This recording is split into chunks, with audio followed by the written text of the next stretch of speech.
ended up going through the TSA, feeling good, and the guy freaking where you put your arms up, bullets in your pocket. But seriously, he asked me that, and I'm horrified. Like a vibrant. I was like, Life is 20 is. he asked me. I did. You're talking about my arm. And I laughed. I was like, you need to be careful. Did you think that it's here?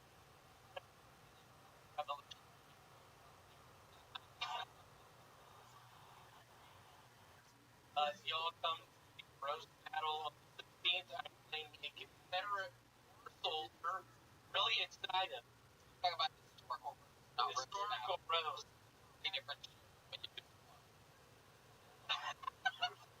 Regular roast.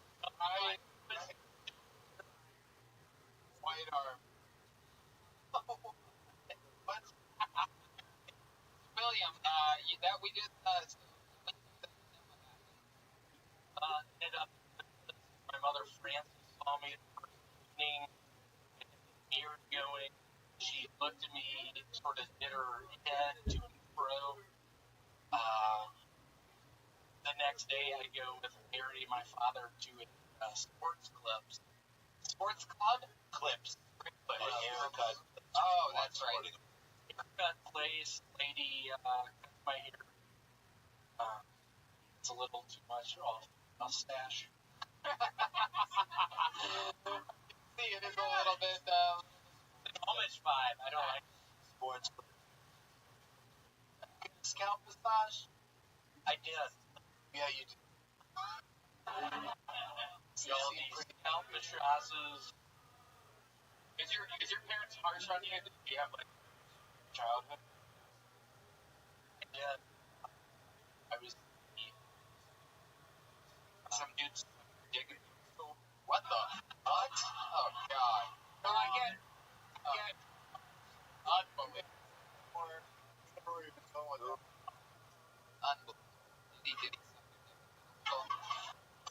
A nice guy. Troy. Wow. All right. Real quick.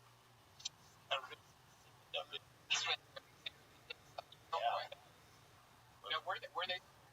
I mean, nervous about your look. I remember before you went on a holiday. Yeah, you said your age was the length of your beard. Yeah. You actually said, I'm going to be quite frank. My aunt's going to be mad about the length of my beard. Mary was not during Christmas evening. A relative named Dan, autistic, free night Christmas. There's a moment Mary was looking at me, nodding and yes, I like that. I'll tell you something about this story you're telling right now. Mouse and stirring. Not even. I came home with tons of like you motherfuckers. Easy. What rock band? The toppers on top. I think it's on the bottom.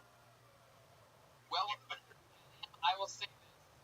First set as a regular on this show, and you came out guns a-blazing. There's nothing more fun than me to get to watch. I believe both Doug and Benny's first time seeing you. Super hype. I love that your psychic ability is increased.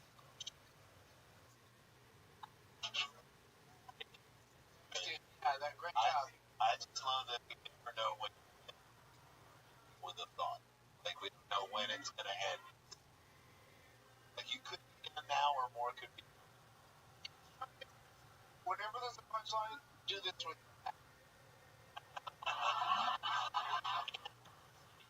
Hurts. loves that.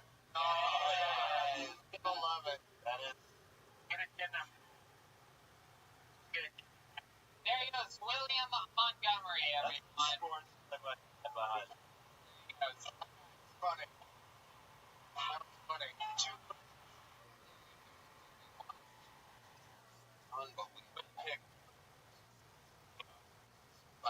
What do you guys think? Should we go back to the bucket one more time? Let's go back to the bucket!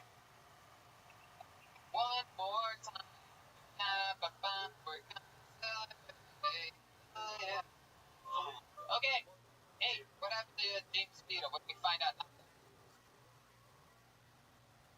Wow. He talked to his brother, trying to get a hold of him. We're doing it. And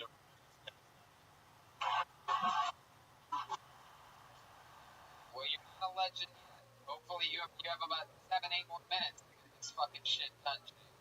Fuck. That's right. Dolphin of time. Dolphin of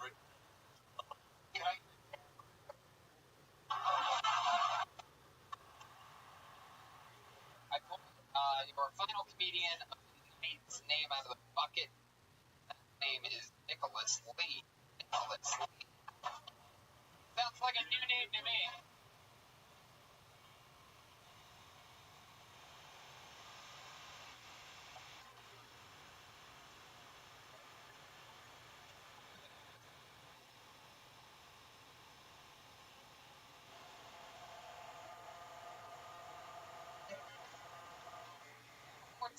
Nicholas Lee. Before we start, I'm off right now.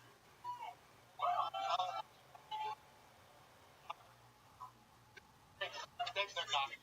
Appreciate that.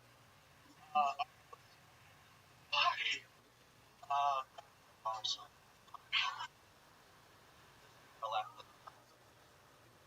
Alright, let's see what we can talk about. Let's just go into I'll go to this new year.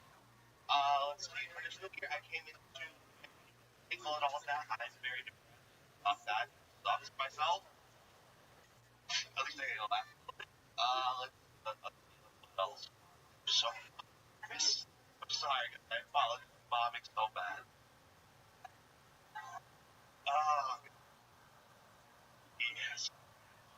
Oh, gosh. Not you too, right? Wow.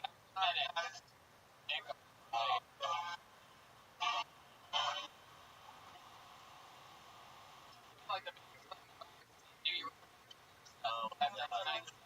Much of this Jesus. is Might turn it around in the discussion portion, but in bathing suit, I don't think you're gonna. Wow.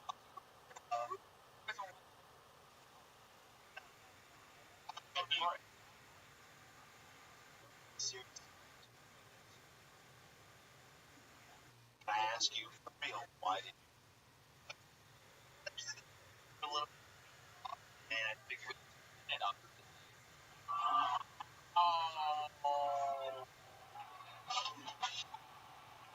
Come back, I have up at all. Right? It's not what you're capable of comedically. I know that. I mean, much. So I don't know. So you for a while and nervous. Yeah, I wasn't bit for a little bit, and now why so now? Just because you're guys are here. I'm supporting. I all the feedback. First of all, the twins world Suck. I mean, hopefully, I'm sad that you feel that scared of us because, I mean, It's not a scary thing. It's more like, oh shit, I'm gonna dump it. Well, clearly you didn't have to perform. yeah, You could have just done what you did. leave your name out of the bucket and just join the show. Nicholas, your name in the bucket so you can watch. It's only a bummer. And they really wanted to come up, and then you pulled that out. That's the only reason I say it's a bummer. Because the first thing they're going, man, I wish you would have come. I How long did you do comedy for? Towards a year break. It was a light year break.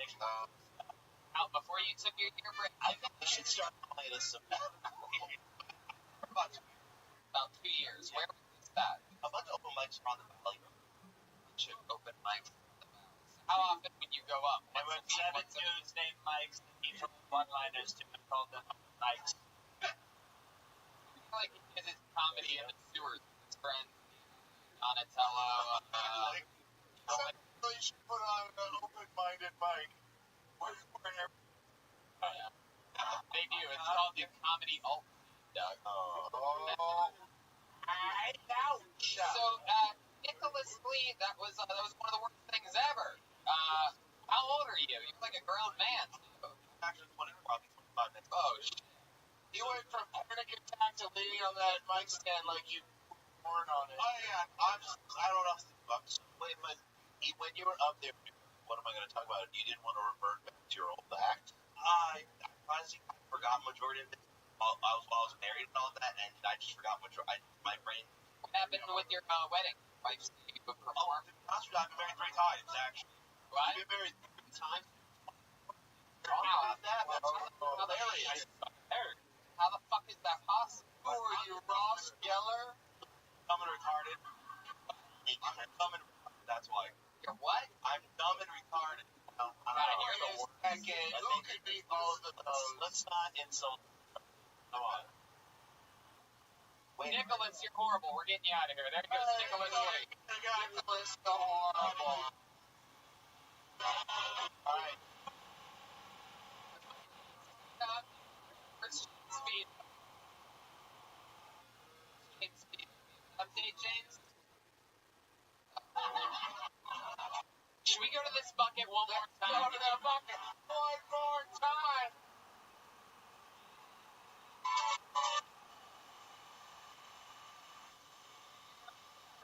Final comedian of the night by the name of Stuart Watson.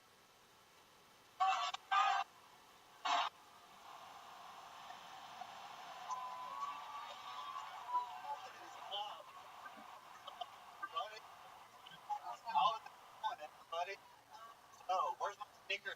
How many sneakers we got in the house? Oh, I've been a sneaker my whole life. I mean, ever since I was like a baby, I've loved sneakers. My first words were shoe. Let me tell you about my favorite sneaker. That doesn't deserve that much laugh. Stop. Now, let me tell you about my favorite sneakers. The Jordan 11 Concord. And fun fact about the Jordan 11 Concord is Tinker Hatfield designed them to be both a basketball shoe and a dress shoe. And so, where I do finally, I can actually respond to my relatives' wedding invitations. Now, I actually found a pair about a month ago for the first time. That was actually in my size on a Facebook Classifieds. They were $200. And I didn't have $200 at the time. No, don't you fucking put that roar on. I want to hear it. I didn't have $200 at the time to spend on a pair of shoes, but I got that roar now. Rory. Fuck myself. Go ahead. He looks so defeated. He looks like the last guy. He's finishing. Let him. Don't play much. Okay, so I had the sneaker fever, but I didn't have $200. So I drove to the mall and found these Jordan 1 lows on the clearance rack for $59, and they got $150 speed on the way home. All you had to do was that part that's there in the fucking original setup. You have like 40 extra seconds to stop there. I mean, I wanted to spend. I didn't count for the laugh when I wrote the roaring applause. I mean, you're never in a hurry when you're on your way to your job at a Scandinavian library gas station. His t-shirt says horn tour in Harrison. It is incredible. You feel like you love 311 and weigh 311. Stop it! That's die for. By the way, that should be right. Admiral? So you guys, be nice to the pizza Steve being attacked by moth in the meat box. Admiral Knock. He looks like he knows a lot about stock. He was also at Woodstock. Well, you can't. That's what I was gonna say. was hilarious. You do have this amazing look about you. You remind me of, like, when I moved out here, like, 13 or 14 years ago, like, only a few of them that there was, like, weed lawyers that there were. You remind me of all those old California weed lawyers. Like, you're 1-800 Nice.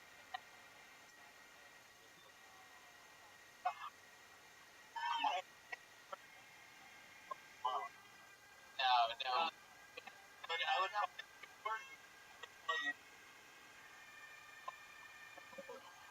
So, Joey Stewart, stand up before? for about like months.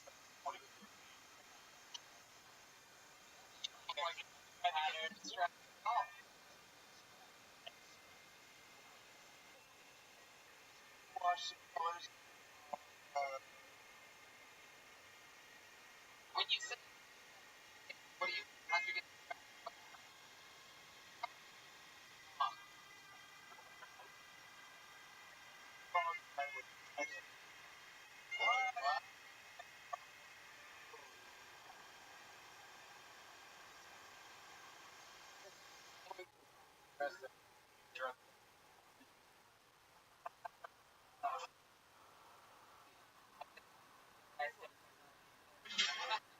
why do you dress like that? All the way, go ahead. What about the pigtail? Oh. I'll get a job I used to have. What job you do?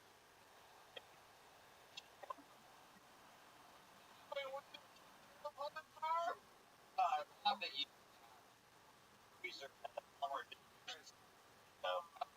that on every break, my mask angle up my braid.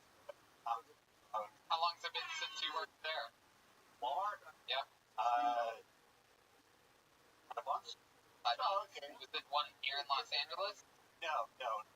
And Where do you live? You still live. What are you doing in LA? How long have you been here?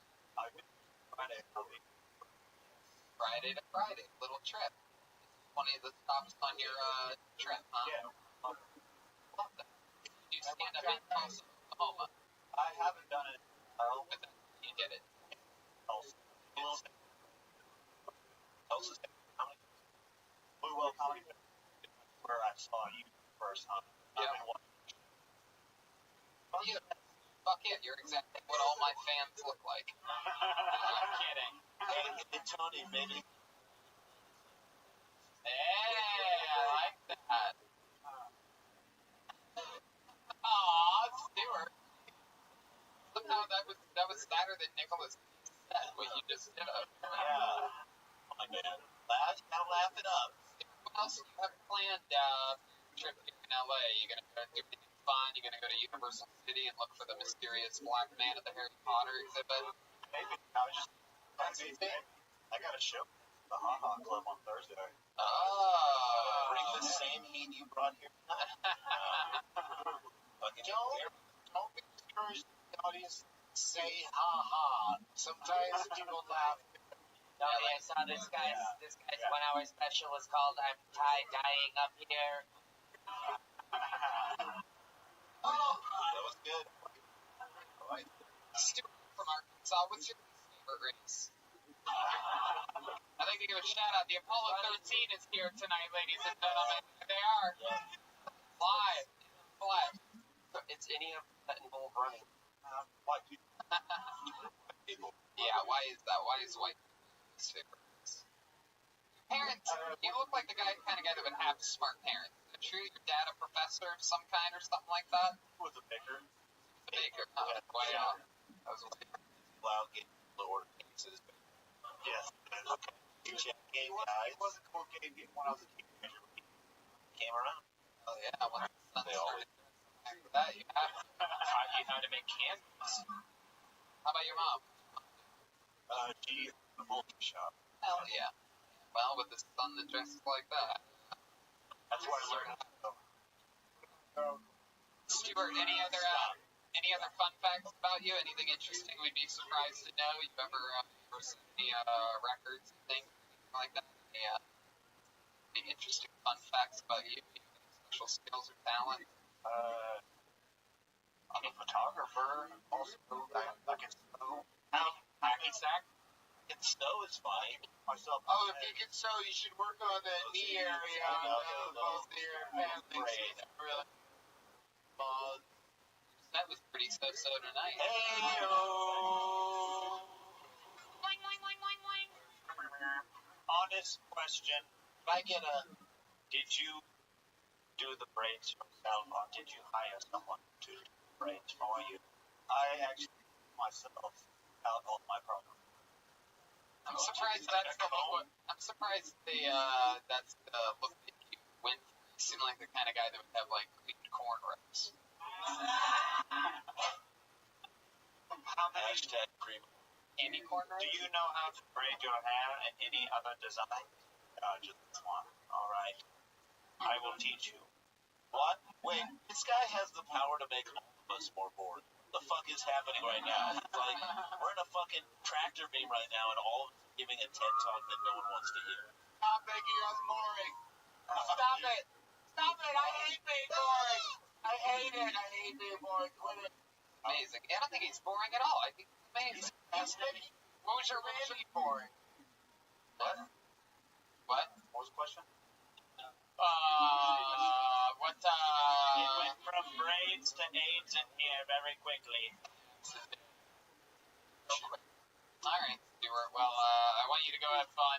Go have fun. There's an entire game of Fortnite going on without you right now. Stuart, walk on. Yes. Nothing. Speed up. Meet me next week, huh? Yes. How many of you are going to come back next week? Speed to call the guitarist. Tell him he's been sleeping with his girlfriend. Look at that drawing from Ryan Chaibo. We're all in outer space with the aliens. Benson, Randy Sklar. Anything you guys want to plug? We're going to be at Cisco Stage Comedy Fest this week. Our podcast live on Friday night, 10:30. Cobb's Comedy Club. Come on if you're in San Francisco. Love to see you. Paul Shear is and maybe a special surprise guest as well. Make sure you check out everything Sklar Brothers, skarbrothers.com. Yeah, it's Sklar's.com. You can see more dates and all that. Snarl Bothers. Snarl Bothers. Doug Benson has a bunch of podcasts. And those.com where all my stuff is at. Thank you guys. Thank you all the comics too. How about one more time for Randy Sklar and Doug Benson, everyone? Thank you. How about one more time for the great and powerful Jeremiah Watkins, huh? Wow. Jeremiah, anything you want to plug? Listen to the new episode of Jeremiah Wonders with Jake Weissman out right now. And also I will be headlining in Kansas City at the Kansas City Comedy Club in March 14th and 16th. And I'll be bringing my boy Patty Reagan to feature for me. Shout out to the people that think they're so important they have to beat traffic on the way out of here. You have no lives at all. You just spent 3 hours laughing with us on a Monday night. But, so how about, one more time for Chroma Chris there.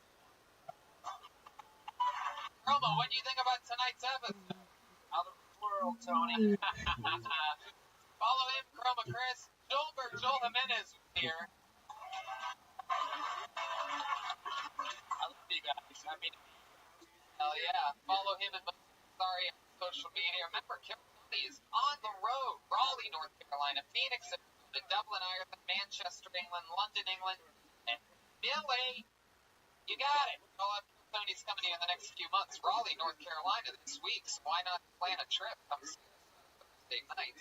Tony? Yes. I wanted to mention music in Pennsylvania. Oh, yeah, that's nice. David Knowles, Seth Miller, from the bottom of my heart. Thank you very much for sending me this. Joel needs some. Yes. Thank you so much to those guys for Jeremiah's saxophone sponsorship. That's pretty much it. Stuart Watson is Dr. _T Watson on Twitter. And, hey, check make sure you subscribe, rate, and review Kill Tony. For those of you that have been listening forever, maybe you haven't done it. We have a lot more listeners than we have reviews. Somebody fucked up along the line somewhere. Get back up there so that we can, fucking look like we're doing as good as we're actually doing.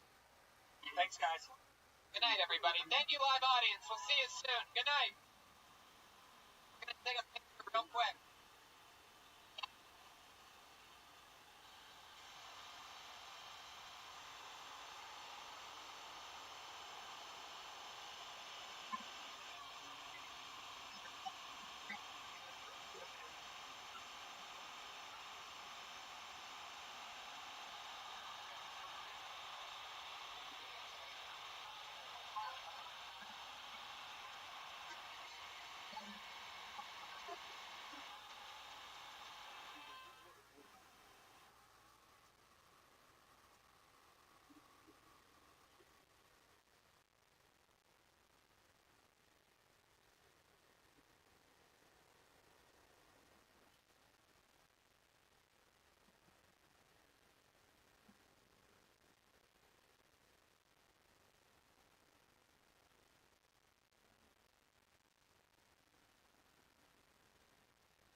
It's gonna kill Tony. Give it up, Tony. Hello, everybody! Raleigh, North Carolina, make some fucking noise! Wow! Fucking beautiful sounding room. This is Brian Redman is here! Wow! Fucking exciting. One of the good ones. Huh? Oh my god, it's our first time ever in Raleigh, North Carolina. Yeah. You guys sound very exciting. Isn't that right, Raleigh? Saying it right, Brian. It took us months to figure it out. It's very exciting. This is the first stop on our 2019 Kill Tony World Tour, everyone. We are going to Dublin, Ireland, Manchester, England, London, England. We'll be adding new shows. Stay tuned for the next episode to find out if we're adding more European Kill Tony shows. This show is sold out as a motherfucker. We are live from the basement of Inglorious Bastards. This is a scary, tight little brick room. I feel like this could be, we might not make it to Europe, Brian. Why not? I'm pretty sure we're all going to run out of oxygen any minute. It's like being in a coffin underground with 300 people. Interrogation lights or whatever. Yes, interrogation. Very good, Brian. Very big word for you this early in the show. The English buffs on the right side of the room seem to fucking love it. Very proud of you. Interrogation. But it's easy to slip up words sometimes. The anxiety, the stress, right? Do you know with Infinite CBD, they offer the purest form of CBD available. So, it gives you all the benefits of marijuana without getting you high, like stress relief, aches and pains. It's natural. You know about this. I rubbed some on your feet last week. I know. My girlfriend is very jealous, but you have a sore back right now from the airplane ride, so hotel, we got out some CBD oil Yep. and put all over his back. We rubbed each other down. Yeah. Nothing sexual. It was just total friendship. Yeah, total friendship. But it worked. It's not like because you can go to the store and get prescription medicine or stuff, or has all these chemicals and stuff in it. But CBD is natural. Yeah, so check out InfiniteCBD.com. They've got a lot of products. And if you use the promo code Tony15, you're going to get 15% off. Once again, InfiniteCBD.com. Promo code Tony15 for 15% off. You guys got to do that. It's legal everywhere. Hello. Can't smoke it. No, don't smoke it. No. And quick shout out to our friends over at BetDSI.com. You can use the promo code KILL120. They know that we sent you. It's amazing. You make a deposit, they match the deposit. They give you a 50% bonus on your initial deposit, actually, up until $1,000. And that comes with a rollover requirement. $1,000 gives you $1,500. And you can bet on anything. You don't have to bet on sports. You can bet on this show, probably. True. You made picks this past month on this episode. You picked all the NFL teams. You picked, the Chiefs. You picked all the greatest Eagles. hockey teams. You picked all the favorites to win. It's what he did. So go to BetDSI, enter the code KILL120, and that's it. Bet on some games. Have some fun. That's it. You guys ready to start this episode or what? Here we are. We're live. It's the podcast part. Let me just make mention for you audio only listeners of the show that this is the first time we've ever had gigantic vagina to put the names out of. Governor Pat McCrory's vagina tonight. Instead of a bucket of destiny. Someone told me that that's an asshole in North Carolina. That you guys would remember that word. This angry goth girl in the front is not having any fun whatsoever. Holy shit. Wow. The angry scowl I just got from this one. This fucking, if someone dipped Miley Cyrus in gasoline, I like this. Bumping ass. Hell yeah. You can tell she's the girlfriend, the boyfriend's the super fan. He's like, just shut up, enjoy yourself. Don't you fucking ruin this for me. God damn it. She likes to fuck, but she has no sense of humor. It's fucking dumb with the way he's looking at that, man. So, but before we start tonight's show, unfortunately here we are restricted. There was not enough room for a fucking drum set anywhere up here. But luckily for you all, Raleigh, ladies and gentlemen, we did bring some of the band. And they are the best damn band in the land. I present to you the band leader, Roast Battle, Kill Tony's Own, the one and only Jeremiah Watkins. Every single episode, no way!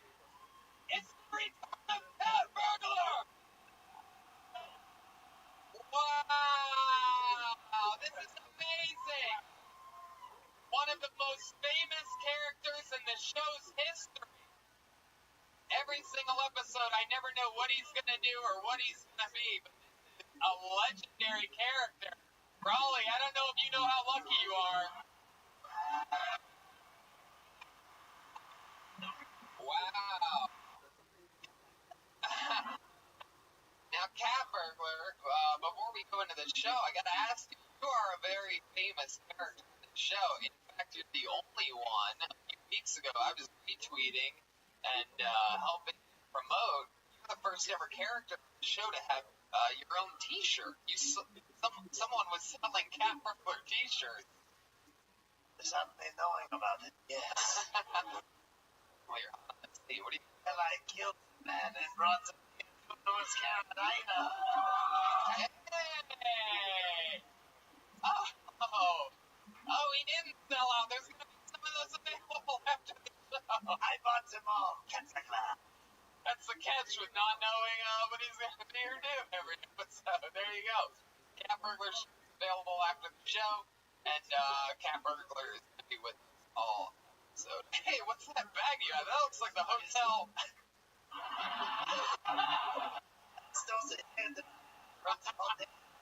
Oh my god.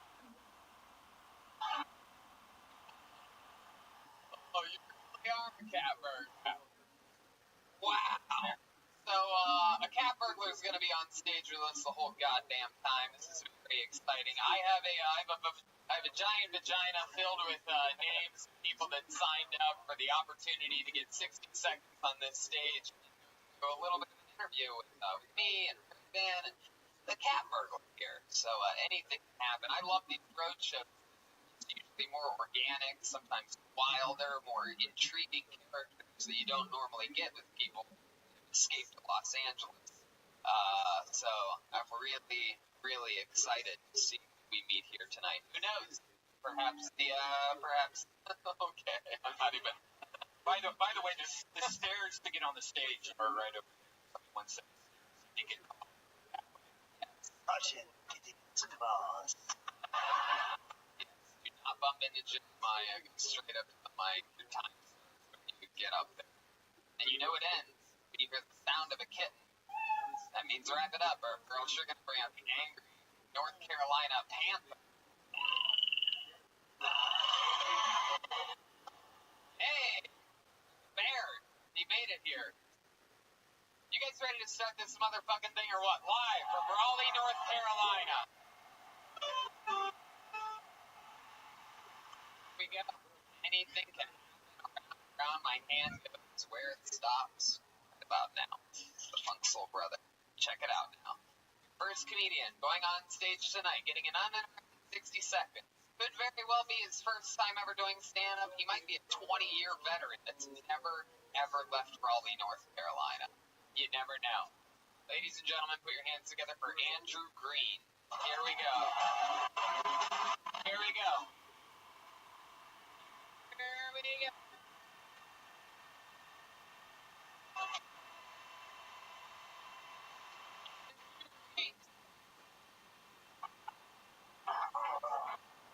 How's that possible? Oh, he's coming. He's coming. He was in the holding tank.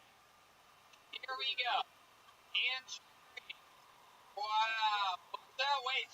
Hell yeah. Oh. What's up? Who's angry about the new Grinch movie? Stupid. I just wish, like, they would change it up a little bit, you know? Like, I would get rid of Me One Mr. Grinch and replace it with the Who soundtrack. Because if there was a bar in Whoville, it would just be the Who greatest hits all the time. Reminiscing about Jim Carrey. It was like, old Grinch movie. You know, and then I would change the holiday. Change it from Grinch stealing Christmas to the Grinch stealing Memorial Day. He goes to soldiers, steals the bodies.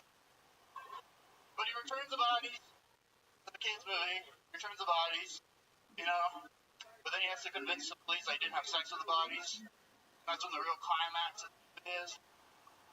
It's just like an awkward car ride to the police station with Bob O'Reilly playing. I'm so tired, straight down the stage. I'm so tired. Hell yeah. Andrew Green, there you go.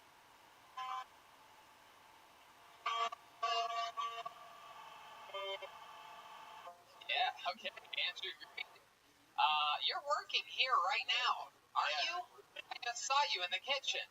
You're the one that said the words Pat McCrory when I came to the kitchen and goes, hey, who's an asshole who I could say this is their vagina? And you said Governor Patrick McCrory. And then I said McCrory, and you go, do you remember that?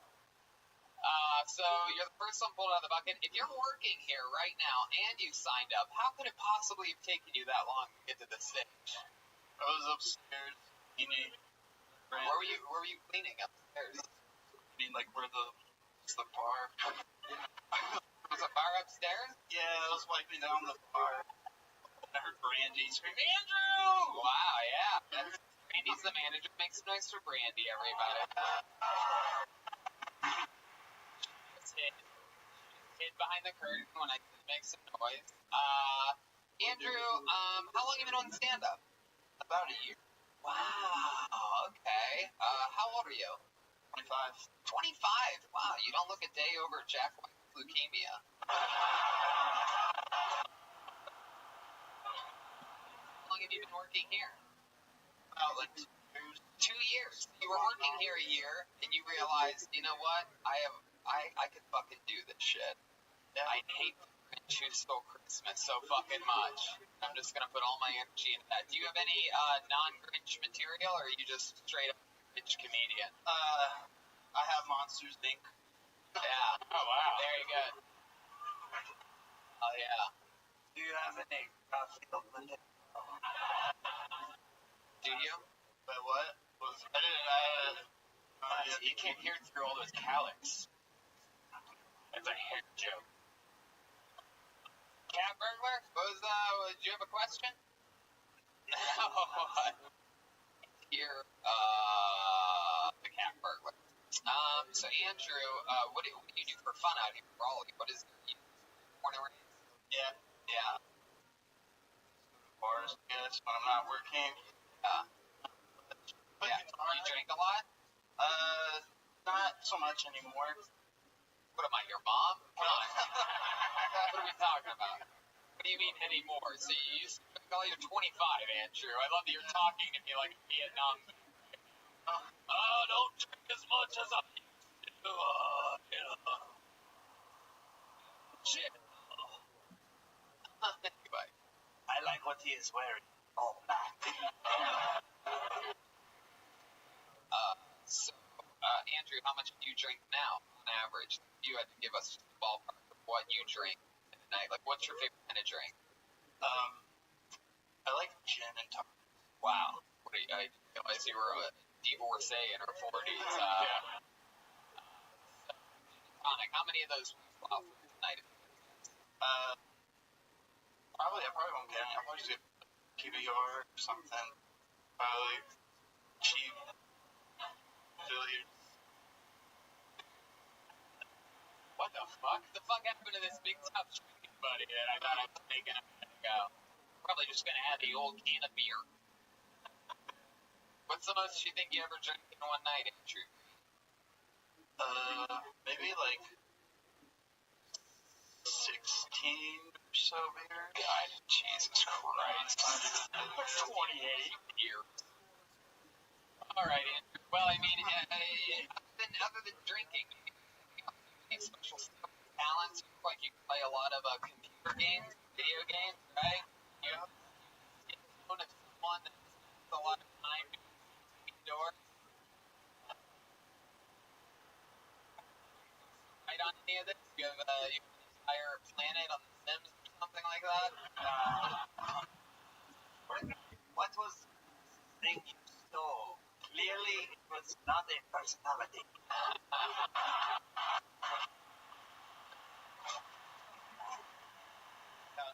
Come on, give us another hobby, Andrew. More to you. Watch. That's so boring. I work all the time. I work here. I work in the morning. Dude, I got news for you, Jeff Bezos. But I got news for you. But you're not really working all the time. He needs to pick up a third job that is working on himself.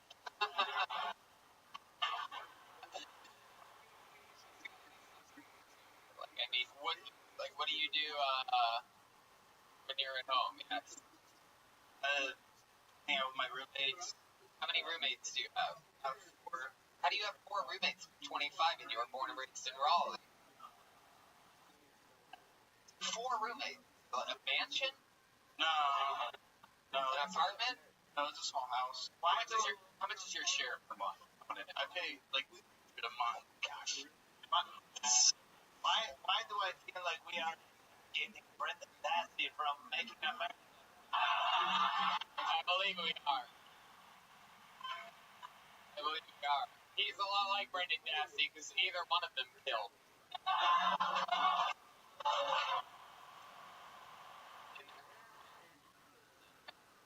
And they both hate the. Alright, Andrew. Well, you got this party started for us. I'm pretty sure that it's time for you to go finish wiping off that bar upstairs. There he goes, Andrew Green, everybody. And that's how it works.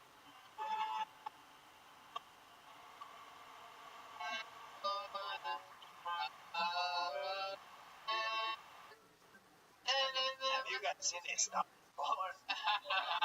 That was shallow. way of saying that you think the last comedian should hang himself. Isn't that what happened in that movie? Oh, yeah. Wow. Alright, here we go. Your next comedian goes by the name of Riley Murphy. Riley Murphy. Oh, here we go.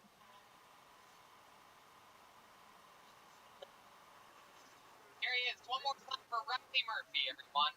Hey, how's it going? Any ECU fans out there? Any pirate? Purple! Yeah, ECU, man. That's a great place. If you made it out there with a degree, it's a miracle. It's the home of Penny Liquor and Night, which is, pretty crazy. The only place where it makes more financial sense for the students to go to the bar rather than home. So, yeah. Friend Mark would go out with $3 and be able to get wasted all night. Kind of like what the that your grandpa would tell you. Back in my day, we'd go out with $3 silver to the saloon. And we would get wasted all night and then go out for a steak dinner afterwards. Yeah, pretty good place. My friend Will, he's a finance major. He asked me one time, do I have any pickup lines?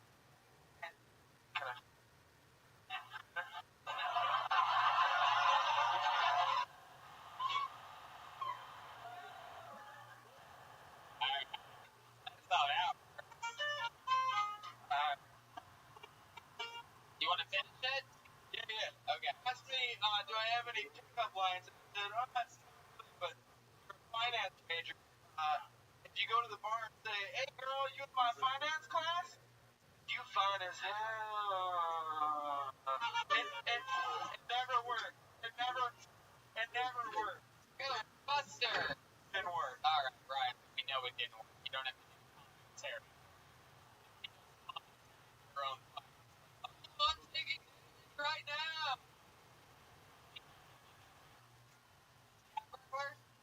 I did see it pretty good.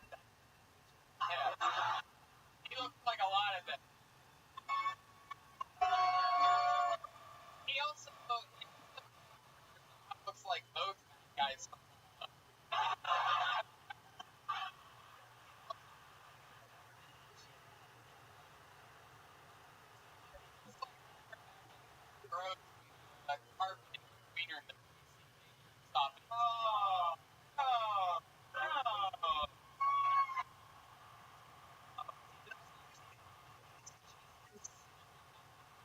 That's true. Color bags. He cheers a lot for EC, but he looks like the Notre Dame mascot. Again, you're still doing commentary on. Nailed it. You look like that. Too late to apologize, Riley Murphy. It's the great Tim Land. So let's talk about it. Did you go to ECU? I graduated. Why do you do this thing? Like, are you a Beastie Boy? Were you hand over? 1, 2, here we fucking go! I didn't. But you're also talking so close to the microphone. You get so. Sounds like you're doing stand-up and a fast food restaurant. Yo,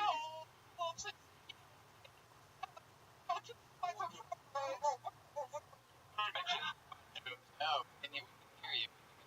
You Riley. So, first time doing stand-up? This is my first time. Yeah, sure.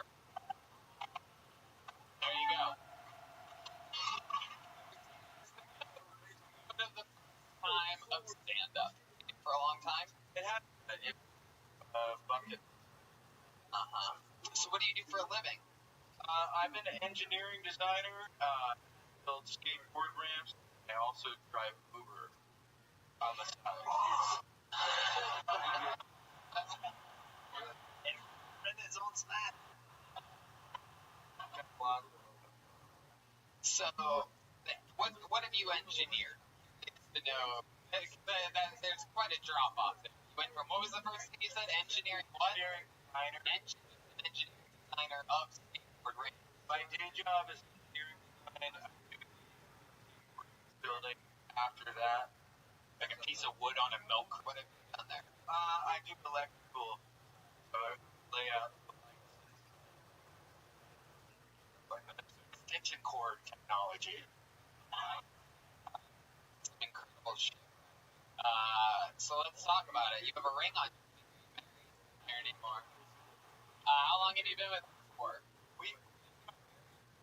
That's right there, the fluorescent, that's her! Earlier, which hat? Kicking your asshole?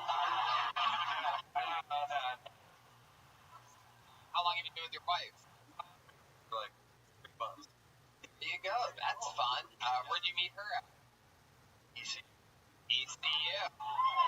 Hell yeah. And, she looks at skin and blood under a microscope. Has she ever tested you? There you go.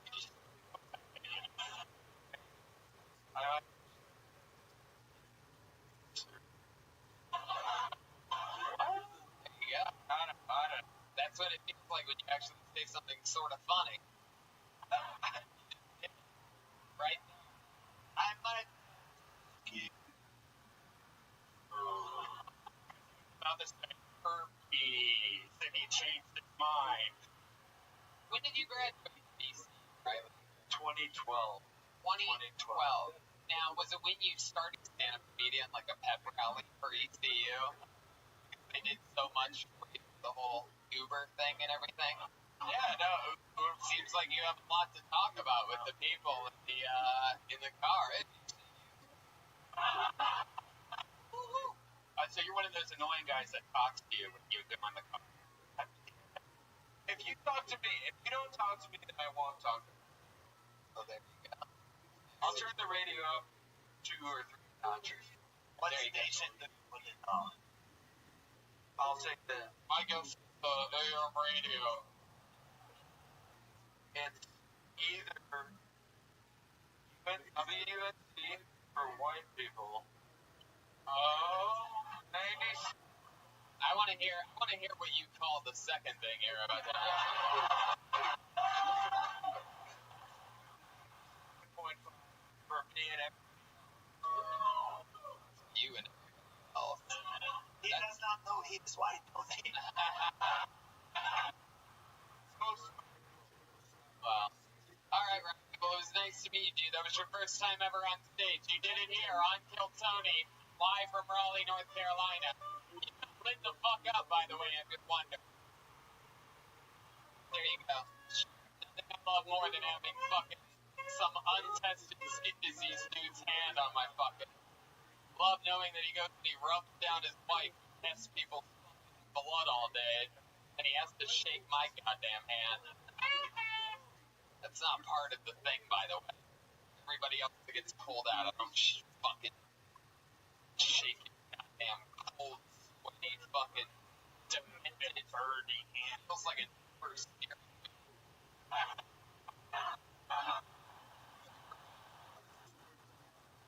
I'm excited about this. It's got a fucking nickname in the middle with quotation marks. Always a personality on these people. Make some noise for Noe Gonzo Gonzalez, everyone.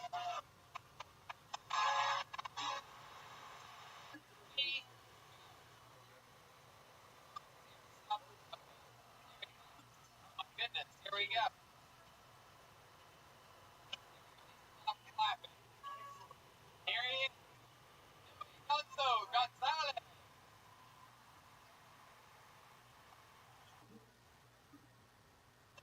Holy fucking shit, I'm scared up right now. This is my first time. I can't control my voice. I might do this a little loud. Ah! My wife fingered me.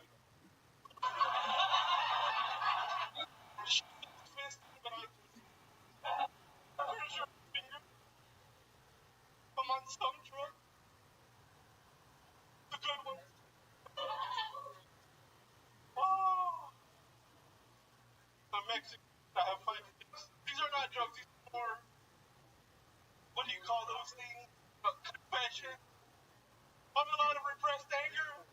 I'm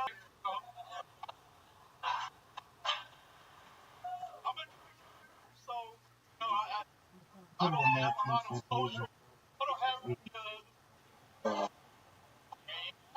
Joey, Joey Johnson. Wow. Oh, wait, why does your voice not sound like Ray Romano? Like it.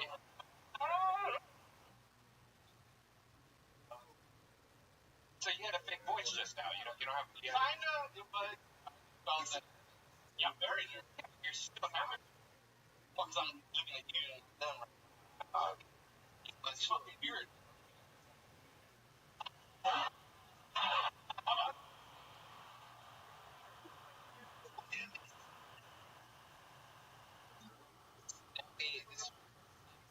Stand up.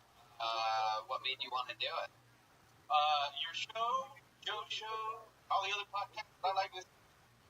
I've been following it for about a year now, and fuck it, I say funny shit at parties, people laugh. Like what? What do you say at the party? I'm fucking.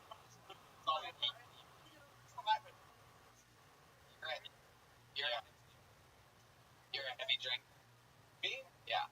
It's not that light.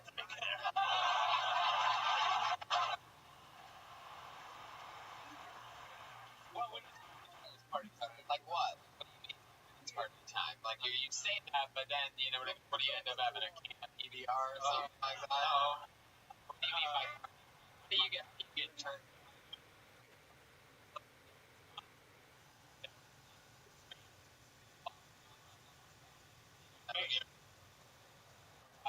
What's your drink of choice, Scott? anything with alcohol, I'll be honest. Yeah. What's your food of choice? This is the thing. Thing that salad. Like you look all once between Mexico and the United States. So in the government, good enough. You know, don't try more. Bill, he doesn't. Did you come to the tunnel? No, I would have got stuck. I was born again.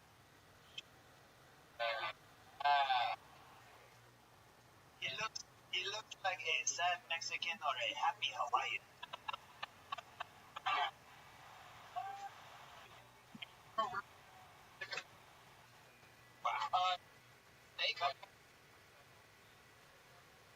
Just after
Really? I don't know what you're talking about. Yeah, well, Robinson County. John Crowd right here. I'll tell you this. You look like a comedian. You look like Gabriel.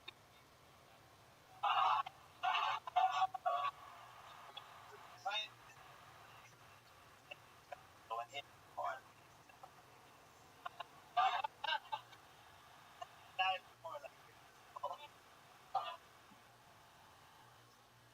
Like a guy that would be afraid of the United States unless he had on it. They actually made me do Really? yeah, the Operation Jumpstart back in 2000, whatever the fuck. Jumpstart? Yeah, and they're like, hey, can I get a jump? Alright. I got an award and everything. And they were just coming across the border, and then they were like, Were you able to do a good job? Were you able to I'm being honest. I had they're like, anything. I don't see a fucking. yeah. Like 14 people crossed over. One of them was like my cousin. Look at all these Americans clapping at tax dollars being down the toilet. People going on, yay. We really watch much CNN out here. It's just about being a good person. It's all like, we were all immigrants at one point, you fucking idiot. Anyways, doesn't matter. I have a translator on translations. You look like a comedian. You seem like having fun. You seem like you're getting crushed up here. Oh, when I see someone shake for the first time, it's an indicator to me that they take it, you know, it's a big deal. So it's something that you want to do. I like you. You're very likable, and I like to support you in the future. Get a shot. He goes, Anthony Gonzo Gonzalez, everybody. In his asshole. Native American, like Indian, like Native American, right? Wow, fuck yeah. When you lay on top of her, she becomes extinct. Wait, they didn't go extinct. That's not the word. Extinct. I talk about them like they're animals. Especially conservative episode of This is brought to you by Fox News and Long Plane Ride. Pulled another name out of the bucket. I like my coffee like I like my women. Up the butt. I just wish that coffee enema system has changed my life. Gives you the same pep in your step that you're used to, but with a full feeling for the rest of the day. This woman came up to me this morning. She was like, you know, you look like you could be a model. Yeah, you look like you could be a model if there was like a husky hipster clothing company called like Hard to Fit In or like Too Big for Britches. It made me self-conscious, like everyone's self-conscious. Even people who wouldn't be, like Oscar the Grouch, of his big ass titties. Yeah, I mean, cool. You want to finish that? That was it. Yeah, I mean, that's good. Okay. You're grabbing. Okay, yeah.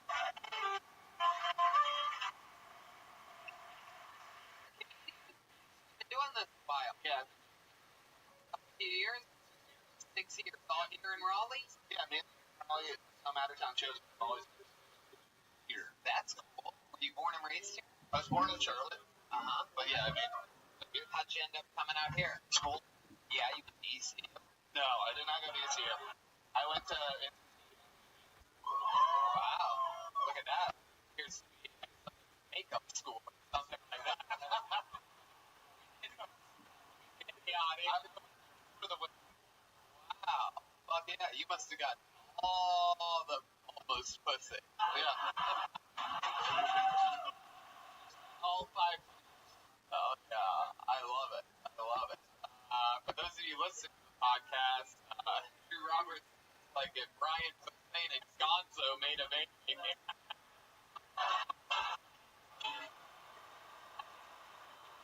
Hell yeah. So fun. So you came out here for school. What did you study? Art. Art? Yeah. What's that?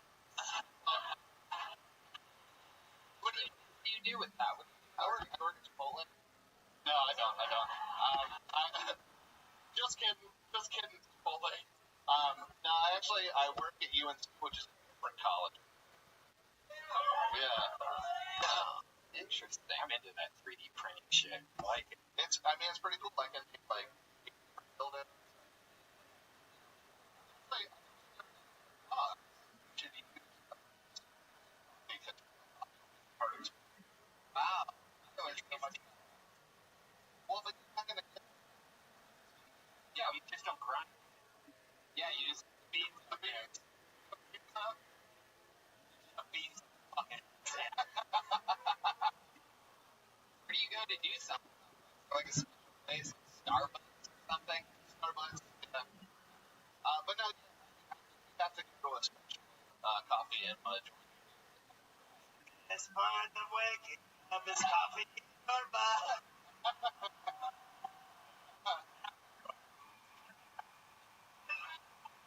Okay. So, Drew, what else is going on in life? By yourself? Married? I'm married. Yeah. How long you been married for? 2 months. 2 months. Last Yeah. guy was 3 months. It's incredible. Everyone gets married out here. He is Jay Leno's boyfriend. We were a lot of debt. for 9 years and got married. Wow. What's her story? She's a librarian in college. Whoa. Killer. Hearing you're like grunting and she's like, Years. So. But they'll get in her anus and she's like, wrong section.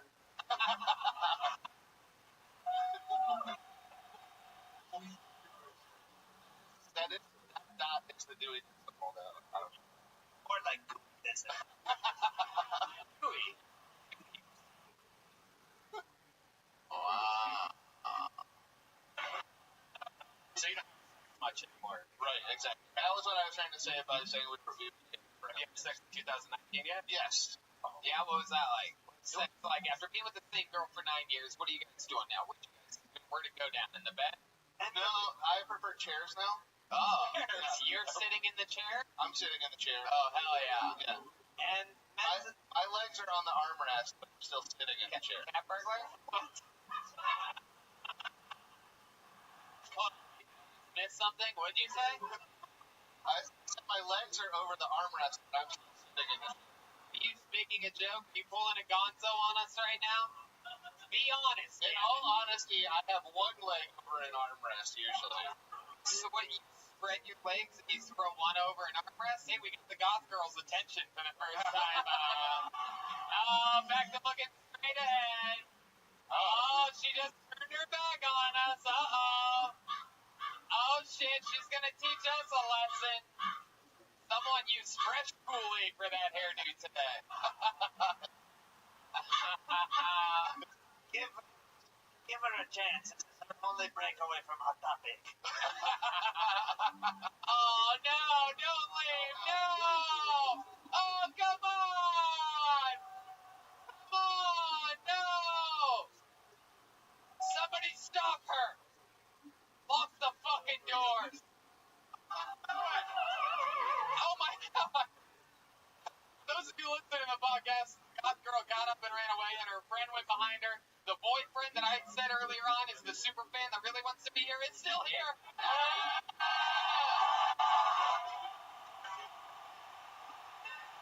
Motherfucker! Held it! In the crash shot. Hell yeah. Definitely, buddy. You wanna hit my vape pen, pal?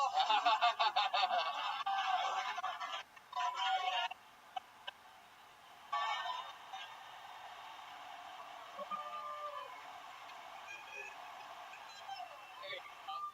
Little Kill Tony history for you right there.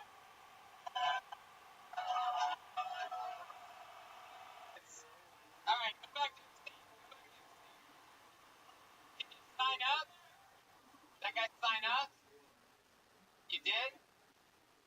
Okay, there goes Drew. Drew, you're amazing. Make some noise for Drew Robertson. This guy did great.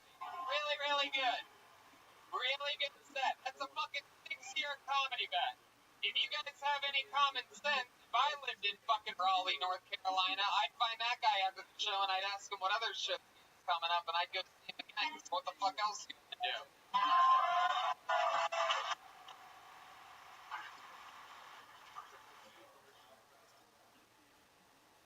Sandusky. Well, ladies and gentlemen, you know what? Every once in a while, destiny makes something great happen. And we're going to go back to the bucket after this, after we meet for the first time a guy who my guess is his girlfriend and his girlfriend's sister just left him sitting in the front row. Ladies and gentlemen, make some noise for Everett Sandusky.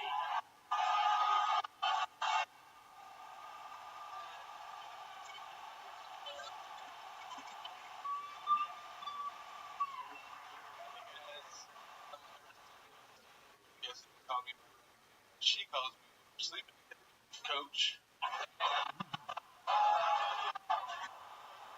The reason why I didn't leave was I actually took my own day off. I work third shift at a pharmacy. I know which one is one more receipts. And I see like a lot of prostitutes, and it's really bad. Like I saw this one chick come in, and I didn't really see her at first. I have my headphones in, I'm looking straight at my phone. Third shift. It's like at Walmart, it's universal all the way through. And I'm standing there, and I don't see her, but I just smell her. It's like fucking fish out of water. It's the first thing that pops in my head. And someone leaves the door to the counter, and these are the things going on. So naive. I'm looking at her. I'm just like, hey, were you drinking milk? And she's like, motherfucker, I don't drink no milk. That's the first time I saw someone active a mustache. Wow.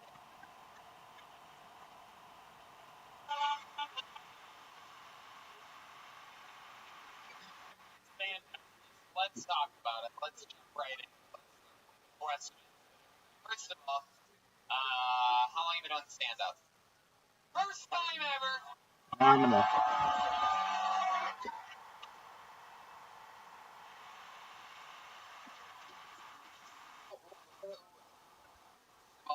Really good set for your first time. Really great. You're doing a joke that you can do your last name stand-up. Are you any relation to my family? Oh my god. You got it said before. But it's either like this or there's no casual in between here.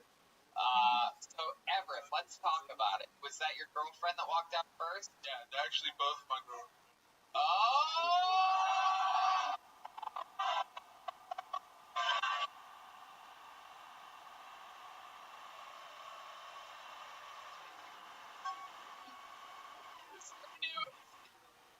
I don't know how it happened. I think there's a new way to win the game. It's called hitting Tony's vape pen. And, it's a new element that I just organically added. Cat burglar. And I thought I was stealing the seat. Damn. Wow. Man. So, how long have you had two girlfriends? Started like 8 months ago. Damn. I can't. Just by judging by the two of them, one of them is deeply different.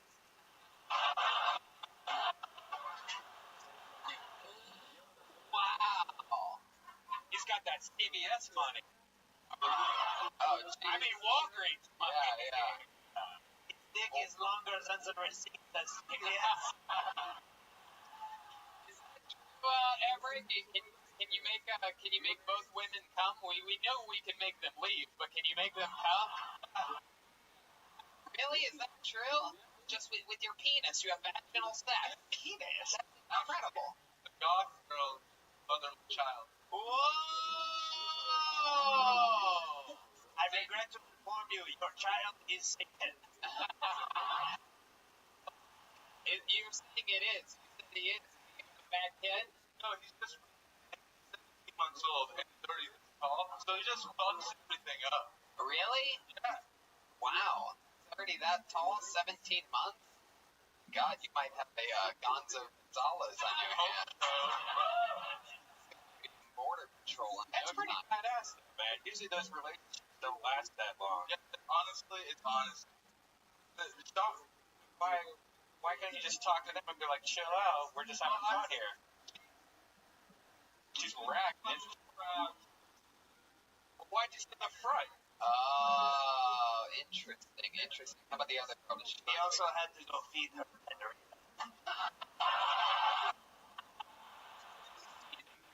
You think that come back? This wasn't the girl that was sitting next to you before, was it? This is a different girl. It's one of my girls. The second one. That's the one that followed her out. Hell yeah. She looks different now. Yeah, she does look different. Anyway, so you've been with them both for 8 months. Yeah, I was the goth chick. We actually knew each other when we were little kids. Yeah. Parents in high school. Yeah. So then, when this one came along, how did you break that to the goth chick? Her idea. So whenever we tell anybody, Wait, you know what? I like her. Bring her back in. Come on back in, sweetheart. Is that her? Why are you standing there? Come on in. What's wrong with this crazy?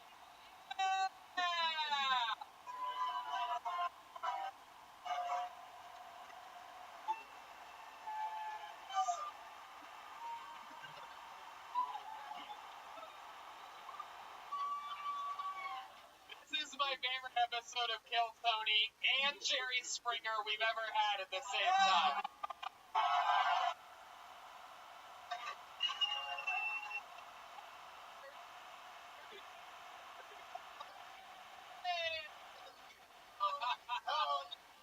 Wow, this is unbelievable. So everybody's back. The whole threesome is back.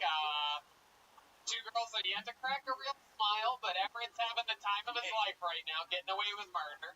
Is she ticklish? Do you know if she's ticklish? She's definitely I ticklish. see a smile. She just gave a look like, right now I'm not ticklish. Anyway, I mean, I just high five. It's my life. I have my own place. It's not like You're like to quote Bon Jovi, it's my life, it's now or never. I don't want to live forever. I just want to live while I'm alive. It's my life.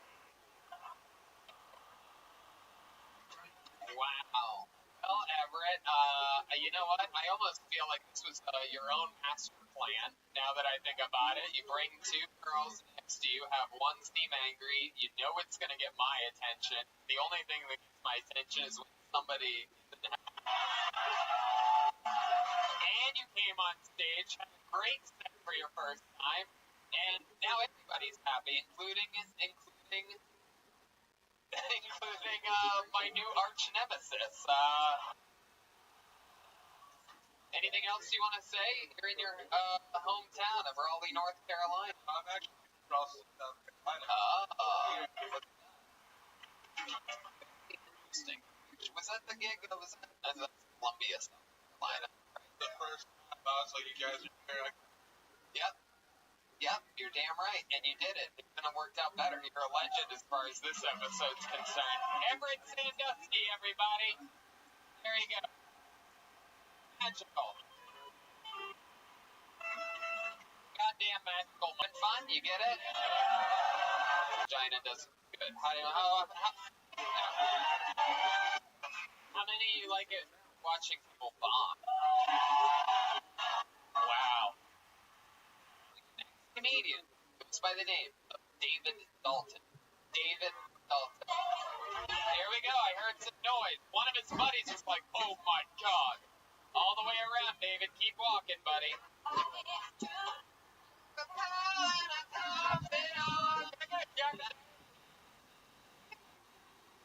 Here he is, David Dalton, everyone. Short. Took me 15 years.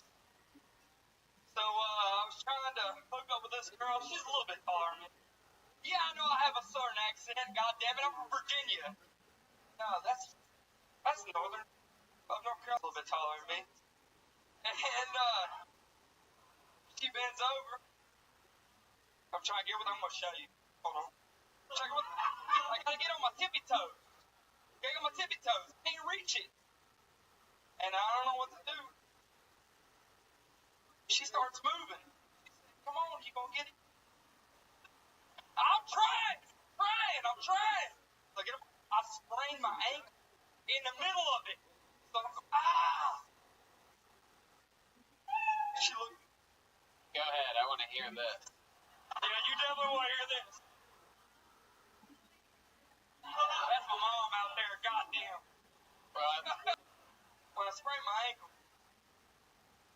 look at her roll. She turns around. She's chewing bubble gum. I walk away. No. We've made it this fucking far. There's gonna be something coming. Jesus Christ. Man. Wow. Incredible. Jesus Christ. Hell yeah. You did it, dude. I didn't. I sort of did it. I sprung my ankle in the middle of it. What we talking about? Hey! You gonna play on my ankle or what? No. Sandusky on stage before you. I don't know if you know that. Cat Burglar, go ahead. Why does he look like a gay hairdresser unless whose hair is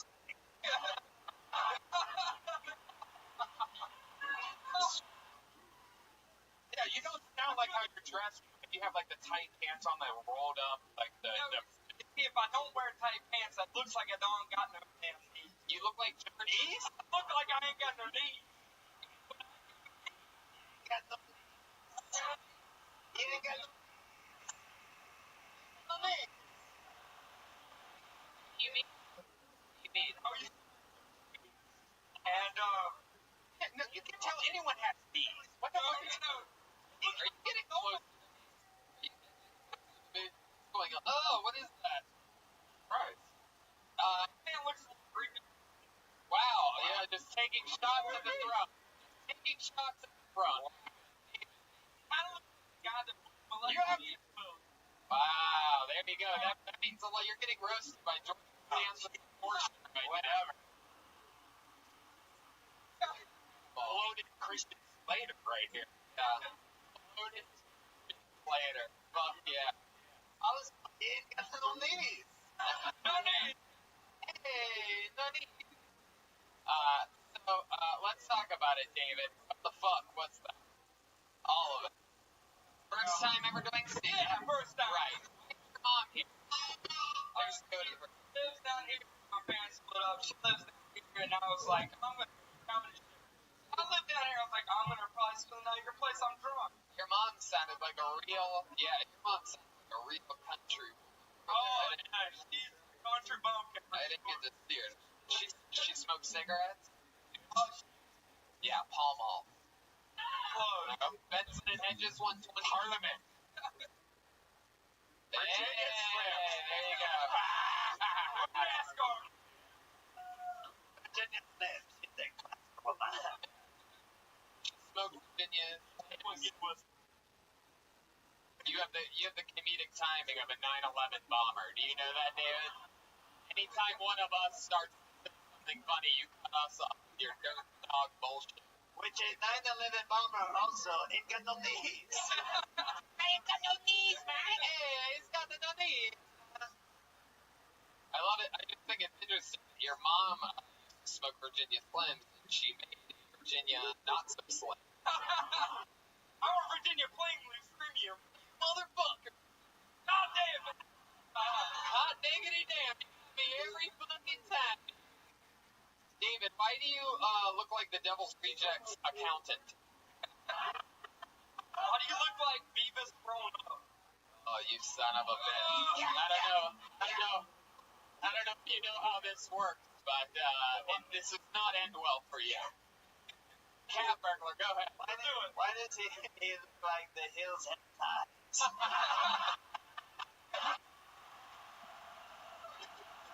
Oh my god. Like I can hear you up your nose. David, stop. Oh. David, I cannot hear over your fat tits. come on. He's been sexually assaulted before. Haven't you seen his special, The Net? Well, I got you. I fucking got you, dude. David, what do you do for work? You look like you're actually a professional. You have skinny jeans, even though you're shaped like an ice cream cone. He is a marionette puppet with no strings. Heck yeah. Bartender, hardwood flooring. Oh, normally bartenders aren't as short as you. That's really No, tough. I can barely reach over the table, but It's a bar. It's not a table. You call it a bar. A table for me. I do a two-step. I got a two-step stool. Is that true?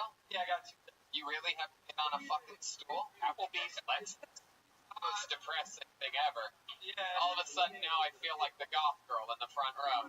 Aren't you like 5'8" though? What? Aren't you like 5'8"? I mean, like, that's what Wikipedia says, but I mean, I'm really like 5'10", 5'11", depends on what the fuck we're talking about here, dude. You look like you're in high school with that shirt on. Is that a high school varsity jacket? What the fuck would you know about high school, huh? You're fucking... I graduated, that's what I know about. No, you didn't you graduated from low... You're not as funny as you think you are. I know.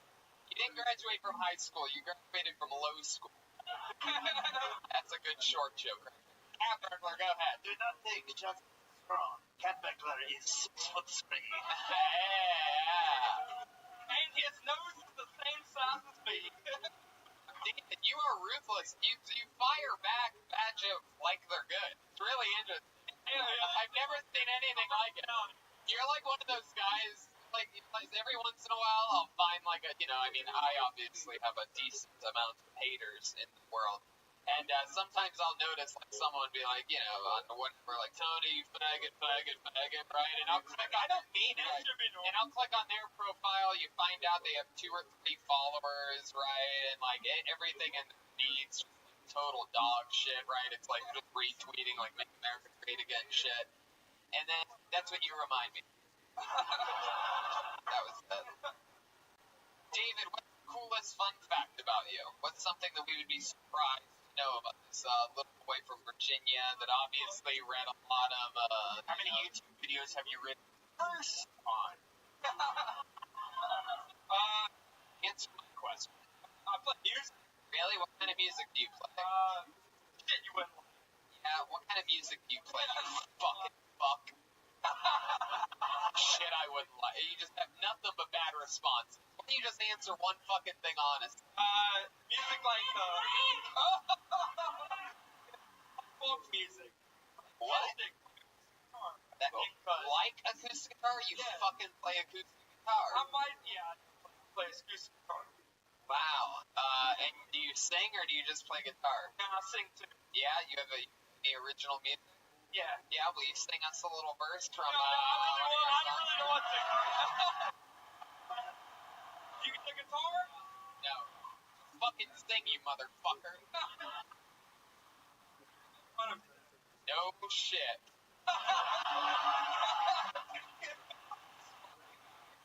Unbelievable. I think you're gonna make fun of it.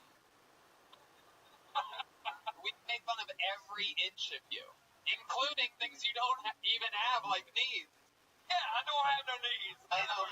It's true. Tonight on stage, you see the cat burglar and the hamburglar.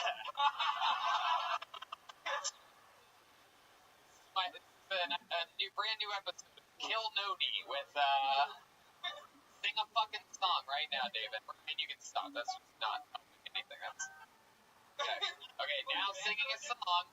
Okay, you have to stop that so that you can sing a fucking song. Now singing, David Dalton. If the next words out of your mouth aren't fucking stingy fucking songs, you're done. So it better be something with fucking rhythm behind it. If it's one fucking... Nope, that's it. There he goes. David Dalton. There he goes. He's done. David Dalton, everyone. Get him out of here. Take your drink. No, I wanted you to fucking sing. Get out of here. Tell me you can sing and you don't sing? Don't get a fucking handshake after that. That's the opposite of getting to hit the vape pen.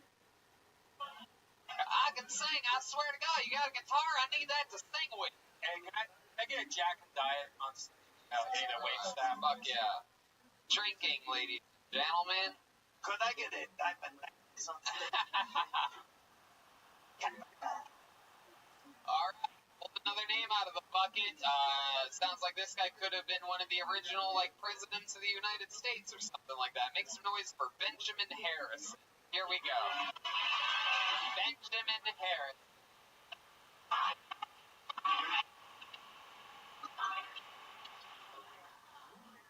I don't listen to the news anymore. I got bummed out by a headline that said, "Firefighter dies in fire." That's kind of a bad headline for a hero, don't you think? Like, why didn't they talk about something cool about the guy? Like, I don't know, maybe his amazing record against fires? Like, dude, come on, he was undefeated going into that fight. He was like the Floyd Mayweather of fighting fires. He never lost before, man. And they give him that? Like, that's fucked up. Like, first of all, he's an American hero automatically because he's a firefighter. He saved people's lives for a living. Second of all, if anyone does anything in their career and only takes one loss, they're in the goddamn Hall of Fame. But no, the news had to do a story about, like, the little fire that trained real hard to take down the champ. Like, fuck you, dude. Give him a headline he deserves, like something cool, like, I don't know, champion retires in blazing fashion. Like, I don't know. There you go. Benjamin Harris, a.k.a. Chris Sprinkle Jr., waiting to take over the throne. Do I know you from somewhere? Yeah, I didn't have the beard, but yeah. It's like Billy from Alligator. Yeah, you fucking told me that last time. Yeah. It didn't work then either. No, yeah. I still don't know what that guy looks like. No one does. It's ridiculous to make a reference like that about somebody that nobody knows, but it's just one of the things we know through sometimes on the show. So now that we're back to the actual show, Benjamin, you just did it. You're making yourself way too fucking comfortable on that stool. How do we remember you? Nashville, Tennessee, or? So I first met you guys in Corpus, but the first time I did the show at Moon Tower with Jeremiah, fought that dude on mushrooms. That's right. Night Burglar stole the show. Yeah, so that was dope, and I think that's it. Yeah, I live up here now. You do. How'd you end up in Raleigh, North Carolina? Well, so I live in Durham. I got out of the Navy at the beginning of this year. Moved up here, started working for a software company. Grew a beard. Life's a lot better now. Wow, look at that. All the way to Raleigh, but your grandma was still able to send you this. Am I correct on that? You didn't buy that yourself. Nobody buys that. No, it's hand-me-down. Yeah. My dad. Really? That's your father? Yeah. Wow. I'm trying to be my own dad, so. Wow, it got very depressing. Yeah. You have a good relationship with your dad? Actually, yeah, no, I love him. He's one of my best friends in the world. What does he do? So he retired and got bored and decided to be a hotel maintenance man. Hey, that's pretty interesting. A basic hotel or a corporate one? So they did like the white person thing, and they retired and moved down to Florida, and that's like where like all white people go to die. And he just decided to work in one of the hotels down there. Yeah.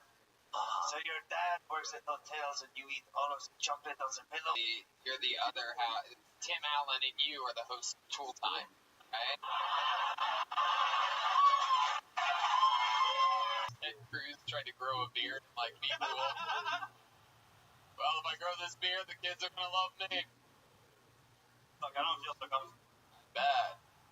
I bet. Dressed like fucking, shit, I'll think of it in a second. So what's been, you said computer programming? It's a software company. We're a startup. I don't do the programming stuff, but it's a lot of technology involved. What do you do there? Maintenance? No, I do a lot of like account managing and customer. Here now that you live in Durham, North Carolina, that's like tobacco plant, right? Yeah, it used to be. I've been trying to do comedy, but I've been getting. What do they now? The way you say it used to be. What do they grow there now? Jewel pods?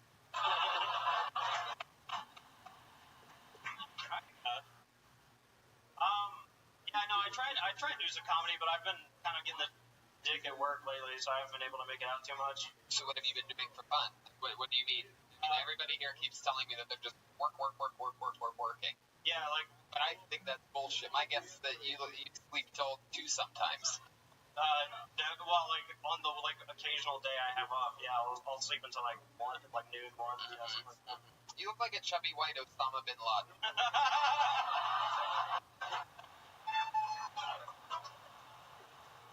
Anyone ever told you that before?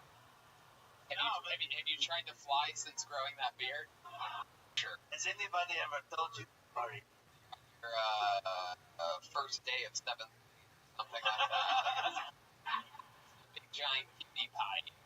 Wow, she came with you from Corpus here? That's part of the problem is she's not here yet. She's still back in Texas. Yeah.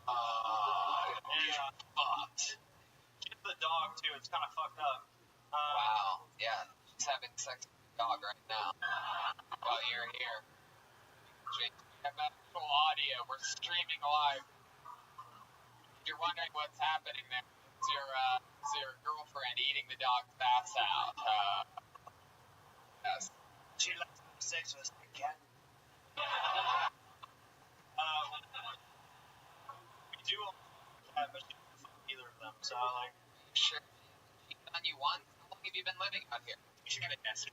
Since July. So I'm not sure, but Can we call her right now on speakerphone?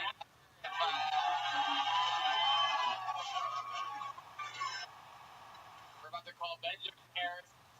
What's her name? Marcy?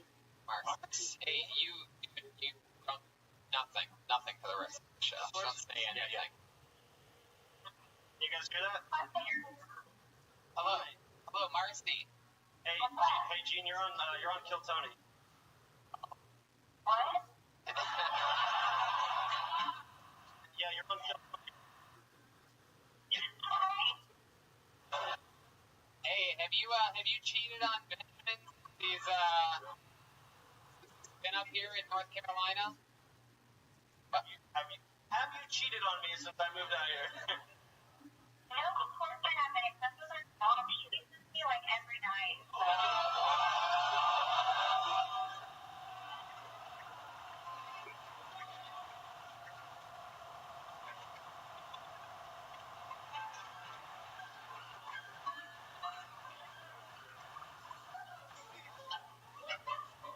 I hope they were just talking to you fucking the dog. I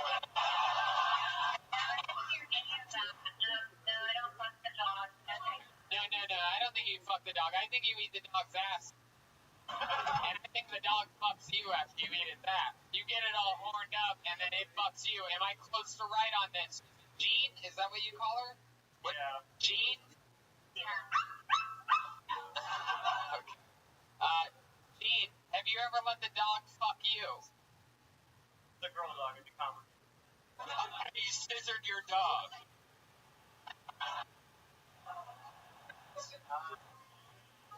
Yeah, dog.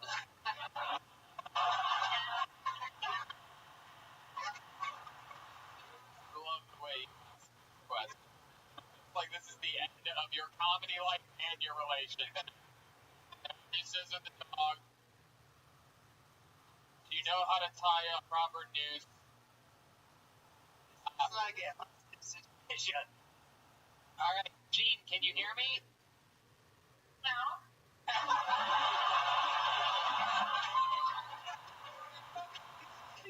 Gene, I don't know if you knew this. I don't live in Texas or North Carolina, so I'm not following for that dumbass trick. I said following when I should have said fallen, and I'm trying to convince people I'm not stupid. I'm not following for that trick. If you think I'm an idiot? Alright, Gene, when are you gonna move out here to a boring ass Durham, North Carolina? Shit. I live in Durham, you piece of shit. She lives in Durham. Have you not been paying attention? You fucking... Have you not been following along? When are you moving out, Gene? Yeah, Gene, when are you moving out here?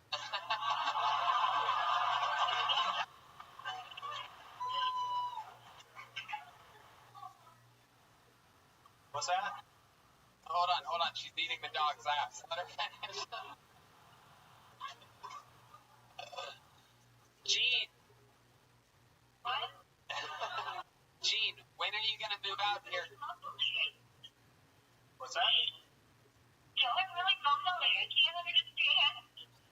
When are you gonna move out here?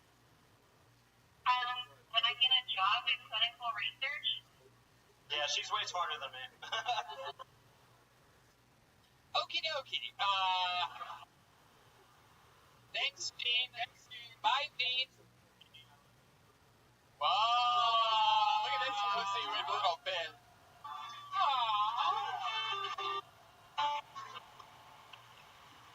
Such a fucking hoe. I love it. You're a little pussy whipped bitch, Benjamin. You know that? With that type of handling of your woman, you're never gonna be like Sandusky here and be fucking two chicks at once.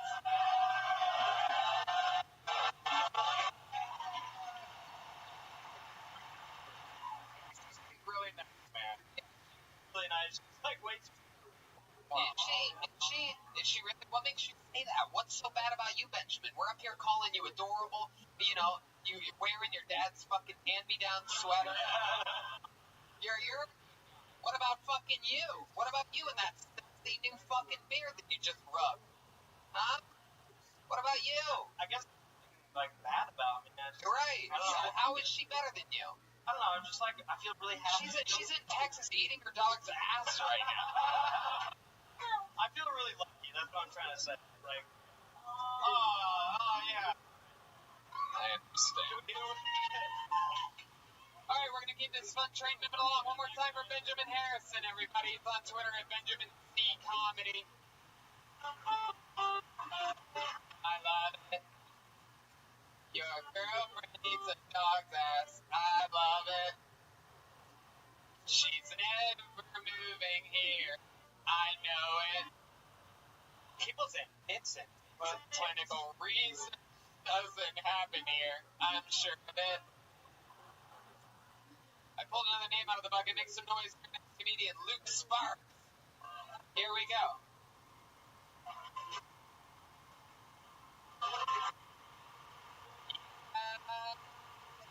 Luke Sparks, everybody. Hello. I was sick the other week, and I was laying in bed, and I blew my nose. And my girlfriend said, "What are you doing?" I said, "I'm blowing my nose." She said, "You need to go to the bathroom."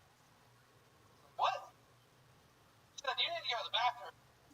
I don't even know where I used the tissue. You're supposed to shoot a snot rocket straight in the sink, then wash it down with water. I'm like, what? You're telling me you've been living in my house for a year. You shoot a snot rocket in my sink this whole time? Anyway, she's dead now. Hey, I've been trying to get in good shape. I haven't been working out. I've just been taking shits and flexing in the mirror.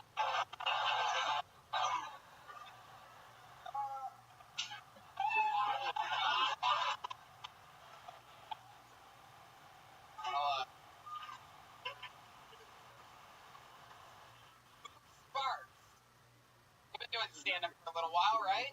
I've been trying to be super Since May. So how many times do you think you've been on stage if you had to guess? maybe about 20 before that. A dozen times. Look at you. You've been doing it all. You already have Theo Von's haircut. Incredible. It's amazing. This rate. I will have you know, I had this haircut in June of 2015, which I think predates Theo Von's haircut. No, you are correct. You are correct. There's no about it. Everybody remembers the day that Theo's haircut became that. We all know this. It's actually true. Admitted 100%. You don't think Jeremiah Watkins is your brother? Whoa, look who's roasting over here. I don't see it at all. I don't really see it. He doesn't have a beak or anything. No, for those of you listening, he looks like the lesbian daughter of the Mythbusters or something like that. Sort of looks like some like it looks like if the fucking genius that died with the wheelchair fucking he looks like if Stephen Hawking got all of his shit together. I like that. Really do. You look like a healthy Stephen Hawking with all of the physical attributes intelligence and none of the powerful brain. Heck yeah. Dude, he's got Luke, you just started really doing this here in Raleigh. I live in High Point. How far away is that? Hell yeah. Oh shit, Hulk Hogan's ex-wife lives there. That's like High Point? Wow, hour and a half north? West. Oh, okay.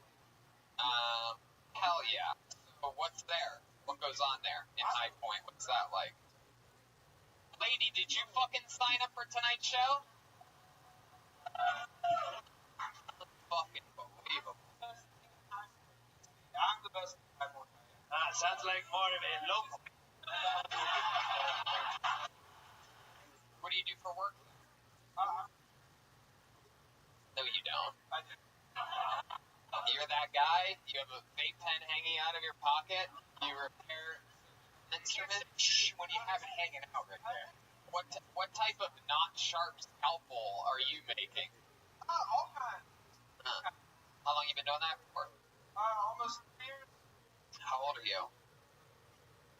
Wow. That job at 19. Like a Surgical instruments. Did you go to college? no. Is this a family business? No. No. When did you move out from living with your parents? Like last year. Right, at 21. And you had saved up money from cleaning surgical instruments? Or like, what exactly did you call it? What? Repair. They don't just use new ones. Some of them they do, some of them are expensive. Like, what's the craziest thing that you've repaired? You know, I actually thought you might ask this, and I repaired. It's like a boat anchor, but for a vagina. It's like a vagina hook, but it has a boat, like a weight on it. I prepared that question. So, hold on a second. An anchor, but for a vagina, and it doesn't go anywhere? So that you can, like, leave a vagina in the river for a few hours if you want to? Hey, don't you go anywhere now, you little fucking pussy, you! I got you one of them vagina anchors.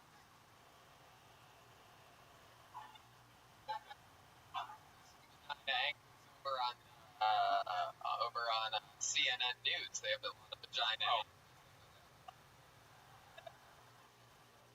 What do you see Anderson Cooper trying to take that shot on New Year's Eve? He took 4 shots, alright? Powerful stuff. So, Luke, tell us something interesting about you. Tell us a little fun fact. I thought you might ask. You don't have to fucking say that, Luke. Luke, how old are you? I thought you might ask that. What do I do? You know what, Tony? Funny you should ask. I thought you were gonna do that. Something in my gut told me you were gonna ask me if I've done stand-up comedy before. I mean, you might as well just take me back to LA with you. I know what you're gonna ask me next. I even know how you're gonna follow this up. You're gonna go, what the fuck you mean by that? Go ahead. I was in market school. I graduated early college, 60 out of 70. Was that 7 per target? No, I wish I knew who it was. How bad of a student were you? I mean, did you not do homework, or were you really? No, I just did homework. Right. I almost got kicked out, but It's typical shit. You do homework. You could do 0 homework and still get I wish straight I had D's. dropped out. How old were you when you first had sex? Hey, there's a random 19. You didn't know he was gonna randomly ask that out of nowhere with no segue whatsoever? Completely changing exactly what we were talking about? Oh, 19. Where was it at? Weird? Why is that a weird question? Where was it? It was at my house. You better tell the fucking truth. I had my parents this. Wow! Mama, coming home! Was it with your mother? Oh. No. Where were your parents at? Vacation. Really? Where'd they go? Come on, dude. How many fucking vacations do your parents? Do you remember who you had over? Who you had? It was a lovely lady named Tori. Something sounds like a real slut to me. So close to your parents. There.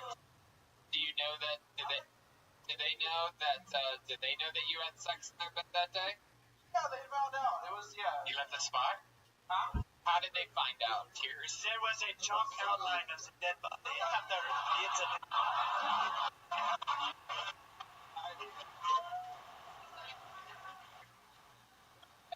How did they find out? Somebody, like, came to the house while we were, like, locked and, like, had us, God can see you.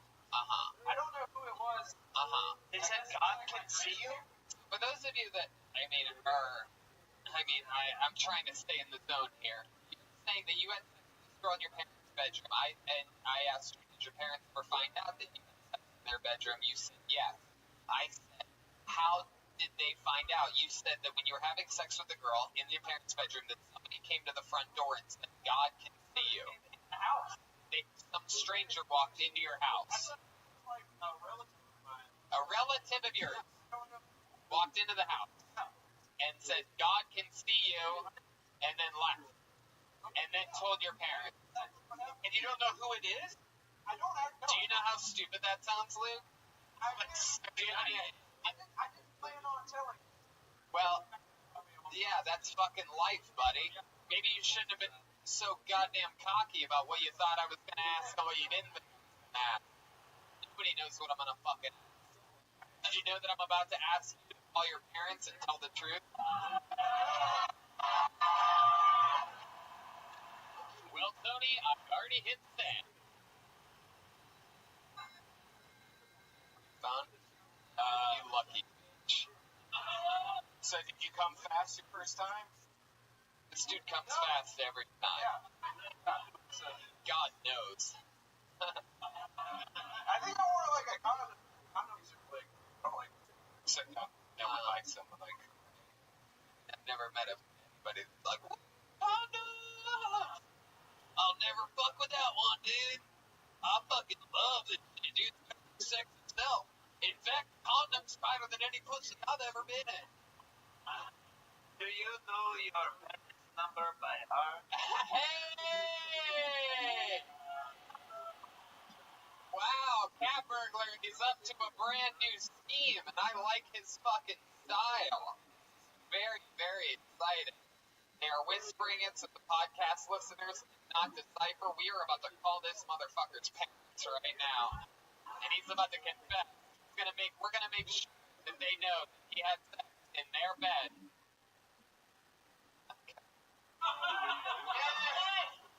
Shut the fuck up! Hello? Hello, Mrs. Sparks. How are you? Good. Hi, my name's Tony Hinchcliffe, and I'm one of the top young rising comedians in the world. I'm here hosting my live podcast where we get to introduce some of the amazing new comedians here in Raleigh to the entire world. We're interviewing what appears to be your son. Do you have a son named Luke? I did. Well, he told us something that I found really interesting. We were talking about how and where he lost his virginity. You know, the old birds and the bees? Yeah. Did you know, Mrs. Sparks, did you know that Luke actually lost his virginity in your bed that you share with Mr. Sparks?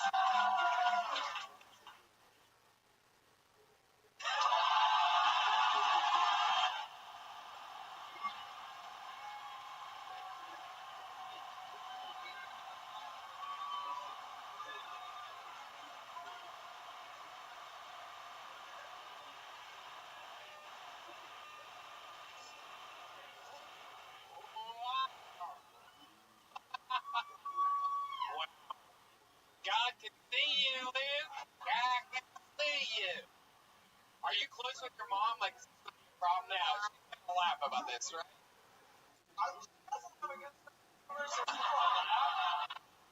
But she'll totally, like, get over it. She'll come back around. The gospel didn't have a good sense of humor an hour ago. She's into it now. Anything can happen. Luke Sparks, you did it, dude. That was a lot of fun. This was completely surreal.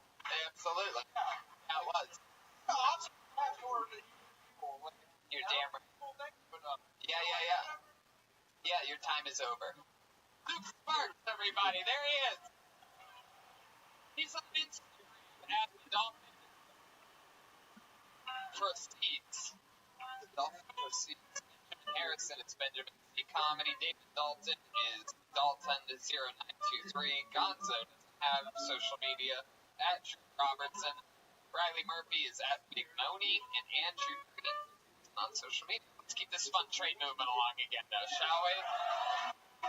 You guys want more? Hell yeah. Dr. Drew is in the house, ladies and gentlemen, chilling in the front row, making sure everything's safe for us. Making sure nobody's suffering from too much psychological damage. I cannot wait for the conversations that Luke is about to have with his mother. I know. We have to hear we have to hear what happens. You can tweet us, one of us, what happens with your mom next day. Yeah, give us a follow-up. Funny, dude. I knew you guys were going to ask that. And I actually already tweeted at you. The first thing I did when I got back on my seat, you guys. Like, just to let you know, nothing yet. No word back yet from Mom. This is really interesting. We like weird names, you know? It's always an interesting character. It's just straight up weirdness. This isn't one of those quotation middle names like Gonzo Gonzalez. It's just a straight up interesting name. Make some noise for Cash Register.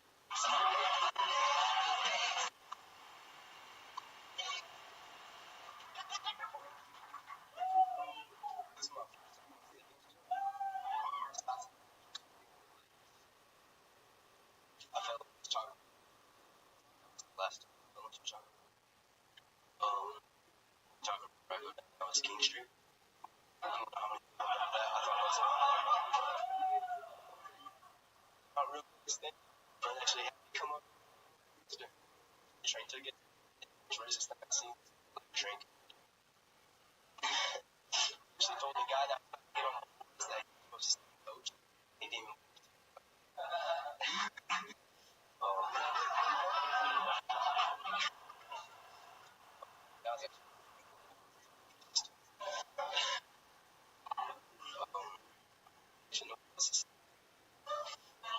First on stage. Actually.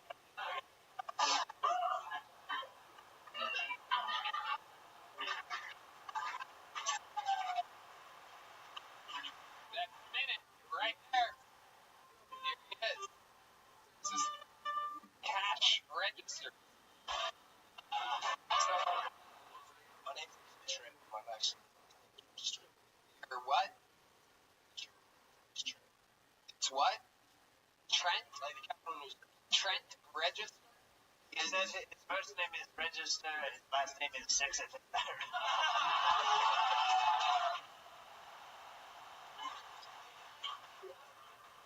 Well, first time on stage, you decided to go by the name of Cash Register because your last name's Register. The goat the first time. I actually have it. You really do? Fuck one of them? You're a fuck one of them? Yeah. I sacrificed him. Okie dokie, back to the show. So how long have you had goats for? Sure. Yeah, Trent. What? 3 years. So I went to my neighbor. Oh, okay. For those of you listening to the podcast, he has a backwards camouflage hat on. He looks like Larry the Cable Girl. And he has a big hard case of the sniffles, huh, Captain?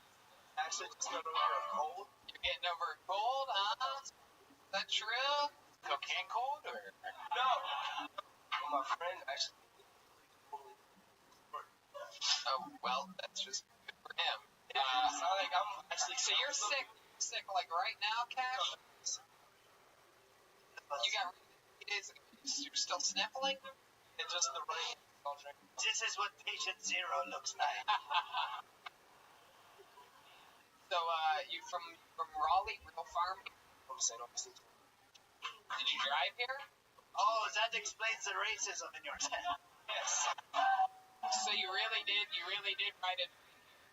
It's a really 4-hour train ride? No. Overnight. It's what? 9-hour train ride from Florida?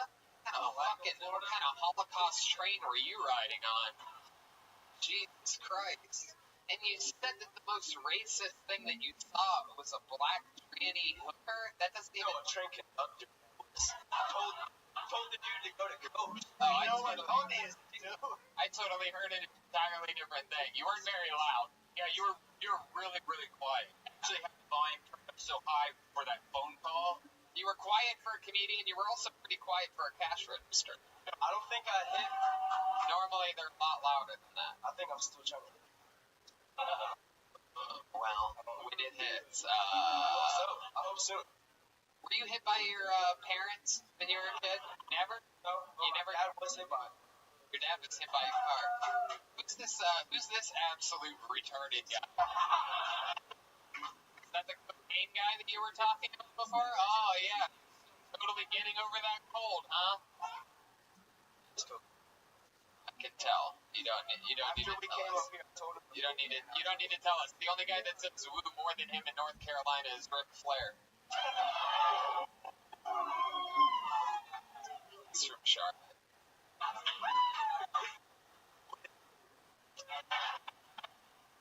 Wow, man. So, what do you do for work, cash register? What do you cook? Wings, deep fryer. Yes. Really? Deep fryer shit. Never. Right. Besides burning some eggs. What was the last part? Burning some eggs. Burning some eggs. It's a breakfast place? It's an Irish pub, but doesn't serve. If you could speak softer, I would have cheered. It's an. Nothing else. Alright. Let's do one more. Interesting. So you with your train ride back to Florida. I actually went ahead with $100 just to get this. It's kind of.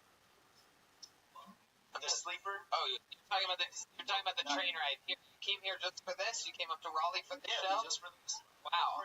You got on. Oh, you're coming to a stand-up show tomorrow? It's true. Here we are doing 4 stand-up shows this week.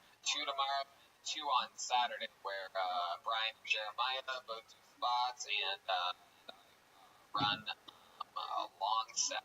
What part of Florida are you from? St. Augustine, Florida. What's that, Jackson? I tell you, if you ever come to Florida, man, we'll get you in. That's fucking great. We'll definitely get you in. We'll get you into the venue. Is what we will do. You will not have to pay for a ticket if we St. Augustine, Florida. How old are you?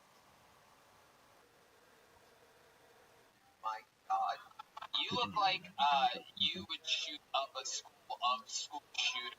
Like if they put all the school shooters together and hid them all from guns, you would find a way. Rode to my school too, so. Normally runs to school. Run to my house.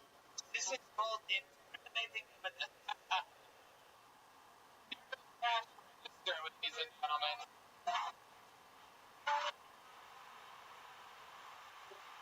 Just think one more.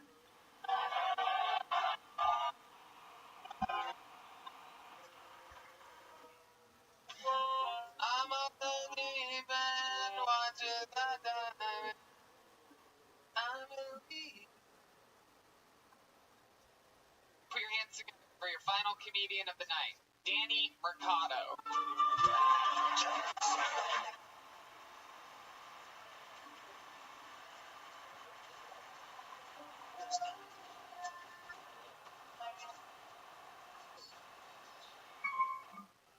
Oh, we're lucky. 2 chubby Mexicans for the price of 1. So I'm actually from East LA. I don't know if a lot of people know where that is. You know, Beverly Hills, Santa Monica. Drive as far away from there as you can. It's where the Nexus ends. That's where I'm from. Yeah, so you look around and you see people who say, "Oh my gosh, were those gunshots?" You're not there yet. You gotta keep going further. If you do hear gunshots and ladies go, that was probably red. 2 blocks, make a left. That's right. So I feel like a fish out of water out here in North Carolina. Just because you all look like you lived good lives. Yeah. All right. Well, I mean, if that's truly all that you got, let's talk about it, shall we? So you broke from East LA, you broke East LA material, and then you brought it here to Raleigh, North Carolina, to run it, see how it goes. And so, what are you doing here? Living Charlotte. How long have you lived in Charlotte? And you went straight from East LA to Charlotte? No, I went to grad school for after What'd you go to grad school for? MBA. NBA. Wow, what are you, a forward or a guard? So what do you do now? Technology. Yeah, what kind of technology are you managing? Project. Yeah, so what kind of technology projects do you manage? Reporting. Reporting systems. Is there a big technology thing here in North Carolina? Yeah. I would never think. Really? Really? What the fuck kind of technology is What kind of going on? technology you got? Commodore 64? Yeah, we got Wi-Fi! Oh yeah, you know what? You fancy little LA faggot, we ain't giving you the password either.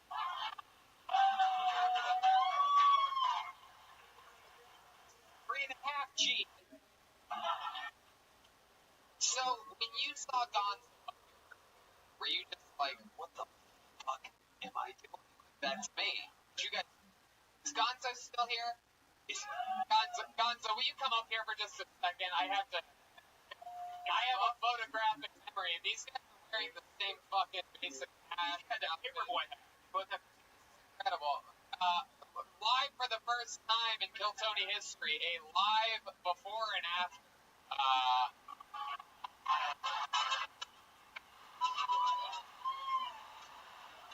A little spin. Everybody do a spin.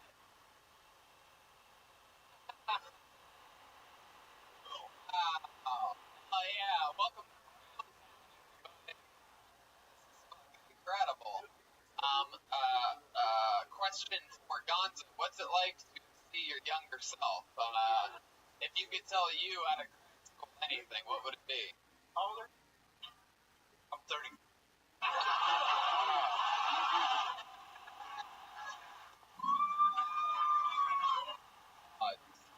Before and before.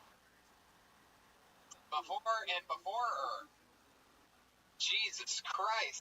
Gonzo, you are a gigantic infant. You're 33? What the fuck, man? You've seen some crazy shit in your day. Man, you need to tell that Native American wife to, I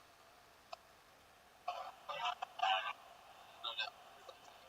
You make fun of it. Yes, we can see that. Alright, Gonzo, I'm gonna finish up with Danny here. One more time for Gonzo, everybody. So, Danny, that's very interesting. Just found out that you're 38 years old. And, so, out here, what's life like? You have a girlfriend? No. When's the last time you had a girlfriend? You have a boyfriend? Anything like that? You in that? Boyfriend? Girlfriend, 2 years ago. What happened? How did that end? I decided to move to grad school. I looked to Pittsburgh. Yeah. You sir? You hear that, bitch? He does not miss you.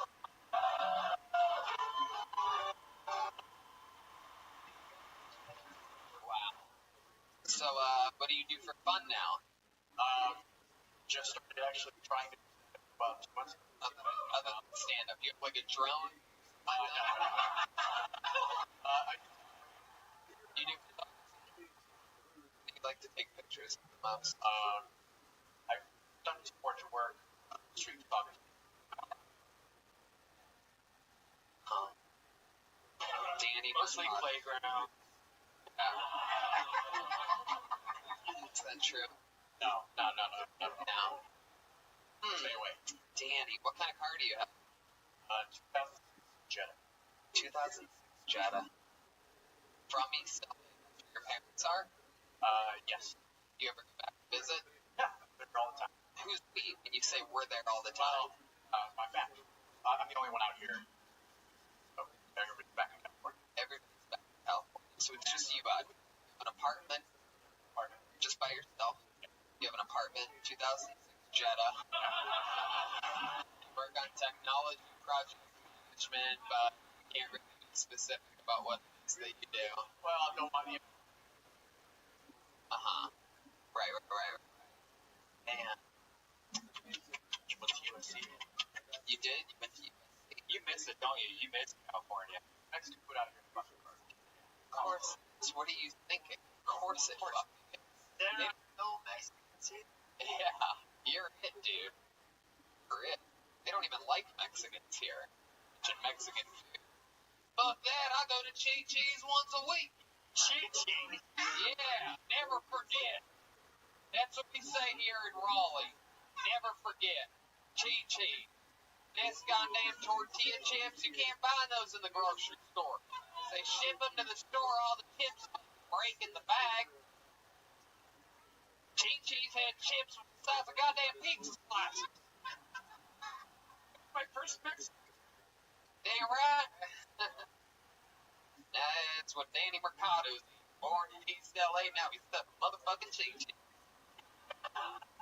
Danny, what else, man? You seem like, I feel like there's something that we're not really finding out about you. Like, it's like something about you that you know it would make this explode. Like a little,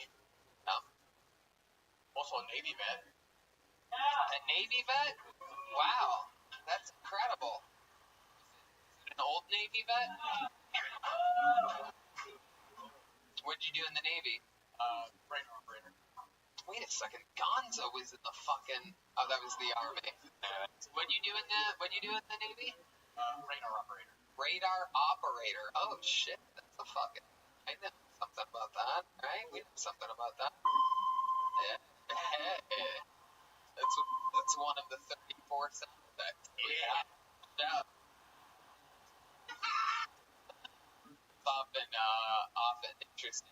So you're a master for radar. Do you have a good gaydar?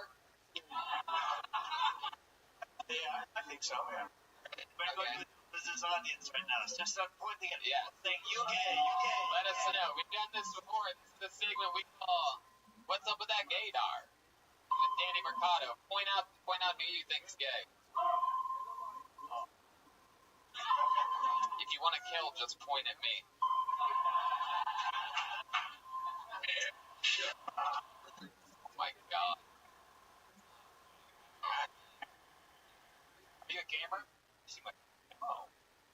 What's the last thing on Netflix that you liked? Jesus Christ. This is like trying to put a gold bullion into a screen door. Not happening. Bumping mics. Frost. That's good. Yeah. Okay. You know what, Danny Mercado? We're gonna let you go. He goes, Danny Mercado, D Mercado today. I'm sorry, but I just didn't like that right then. I think we have to do one more. We shall.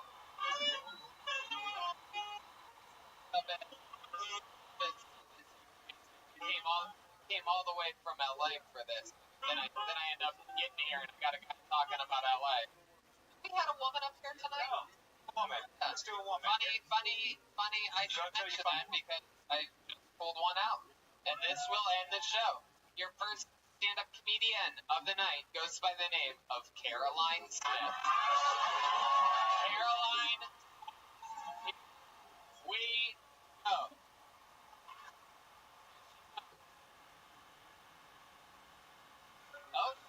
Oh, hell yeah. Caroline Smith.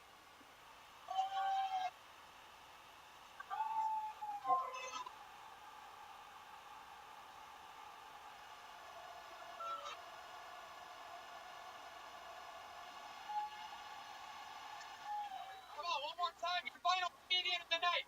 Caroline Smith.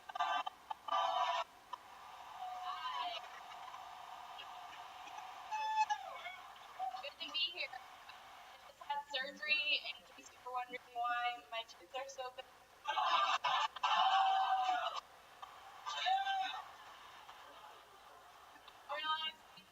I'm kind of an asshole. I know that because the last time a homeless person asked me for money, I pretended I was retarded.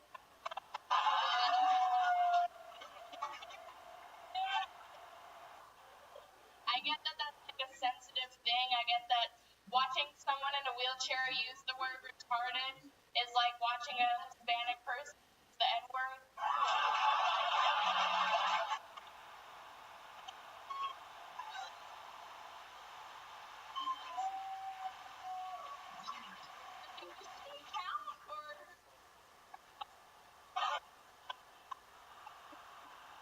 I feel like retarded people are inherently a little bit less racist because they can't enunciate hard R.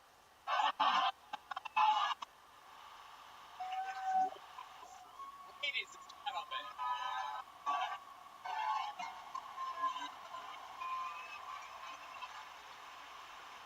Just got a goddamn standing ovation. She's the only person not standing right now. Very amazing. That was hell, yeah. Caroline Smith. That was fucking awesome. Best set of the night. Best set of the night. Definitely best set of the night. How long have you been doing stand-up for? Wow, that is incredible. What is what is the actual condition? Cerebral palsy. Cerebral palsy. That's interesting. That's not what that is.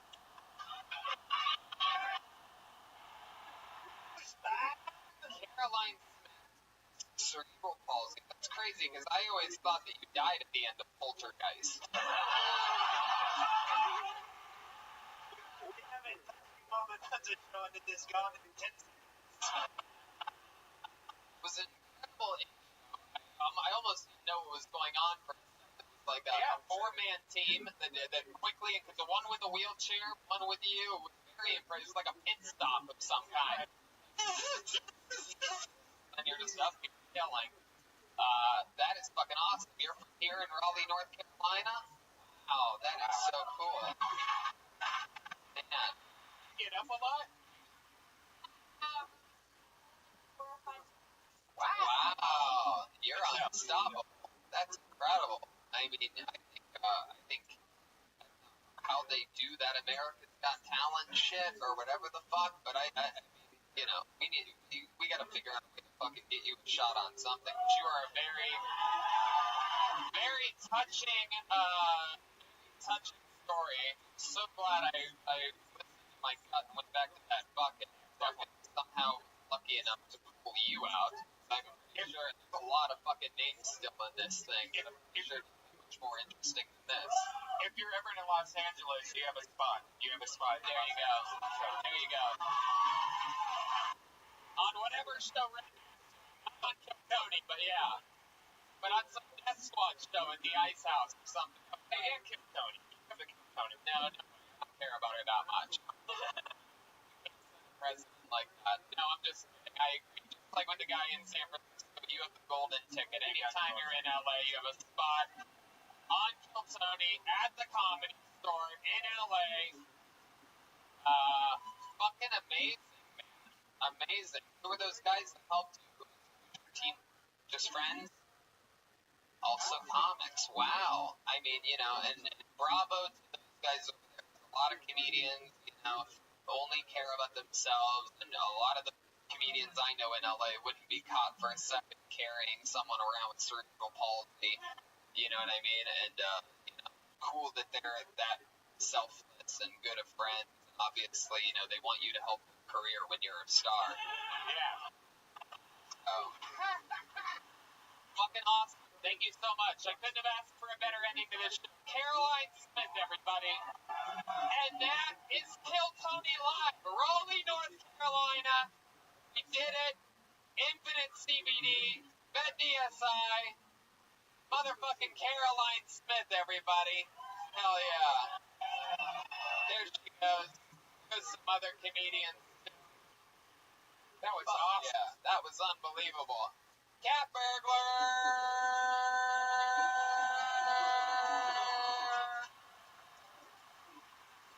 Fun tonight. You gotta get that hair dryer back to the hotel, huh?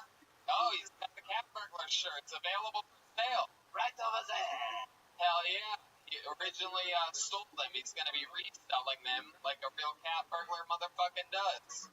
Check out Cat Burglar Podcast, Jeremiah Wonders, and a bunch of other fun stuff that's going on. London, England, Manchester, England, Dublin, Ireland. The world tour started tonight here in Raleigh, North Carolina. That is what an episode of Kill Tony looks like. We had a lot of good moments. We had a mom find out that her son lost his virginity in her bed. She hung up on us. We had Caroline Smith come up here and get a standing ovation from a wheelchair, which is just very powerful shit. Beautiful. Let's not forget about Cash Register, Andrew Green, Robertson, Riley Murphy, Gonzo Gonzalez, David Dalton, Benjamin Harrison, Luke Sparks. We did it, Red Band. That was amazing. Thank you guys so much. 4 stand-up shows this weekend. 2 tomorrow, 2 on Saturday. I'm doing a very long set. These guys are doing sets. Come watch it. Cat Burglar. I've got a cool video on my Instagram on that Jeremiah said before on YouTube.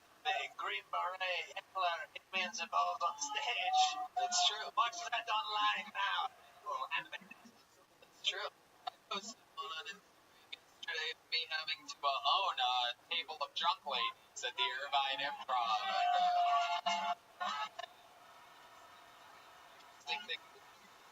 Cat Burglar. I don't know what's going on. Yeah, that's amazing, guys.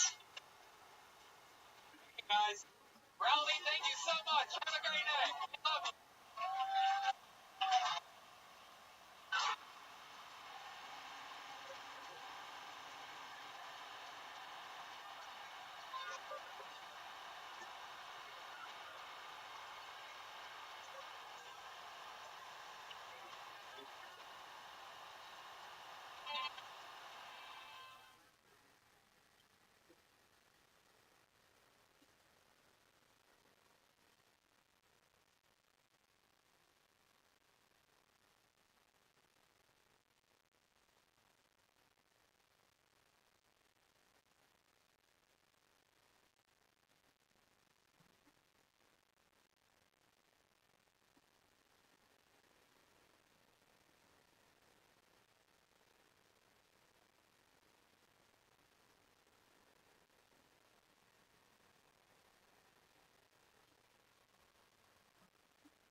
Davis Comedy Store main room for a brand new episode of Kill Tony. Give it up for Tony.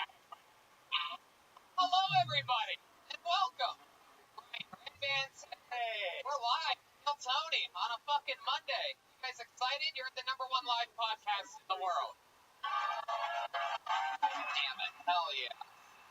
Hello to many, many people watching YouTube right now on the official Kill Tony YouTube site, streaming live globally, which is a good thing. travel a lot. We just had an amazing sold-out show in Raleigh, North Carolina. Unbelievable fun there. And we're taking it all over, like 26th, next Saturday. We're doing it at Stand Up Live. We're going back to Phoenix, Arizona. And then February, we're going to Dublin, Ireland, Manchester, England, and London, England. That's February 14th, 15th, and 16th. Kill Tony Live in Europe. And then I stay in London for 5 or 6 nights. Stand up by myself both the February 18th, 20th. And then Kill Tony's in Philadelphia, Pennsylvania for the first time for March 21st. And we do a whole week of comedy. Comedy Club in Philadelphia. Oh, yeah, next Friday. Before that Kill Tony show, I'm doing a Friday night show.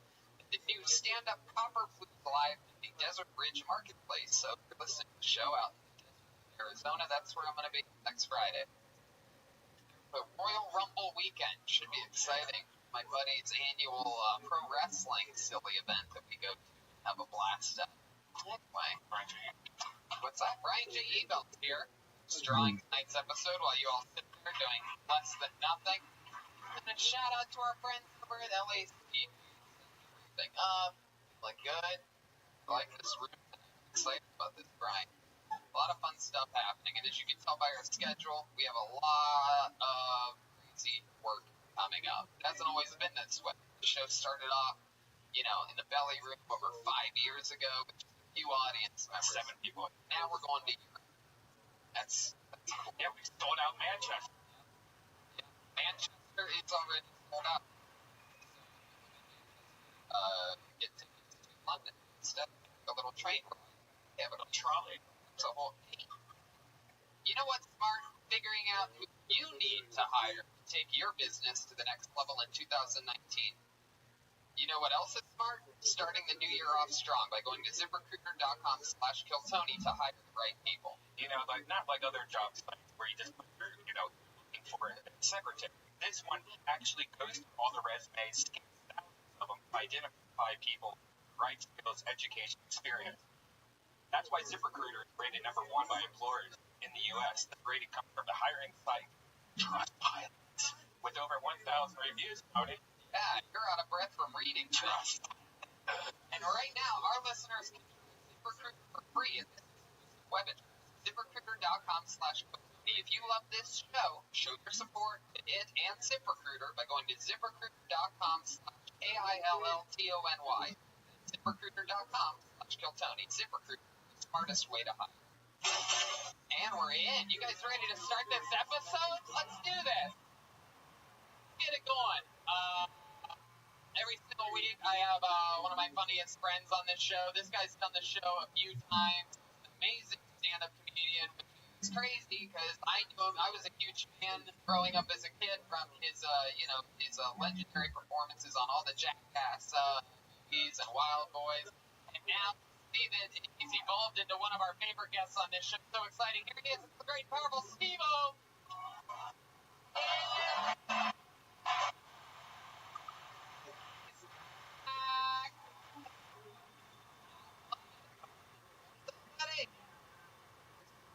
Yeah. And I think I'm going to get some tonight. Yeah. Slip into that zip. You know what I'm saying? Why she just sat there and she said, It's the smartest way to hire. Welcome back, Steve-O. I'm so pumped that you're here. thanks, man. You are a full-time stand-up comedian now. You still do stuff here. My God. He just showed me something that he just did that was hey, that's part of your stand-up act. Well, you see, my worlds have merged. I started doing just stand-up, and then I started doing stand-up where I would edit it after the show. Now I do a routine of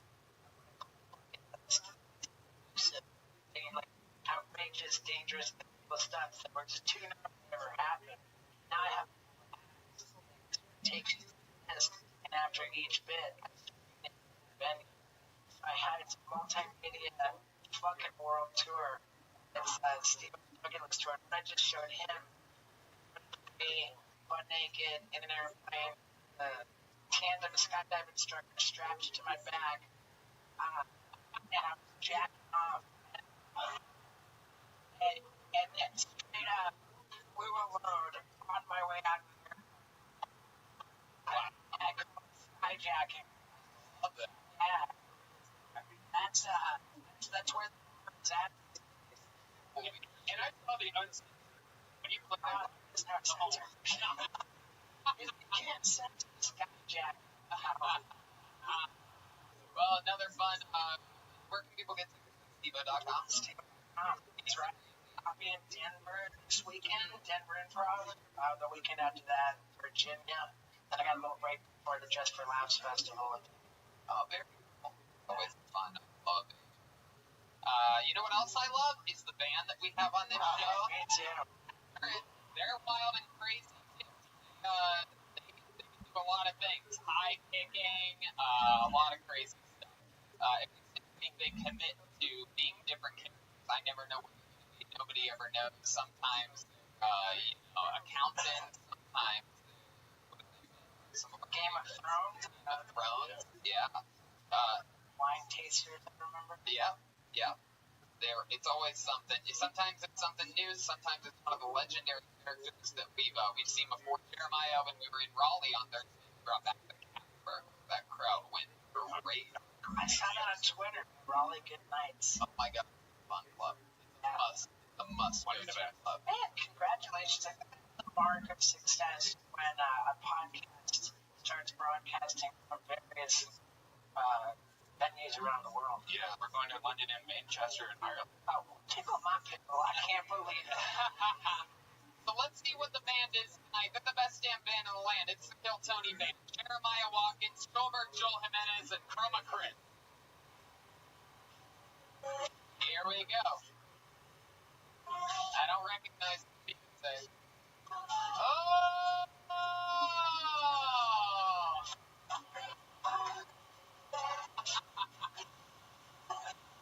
Wow. This. Oh. Wow. Look at this. It's all gay men tonight. I'm kidding. They're construction workers, everybody. Am I right, Jeremiah? Name's Baloney Pete. Baloney Pete. My wife back there sandwiches every day. Hey, Baloney Pete. I like that. Jeremiah's Baloney Pete. Full construction. And a little behind the curtain, that we built in the city. Didn't sound like it. It didn't sound like it all, so it sounds like we're part of YMCA or something like that. I don't know. Built this city on rock and roll. We have Jeremiah as a Baloney Pete. Baloney Pete. Chroma Chris is here, and then we have Joelberg back there. So, I mean, looks like he's about to start building on the wall. Job's a job, dude. My name is Jonathan Rodriguez. I'm on operate heavy machinery at LAC. Oh, there you go. Another speed drop there. We're in. Steve-O's about to leave, I believe. Decided to leave right now. He thought that was the band comes out, and that's the end of the podcast. Nah, I was just checking out the technical equipment in Redmond. One of the cool things that I noticed about you, you're always interested in that stuff. You know how to edit actual things. Yeah, and, when we went to your house, you were like just in the Final Cut Pro, just doing it. But the thing is, Whoa. I just ordered a camper, and my intention is to have a camper van that operates as a traveling podcast. And I'm intrigued. Oh, Jesus. Jonathan, what the fuck? From Jackass to Jackhammers. All right. Whoa, alright. Oh, I think we can all say build that firewall. You know what I'm saying? That's a great idea, man. Like a traveling podcast studio. Right, I mean, I think it's fucking great. Well, That looks like small, like space. Yeah, I think there's all on the road, not to carry on. Yeah, that looks like fucking tiny shit. let's get it going, ladies and gentlemen. We have the construction work, Evo, I have buckets filled with people's names. Sometimes it's someone trying stand up for the first time ever. Sometimes it's one of the veterans we've learned to know on the show. But you never know what's going to happen. You get uninterrupted 60 seconds. You pull your name out, you do it in 60 seconds. So when you hear the sound of a kitten, that means wrap it up then, or else you're going to bring out the angry West Hollywood Bears. You guys ready to start this thing or what? We're live. It's Kill Tony. It's happening. That's it. The 4 buttons to press there. Here we go. And our first performer tonight getting an uninterrupted 60 seconds by the name of Kevin Plattman. It's a new name. Kevin Plattman. Hey!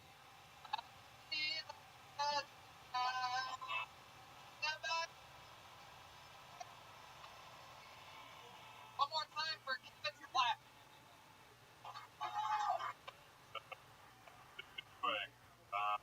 A lot of people have this thing called gaydar.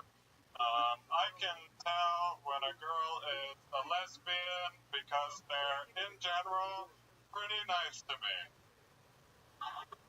Like, if I've learned anything from the Bible, it's that hotel drawers never have anything good in them.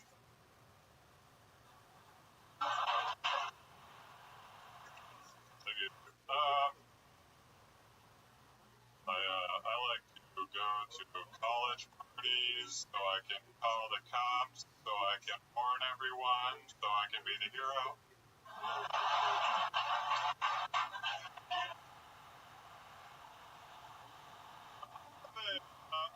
A 100% record.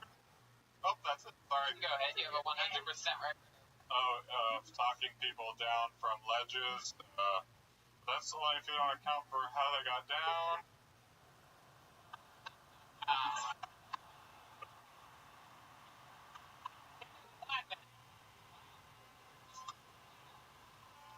It's funny. Great way to kick off the show. It's hard to get that many hard lines. First time on the show. Oh, yeah. Yeah. Pull the mic up, by the way. Oh, do you know how? It's okay. It's okay, Brian. That is exercise for me. He's leaning down. He's being funny. Funny. Wow, there you go. All right, I guess castmates insist that you fix the microphone. They don't like anything different or original on this show. That's all right. Everybody must do everything the same way, even if they're getting loud. There you go. So, what's your name again? Kevin. Okay, Kevin. Yeah. Kevin, I want you to act normal now. I'm trying to figure out, like, if something's wrong with you, or, like, if this is how you are. Oh, yeah. I mean, you're hilarious, but should I feel bad for you, or is this just like your shtick? What do you think would be better for my stand-up? I would say this. Nothing normal like that. Normal. There's something wrong with me then. Okay. I don't know. I don't think you need to act. Yep. Okay. Kevin, how long have you been doing stand-up? 5 years. Yeah. From where? Denver, Colorado. Denver, Colorado. That makes sense. Big comedy town. They breed a lot of the best, a lot of the comedians nowadays who work with Wendy out there at Comedy Works. Oh, yeah. You do. Big club. Yeah. Baloney P, you okay? Yeah, boy, yes, which. Yeah, go ahead, Baloney P. Hey, Kevin, tell me about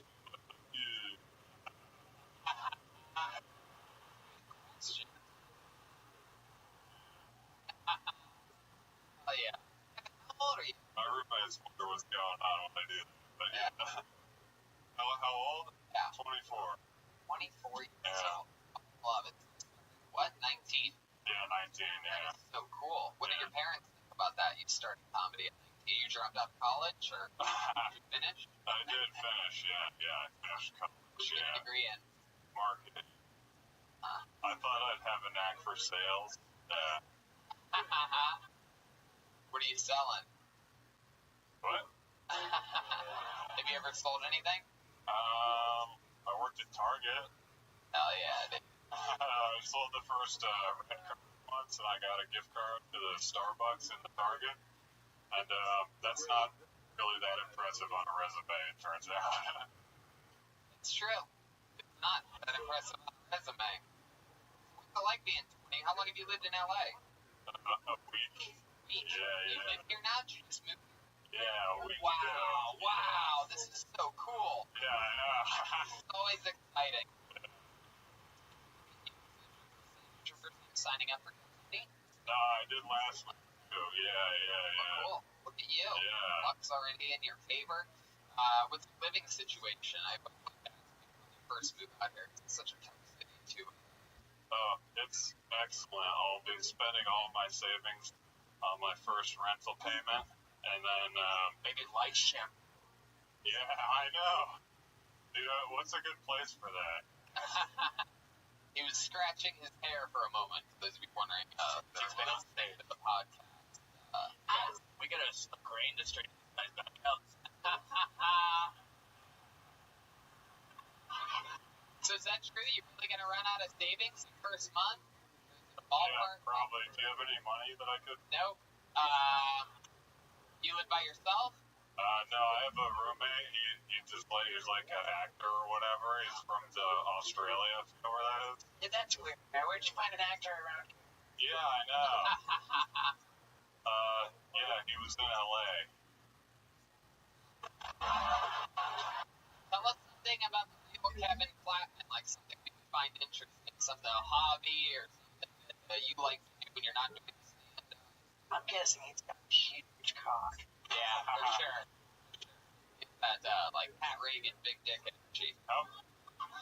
What's a big size? I mean, I don't know. They say feet and nose is indicator. And I don't know. I just get a big cock vibe. if it goes, You know what? Not only do I think this guy has a giant dick, I also think that he has a lot of pubes as well. I feel like he has a gigantic bush. Really long balls, like Ari Shaffir balls. Oh, no, wait, what's happening? Oh, get the outside. Wow, look at you. Damn. Yeah, you should have seen when I was back, and it was going to laugh for him. I did last. Oh, Jonathan Rodriguez. What was that answer about you, Kevin Flatman, when not stand up? I play golf. I'm a scratch handicap golfer. Really? Yeah. You're a top-notch baseball golfer.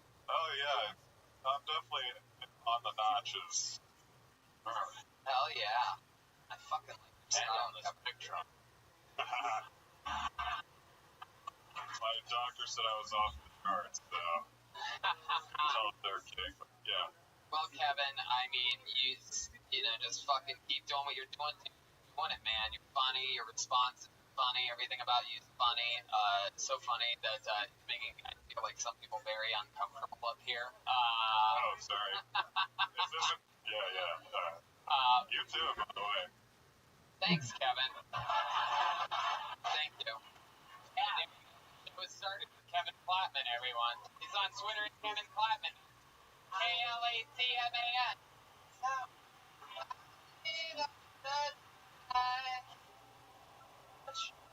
Alright, quick question.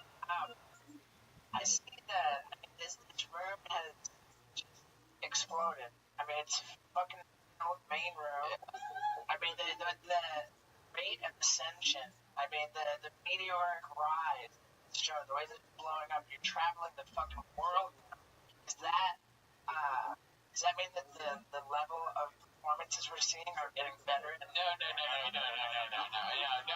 Don't let Kevin Flatman confuse you.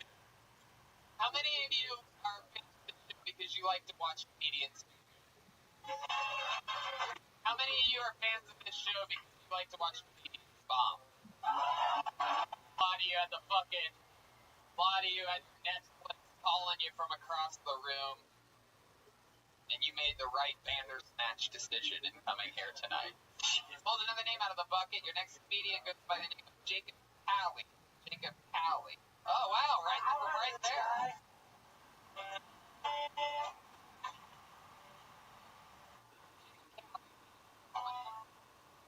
So, Hurricane Harvey, Houston, Texas, there was a large spike in newborns named Harvey. Like, why would you name your kid after a natural catastrophe that cost billions of dollars? It's like, why would you name your kid, Trump administration? So no, you're holding your baby, you're like, oh, what a cute little baby. Yeah, he's a Harvey baby. It's like, Weinstein's kid? Like, no, from the hurricane. And it's like, why would you name your kid after the O.J. Simpson love? Or, like, one of the Kool-Aid flavors from the Jonestown Massacre. Like, hey, Greg Kool-Aid. Oh, yeah. No. Oh, no. It's like, where do you go to extrapolate to name your kids after these catastrophes?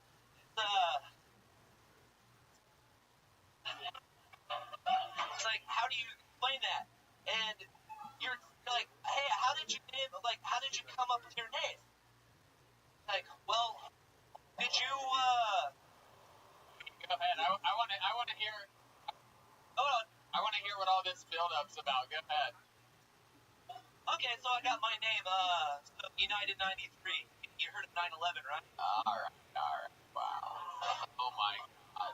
Well, that's it. Big and Cali giving these people what they wanted all along.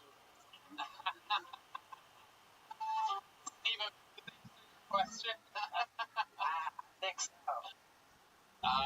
Big and Cali. I want to maybe pull the curtain a little bit. I'm familiar with this guy. Oh. Going way back, right? Like, He the guy that was strapped to your back while you came while jumping out of an airplane? no, and hopefully this isn't wrong to say, but many years ago when I was just kind of becoming known, this guy emerged as a real sort of jackass, one of the kids that didn't listen to the warning, Oh, So he had his own, little stunt. What the hell? Yeah, what the hell, stunt crew. You can still buy it in skate shops. It's great. And now recently, and I was shocked, even kind of offended by this. Like, I don't know. I went out to South Africa to take on trophy hunters and poachers, right? Because I'm a big time animal rights activist.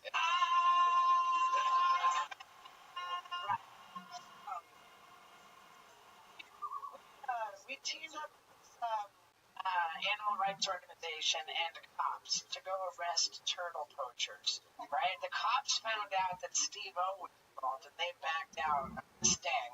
The animal rights kept the sting on. So when we actually went on the sting, it was up to me and my bumbling camera crew to arrest poachers in Africa with a pair of hands, which is one of the most hilarious things I've ever been involved in. But I heard from Jacob here, and he said, hey man, I want you to be part of this documentary I'm working on. I'm hanging out with poachers. He's got like a picture of him buddied up with a guy holding a rhino horn that was like cut off, and I was like what the fuck was that? And am I mistaken? That was you? Yeah. So in 2015, I started I'm making a movie. It's an odd way to take on poachers, to be like, yeah, hey bro, nice. So I go undercover. I do literally live with poachers. I sleep in their homes, and I find it's a unique way of finding out why they're doing what they're doing. Baloney Pete? Yeah, you want to know how this guy likes his steak poached? Hey! Baloney Pete with a little construction joke.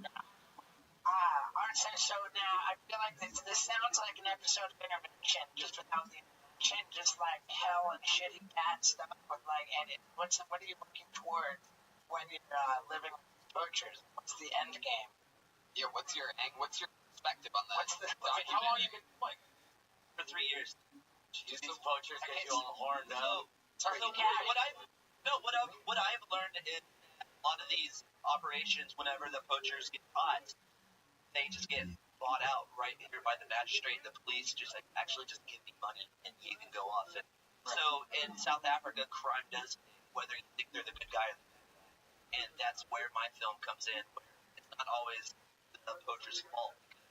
They're just being exploited, live in poverty. Well, you know what? I think that one day I'm excited to be able to watch this film in skateboard shops in Houston. And I don't say this, and I hope I haven't been attacked, but I was confused. I was like, what the fuck is this? And I'll give you the benefit of the doubt, and I just hope that your animal rights activists understand it. Is that the first time you've ever done stand-up? I haven't done stand-up in 10 years. 10 years? Yeah. This is your big This return? is actually my first Where'd you do it 10 years ago? in Houston. How'd that go? At the skate shop. Everything you done. No, I opened up for Neil Hamburger, and it's just a one-off. I just stopped. Wow. There you go. I want to know if Brian's sad that that's where all his Rhino boner was coming from. I'm not excited. It's like at forhits.com. That's right. From a good Tony. Any crazy stuff ever happen when you're standing with these poachers? You ever wake up and they're standing over your head, or you wake up and you're standing over there? I had a camera guy follow me, filming my work, and I had a meeting with a kingpin, and when I came back, my car was gone, and I learned that my camera stole my car and left Cape Town. My car with my passport, my wallet, my phone, and I had to hitchhike back to Joburg. Joburg. He's right here. Hey.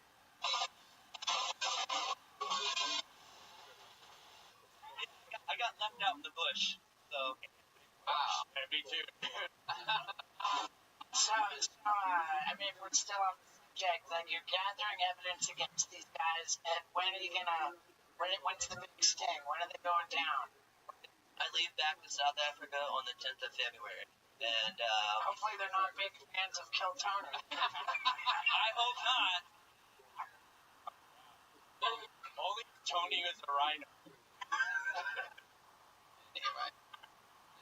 Jacob. But yeah, and again, I'll give you the benefit of the doubt. I'll observe that you're doing it for the right reasons, and so thank you, and it's good to see you. Yeah, you too.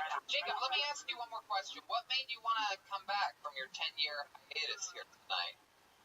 I was just Googling what's going on, and I was like, Joel here, and Kill Tony, and Steve, of course, and I was like, yeah. So I went to Mel's Diner. Fuck yeah. Wow. I mean, that is just the most honest answer I've ever heard in my entire life. I Googled it, went to Mel's beforehand. Baloney Pete, do you have something? My helper. Oh, okay. All right, there he goes, Jacob Calley, everyone. He's on Instagram at Jacob Calley, C-A-L-L-E. Here we go. The bucket we go. That's cool that like I really want to be fine.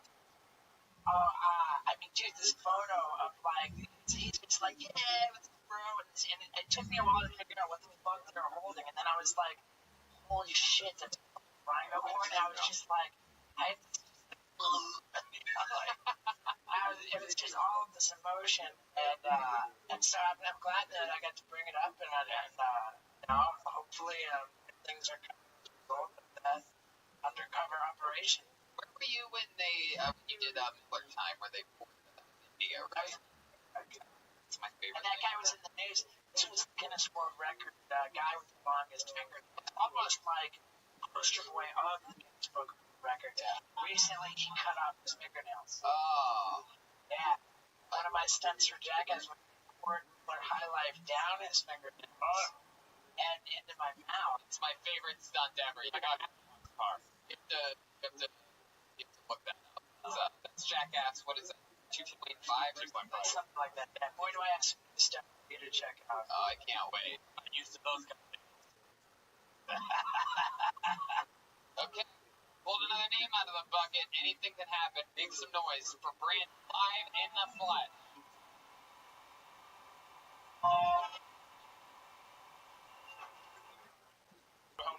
Detroit, that's where I'm from. Anybody ever been to Detroit?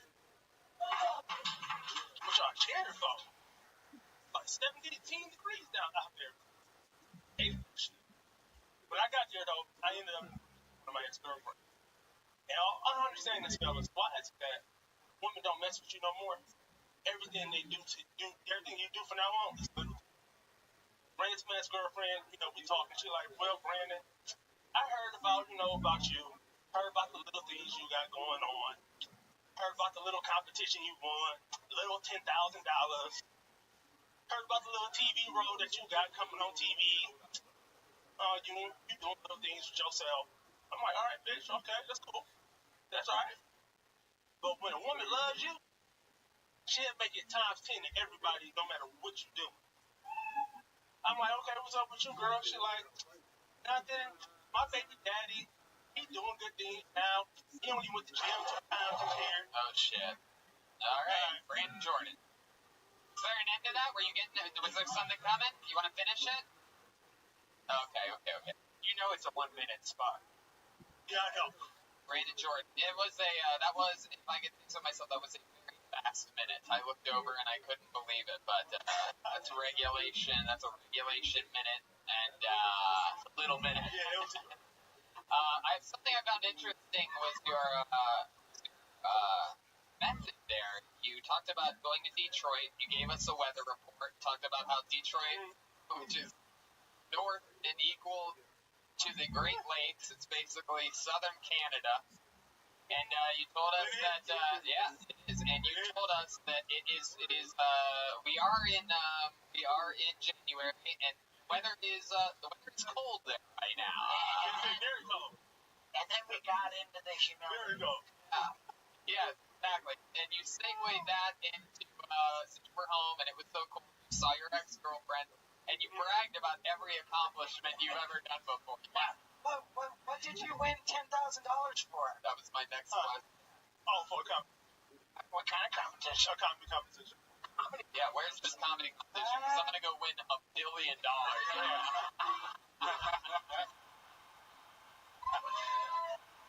If you want $10,000, I'm about to put that bitch up. Jeremiah Maloney P. What show do you have coming out? Oh, no, that's just Oh, my God. on that. All right. Where was this comedy competition? Here? Why would he pay himself $10,000? Why? I wish I could pay myself. I'll tell you, the way that he walked up to the mic, I felt like he really, exuded confidence. I saw the way he's working with the mic stand. He knows how a mic stand works. Honestly, it really, when he got to the mic stand and started making the adjustments, I wish he just pulled a Kevin Flatman and just sort of, punched down. It was so annoying, that 7 seconds. I always said he looked confident walking up to it. Once he got to it, it was a disaster. Yeah, you gotta go hard left grip and turn that bitch, just whatever it takes. So, so you talked about what you've done. Well, you know what? I'm gonna force an answer out of this one. All 3 of us have asked it. I'm gonna force an answer. Where was this comedy competition for $10,000? What was It was at the skate shop in Houston.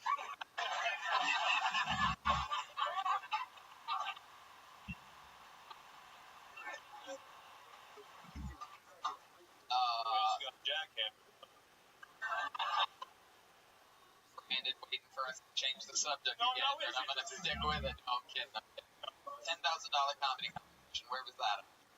It was in Canada, but it wasn't 2,000.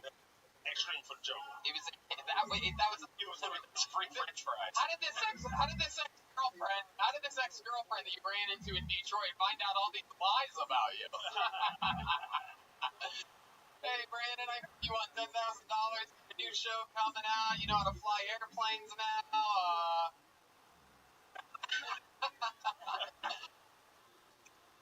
So, Brandon, interesting. How long you been on stand-up? 12 years. 12 years. How old are you? Be nice, guys.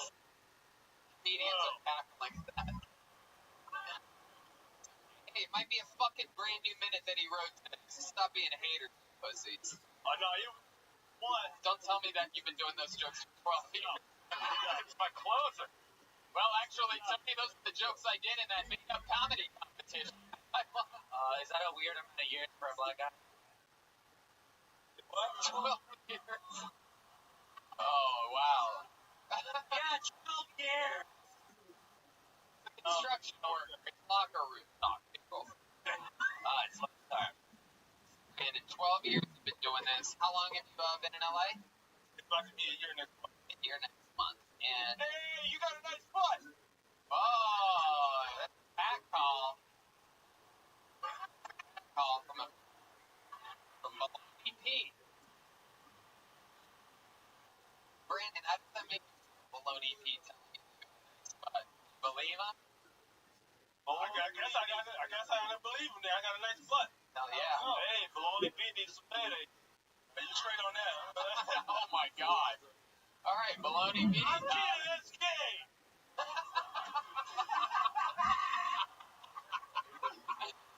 Construction worker, ladies and gentlemen. Kidding, that's gay. That's my favorite four-word succession I've ever heard on this show. Just kidding, that's gay. Wow. So Brandon, 12 years. When did you really go to Detroit over the holidays? I don't know whether to believe you. How long did you spend in Detroit? Couple days. So I'm going back here. So it's been a full week. That's a lot of flying. Brandon, I have some bad news. We just canceled the return flight to Los Angeles. You actually have to stay there now.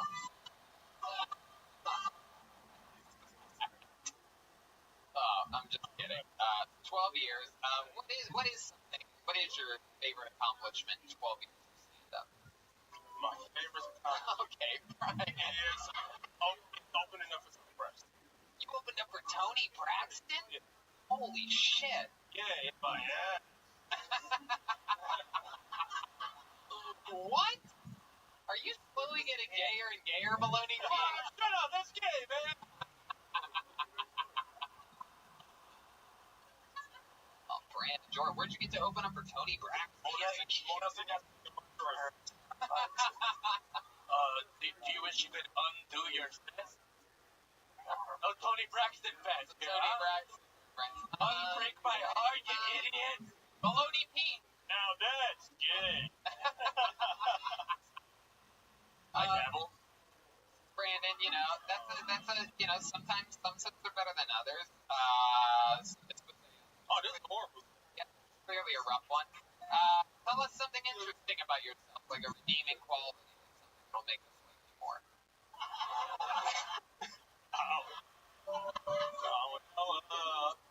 I want to ask you, I don't know. What's your demon clown? What's the nicest thing you've ever done for another human being, or a puppy, or an animal? The nicest thing I ever done? Yeah.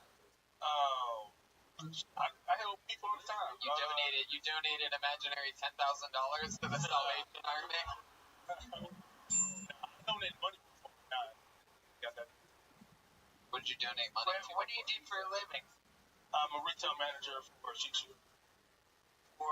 SHIEKH. What do you say? Shoes, right? Okay. Okay, so what kind of shoes are those? Kobe. How about that? Try to sell us those shoes. Try to sell. That's fine. I don't know that word. Oh, there you go. Another fun episode of Married with Children. We'll be right back. I think we need to build the conversation skill. What was that, Baloney Pete? Never mind, pocket. Wow. Entire method of talking just changed. For a minute. All right, Brandon. Well, you've been on the show a couple times before, right? It's my third time. Hell yeah. There you go. Working it out, trying to make it happen. It's not an easy thing. Some sets are better than others. We'll see you again. See you again next time. Brandon Jordan, everyone. He's on Instagram at comedian Brandon. One. Steve in the bucket.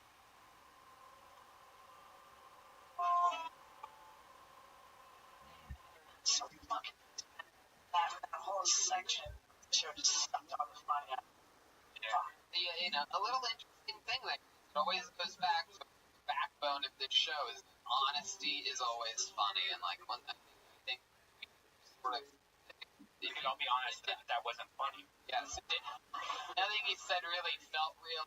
60 seconds felt out of place. Plus, even if it was real and it was funny, you have to hear it from it. Yeah. A lot of my. All right. So Steve pulled another name out of the am I bucket. okay to just go ahead and say our next comedian is Lawrence? Lawrence, here you go. One word name. Lawrence. Jumping over a table. Yeah.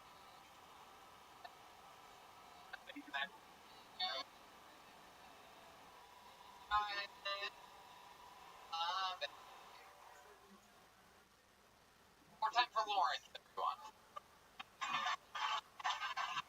So I used to work in retail, and my boss would tell me that sometimes he would go out the back in the office and smoke crack, and then other times at work he would go out the back in the office and smoke crack. Snoop Dogg's new song says, if you breathing, you achieving. Hey Snoop Dogg, aim fucking higher, mate. No, we don't breathing. I get a lot of short guys coming up to me and they tap me on the shoulder and they go, excuse me, my last girlfriend is actually 6'1", and I'm like, oh my god, I'm so sorry, God, I feel so foolish. My friend's concerned that people think he's gay, and I'm like, sorry mate, I can't hear you, that dick.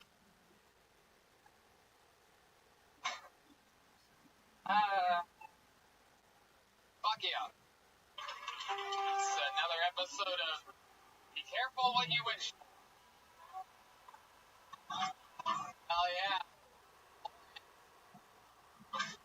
What did you say? I don't know what you said. What did you say? You want me to? You'll hear the podcast. Okay, You can go back and listen. I loved your voice. What you said? There you go. Before, right? And meet Lawrence. Twitter handle is Sarah Lawrence. Yeah, why no Sarah? well, it's talking to a couple of guys at the back, and you know, a lot of the times people get called when they only have one name. So I was like, I'm gonna do Lawrence tonight, and then everyone was like, do it, and that's a good story. Makes no sense whatsoever. People called only have one name. Like Aphrodite, or like Golden Child, or that guy with the weird shirt.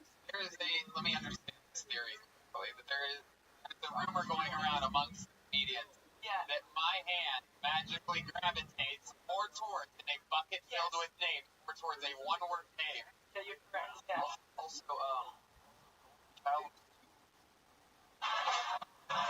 whoa, Chroma dropping knowledge over there. Instagram and him. You guys know who I'm talking about.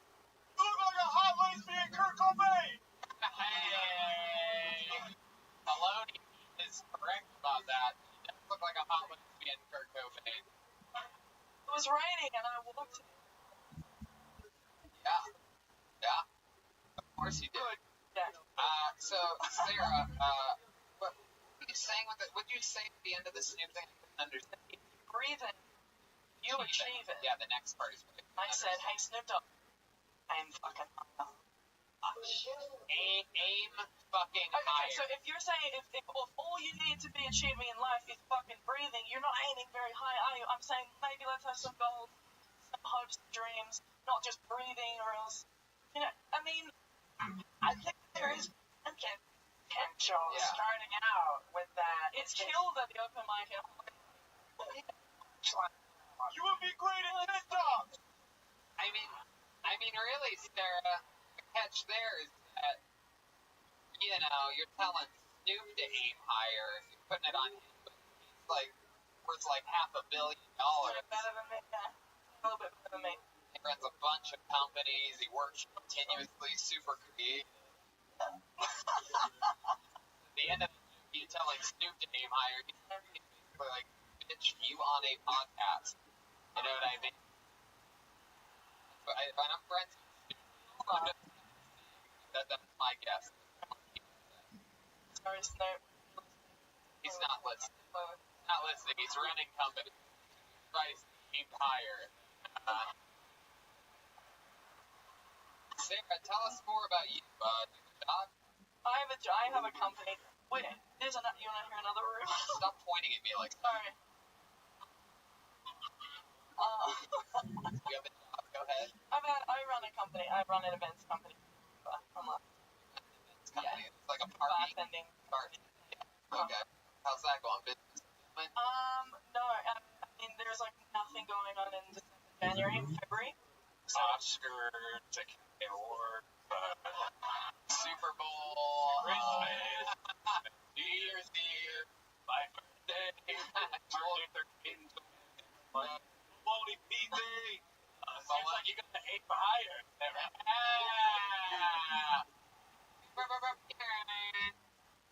Sorry, bless you. So Sarah, what you been doing with all the off time? Clearly you've been sprinting thrift stores at a fast pace. Clothes hanging up. I found this rolled up in the floor in my office, and I thought it's raining, so I'm just gonna. You have an office? For a business that's been out of operation for 3 months? By city code, a closet does not count as an office. Listen, I'm doing deals. I'm just not doing events. And if I want to, I'm not gonna. I want to. And whatever you don't want to do it. It's gonna help you. So the people like the Oscars and all that, they have like stuff all the time, but they don't want to spend any money, and they can't afford me. Whoa. You know. Maybe you're too expensive. That's what it is. And everybody Put your price down. I get my clients. So you gotta. You got no clients. A lot of Maybe it's a price thing. Yeah. Looks like this. Yeah, business 101. That's it. Right, and this young lady is a cheap. Yeah, for sure. I know a guy who just won $10,000. Can he afford you? I know a guy who just won $10,000. Can he afford you? To the question. I don't know. Moving on, back to you in the studio, Tony. Thank you, Joe. You're originally from Australia? Yep. Whoa, Jesus Christ. Yeah, you knew the answer to that one. How long have you been in America? 4 years. 4 years. You seem like someone that's on a 5-year visa. You just realized you can't say that. 5, 4, 3. Some weird Australian countdown. 4.5 years. 4.5 years. How long have you been here for 4.5 years?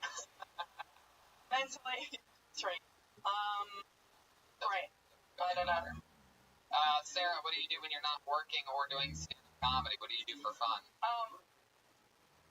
There's another rumor that's going around. Not rumor, but none of us do anything but comedy. So we're all like out there, like, what should we say? We do like pottery or fucking skydiving or something. Like, everybody just does comedy. Like, it's 9 o'clock on a Monday. Pottery and skydiving is actually one of Steve-O's next time. He's going to while making pottery and skydiving. He's trying to aim higher, you know. Hang out with love.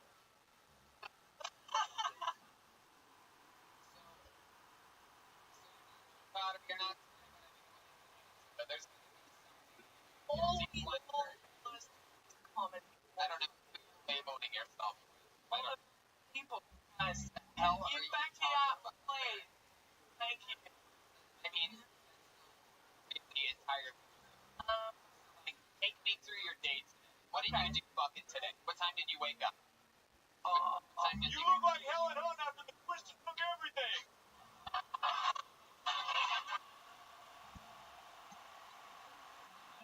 all of you is fucking five right now. We are up to code. What time did you wake up today? Like 10:30. And then what did you I sent some jumped emails. right out of bed as soon as you woke up and started throwing on shit, you stopped laying around? No, woke up, did some emails, like went to the gym, cooked food, gone for a walk, all that kind of shit. What kind of dog do you have? Playing the,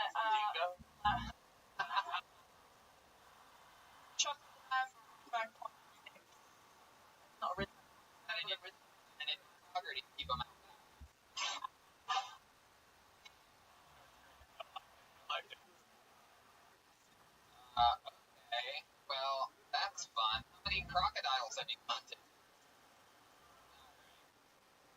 So you made it to, what workout did you do at the gym today? Did you do the, special?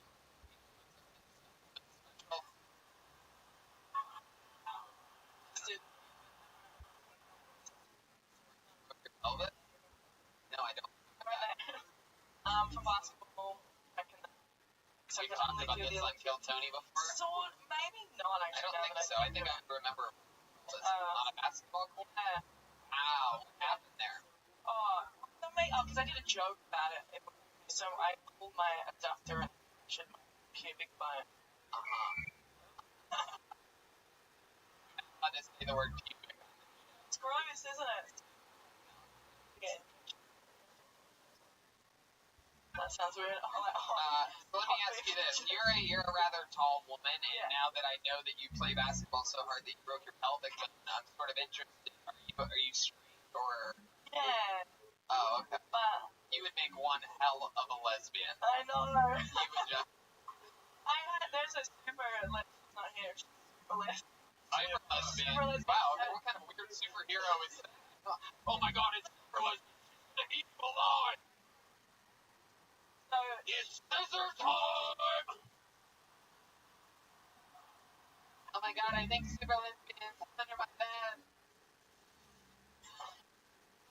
Do you smell something fishy? Super lesbian, blah, blah, blah, blah. You know what, so can't stop my dog. Hey. Super lesbian. It's funny, because I actually dressed up tonight. I was like, I'm going to put on something nice. I'm going to kill Tony. Really? Yeah. Nice. All of the outfits that the bad guys wear in Home Alone. It's, but you can be nice.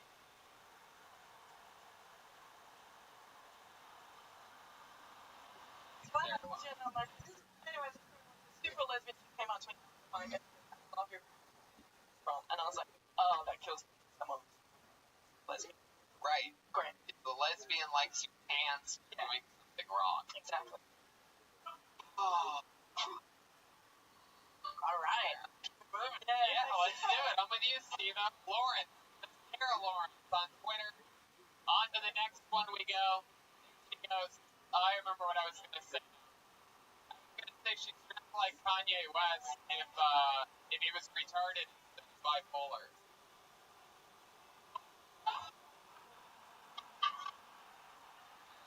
Really? Use the word show. About how someone dresses. You can pull it off. Oh wow, what coincidence. Another one-word name. No, I'm kidding. It's not. Fucking ridiculous shit I've heard about this show. Oh, there's this one comedian that swears if you rub your head 3 times and bark twice, you get pulled first. Alright, I pulled another name out of the bucket. Makes room for Vince Merida. Vince Merida. Vince Merida, all the way from the back. Here he comes.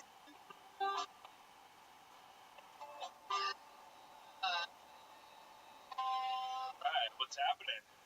How we doing? Good? As stoked as I am to be up here on the stage, Steve-O, Tony Hinchcliffe, I don't know who I'm a bigger fan of. I mean, Steve-O, I've been watching him shove things in his ass for the last 16 years.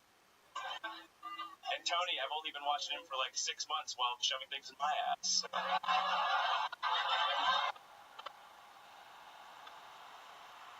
Thank you. Should I drop it now? My ex-girlfriend was super stoked that I was going to do stand-up comedy. She always wanted me to get up in front of an audience, talk about my feelings. Well, she also thought it would be a good idea to try to fuck my best friend. See where that got us? That's alright. She was a huge cockblock anyway. I broke up with her the same week that I got the PS4, and I was playing it way too much. Still am. Now I'm just left horny, and what is my Xbox? Well, exactly a minute.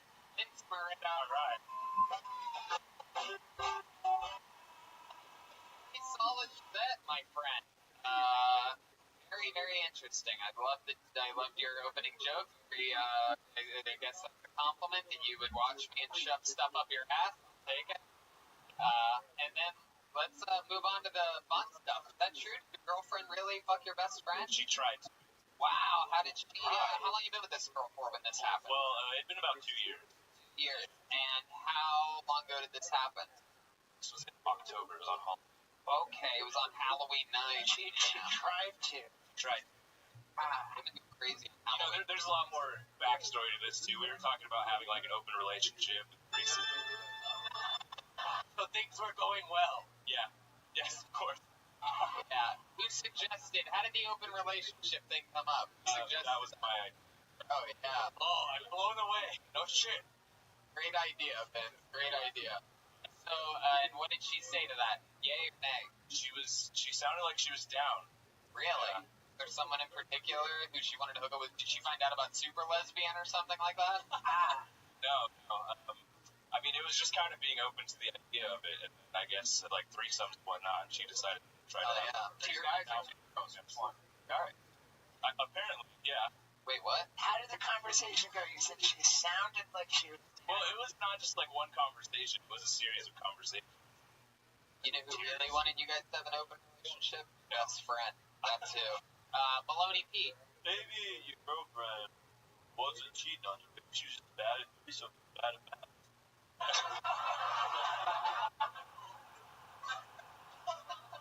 So how did you try? That's the question. They got really drunk, and I guess. Where were you? I'm a bartender. Bartender, working Halloween night, trying to provide, My ass off. working yeah. your fucking ass off. I can tell from the behind you. I'm like,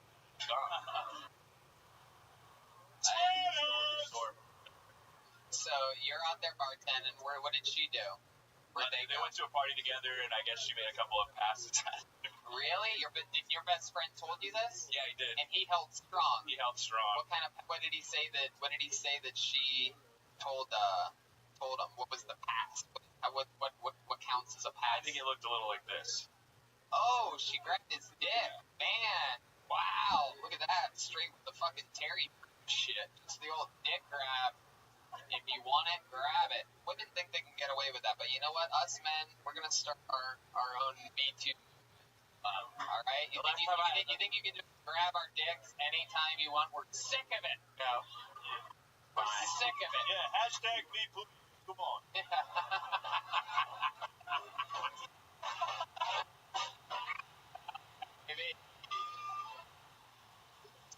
How long did he let it happen? Like an hour or so? Yeah. Or did he... Just to let you know, man, your friend tried to grab my dick today, and I totally stopped her after I came 5 times on her face. Really. The last time I grabbed the wood, I was at work. Oh my god. Hey, You've been a wood back there the whole time, just waiting to do that joke. yeah.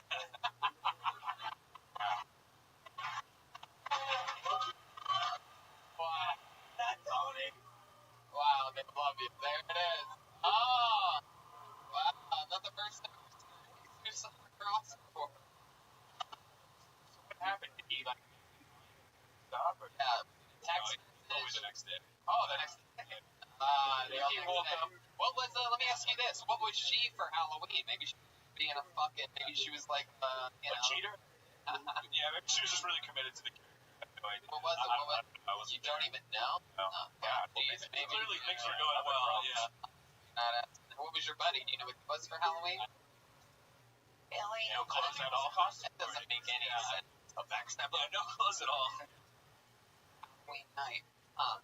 So you guys immediately after that, you're like, dude, you tried to grab my friend's dick, and she's like, nah, or would you like, I'm done. Yeah, she said she played the drug game. Right. Yeah. Shit. So, how long you been on stand-up? That's my first time. Whoa! Wow! A fundamentally strong, very fundamentally strong first set. Thank you. That's incredible. You talked about me, the guest. You wound it up into a joke, and then you talked about something that actually happened to you. That's fucking really, really cool. So obviously you've been a big fan of stand-up comedy for a while. Oh yeah, totally. It was actually my year's resolution last year, trying to do. Here I am. I'm fine. Oh yeah. Hell yeah.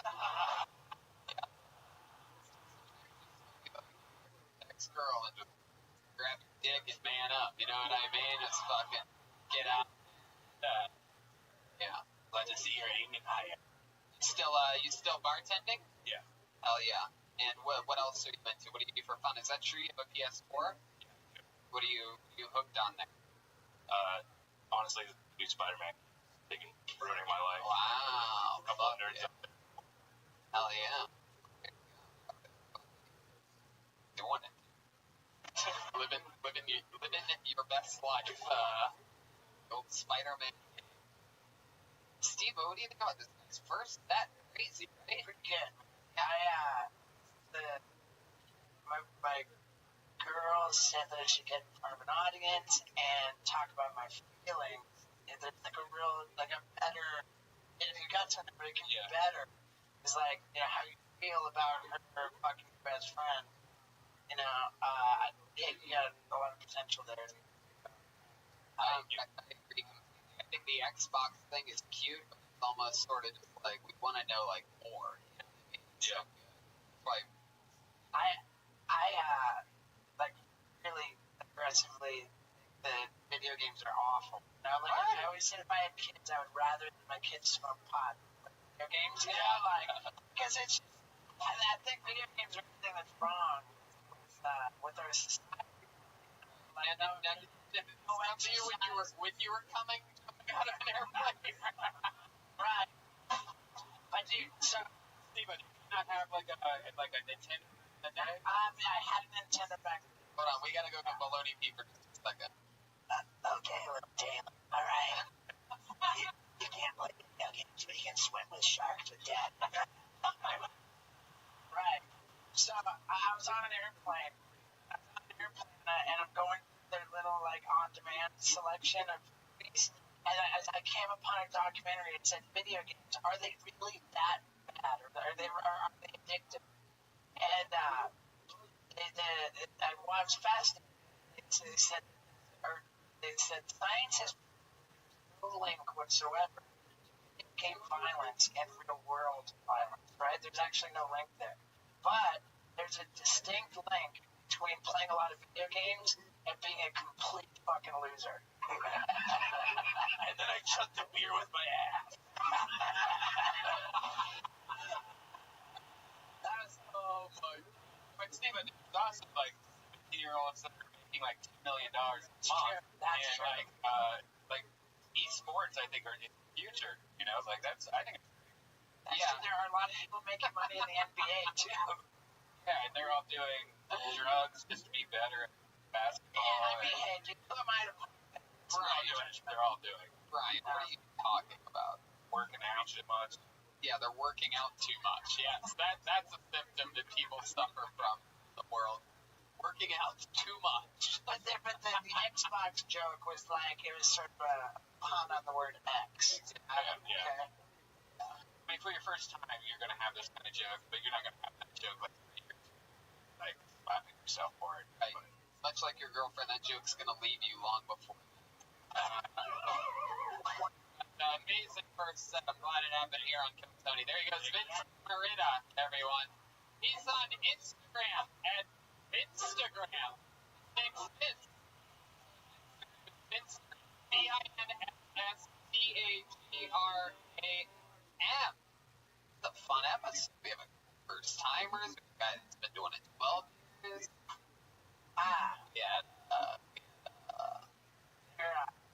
And I'm still intrigued by that compliment about how he's watching it for 6 months. Yeah, we didn't get into that at all. That was good.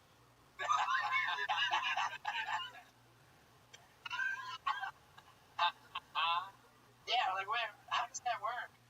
What was going on with that? With him saying that he shoves stuff up his ass. He was saying that he's been a fan of yours.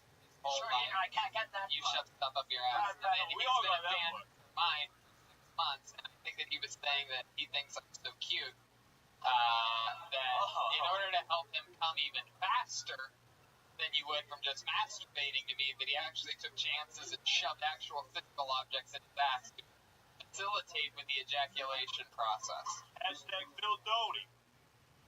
Yep. Bill Toad. I like it. All right, I pulled another name out of the bucket. Make some noise for Devontae Green. Devontae Green. Here we go.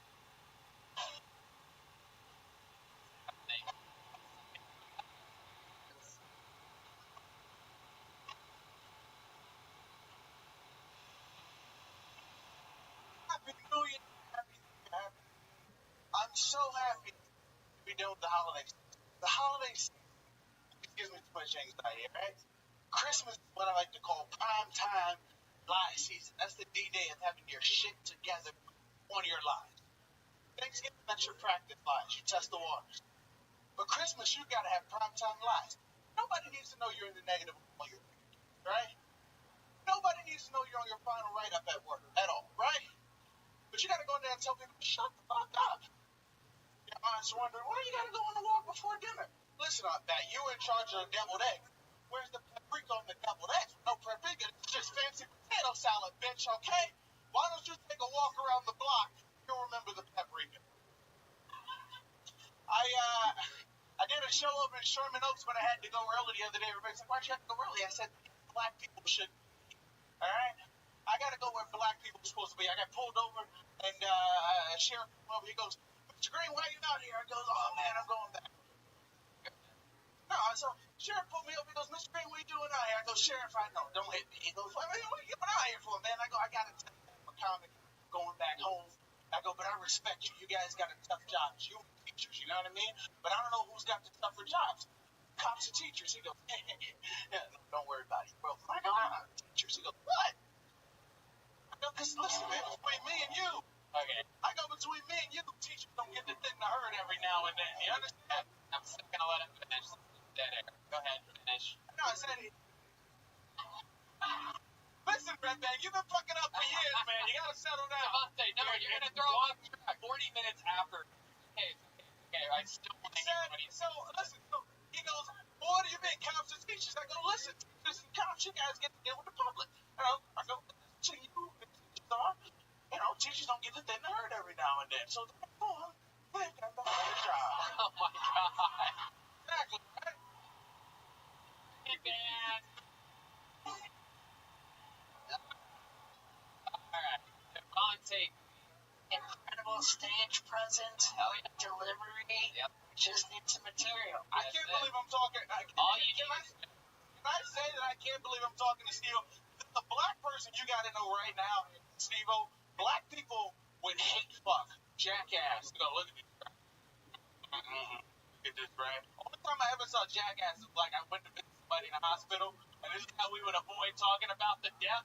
We go, oh, man. Hey, what's going on? I think the Apollo 13 is turning on Devontae Green here.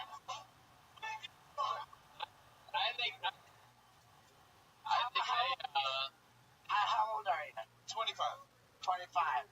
Yeah, man, I mean, dude, like, you got presence, you got confidence, you got great delivery. Devontae, what's it like to be a 25-year-old white man in blackface? See you guys. It's with my Apollo 13 over there. It's the first time I've asked that question on this show in 5.5 years. Give an answer, period. No answer. Can I just give a shit? I want to give a shout out to the member of Apollo 13 with crutches. Oh, that's right. Hell yeah. Fucked up. Oh, looks like we got a member of the Crips here. For some reason, he has 3 crutches.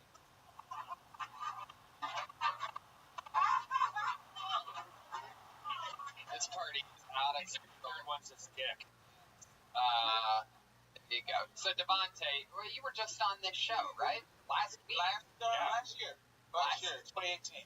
The end of 2018. Like December 2018. December 2018. What do we find out about you then? What do we talk about? Anything crazy? Find out any fun facts about you? What did I talk with you about? Do you remember? No, just black people off. And after Apollo 13, I had to write a lot of letters. I had to write a lot of letters. Devontae, you did or I did?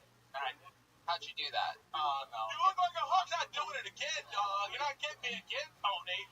Come on. Watch Kill Tony and go back. They should be happy you were able to get out. Listen, man, my membership right now is very. Ryan, Devontae, how did you end up like this? Why am I blacker than you? I don't understand what's happening. Tony, we're not blacker than me. You get more opportunity. You understand? Oh my God. Anyway, where were you born and raised? I'm from Virginia. Yeah, I'm from the South, bro. Okay, Brian. Oh, that cost me. When you're from the South, you realize something. You're black, you're from the South, you're used to being around black people your whole life. And then you see LA on TV, you think, oh man, there's black people out there. You get out here like, nope, nobody. Were you really raised in a predominantly black part of Virginia? You seem like the kind of guy that spent 5 days a week fishing as a kid. Well, a lot of black people. Hey, Tony. All right. Jesus, a whole bunch of black guys. Hey, man, listen, man. A lot of black people like Southern shit, bro. We like our trucks. You know what I mean? Like, here's the thing about being black. You can't always like what they tell you you're supposed to like. Like, at the end of the day, I'm a Cowboys fan. How about them Cowboys? And, listen, if the Cowboys would have had a fucked up season, I could have kept the boycott going. But All right, Stephen A. Smith. Let's slow it down for a second here. Can't like what everybody likes. All right. Wait, what was his name? Let me ask you this. Holy fuck, look at his feet. Wait, what? Look at the size of his fucking feet. Hell yeah. Well, at least some parts of them are black. Wow, that's the most racist thing I heard all night. Tony, can I ask you a question? No. What about me would not be black? No. Wait, what about what? Oh, now you don't want to ask. Man, you have the comedic timing of a fucking dead person. Devontae, other than your first name and the size of your feet, what's the blackest thing about you? Come on, earn some credibility back. I've never heard the Apollo 13 heckle this hard. They're being verbally abusive. You can't qualify your blackness. You gotta live it. You know what I mean?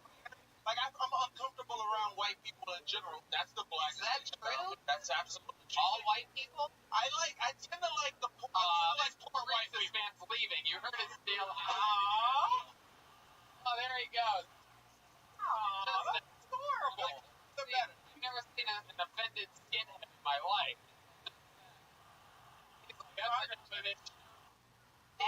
No, the poorer the better. That's how I prefer my wife.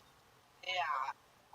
It doesn't add up because that's the one thing you have going for you. Like, it's just, you're so comfortable. This presence and this delivery, you're very comfortable around white people. Yeah. I do. I like everybody, but I love poor white people. Like, you know what I mean? Like, poor white people are like redneck white people. What about work? Like, that's poor white people, you know what I'm saying?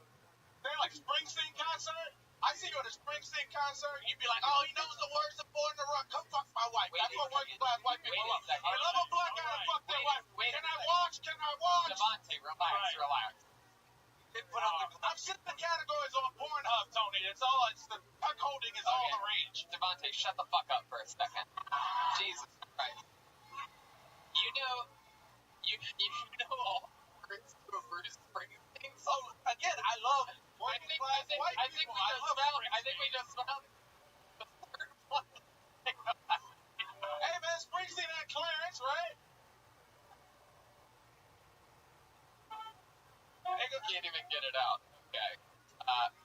Devontae, you every time. What? Do you like quiche? I don't fuck with quiche. That just goes to Fuck out of here. I don't fuck with the cheeses. Cheeses aren't my shit. Okay, so let's go with it. Blackest thing about you, other than your name and shoes. The blackest about me? Yep. Get redemption. No, stop. You guys stop. Aphrodite, the Rock's nephew, all you guys shut up. The blackest thing about me is I fuck with socks. Okay? These feet don't come out no matter what. It could be Beyonce, Rihanna, I'm not taking these socks off. And it's more for me not to fuck up the vibe I've already established. I gotta go to Baloney Pete. Yay, those are loud. Do you trim your nails? Do you trim your nails, or do you have like the long ones that like Steve likes to suck on? Wait, what? Is that a toenails? are you? What are you asking your socks on?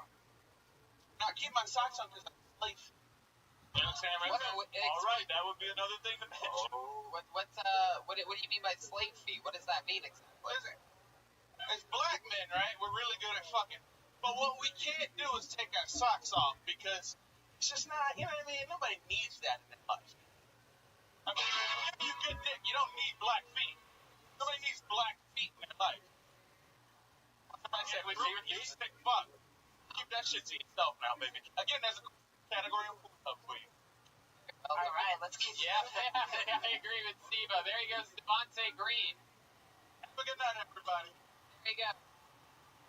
Fun time. Devontae Green. Talking about.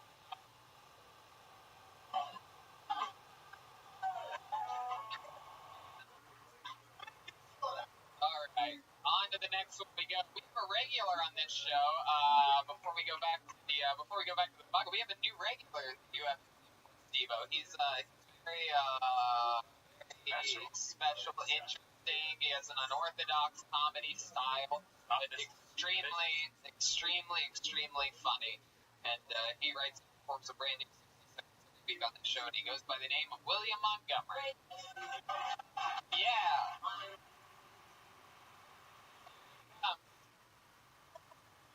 Yes.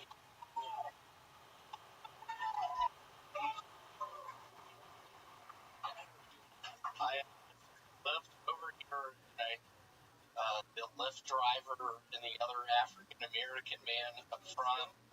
My first joke, and only the driver laughed.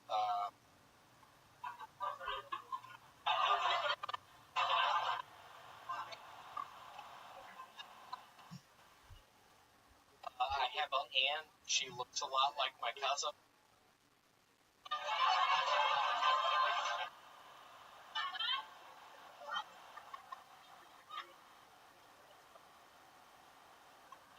Gonna need to get the realtor in here. I'm pretty sure there's a poltergeist living with us.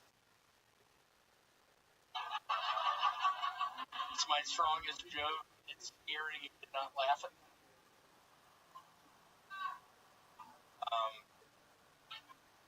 5 years ago, I was diagnosed with cough. Since the diagnosis, my life has not been the same. I'm coughing a bunch. Oh, wow. William Montgomery.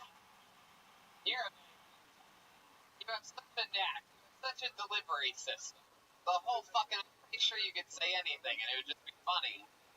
Like, people try to be wacky, they try to be weird. We've seen it all tonight, right? What is funny, there was a guy who hit me up on Instagram selling mushrooms. And tonight, I get a message from him. He's like, hey, I'm wearing the Dow Jones hat. And we spoke with another. Alright, I guess I was wrong. I guess not everything is, hilarious. Steve, this is your first time seeing William. This is, I feel like he's just trying to take down drug dealers over here. he does. He's trying to arrest a guy, like tipping off. I am. I lived in up in Bakersfield. I had a fake ecstasy ring running. I was running it in my basement. A lot of rattlesnakes. Bunch of rattlesnakes. And running it out of my basement. One of my cousins got sick one evening, and my aunt showed up. Hell yeah, the rest is history. You look like an adult orphan.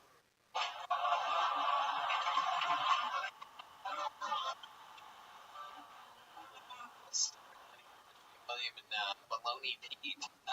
William, you ever worked a construction job or? I did. My Uncle Lance down in Memphis, when I was between 7th and 8th grade, we were taking down tiles, and I'll be quite frank with you, this does scare me bad. I've looked up asbestos tiles before, and it was the tiles you were taken down, I think I was exposed to asbestos. Wow, I believe that. There's the sound of asbestos right there. There you go. Man, wow. Between 7th and 8th grade, I believe that. Just working on multiplication tables, hanging out with buddies, going to the Wendy's bunch, ordering Dave's Double. Dave's Doubles. You a big fan of Frosties? I am. I don't know if y'all know a lot about Dave Thomas, but hell of a man. He was. Hey, have you ever had a wet dream before? Wow, good question. Brian Redband getting in deep.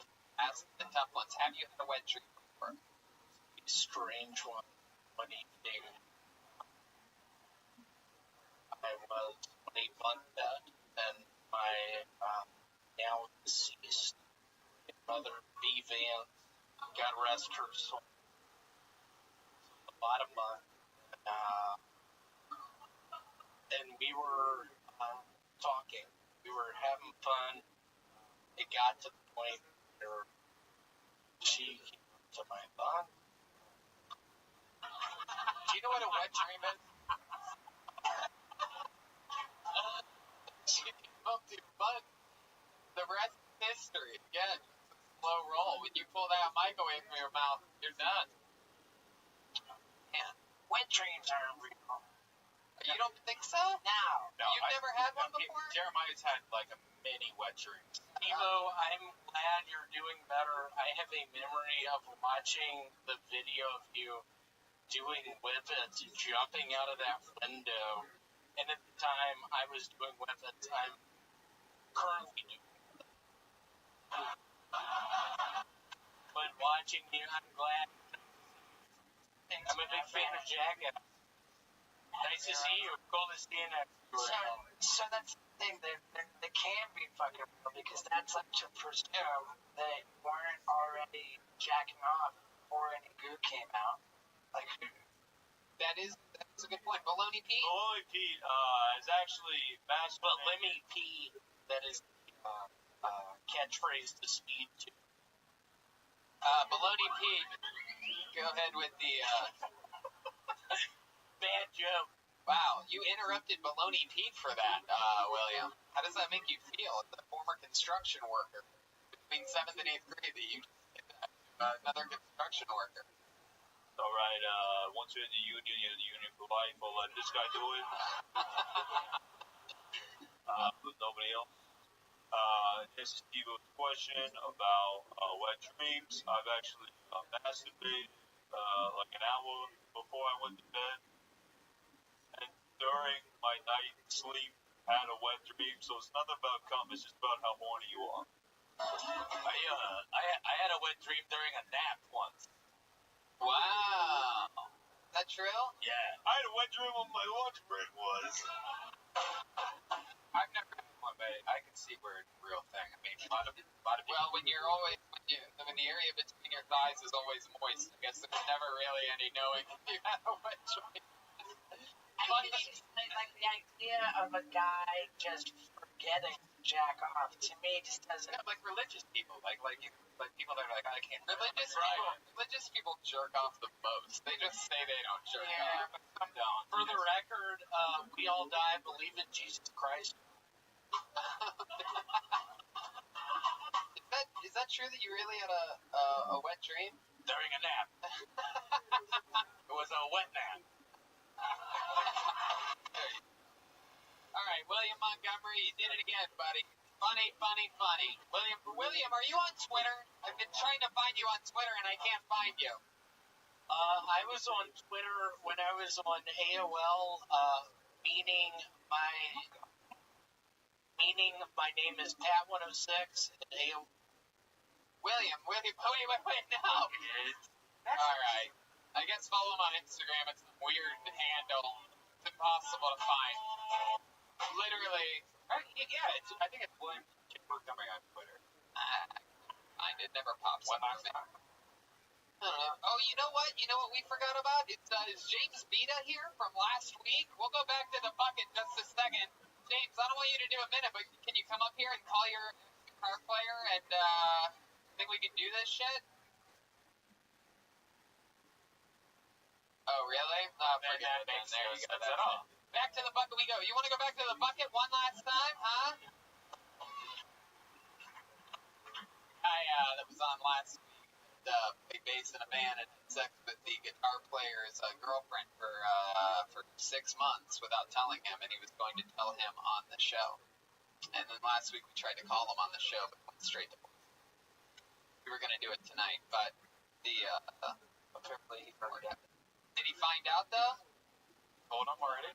Yeah, he found out with it because obviously somebody went back to the research and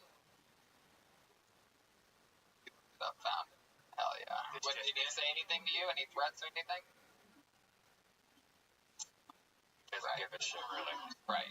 I don't know if he knows that it's just his voice. It's dime a dozen voice to be on a podcast.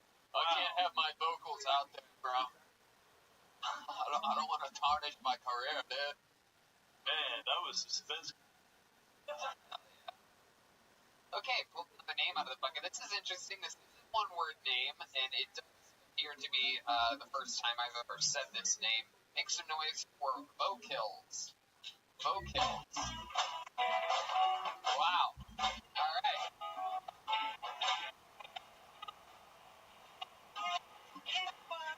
Here it comes.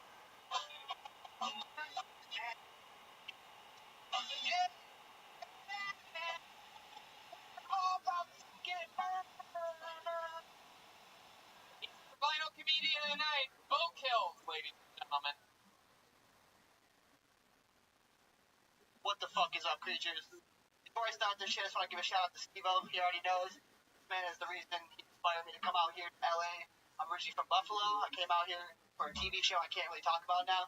But I want to thank you, brother, because you inspired me to do so much shit. Taj.0, ridiculous, all the shit. And let's get the fuck in this fucking shit right now! Fuck this motherfucker! I'm fucking right at the same time I'll suck your dick and eat fucking play show. Goddamn right! I don't think so, because you ever just have a music career that didn't fucking work out, so you try to do everything possible. Doing a fat fucking rail on Taj.0, and you go,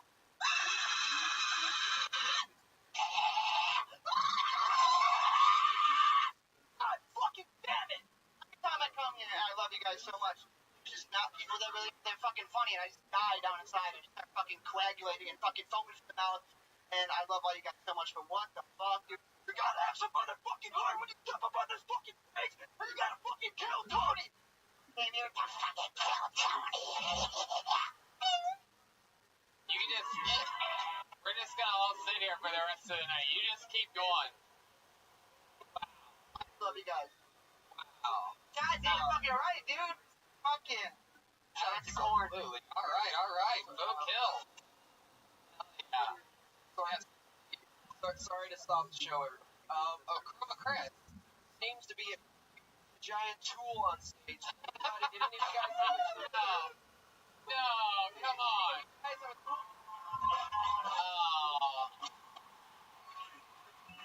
Vocals. I fucking like your style, man.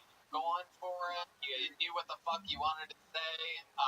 It was a lot of entertainment. Wow. I fucking love you, dude. Yo, shout out to my homie Kellen. He put me on, dude, and I'm staying with him right now. I am shitting my pants right now. I'm literally fucking coming, shitting, pissing, and farting, going. Wow, I always wondered what would have happened if Chucky got to take over the kid's body. Shout out to Alex Vincent. It's like if Mad Max had family money. Fuck yeah! Shout out to Jeremiah. I love you, bro. Fucking breakdown.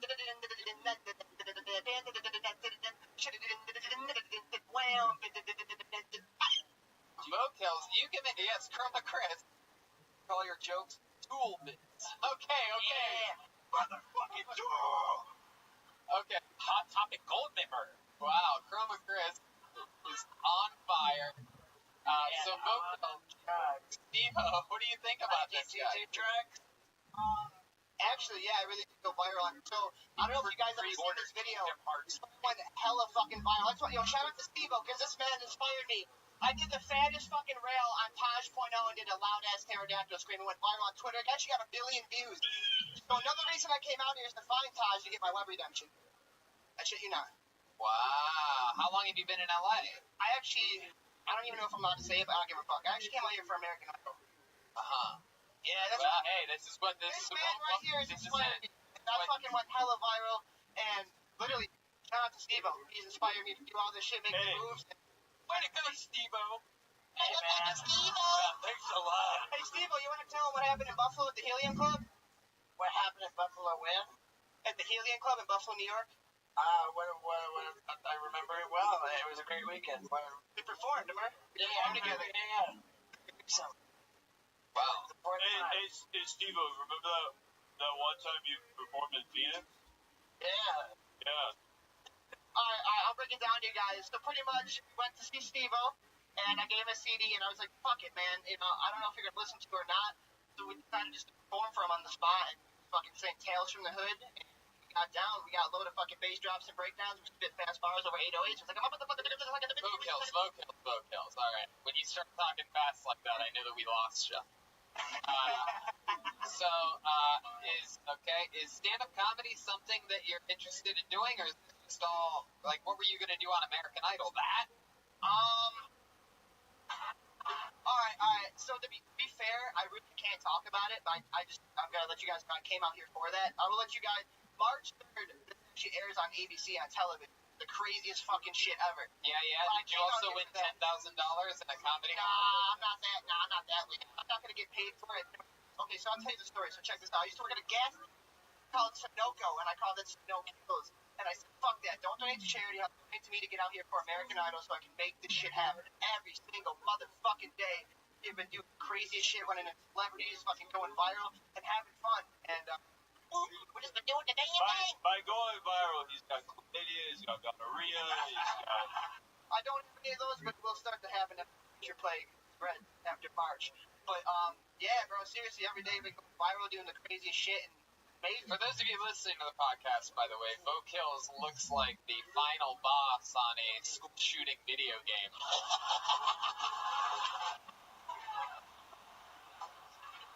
Yes, he has his Devontae Green mask. It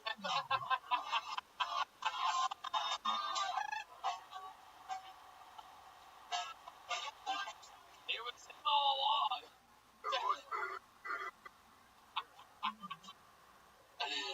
Oh my god. Bo Kills, man, that's interesting. So you sing? Is that...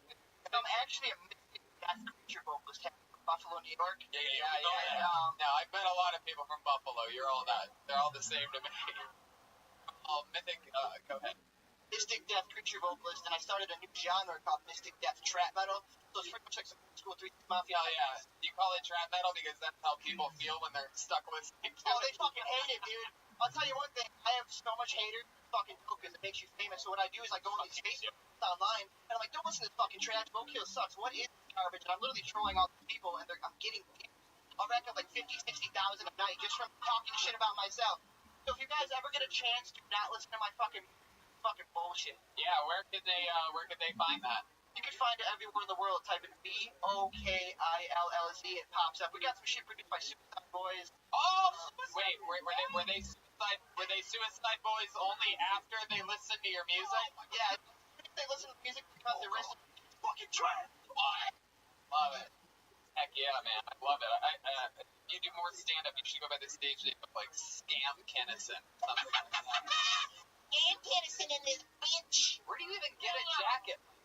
So cool. I'm not even like Hot Topic. Yeah, nah, fuck Hot Topic. Shit's overrated. But yeah, after just trying out for American Idol, I had all this shit, and I'm gonna be in the next Mortal Kombat movie. This is the pre-costume feature that I will turn. Wait, you're gonna be in the next Mortal Kombat video? Do you have any fighting training? Are you he tells us jokes. That's out. Yeah, the dude. They literally fucking faint. They're like, this kid's fucking trash. How are you gonna be in Mortal Kombat the video? So shout out to Juan, the Art of Freak Show Comparis. Okay, enough of the shout outs. He created a character for me in Unreal Engine 4. Maya, brush, all this. How high can you get? Not that high, but I could try. Yo, you want to do a kick together? We'll kick towards the crowd. Come on, dude. Oh, hey, you did. Bo Kills. I'm gonna Not go that on high, the limb that and sucks. say you're single. What's up? Bo Kills. You have a girlfriend? I used to, but she died. How did she die? Mysterious. She listened to my fucking music and like, this kid's fucking trash. Get him out. Bo Kills. Bo Kills. The Undertaker. Dude, yes, the fucking Undertaker. All right, everybody relax for a second. This is sort of a serious moment. Bo Kills. How did your girlfriend die? She listened to my music. No.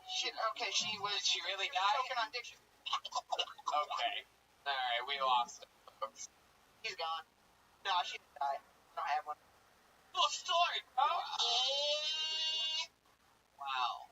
Bo Kills, what would be something, before I let you go, what would be something that you think these people would be surprised to know that you're a part of or involved with, or a hobby of yours, like something, you seem like, like wild, right? You know what I mean? But tell us something to sort of balance it out a little bit. You into anything, sort of calm or... No, actually not. Always just fucking through the roof. I drink like 10 energy drinks a day, and I just fucking nuts. I start talking like even motherfucking start to think or speak, and I'm just like, what the fuck's going on? But honestly, music's my passion. Like I said, I came out like, I actually came out here to talk to Steve-O because I actually have a future question. It's, This time. This is the motherfucking time. So now We all know the question is, can you help him? no, but Ask the question. I gotta go. so before we wrap this up, we will be trying out for America's Got Talent, and we wanted to know if you were like part of it. Oh, God. Yeah. He's like, fuck this shit. I know I'm doing this kid. Can I?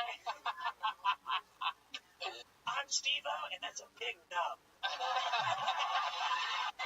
There he goes, Bo Kills, ladies and gentlemen. His first ever Kill Tony appearance. We did it. We got to keep this train moving along. Ryan J. Ebel, while you guys were all sitting there. That's incredible. Look at that, Steve-O. Look how much that looks like you shooting a bow and arrow. Great. Everything's available at RyanJEbel.com. He sells those prints and the Kill Tony posters. Shout out to Josh Martin for all his great help, and Alex really taking pictures. Yeah, we did it. Steve-O, you said you're in Denver. You're Virginia Beach, weekend after this one, which is in Denver. I love it. Follow all things at Steve-O and Steve-O.com. I mean, I talk about it with these guys, like when I book you and have it out ahead of time, but I'll say it on the air, which I think I've said before on this show. But you didn't have to become a good or great stand-up comedian. You could have sold tickets forever chilling, and it makes me really happy that you respect the art form so much that you actually work hard at it and are a genuinely funny person. Well, I love watching your shows, man. You have a really unique show, and I can't wait to see these new ones. Yeah, dude, I appreciate you so much, man, and thank you. What can I say? How about you make a noise? Your meteoric rise is legitimately inspiring to see this sort of filmed, to see you on Twitter, like going to all these places, hear that you're going international with it. Fucking A, a round of applause. We inspire each other. One more time for Steve-O, everybody. Jeremiah Watkins was here tonight. That was Baloney Pete all along, I'm pretty sure. Baloney Pete has his own podcast called Jeremiah Wonders. He's got Rory Scovel on this week's episode. Anything else? I'm a fan of Jeremiah Watkins. I love Steve. Steve-O's been on Jeremiah Wonders, been an awesome guest on there. Follow me on social media at Jeremiah Stand-Up and the Reagan Watkins albums. Jeremiah's coming with me February 7th and 9th. We're doing 7th to the 9th. We're doing the Calgary Laugh Stop, Calgary, Canada. We're right there in oil country. There's 5 stand-up comedy shows. So, Chroma Chris is Chroma Chris. Chroma, you were batted 1,000 yet again tonight. Anything? What did you think about tonight's episode? You really nailed it, Tony. How about some noise for Stolberg Jimenez?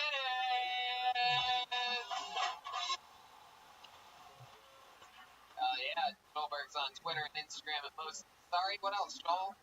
Love you guys. I also want to give a shout out to LA Speedway for helping me sleep the last 6 months.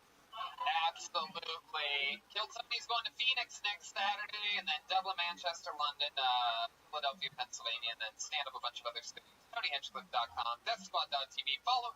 Make sure you subscribe. Take a moment to subscribe after this episode to us on everything and rate and review on everything. We just did a Raleigh episode. That's new. And don't forget our YouTube page, youtube.com/KillTony. Yep. That has all the. And a round of applause for Red Band, everybody. Yeah! Go to ZipRecruiter.com, spell out Kill Tony after that slash, and ZipRecruiter's the smartest way to hire. Thank you, live audience. We'll see you guys soon. Have a great night.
Hey, this is Red Clark from the Road Main Room for a brand new episode of Kill Tony. Up for Tony Hinchcliffe. Hey, everybody, welcome. Come on, make some noise. You're the number one podcast in the world. Brian Redband is Guys, Ryan G. Ebelt drawing tonight's episode. While you guys sit there doing nothing, Ryan J. draws the episode, including the guests and everything else that's going on in the show. It's very exciting. All those prints are available at RyanJEbelt.com, including all the amazing Kill Tony posts. But tonight is about tonight. I'm very excited about things. Hello to the thousands and thousands watching live around the globe on YouTube. Very exciting. Like for you. Very exciting stuff. We're taking the show around the world. We're going to Dublin, Manchester, and London. Very few tickets, if any, available at all. I know Dublin, Ireland has sold out. So there's a chance that there might be some Manchester and London. Who knows? And then I do 6 nights of stand-up after that. That's February 14th to 23rd. That's next month. In a couple weeks, I'm going to be in Calgary doing stand-up with Jeremiah Watkins. But this Saturday, we're all doing a massive Kill Tony, our return to Phoenix, Arizona. yeah, and a nice daytime edition of it also. 3 p.m. at Stand Up Live, a massive 650 seat venue. which we've done before. One of the best comedy clubs anywhere in the country. We're very excited. But that Ryan J. email actually drew up an amazing print. I think we're going to be plugging some of those out there with us. And I think we're probably going to fulfill that prophecy of that print because it had you drunk, the cigarette in your mouth, And margarita. the jacket on me last week that I look homeless. Star. Yeah, that's true. And we're also taking Kill Tony to Philly. Philadelphia's wanted one for a long time, so you get one March 21st. And I'm doing stand-up the 22nd, 23rd with all your favorite Kill Tony members along with me. It's going to be a lot of fun. We love Philadelphia. It's having a little bit of feedback. We got Dom Irera next week, one of our favorite guests in the world. Seen him in a while. The motherfucking legend killer, Dom Irera. It's a really exciting time. You know what I mean? I think a lot of people in our position, show growing at a massive rate, a global phenomenon, can really stress you out. And, stress causes hair loss. It's one of the things that happens. And, it's better to get ahead of it. It's better to get ahead of the problem before you see bald spots. Hims.com is a one-stop shop for hair loss, skincare, and sexual wellness for men. You know all about this. Yeah, actually, they sent us a bunch of before and after photos of actual users that have used the product since it started a few months ago, and you can see the results. And these are actual users. It's amazing. And they also have great things for ED. If you have a problem getting it up, like a lot of us do in their 40s, you can either go to a gas station and get a generic boner pill, or you can go online, answer a couple questions with a real doctor, and get prescribed real medication. And the products are shipped directly to your door. Order now. Our listeners get a trial month of Hims for $5 today, right now, while supplies last. The website for full details. This costs hundreds if you went to the doctor or pharmacy. For Hims.com/KillTony. That's FORHIMS.com/KillTony. Hims.com/KillTony. Very exciting stuff. And as you hear that cash register ring, know that it is very important to invest and to, be wise with your money. And Robinhood is an investing app that lets you buy and sell stocks, ETFs, options, and cryptos all commission-free. They strive to make financial services work for everyone, not just the wealthy. It's a really cool new app that, basically teaches someone that doesn't know everything about stocks how to get through and helps you out. I've never owned a stock until I downloaded this app because it's really easy to use, and you can learn how to build a portfolio, discover new stocks, and track your favorite companies with that personalized newsfeed. It's really one touch. It's easy to do, and you get notifications for price movements and all that stuff. It's simple. And it's so cool. Robinhood is giving listeners to our show a free stock like Apple, Ford, or Sprint to help build your portfolio. Sign up at ktshow.robinhood.com. That's ktshow.robinhood.com. That's it. You guys ready to start tonight's episode or what? Yeah, we're a real podcast with very real ads. And we also have very real guests. Every single week I have one of my funniest friends, two of my funniest friends. This is the one seater because it's a big one. This is the return of one of our favorite guests, one of my best friends, one of my mentors, a guy that I fucking love. I'm so excited that he's back with us. Always an amazing episode when he's here. I present to you the great and powerful Roastmaster General, Jeffrey Roth.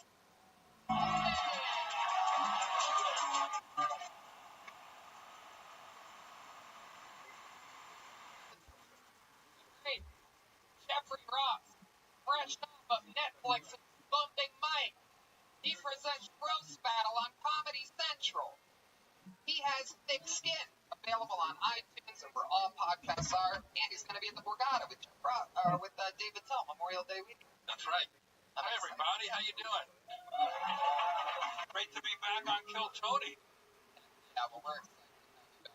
This is my 12th favorite podcast.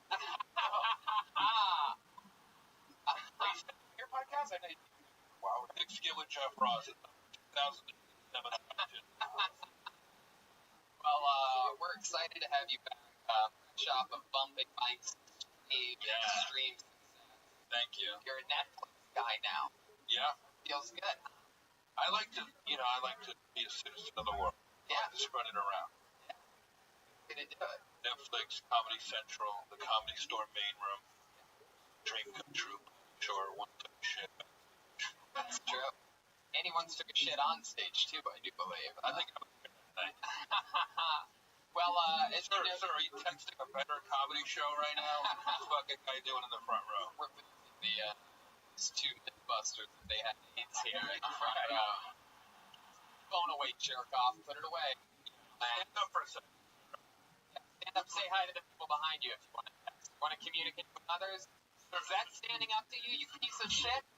Does that security remove you? Is that what's stand the fuck up and wave to the people behind you so they see that you do look like a Mythbuster with AIDS? I wasn't lying. Okay. Speaking of DJs, we love great music here on the show. Did you know, Jeff, we have a band on this show? The best goddamn improvisers anywhere. And they're the best damn band in the land. Every single week they commit to being different characters. I never know what they're going to be. Sometimes they're nerds. Sometimes they've been construction workers that were last week. We never know what's going to happen. They stay in character the whole time. But one of my favorite things in all of comedy, makes a noise for them. It's the Kill Tony band. Jeremiah Watkins, Goldberg Joel Jimenez, and Chroma Chris. Will they be tonight? Here we go. There must be music. Yeah. Whoa! We've seen these guys before. Ha ha ha. They are new. One of our favorite characters ever. Legends on Kentucky. The newscasters are back. Am I correct about that? That's right, Tony. We're back here live on the scene. Wow. I'm back in full newscasting mode. He's got papers and everything. This just in, this show will be fire. Heck yeah. Chroma Chris over there. Hedley, how are you? Good at sports. Tad day. Tad day. I am Tad day. And then back here we clearly have Mexican Dracula. Actually, the weather. Sweat.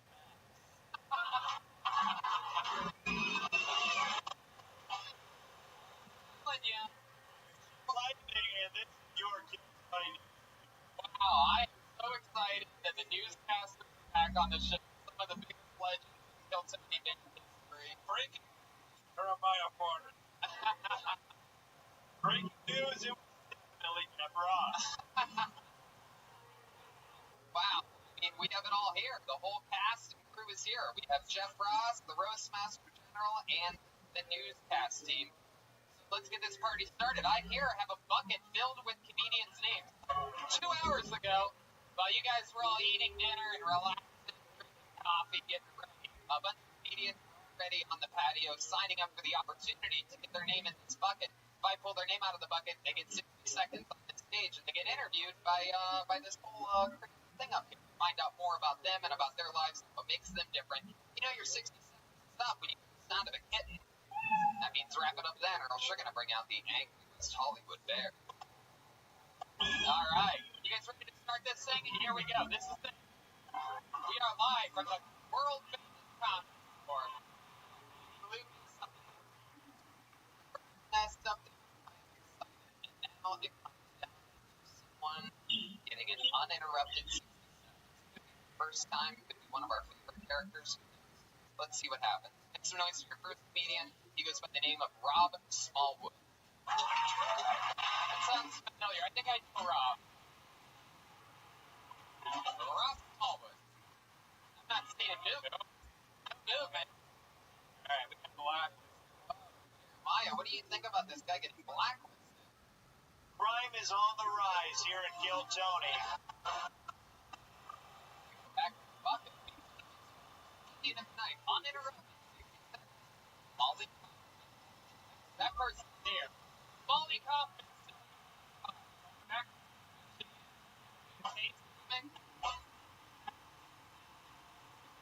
Hey. Brooklyn. More time for Molly Kaufman.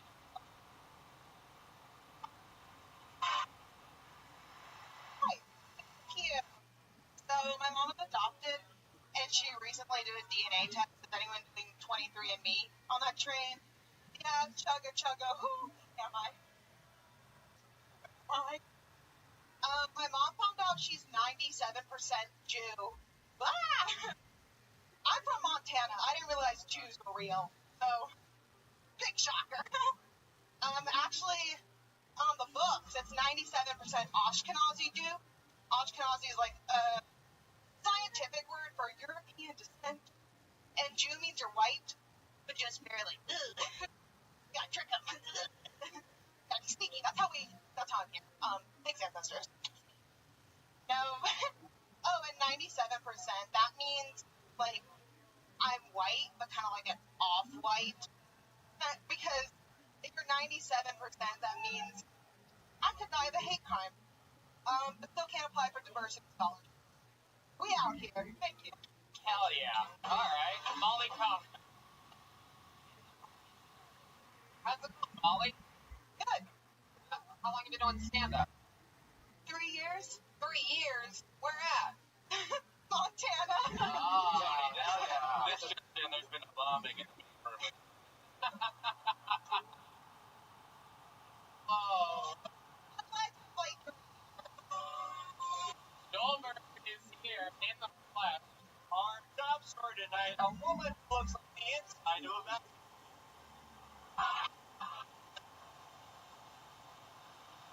We are off and running.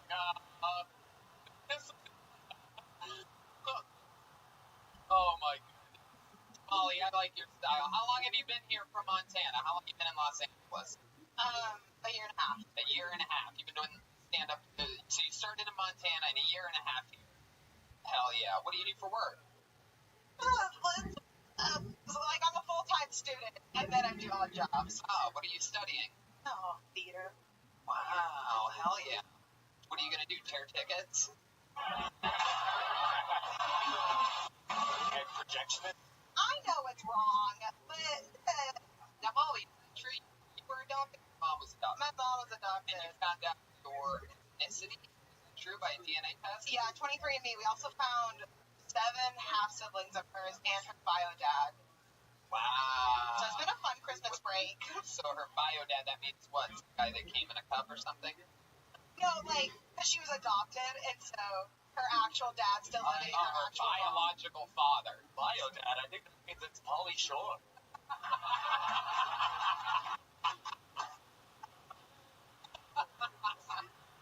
Oh my god. Molly, how do you, just curious, do you get a lot of, like, scholarships or something? How do you survive? I've never understood how students from other places come here, can do school, survive. Oh, I think Brian figured it out. Yeah, we have scholarships. Sorry, I say we. I have scholarships, but I'm graduating a year early because my dad won't help, so we get out quick because he's hiking up my financial aid. It's fine. I'm fine. Great. I don't even... I know. I'm trying to keep it simple, and then I got stressed. So your dad doesn't want to pay for school anymore? Or talk to me. Wow, I think you're right about that. Yeah, no need for the 23 large Molly. Official. I know, but I was from Montana, so I was like, they're not real. Oh no. Like, Your last Christmas, however. What does your dad do in Montana? What is it? oh, he lives in Las Vegas. Oh wow, there you go. That's getting more Jewish. Yeah. Both of my parents are defense lawyers. There you go. They're lawyers. Hit that shit. Hey. Fucking fine. Criminal offense. Man. He's Defense. You ever like go cheer him on in the courtroom or anything like that? No. Wow, they're career defense lawyer. They can't defend your choice of career. Well, my mom wanted me to go to performing arts school, so I don't know. Molly, what's like your biggest dream? What do you hope to do with the theater degree? Stand up? I think I would love to be a professional comedian. I don't know if that'd be enough, though. Okay, now here's where I put it. I was about to lie, honestly. Molly? Yeah, go ahead, Jeff. I'm sorry, I'll wait. No.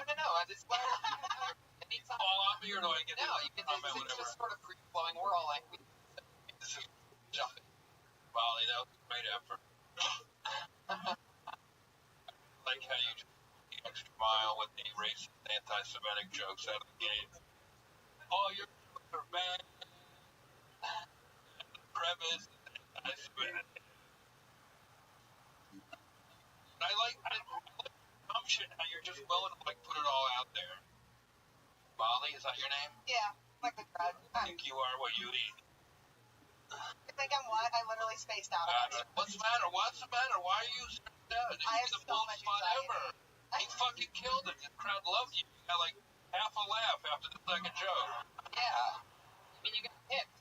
A lot of getting an opportunity in show business is just about. I love how you just pulled the blanket out of the green room and came up. Yeah. I know. I was cold. I looked sorry like a about grandmother trying to live her hippie youth. Dad, that's great. Oh yeah. Is that true, Molly? Are you sort of a hippie, a free spirit? Smoke pot? I have asthma, so.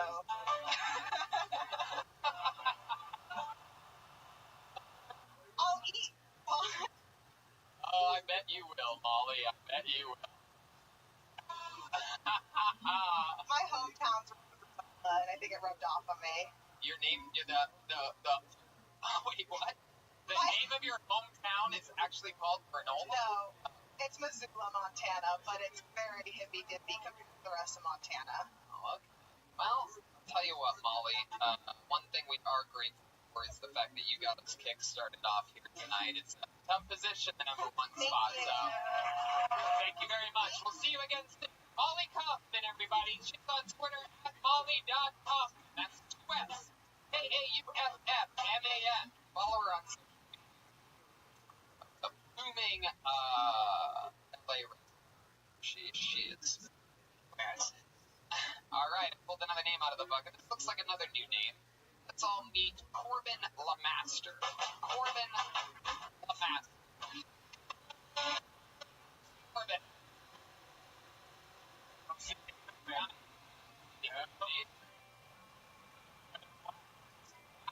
got another comedian blacklist. These people are missing their spots. Josh, do we have people in a holding tank tonight? What? Okay, is Corbin LeMaster there? Are you repeating these names up there? Guam? Okay, but when I say the name, are you going to repeat the name to the lobby? Yes. Very good. If you don't tell Guam exactly what to do, he doesn't do it. Can I do Corbin time? Yeah, you want to do 60 seconds? Yeah. Hey, let's do it. In uninterrupted 60 seconds, the Roastmaster General, Jeffrey Roth. Wow.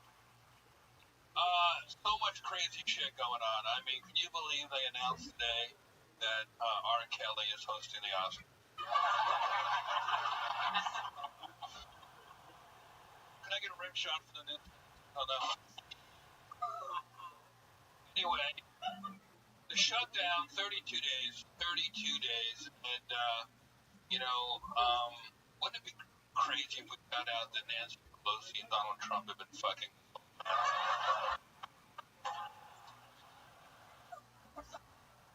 How many more do I have? Yep. Off the basic video they put out over. It's another 9 seconds. 9 more seconds? 9. Alright, well, all my jokes are 12 seconds long, so. There you go, the Roastmaster General, Jeffrey Ross.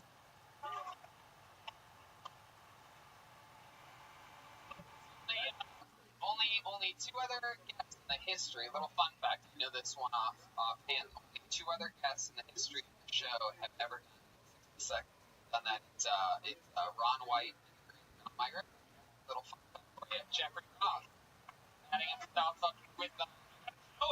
I missed stage time, and I was like, wow, what a fucking spot, sold out crowd. It's like, you want to get up there and rip.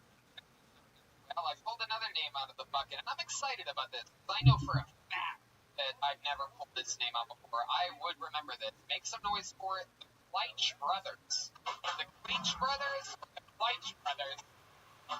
Here they come from the lobby. from the holding tank, coming all the way around. They really are brothers here. That's how you get Yeah. Come on, make some noise. It's the Clutch brother. All right, thank you guys. So, we are twins. In case there's any blind people in the audience tonight. That's right. Actually, it's for the drunk people, so you don't think you're seeing double. If you are drunk and you are seeing double, like a Duck Dynasty boy band right now, we could be like the Quack Street Boys or something. That'd be Power Rangers was racist. Oh yeah, let's get right into it. Season 1, Power Rangers, super racist. Black Ranger was black. That's right. A little aggressive, Wesley, but alright. The Yellow Ranger was Asian. Somebody said yellow. Yeller! The yeller one was yeller. I know my colors. Let's throw him a softball real quick. The White Ranger was the best. The best. Hey? Come on. Come on. You guys like the White Ranger. You guys say White Power. We'll say Ranger. Go. We got that guy again. All right. We're from down south. We do that joke. We're on stage for 45 minutes just going, Ranger! Ranger! Look at all these tiki torches come from. There's a lot of khaki. All right. Look at the Clutch Brothers. The Clutch brothers, everybody. Hell yeah. Mighty Morphin Power Ranger. Wow, this is the first time ever having twins on this show in its history. I've always wondered what it would be like if the Sklar brothers became Doomsday Preppers, so... We're a lot like the Lucas brothers, but white and nerdy. The George Lucas brothers. Hey, I like that. How long have you guys been doing stand-up? 3 years together, so 6 combined. Yeah. I started 3 years before him, so 6 for me, 9 for him. Wait, hold on, what? You guys just ever just like punch each other in the face? I jerk a guy out that looks a lot like him, like all the time. It's very exciting. I have so many questions for you. Were you somewhere else? Yeah, we're from Arkansas. Arkansas. Yeah, we actually saw you in Dallas. We came to Dallas. Like 6 of us came from Little Rock to see you, and you pulled our name. Oh, that's right. I remember that whole caravan. Called us the NWO of Kill Tony, and that's like the greatest moment in my life so far. Wow, how cool. And look at this. Now you're here at home field. Yeah, doing it. How long you guys in LA for? So we just moved here. We've been here for about 2 months. We've actually been on the potluck twice so far. Wow. Not just once, but you counted as twice? Oh, you get to put 2 separate names, so you kind of We did. So we hold up again. Do we get another minute? Numbers. Yeah. You have twice the odds. That's right. Very cool. And you just moved here a month and a half ago. You guys From Arkansas. Yeah, you guys have a job or something already, or how you surviving? Well, we're comedians, so we're Ubering. So. I think you mean 2.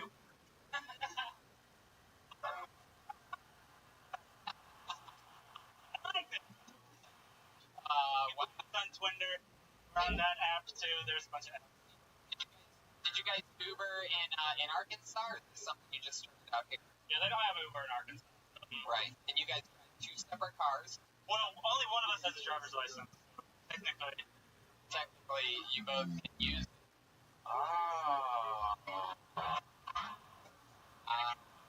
Maybe your name's like DUI. You can start. I've gotten David a DUI before. That's what happened. Yeah, you 100%. You should have seen the look on his face when he had to bail himself out of jail. I was like, I go, you asshole. It's like, what? Why did you tell the cop my name? Like, I'm drunk. Like, of course you're drunk. That's how I get a DUI. And he goes, that's how you get a DUI. Wow. You guys are funny. Holy shit. Wow. No, I was giving you the other mics. You have to share the microphone. No, have one. Have one. Let him share. I want you to have one. I need this more than you do. Come on. So I'll be honest. And this is so exciting. The first ever twins in Kill Tony history. That's not true. You guys have triplets, right? Yeah, but they're not identical. They all look different, weird, all gnomey and shit. But unlike us. Well, you know, like so many twins, you know, there's what makes you guys funny. There's not many funny twins. It's a rare thing just to be twins and to be funny. Like, what kind of fucked up thing? It's true. What kind of what was your childhood like? If you only one of you get by your dad, and the other one's under 8-6. You ever actually accidentally jerk him off? Thinking that you're masturbating? I do it on purpose.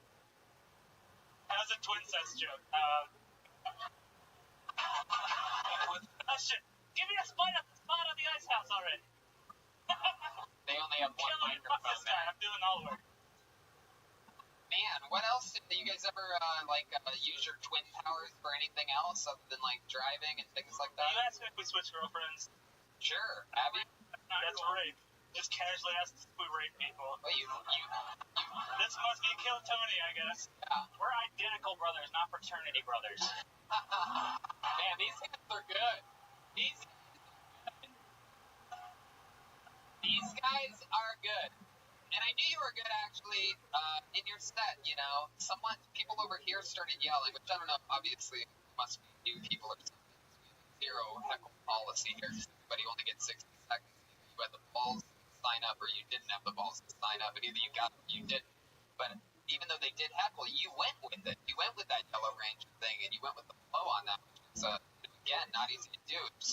It's probably harder to deal with hecklers when there's two. Being from Arkansas, we're ready for racism at all times.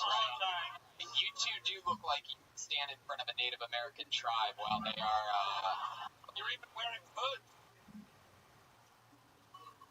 My goodness, I fucking love it, man. So you guys live here now. What's your living situation? You guys have roommates other than each other? We moved out here with 6 other comedians from Arkansas, so Really? our own bringers for bringer shows, rents for cheap, but yeah. Wow. Figure out, yeah, we're over in NoHo. Oh, okay. Wow. Man, you guys been on any dates or anything yet? You say you don't rape people, but Hashtag we too.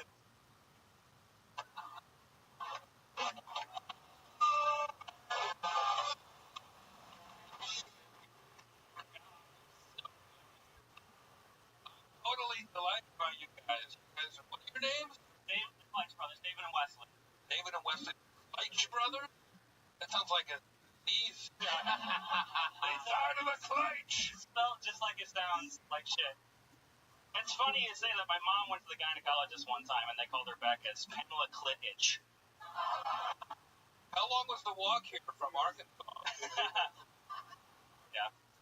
The horses did most of the work, so we're good. so have you guys been on any dates or anything like that since being here? Not yet, but we're hoping this really turns things around.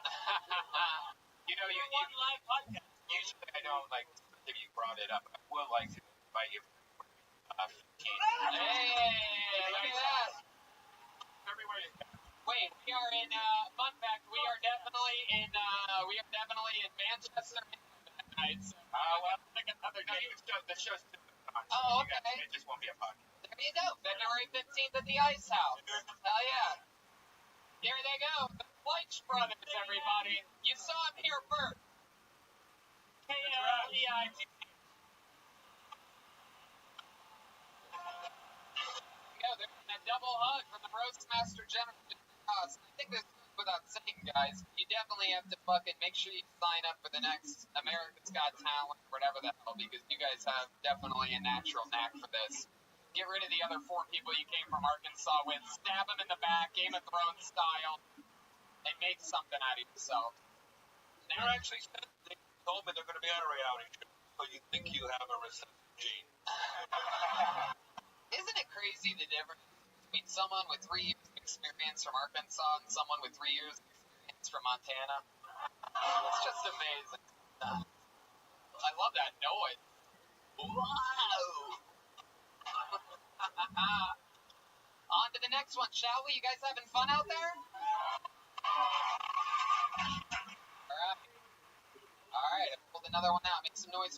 Laura Kasdan, San Diego, it says. Laura Kasdan. From the Lucky Corner. From the Lucky Corner again. There's always somebody from that table. Oh, we know her. You do?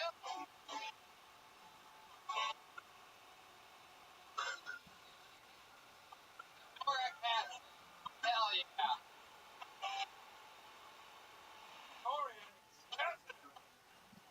Hi. So, I really like basic bitches. I like basic bitches because I don't have any basic social skills.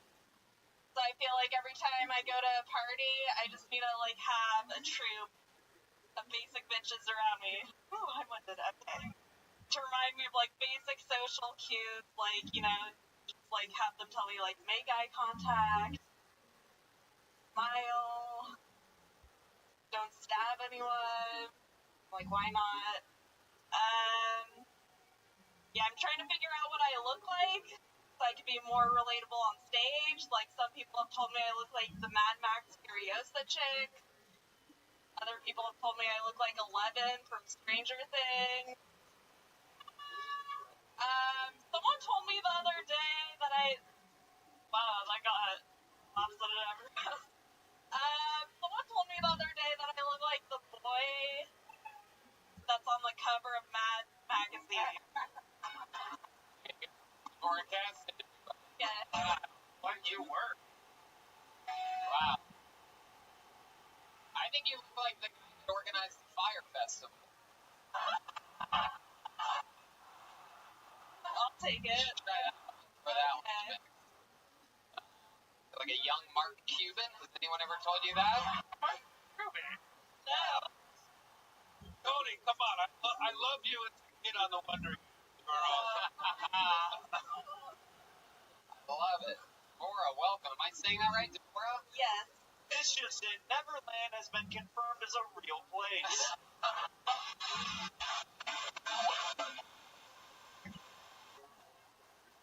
Wow. Deborah, welcome to the show. Is this your first time on? Yes. And you are from San Diego. Yeah. Parentheses next to your name. You drove here today? Yeah, well, I'm staying in Pasadena right now. Oh, okay. How long have you not been doing comedy? Well, I'm 27, and I've not been doing it for 26 years. So this is your first year. Yes. Congratulations. Little baby. That's awesome. Yeah, how's it been going so far?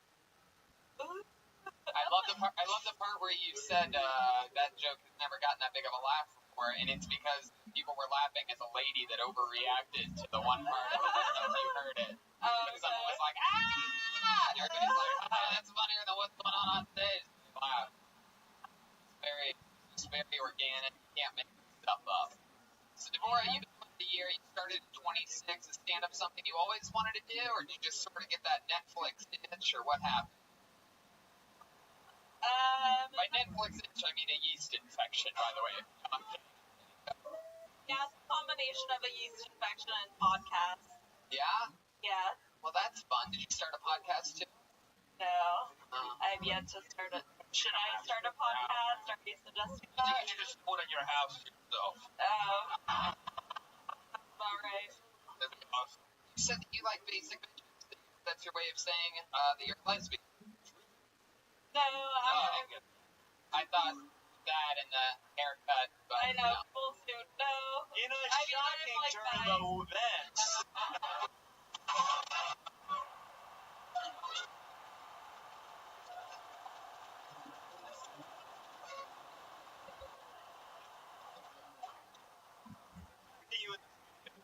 And we are back live at Tell Tony at the Comedy Store on the Sunset Strip. Here with Deborah Cassidy, we just found out is not a lesbian. Heck yeah. Families are crying in the streets right now, repelled by the image that this woman has been putting out into the universe. A very sad turn of events indeed. Not a lesbian. Obviously into guys that want to fuck dudes. Hell yeah. Gay guy. It's the opposite. We thought she was a lesbian. Turns out she's a gay man all along. Unbelievable. Heck yeah. This just in, a marionette puppet has cut its own strings and is walking down the street. On the lookout, the suspect is a bar.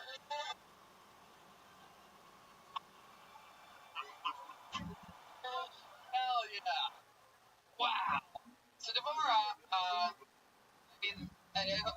you know, so let me ask you this. How long have you had your hair cut that way? For 5 years. 5 years? You have a boyfriend? No. No. Are you in the military? Are you in the military? San Diego? That's a fair question. You used to be in the military. No? Are you a cop? What made you cut your hair that way?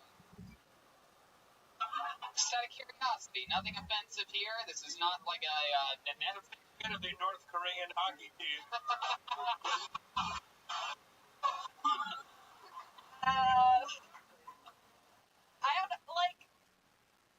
I don't know why people think it's a big deal that I have short hair. Like, I feel like people make it out like, oh, you had like a It looks great. mental break or something. I mean, I've had mental breaks, but I cut my hair before the mental break. Oh, that means it wasn't a mental break. Okay, so I get it. So you like it that way is the answer. And by the way, I assumed you were a lesbian not from the hair. Remember, it's because you said I like basic bitches, but basic bitches, that whole thing. I'm like, oh, okay, with that in the hair, she's a lesbian. I thought it was a twofer. And She meant when she like rolls out to the club, like bring her basic. Yeah, I need basic bitches to like I help felt me that shit. interact. So Yeah. let me ask you about that then. What do you do? What do you do with friends? Like, what do you like to? How do you like when you're not doing stand up? What do you like to do for fun? Sister, other women. I'm not gonna give up on this. She thinks her parents might be listening to the podcast, and she might not want them to know. I don't know. I try to have fun, but I don't really. Like, give us an example. I barely get out myself. I like to go to the dog park sometime. My wife and the dog. That's basically what I'm doing for fun. You go close. I smoke weed. I go to church sometimes. Whoa! Wow.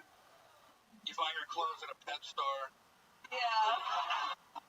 Man, at the church and one of the priests to jerk you off. Yeah. Never invited you to one of his altar boys before. Why was there a dog sound effect there? Why would the dog be at the church? Head closed joke that Jeff did. Oh, okay. I like how that you would put people through pain and shows have to have really thick skin in comedy. Yeah. What made you want to even come on Kill Tony? I'm curious. I mean, I've been doing stand-up. I don't know. I like the comedy store. Hell yeah. No, I get it. But I mean, I was here before in August. I like being here. I like being around people. I just like the culture. I get it. I mean, if I was just starting out, I would sign up for this show before I was prepared to do it too. I would be doing the same thing. And I'm serious. I didn't mean that as a joke. I would be learning from fucking, the people around you that have been doing it a lot, doing it at a high level, and, everything makes you stronger, So I think there's a lot of positives to take from this. You got roasted at a high level, and a lot of people want that for birthdays, things like that. You gotta take the high I feel road. like, This just do you feel bad for me? boy, Dennis Terminal's wish comes true. Deborah, what was your? I feel like you're like giving me an inspirational talk, and you don't give people inspirational talks usually. So I feel. No, it's not really a talk. It was just a 12-second stinger. You know what I mean? Like, I wouldn't really consider it a talk. I'm just saying, look at the positives of this. You know what I mean? I asked why you did it, and you gave a very cool answer, which is you love the comedy store. That's why we all come. Yeah. That's why we're all here. Can't blame you. There she goes. Deborah Kaskin, everybody, from San Diego. Come on, make some noise.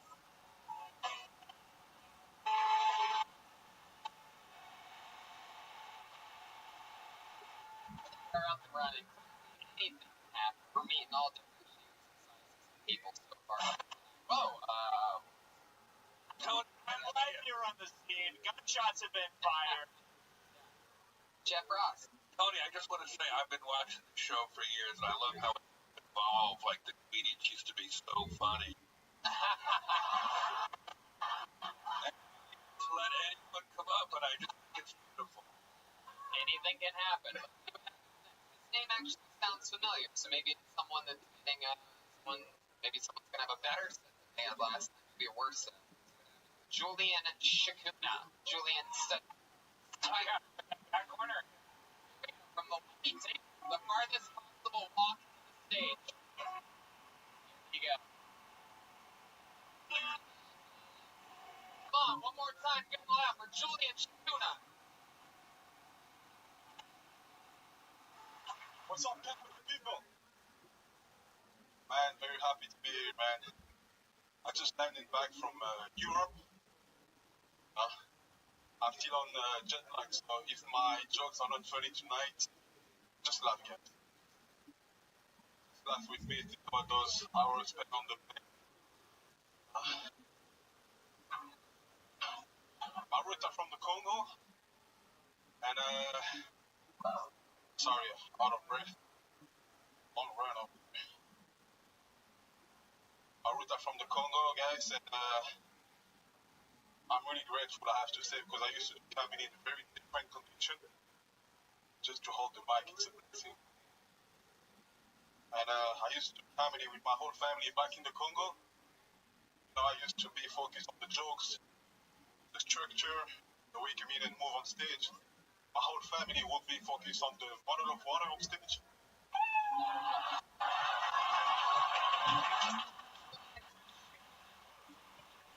One more joke. One more. Julian. Just getting warmed up. Yeah.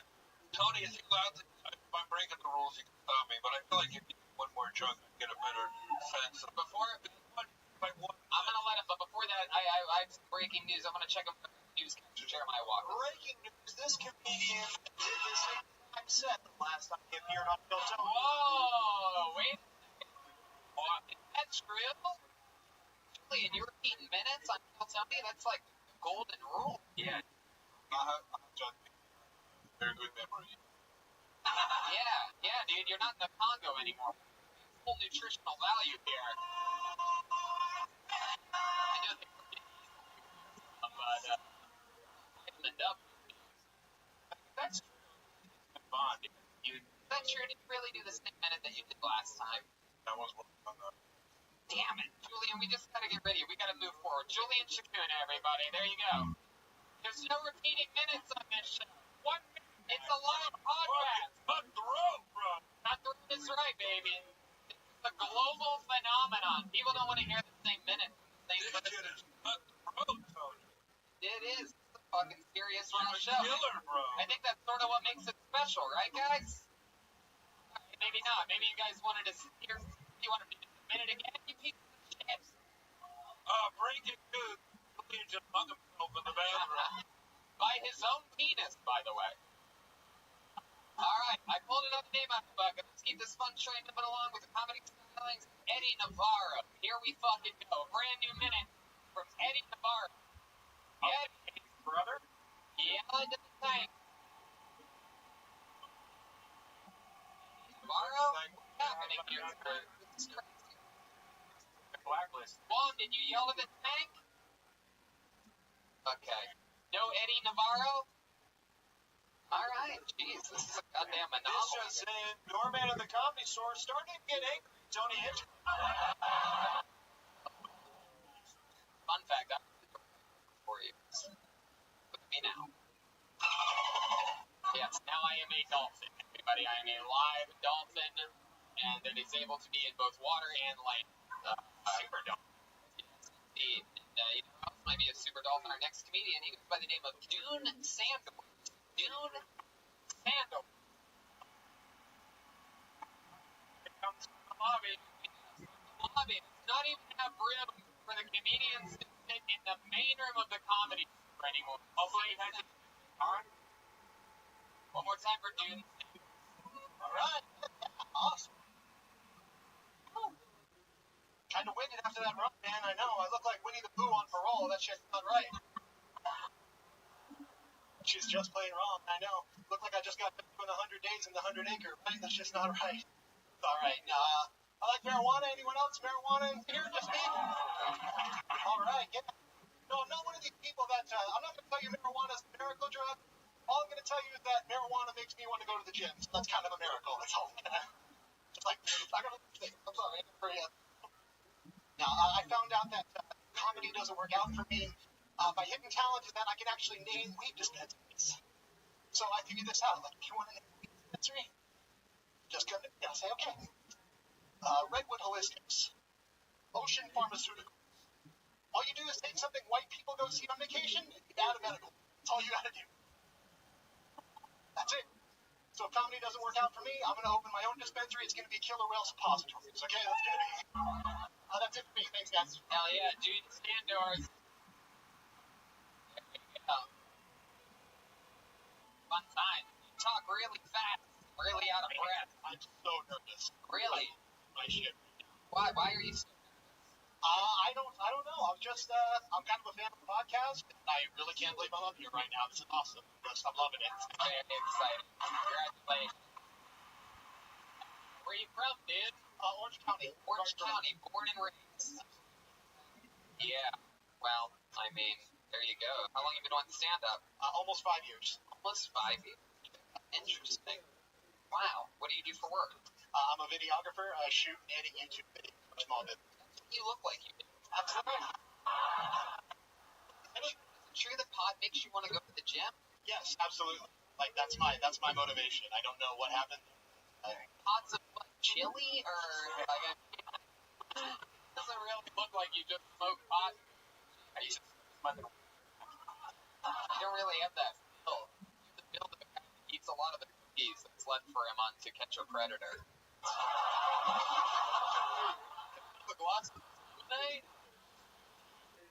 Mister, why are you so out of breath? There's no soup up here for me to take. I love it. So, Dune, you've been doing stand for 5 years. Dune, you're a YouTube videographer. Yes. And that's really true. You smoke pot and you go to the gym. What gym do you go to? 24-hour fitness. Oh. What, weird hours? You use the namesake? Yeah. You go at 4 a.m.? Yeah, absolutely. It's like, I just got stoned to the college. I need to fucking... Like, as soon as Adult Swim's over, I have to go. Like, I just go ahead and I take a dab, and then I go on the elliptical. Wow. Heck yeah. Adult Swim looks like the only kind of swimming you would think in the adult swim. Actually, fun. Wow. So, dude, you've been doing this a while. What do you like to do for fun? You seem sort of like a guy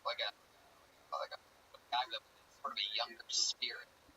That makes me sound like I'm a pedophile, man. Like, What is else about you here tonight? When I think you look like you eat all the cookies on To Catch a Predator, that's a pedophile joke. true. I understand that it didn't touch you like you'd like to touch little kids, but what do you do for fun other than children? I did it again. I can't help myself. I just can't stop. Teens, maybe. I don't know. No, go ahead, dude. I do a lot of reading.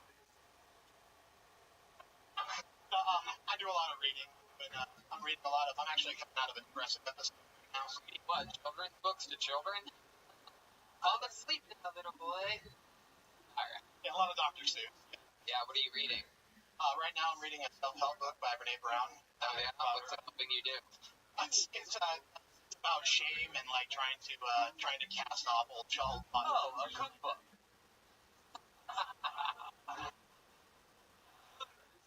What do you mean you're coming out of an episode? How do you snap yourself? We all get blues, but like, how do you get out of it? Oh, Jesus Christ. Wow. When you do this fun. Pulling it into the room. Not the last time. Comedy help you out of it, or? Yeah, absolutely. Like I came just watched the recital last week, and that kind of went a long way. Like everyone was here was like, man, it was the school comedy. You came back that night, and I'm like, oh, and I was disconnected for a long time. Like, must be different for you hanging out of the comedy store where everybody's 21 and over. A little bit disappointing, huh? For a massive pedophile like you. He literally slides into your DM.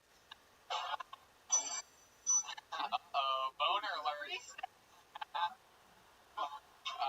There's a match with a raging boner walking down the hallway of Truffleton Middle School right now. Wow. Tell us a fun fact about you. We'd be surprised to know. Do you have any special skills or talents? Rollerblade backwards or something like that? No, I used to be a backyard wrestler. What? Is that true? True. Wow. Backyard What was wrestling. your nickname for wrestling? Yeah, I went as Mondo Loco. I was under a luchador mask. Originally, Mondo Boy. Wow, you wore a luchador mask and I everything. did. A psychosis mask that I got in colors. You should wear one while you do comedy. Yeah. I like that. You ever cut promos for your backyard wrestling? No, Just steak. more like cakes. But No promos? no, not really, because my whole thing was that I was kind of just like this berserker, Spanglish-speaking luchador that was bouncing off the walls and be just a total freak out, just punching the shit out of everything. Just Wow. kind of my You inner were just child. sort of crazy, like just wild. You were a wild man. You got in that mask. Did you wear spandex or something like that? No, Lord, no. Yeah. No, it was all loose trunks. You gotta wear loose shit. You don't need everyone seeing all your rolls and shit. Like, that's not impressive. You ever get injured or anything like that? No, actually, I took chair shots to the head. I took all the cookie sheets to the head and everything, went through tables, all that jazz. But, no, nothing, no injuries. That'll warm up. That'll get you ready for when you go on the road of comedy. Yeah. With tables. All the concussions. There's some good jokes. You had some good jokes, but I feel like you gotta keep working. How many sets a week are you doing? 3 or 4 right now. You gotta go up to 8. All right. And then I think Sure. There you go. Advice from the roast master himself. How about that? Let's keep moving it along. Dude Sanders, good set. He's on Twitter at Major Dude.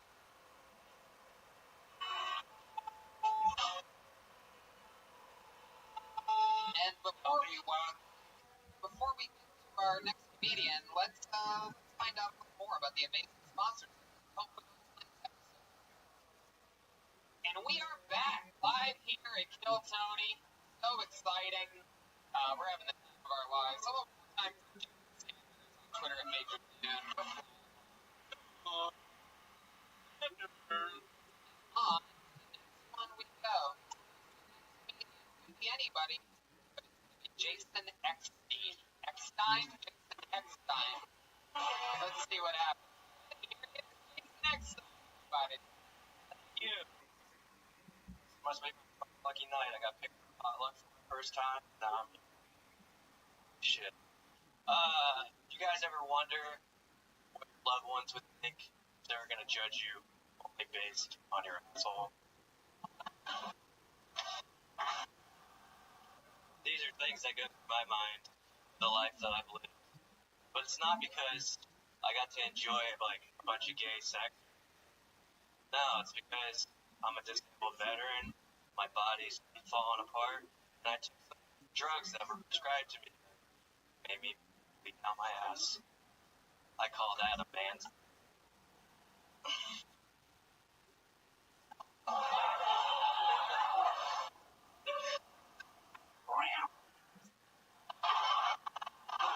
Anything else? Good. That's where you could say that's all I got. Jason Eckstein, thank you very much. A minute. That is a minute. Jason. Holy shit. I mean, where do I begin? Do something different than what I put in there. why don't we begin with the Civil War? Yeah, I mean, you have, if you're just listening to the podcast, he has a beard. Literally looks like he's a wizard's toddler or something like that. Like, newborn wizard or something. If I got it like fitted it forward, No. Jason, literally, you have Betty White's vagina on your face. Look like that. Jason, how long you been working on that beard for? Longer than a joke. Yeah, for sure. yeah, I've only been doing comedy for a few months. Like I started last year. Hard. Now, You wrecked your house? yeah. Wow. You're a home wrecker. Well, I sold my other home, so I mean, You don't even hear great jokes, even when you're being told directly to you. Okay? I'm trying to calm down. Like line What you're talking about. yoga stuff. Hell yeah. Can I ask a question? Yeah, sure. What made you start doing comedy? Because I worked on my health over the last 7 years, boring dietary stuff, and am trying to better myself. I want to die, but I don't want to kill myself because I don't believe there's shit after this. Yeah. Well, like, Then a story, another depressed white person arrived on Phil Tony. heck yeah. So, Jason, let's talk about it. You talked about being a veteran. Is that true? Yeah, but don't get, I mean, I was, Coast Guard. Oh, Jesus. Dude, you should be proud of that shit. Coast Guard is awesome. My grandfather was in the Coast Guard. That's the ring right there. Oh, wow. That's cool. Look at that. Coast Guard to the Coast Guard. Yeah. So, let's talk about it. Why is your ass bleeding? oh, well, I've screwed my back up during Katrina when I was in. I lived in New Orleans and launched our boats off the same exit ramp I took to work. And when you say exit ramp, you're talking about your ass. No, that's fibromyalgia medications and poor diet choices. Like what? What type of dietary choice? Well, I just used to eat like everything. Now I eat. I'm doing a carnivore diet right now because You're doing a cardboard diet? Carnivore. He's only eating meat. Yeah, I've done 7 years of elimination dieting. You know, it's not exciting to talk about, but I've actually gone through every friggin' food. Wheat sets off the fibromyalgia pain. Tomatoes make my asshole burn. Friggin' dairy makes me narcoleptic. Or I have cataplexy as well, which if I laugh too hard, maybe I'll pass out. But I've never experienced that one because I don't have the fun cataplexy. This is the guy who should be. Yeah, dude. Now you're talking real talk. Yeah, I'm better when I start get out of the voice. Wow. There you go. Too bad. On one. I like it. So, Jason, what are you You're great as the second mate in Jaws. I'll catch him for 5, but I'll kill him for 10. Where do you live, Jason? Wherever I slept underneath the moon last night, tonight I'm in a hostel. Just figuring it out. So you're homeless. Yeah. Oh, okay. That's pretty cool. Let's talk about it. How long have you been homeless for? This just said Tony Hinchcliffe is not aware of the word or the definition cool.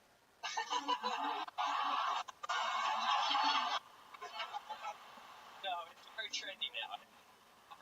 You are like one of the most expensive homeless on. Like, are you eating stray dogs? I mean, you're eating only steak and meat. And I'm eating like $5 Little Caesars. To be cheap, like I am eating like Wendy's beef or like In and Out, kind of eat that. Yeah, it's not good. When did you wreck your car? December. December. And what kind of car was it? A Prius. I'm an environmental homeless person. Did you wreck it on purpose? I wish. I didn't make out that well on my insurance. So what's been like the hardest night? I'm interested in this because I find homelessness to be a compelling. Well, that's the thing. Like, I was more in my head living out of my car, I feel like, than I've been living out of my backpack because exploring the city more, like walking around, even though shit sucks, and I've walked like 16 miles with all my gear on, like last night in my Oura Ring. I do care about my freaking health. Won't even give me a readiness score because I didn't get enough sleep. But, Wait, hold on. Wait a second. You said maneuver ring? Oura Ring, like readiness track, recovery. Wait, what? Are you? I thought you guys hung out with Rogan. Let me answer the question. What the fuck are you talking about? Oura Ring. Not helping me at all. Showing he's not helping. You have to explain to us all. Heart rate variability. Not all of us have been to fucking Hobbit Land. We don't know what your special ring is. You guys are Rogan, like, friends, so I would just figure you would know. But, like, yeah, your heart rate at night, how well you sleep, it tells you to move all the time. It's just saying a long man is on out of a Prius for a mood ring.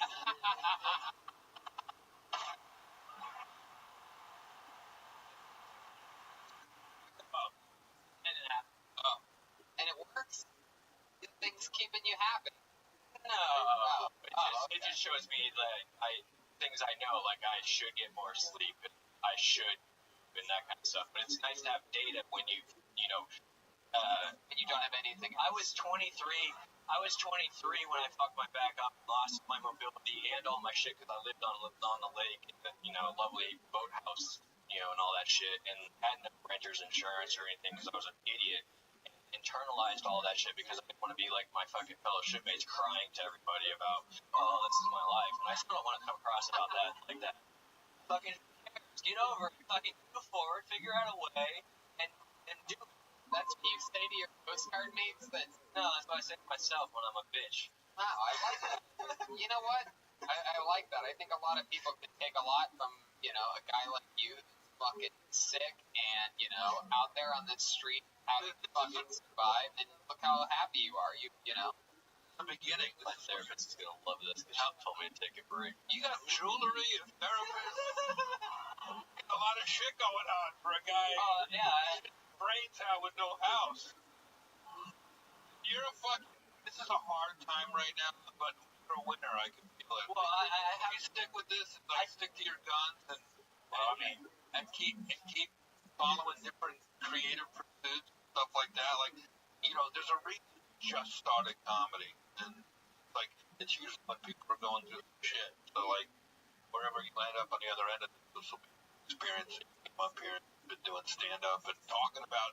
Like when I started, I would make like ridiculous, over the top jokes, like they were funnier than your jokes, but I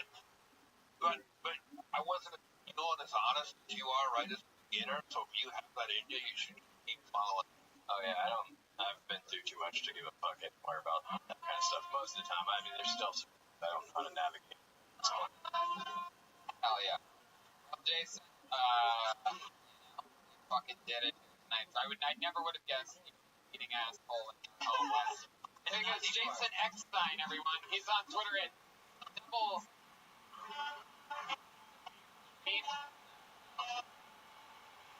Bad handwriting. Add one more thing to this crazy list of crazy, huh? I have a mood ring and bad handwriting. Alright. Hey, we know this young lady. She's been on this show before. Let's see what happens here tonight. Make some noise for Nikki Bond. Nikki Bond. All the way from the farthest possible corner. Here we go. What a lovely place.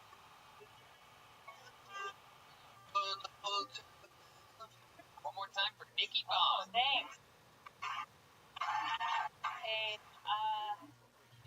I had a dream that my grandma ate me out.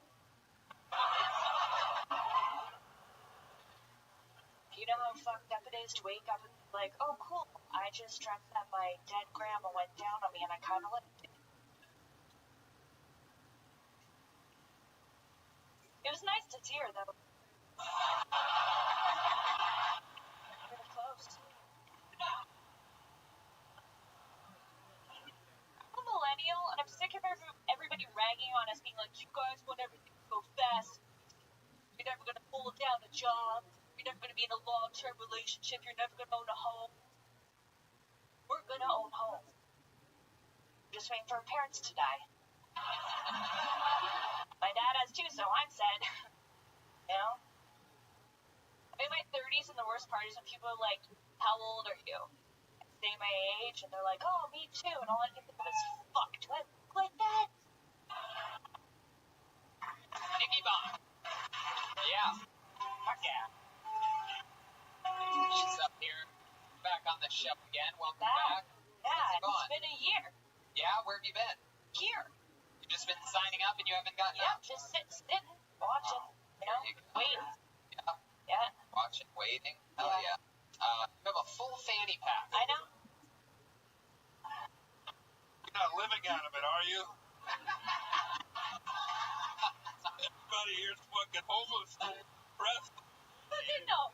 Special. Very special. How much money have we raised so far? Put it up on the big board. It is. Make a wish. Here's my thing. Yeah. I've had this fanny pack. It's open. But I've had it for like 7 years. I'm an asthma. I'm asthmatic, so I always have to have a fanny pack or a puffer. You don't have a purse? You say that women purse. Yeah, it's It's true, but I've like been a fanny pack person. You know what, Red Band? Yeah, you're right. I could have a purse. It's true. But Covering up your vagina. Shame your grandmother ate. Oh, wow. Red Band's letting it rip here tonight. He's pretty much says, what's in your fanny pack? Let's play a game called What's in Your Fanny Pack. We have ways to do it other than your an old school Phil Tony tradition to where you wear a fanny pack on and we find out what's in it. So there's your moleskin. Thank you. Got a little moleskin notebook. Your jokes are here. Some of them, or my dark thoughts. Just, Phone. My phone. There you go.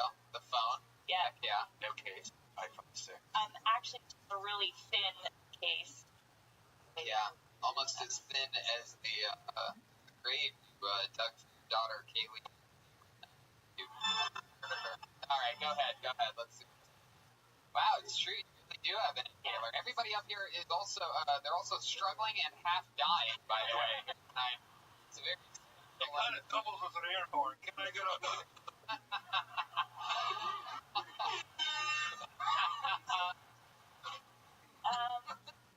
All the people... Oh, look at that dirty, raggedy napkin. Wow, that are a very, very, very historic tampon. Yeah, overused. Don't go any deeper. Just in, hot girl becoming less hot right in front of an audience's eyes.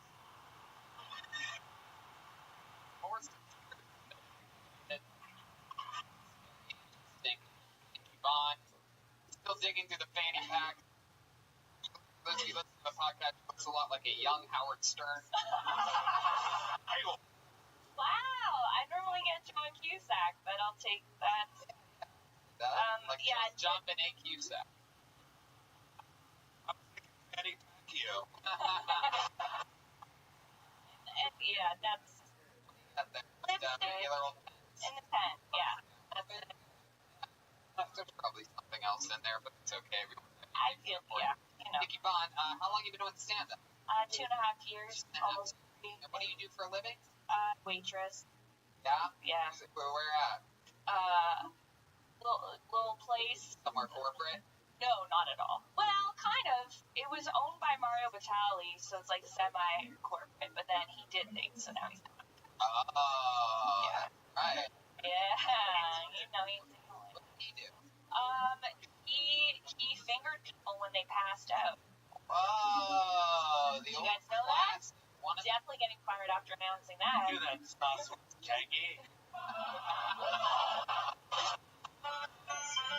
Just give it a little stir, right? Is that what he called it? Give it a little stir. Chicken punch pussy.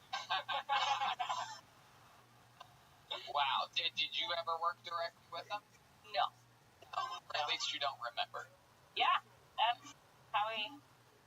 Well, that's fun. How long have you been waitressing for? Oh, God. I don't... 10 years. Wow. Yeah. You have any, that's a Mario reference there for the... If I got it. So, 10 years, can you give us an example of the story that you might have from history? 10 years of waitressing. I'm sure there's something. Yeah. These two guys came in with a... Twins? Leitch brothers. Go ahead. These two guys came in, they were very cracked out. They came in with a boombox, a flat screen TV, a record player, and a suitcase. Why we let them in, I have no idea. Is it Dave Chappelle and his entourage? he walks around with Bluetooth speakers. Alright, go. They came in, they were really cracked out, they sat down, and they were ordering, and they were getting up, and they were moving around, and it was a very, very small restaurant. Very small, high-end-ish, and we finally were like, you need to go, you're being crazy, and we served this thing called a focaccia d'orecco, and it's on this copper pan. It's like the size of this round table here, it's very big, and they freaked out, and he got up, and he threw all of his pennies at us, and he took the pan, and he walked out, and he went and whacked somebody's table. All the glasses went everywhere. I apologize. That's why I'm here. Wow. He threw pennies? Yeah. So much copper. Yeah, a lot of copper, you're right, yeah. Oh, alright, well. Like copper. No, it wasn't. I know. I just, So not everything. you don't know if you don't try, you know? Yeah. What's your name again? Nikki Bond. Nikki. I really like your vibe, your jokes, especially that first one, that slow burn one. Great to see your grandma again. Like, I don't know how much you're improvising, writing jokes out, but I think you were really cool. It's like you're like a comedic, like Chrissy Hind kind of vibe.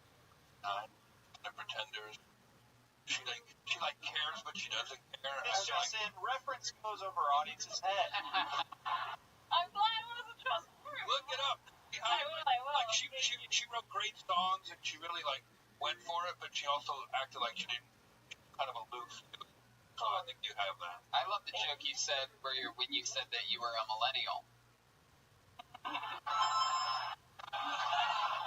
Just kidding. I'm sure you are. Did you have fun here tonight, Nikki? Yeah, it was so fun. Heck yeah, well there you go. There she goes, you. Nikki Bond, everybody. It's on Twitter, it's Nikki Bond. Alright, it's that time. Time of the night where we have a regular on this show. Jeff, I'm excited about this. This is actually, I do believe, your first time seeing our newest regular. You were here, I believe, the day that we made Malcolm a regular, and now you're here for, I think, this guy's third week as the regular. We absolutely love him. Like a trippy, like Zach Galifianakis meets like Andy Kaufman or something like that. And I'm really excited to be part of the show. With a brand new minute, make some noise for our regular, great, powerful William Montgomery. There he is, in the flesh.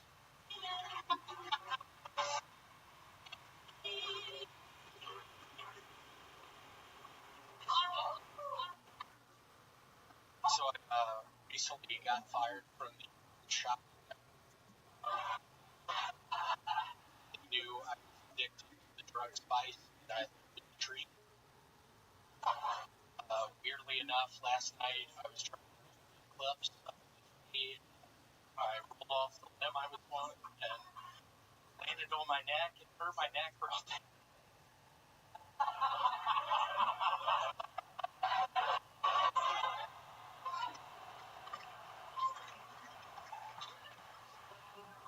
I'm single, holding out for a black or Nori.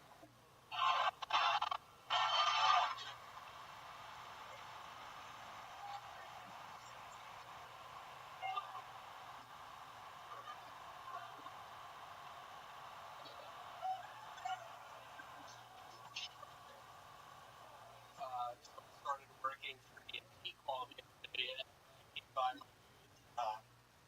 trying to sell me Beanie Babies. And the whole time I was just like, hella nice sounds like hella expensive. I'm literally crying right now. It's my first time crying on this show. Those of you paying attention. There's something about that fucking neck brace that puts me to my core. I gotta tell you. And the fact that you always somehow... Is that a neck brace or a beard holder? A holder I was actually recently in Jacksonville airport, and I was stealing people's bags, and I would get tired of doing that. I would just sit on the seat, and I would rest my chin, and I'd be able to fall asleep. William, that is why. I can't believe you did that at the Jacksonville airport. It is certainly, your beard really doesn't know what to do there with that neck brace on. It's really just there, like I don't know what. There was actually a Jacksonville airport, a named John, and he saw me back, and he started chasing after me, and I had a neck brace on and terminals. And then I just acted like my neck hurt real bad, and he was like, "Oh my God, are you all right?" And he forgot that I was. Fuck yeah! Get away with a lot. with the neck whole brace lot. on. I've been going to a bunch of 7-Elevens, just stealing butter candy bars, slipping on the way out. They all fall out of my jacket. And the attendant at the 7-Eleven's like, "Oh my God, are you all right?"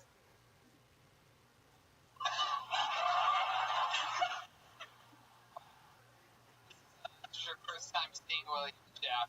This is style. And there is some motherfucker on YouTube who's talking shit. I don't know who the fuck it is, but my dad fucking tells me about you the next day. Quit doing it. Woo! Oh, you internet trolls better. Yeah, I mean, I'm sick of it. William, you are the realest fucking deal. I mean, just constant slaughter. You have your own little device way. You look like every character in Forrest Gump mashed together at once.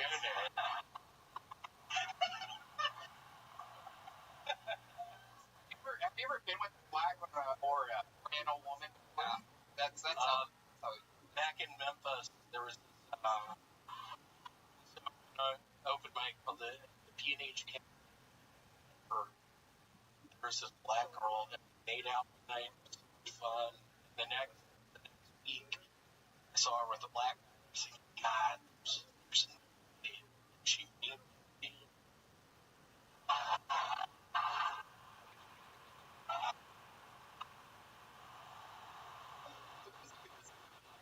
For one from that wild laugh that he gets when he doesn't puts the microphone down from his face, and it surprises everybody that was the end.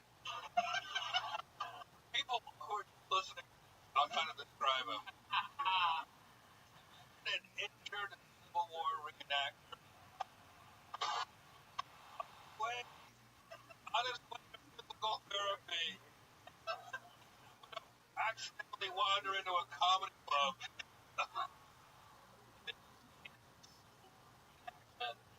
stealing people's costumes and just living the mud tent. Instead of them being like, hold on, costumes. Those are like, dude, is your neck open?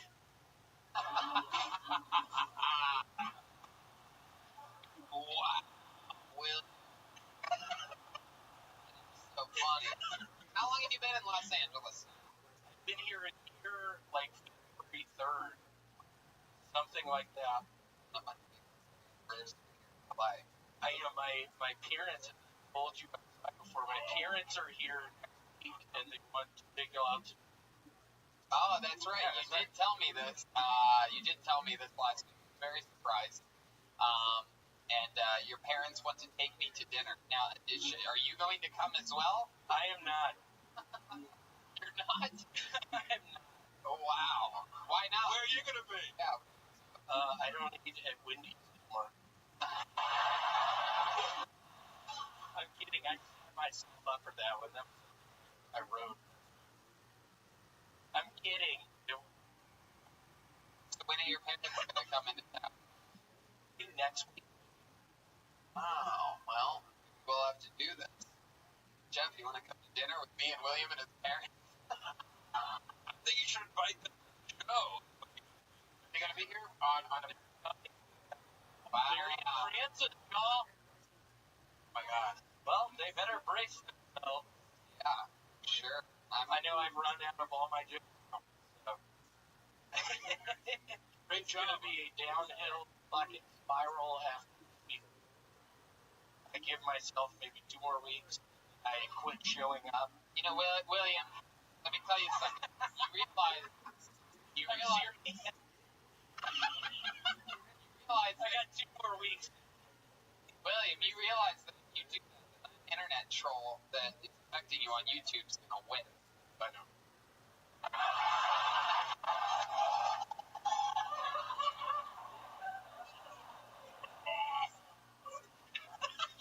Well, William, I mean, you're just one of my favorite things anywhere or anything. You have a way of cutting me to my absolute core. I had tears coming out of my eyes. It truly made me cry laughing. Well, it was fun. Maybe it's William Montgomery. He just killed Tony.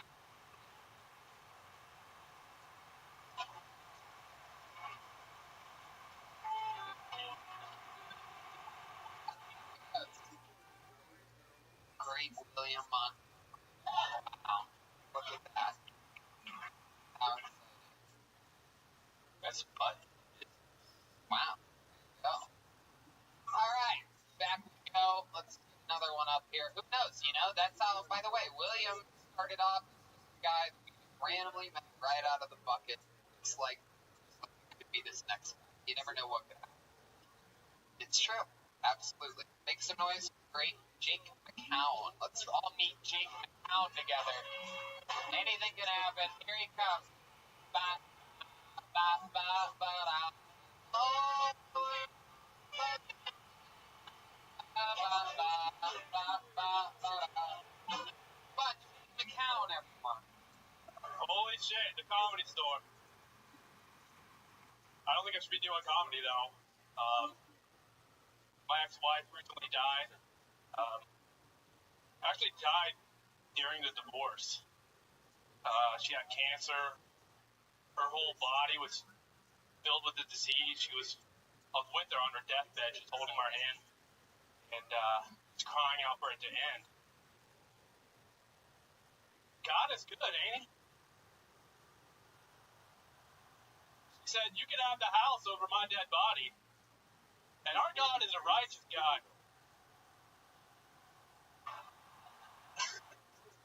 I am a single dad. I'm starting to get back out there, starting to date, which is hard, but I learned an important lesson. If you pay the babysitter before you have sex with her, it's not prostitution.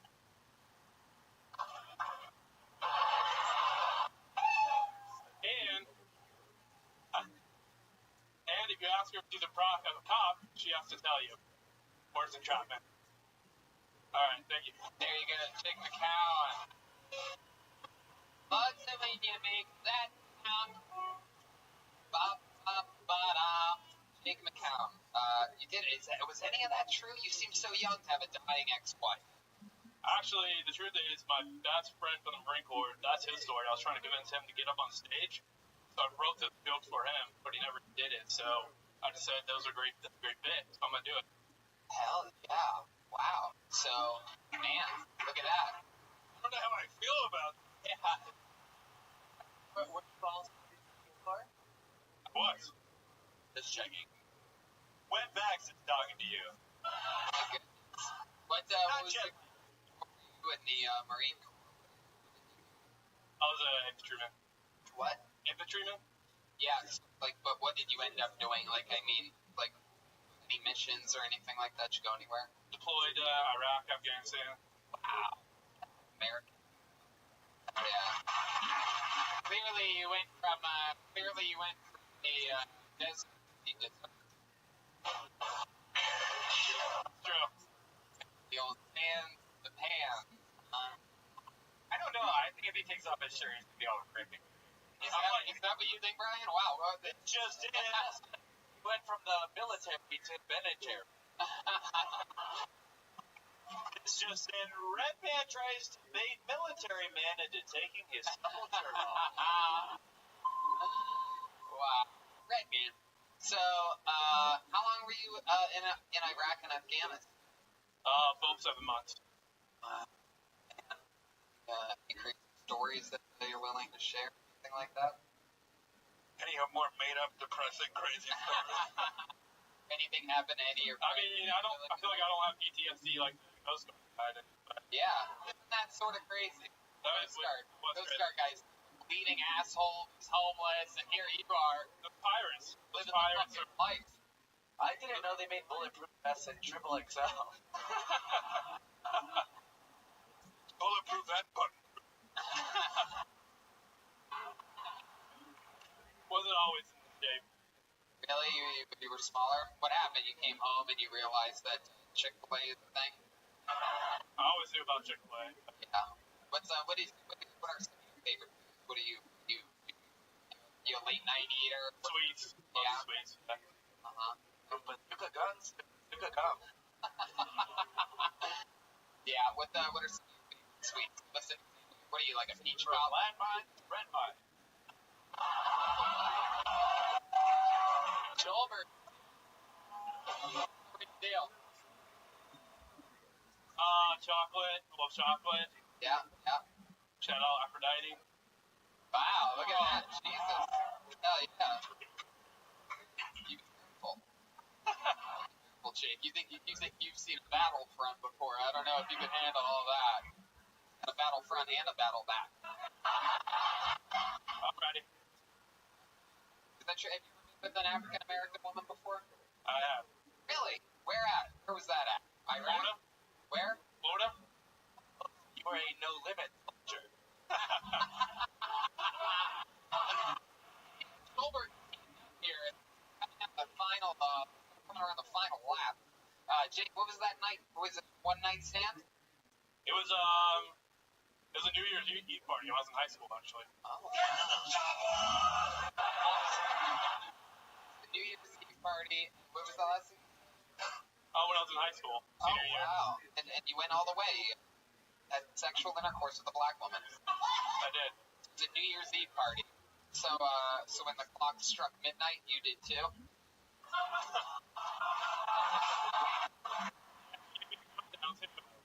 And a zero. Huh. Is that a true story? You really did? Anything stand out to you? Did you notice anything different having sex with a black woman than having sex with a white woman? I'm not comfortable with this line of questioning. What are you talking about? Orient. Here. It's just everything. Fun. Trying to figure out. I never saw her with another white guy again. Once you go white, guys. You lost the war.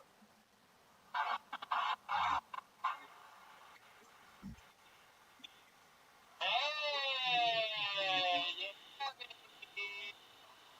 Good night. Rose. Jake, you did that, and you're from Florida, is that what you said? I am. How long have you been in Los Angeles? I live in Sacramento, actually. Oh, when did you come here today? You drove here today? Yesterday. Yesterday. And what else have you been doing in Los Angeles? How long are you going to stay? Go back tonight, actually. Yeah? Yeah. Driving back tonight. You just came in for Kill Tony? Well, yep. Actually, that's exactly what. What the fuck is wrong with you? Amazing, buddy. Alabama. Never got on show. Been here 3 times. First I get that. Awesome, man. You did great, too. You know what? Yes. Like, so many people go through, like, traumatic experiences that somehow pushes them into comedy and what's happening to you, and you recognized your friend's story, and you get awful and funny, finding that in yourself, and honest, you're going to be a big so good luck. Thank you. I do have bits about myself, but I do have my own bits about myself. I just that one. Makes sense. You got all of our attention. We're late into the show, and something about your ex-wife dying from cancer got our attention. That's what it takes. So you did the right. You asked me. You did the right minute. It's interesting. Look, shouldn't have to have school next week. I'll be bringing my Coast Guard friend. Heck yeah. There he goes. Jake McCown, everybody. He's on Twitter at Jake McCown. All one word. Should we one more time?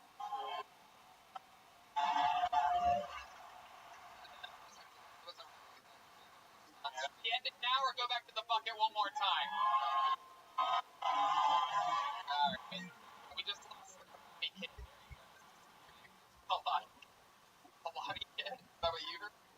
The Palati kid. Okay,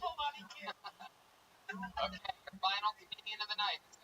Before, but I can't remember what he looks or sounds or anything like, but I remember the name. And he's your final comedian of the night. So make some noise for Jake Beckman, everybody. Here we go. Jake.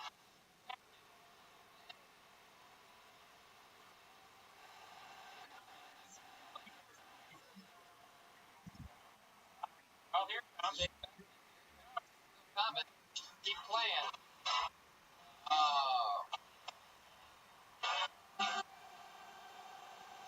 Everybody. Wow. I got this new problem. Guys, I am starting to mistake ugly women for transvestites. So I applied a new rule to my life to simplify the situation, and that is, ugly women are transvestites, and transvestites are ugly women. And ugly women might as well be transvestites because I'm not gonna fuck them. And the one thing that I've noticed about ugly women throughout my life is that the uglier they are, their motherfucking mustaches. The only way that baby can lose its virginity is if you dish the body at a Catholic church. And Catholic priests are starting to fuck dead babies because dead babies don't talk. And then, when a transvestite dates a hermaphrodite, they prefer to go by thing one and thing two. Like to have some man give them their pee-wee-poo. Should we do one more? Should we do one more? Wow. Yes, I'm gonna check in with Jeremiah first on this one. Yes, Jet Lightning over here. Looks like we just went from special ops to special ed. Yeah, Jake, that takes the cake. The biggest pile of dog shit that we've seen here today. Really just hateful stuff. Good material, just experimenting with it, just seeing how it's working out. No. Are you dating a girl named Portia? No. Right. He sounds like a strip club DJ. Like, hey, all that shit. Wow. Okay. Strip club DJ.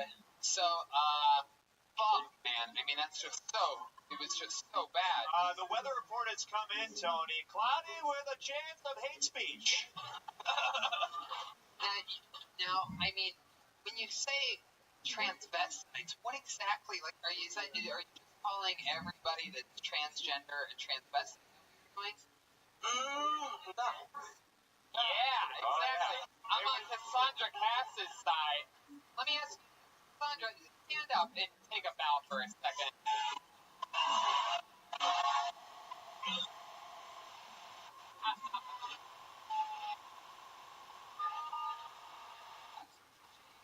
Just in, Proud Boy gets boner on stage at the comedy store.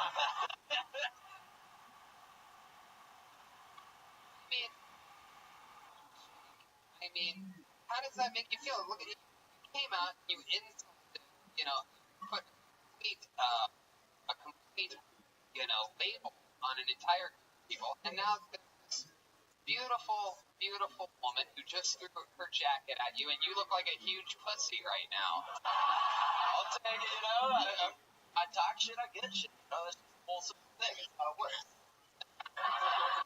You're right. That's very strip club. You talk shit, you get shit. Buddy. Kind of going for a joke that was going to both make fun of ugly transvestites. Two groups of people that probably will never fuck you, Jim. I'm fine with that. Yeah. While wearing a Stop the Violence t-shirt. What is that? What's Stop the Violence? I don't even know what that is. To be honest, it says Stop the Violence, not Stop the Hate. So proceed. I wish it said stop doing stand-up.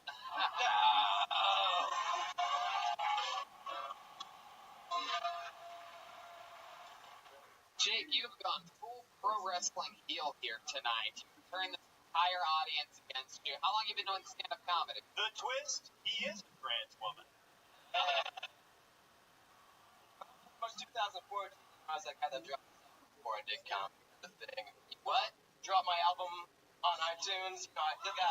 Oh, you're that guy. Yeah. Oh my god. Oh my god. Oh my god. For those of you that don't know, now I remember you were in one of the first episodes of Kill Tony.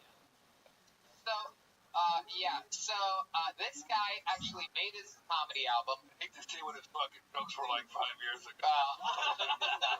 He made a comedy album, Jeff, and he put it on iTunes before he started stand-up, right? Yeah. And he did it in a room with no audience.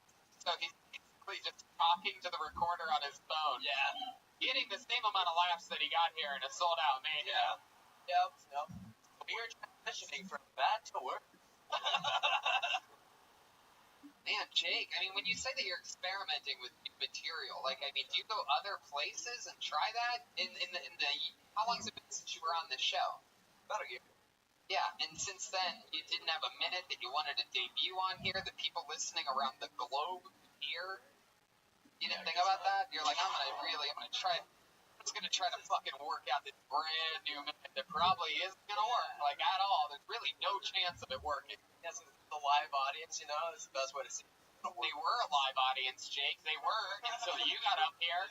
We were having a grand old time. In a sad turn of events, the audience has been proclaimed dead at the comedy. Killed it. Jake, is this the worst set that you've had in a long time? Yeah. Really? Think This about it. just in, local man lies to audience.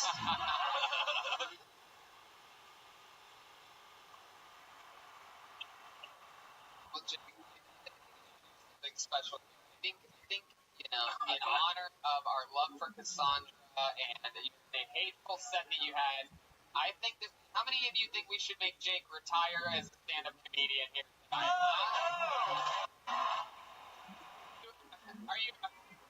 Are you willing to quit? Jeff is blessing you as a retired stand-up.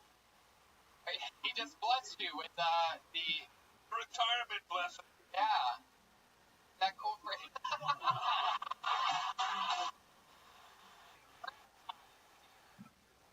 Jake, how do you feel about quitting? No, I really like to Speak to this brand. just late night insult content. Talking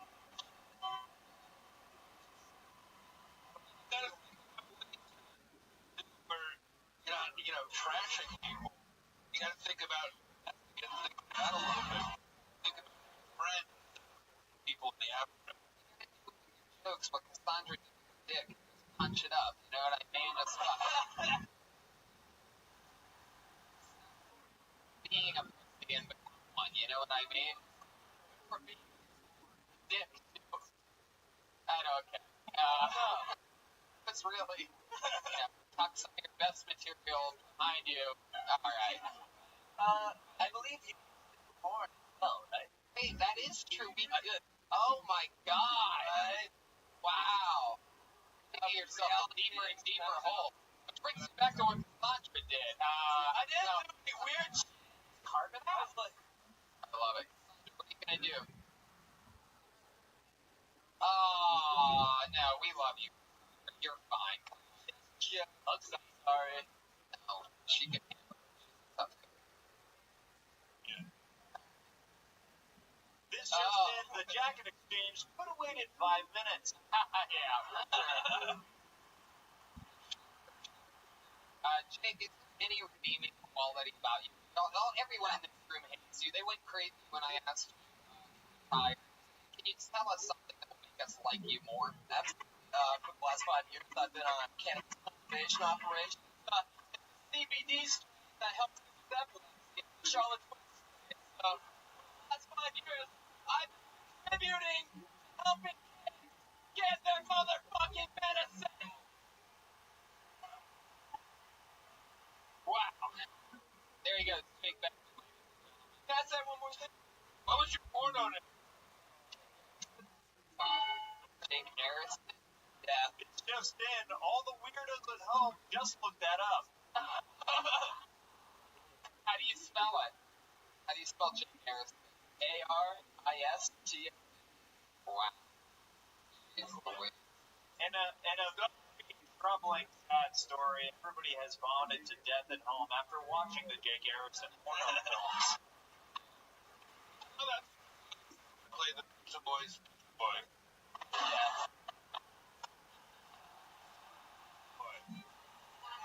No. Right.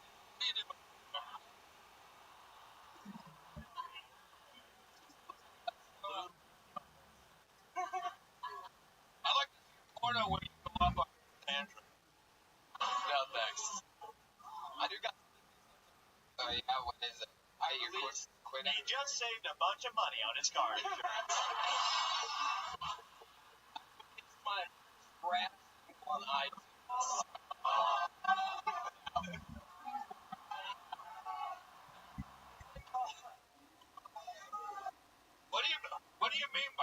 do you mean by released exactly?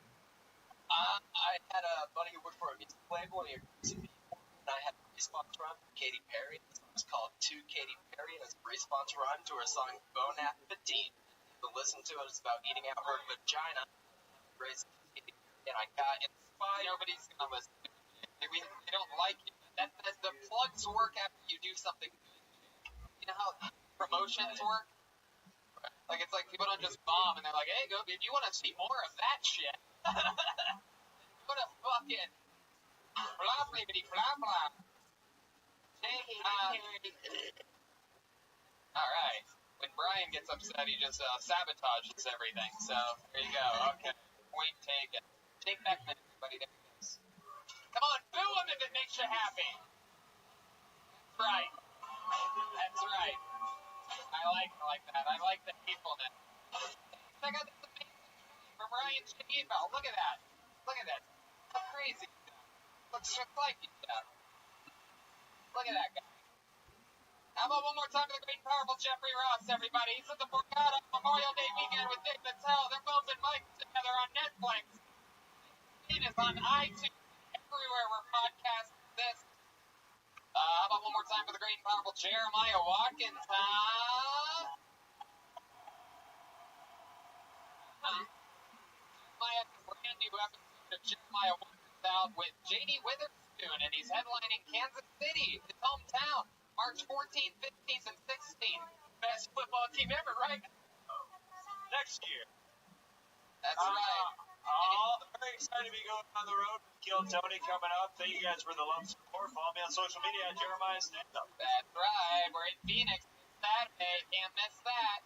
How about one more time for silent but deadly Chroma Chris over there, huh? Chroma, what did you think about tonight's episode? Tony, really knocked it out of the park tonight, am I right? Tony, yeah. I'd like to let everybody know to go ahead and check out Reality Drip Tape and get your Tony and Drip Tape for your...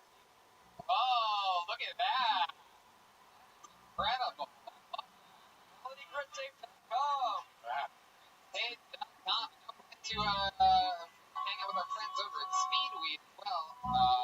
Speedweed.com. And one more time for the great and powerful Joelbert Jimenez. All right, I got a plug. Oh, really? You did? Yeah, I want to give a shout out to...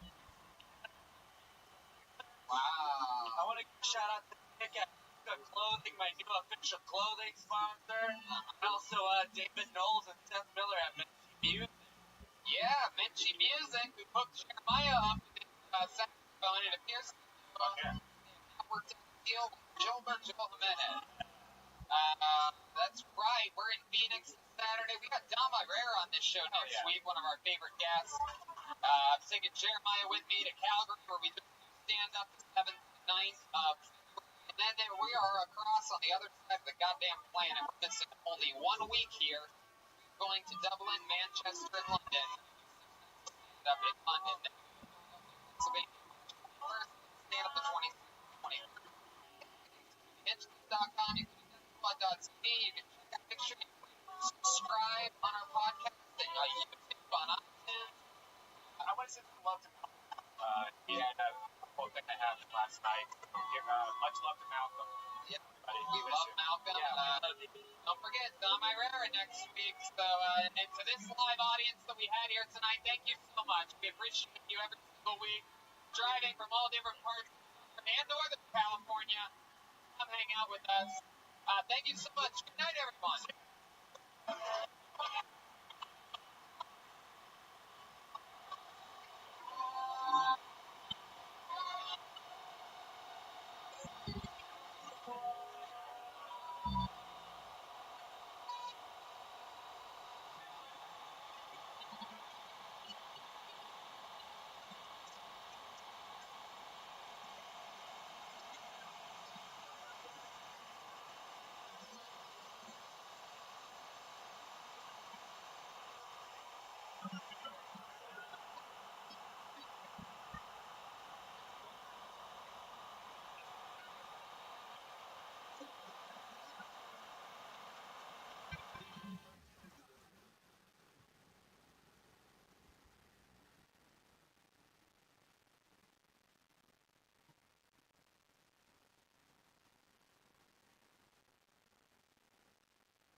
country. And it's packed here today. Our 3 p.m. show. People still staggering in as we speak, setting up as anybody else had the chance to sign up. Your last chance is right over here. That bucket's going to be coming up to maybe a KC over there any second. And here we are. Destiny will prevail here tonight, Brian. And I'm excited. We're all in town because every year me and a huge group of friends go to the Royal Rumble for WWE, wherever that will be. How many of you are going to the Royal Rumble tomorrow, huh? One of the fun things that I did, actually, is I went over to our friends over at BetDSI, and I actually placed a bet on who I think is going to win tomorrow. I went all in on The Rock. I think The Rock is going to make a return. You can bet on anything at BetDSI.com. They have over 20 years in the business. You can bet on sports, reality TV. Yeah, you can even bet on magic checks. About the gambling. That's what I would do. But no, TV series, Game of Thrones. Walking next. A bunch of stuff. You can bet on anything. And you're undefeated. I don't know if you even noticed. Brian went undefeated on NFL playoff picks this year. All four. And who do you think's going to win the Super Bowl? Fucking dynasty. I mean, from LA. Yeah. But you do dress like Bill Belichick, so that's the truth. That football, baseball team. Go to BetDSI.com, use the promo code KILL120 so they know we sent you. You can deposit, cash out, and get paid. Or up until $1,000, they will give you a 50% bonus on the initial deposit. That comes with a rollover requirement, but $1,000 will get you $1,500 to play with. That's BetDSI.com, promo code KILL120. And again, KILL120, BetDSI.com. Before you do that, make sure your anxiety isn't bumping. You know that Infinite CBD offers the cleanest, healthiest form of CBD available, and we found new ways to use it lately. It's really, really cool. They have the CBD PM. Sometimes I have trouble sleeping, especially on Monday nights after Kill Tony. I'm trying to listen and think of what we're going to do next. I'm paying attention to you and the band, and my mind goes crazy. So I realized that CBD PM and CBD and coconut oil together, and it's amazing. Yeah, it really is. It helps me sleep. I wake up on Tuesday morning feeling like a big freaking baby. And you drink a lot, and do a lot of drugs like me. CBD detox has a bunch of like milk, green tea, helps support you, all the toxins in your body for the most part. Red man. So go to Infinite CBD and see which one of their products enhance your life. Again, their website, infinitecbd.com. That's INFINITECBD.com. And if you use the promo code TONY15, you get 15% off any purchase that gets delivered anywhere. So InfiniteCBD.com. All right. All the hard work is done, everybody. It's playtime now, huh? That's for the... But now... have some fucking dirty Phoenix fun. KC, can you bring that bucket up here? Where's KC at? Oh, make some noise for KC, everybody. Fun fact about KC, he's been managing clubs in Phoenix, all the clubs that you've ever fucking been to. This guy runs the whole thing, and he just got copy 00 out of 025 of very special. You're going to see them on your way out. There's only 25 prints available. So, but Ryan J. Ebel drew up something really amazing, specifically for this show at this venue that we're at, this fucking 3 p.m. Kill Tony. So, amazing pieces of art happening. So, Free Podcast listeners, I'm doing stand-up in Calgary, February 17th with Jeremiah Watkins featuring. Of course, we're going to Dublin, Manchester, and London for episodes of Kill Tony, which have already, I believe, sold out completely. And 6 nights of stand-up in continuously after that, night after night, all at the Soho Theater. And then we're bringing Tony to Philly, March 21st. Stand up March 22nd, Pennsylvania. We got Dom Irera next week. Next episode, Dom. The legend. I mean, truly be better at being a guest on this show than Dom. And by the way, I got this question last night at my stand-up show. They asked, "So who's your guest going to be tomorrow?" And I just want to say, I don't have to say it again on the show. And in LA, when we're doing the shows at the Comedy Store, it's fun to have a guest. They add something, it makes it a little bit more fillable. But on these road shows, when I don't know if you guys know this, but we have a band on this show. And when we're lucky enough to have the actual band in their physical presence, we find no real need to try to book a guest. To be honest with you, I did sort of tried to get Stone Cold Steve Austin to be the guest here tonight, but it ended up not working out. I couldn't do it. I did try for a second. It was gonna be fucking crazy, but I mean, it's simply not gonna. Just a little inside scoop. I fucking tried, but that was the only one I tried for. Because when the band is here, it's just nothing better. We want the machine to fucking run, and we want to give you an authentic Kill Tony experience and make sure that we all have a chance to get out whatever the fuck we want to get out. So let's bring out the band, shall we? It's only one big member, right? We weren't able to bring the entire band with us, but I'm pretty sure you know who's going to be here. No, I'm kidding. It's the entire goddamn Kill Tony band. Every single week, every single episode, they commit to being different characters. We never know what they're going to be, and they're the same characters throughout the entire show. Maybe they're going to be nerds. Maybe they're construction workers. You know, we saw the Return of the Cat burglar the other day. You never know what it's going to be. Sometimes it's a brand new character we've never seen before, and we're all about to find out right now at the same time what they are tonight. Make some noise for the best band in the land. It's the Kill Tony band. Jeremiah Watkins, Joel Jimenez, and Chroma Chris.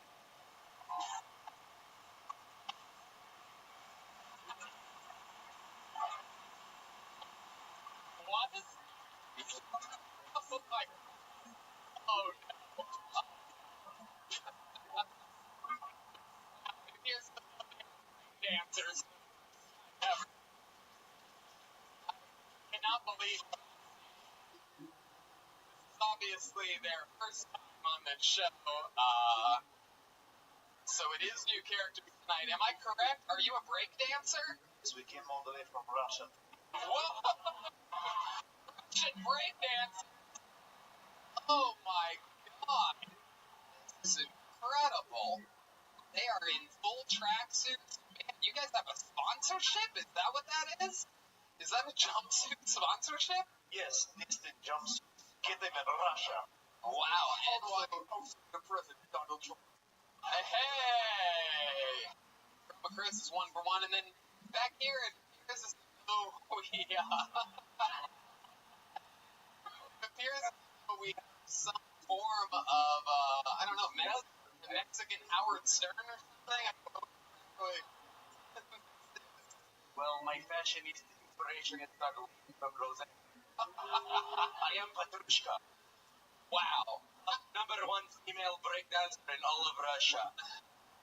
My goodness, I am excited about this. This is clearly the first time we've ever had Russian breakdancers on the show. Russian breakdancers, have you ever listened to the show before? Do you know what you're in for?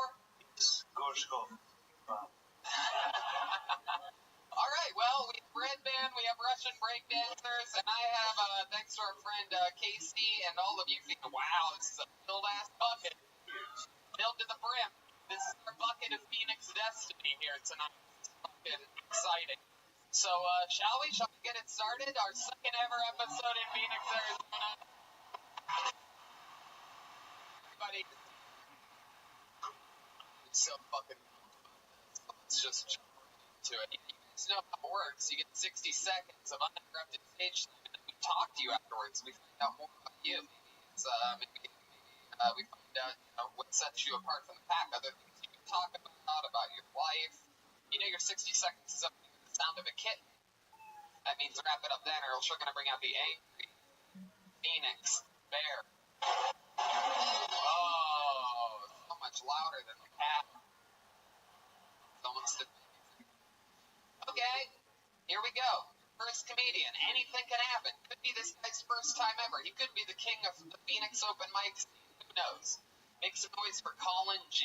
Here we go.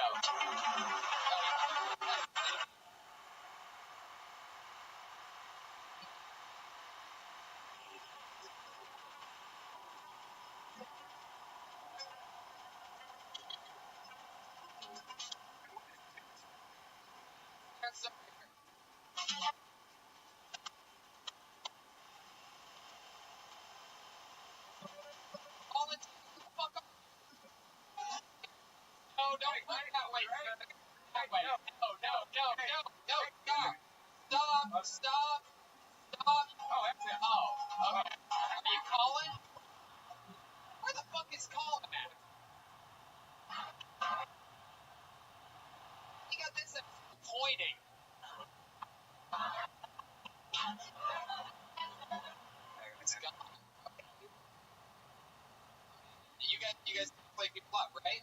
We have the full band, right? Russian guy, he seemed a little shy. Okay, play people up. All right. Your first comedian getting an uninterrupted 60 seconds tonight goes by the name of Michael Santino. Here we go. Michael Santino.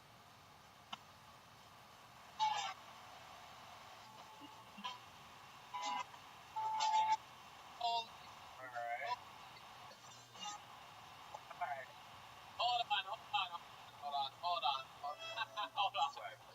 Break dancers, hold on. We played that on me perfectly. Nobody called. Did anybody vet these people when they signed up for the show? Did we let some fucking internet? Right there. Hey, Michael Santino.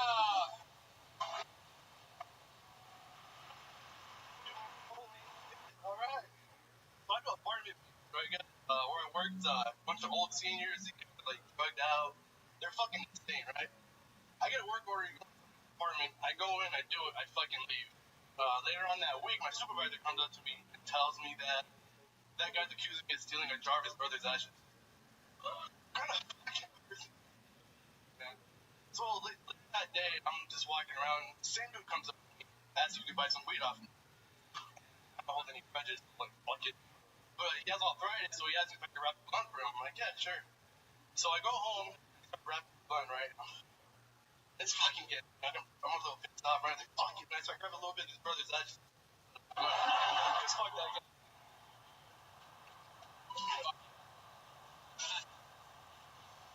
Michael Santino. Cancino. Okay. Michael Cancino. There you go. There's a minute right there. You got a little excited. You thought that the laugh on the actions part was going to last 17 seconds longer than it did. I tried to record all this, minute, seconds, but man, I'm shaking so. Hell yeah, shaking and baking. You must have forgotten a part. Maybe it was one of the punchlines. So Michael, it's one of your first times doing stand-up comedy, correct? Your first time? First time, everybody. Come on. Heck yeah. How old are you, Michael? I just turned 22. 22 years old. Wow, you look a little bit older than that. Did people tell you that? Whole life, huh? Last year, yeah, me and my older brother, like, he's my older brother, but I look like fucking 10 years older than him, so. I met you last year. Yeah, last year you guys came here. Fuck, what's the old guy? Not you. No. My boy, Patio. The old guy, Patty. Wow. So, Michael, you're 22 years old. You live here in Phoenix? Yeah. What do you do for work? Apartment. Apartment maintenance. Yeah. Wow. Fuck yeah. Latino? Yeah, Mexican. Mexican. Fuck yeah.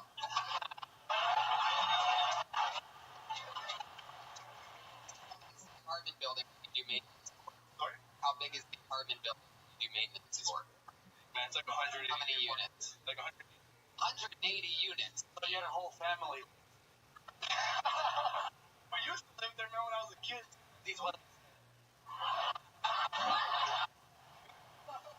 Wow. What's the craziest thing you've ever had happen as an apartment manager? What's the craziest thing you've ever seen, like, shut fucking clogging a toilet or anything like that? God damn, dude, crazy shit. I had a toilet topped up to the rim, but no, the other day I go into an apartment to take a piss. Wait, hold on. I go to the apartment to take a piss and it's fucking looking out the fucking window, like looking at me. I was like, what the fuck? Nobody lives there for like a year, man. Oh my god. That's down. so Mexican of you. Did it look like the Virgin Mary? I think it was. Wow. Michael, you're 22, live in Phoenix. What does a 22-year-old that lives in Phoenix do for fun? I think I was friends. Probably gonna start doing this more. Are a lot of your friends Mexican too? You guys ever get, like, I hear that Phoenix can be pretty tough on illegal immigrants and whatnot, and well, pretty much just being Mexican. You ever get in trouble with the police? They would stop you just being Mexican. They're like, you apartment managing, get on the fucking ground.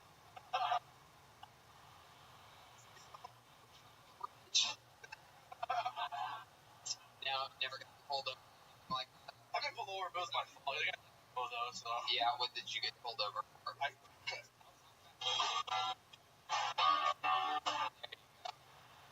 was looking at like fucking right next to me. I saw a green light, but it was kind of. Did you race him in your migrant caravan?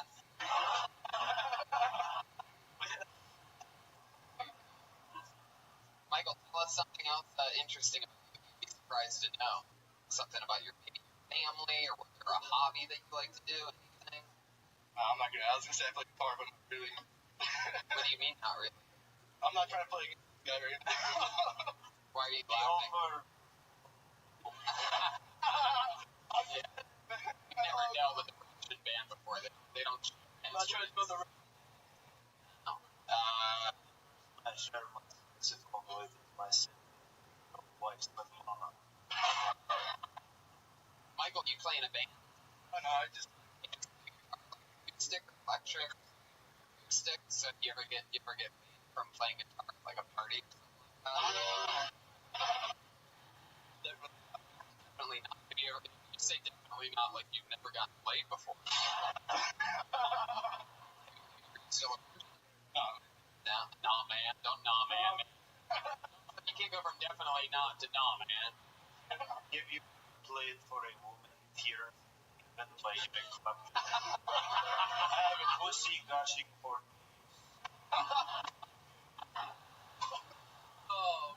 What do you know how to play? Like that you have?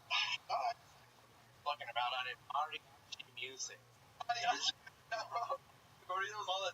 Do you know any POD? Pussy gushing for days. Well, Michael, you got the party started here tonight. You went up first for your very first time ever on stage, so way to get it going. Good luck. There he goes, Michael Canstino, everybody. All right, here you go. Go ahead. Here he goes. Get the fuck out of here. Thanks, we're already best friends. This guy ruined the drumming. He asked for football. Never again. Oh, wow, this is actually really cool. We know this young lady from Los Angeles, California. She sometimes helps us out on the show. She's famously been on the show. We've talked about her controversially racist parents. And she's different than everybody else. Make some noise for Alice Hamilton, everybody. She's here. Alice.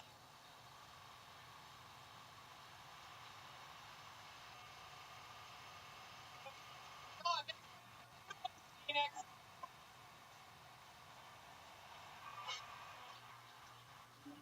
Babies are cute.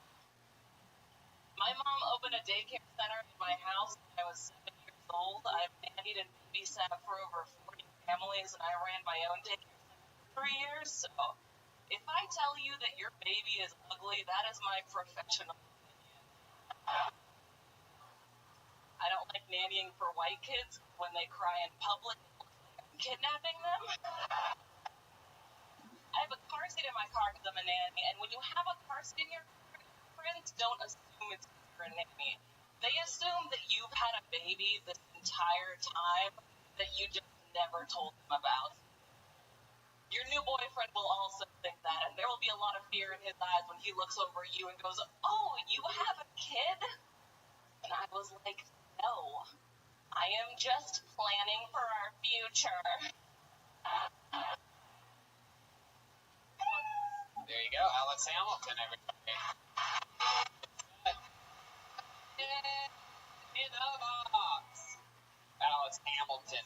That's fun. Here, you made it all the way to fucking Phoenix, Arizona. So cool. I love it when LA people are on the road shows. It's so cool. Yeah, made the trip. Brought the drums. Hey, team player. Fuck yeah. How long have you been nannying for? Since I was like 12. Yeah. So pretty much the only thing I ever did was Walmart with football. And dance. She is dressed like a piece of turtle from Saved by Bell.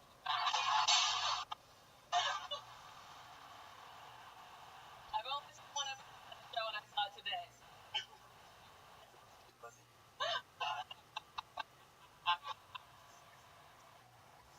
Thank you, Rob.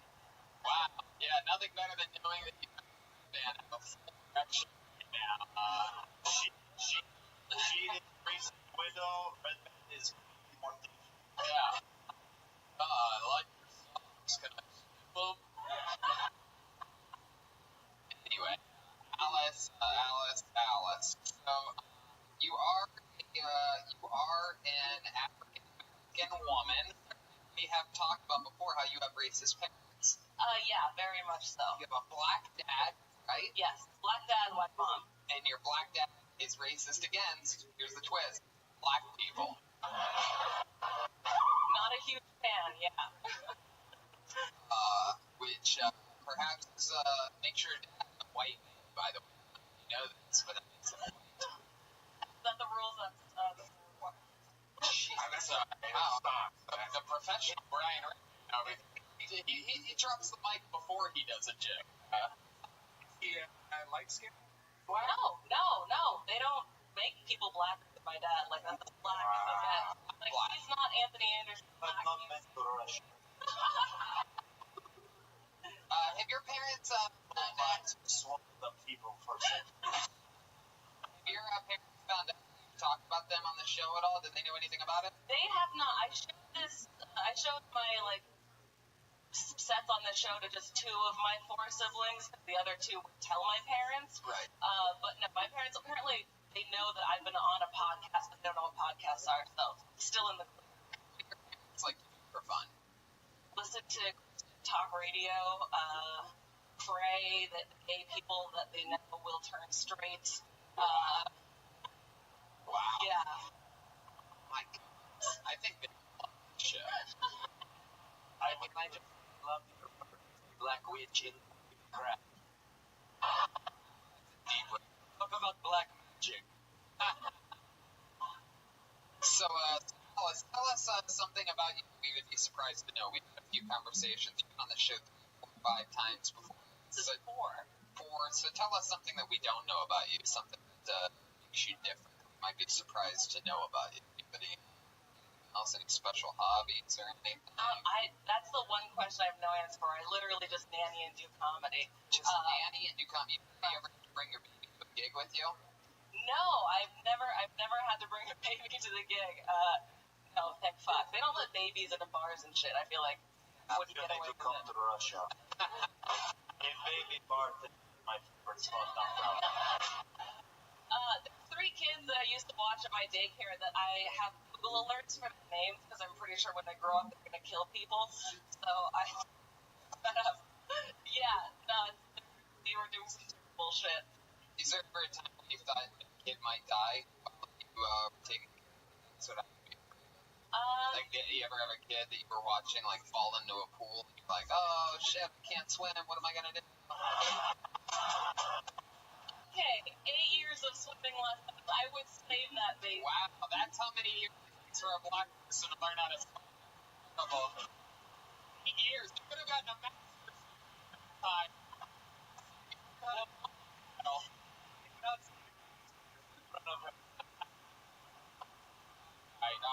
Alice, so much fucking fun. Oh shit, chance again. Holy shit. Alice, so much fun. It's fun to have you on the show. Thank you so much, Yeah, and we'll see if keep it moving along. Alice Hamilton. She's R. Hamilton. All one word. Yeah, the train. You guys are Russian. Fuck, I've never seen a Russian guy with such long hair than you, Nicole. I am a woman. Oh, My name is Petrushka. Russia are also black women. okay, this is interesting. To paying attention to the show, even though I've pulled 4 names out of the bucket, only 3 people have come on stage. The first one was Michael Cancino, and I just pulled another name out, and I believe these 2 may be related. Make some noise for Ruben Cancino, everybody. This is incredible.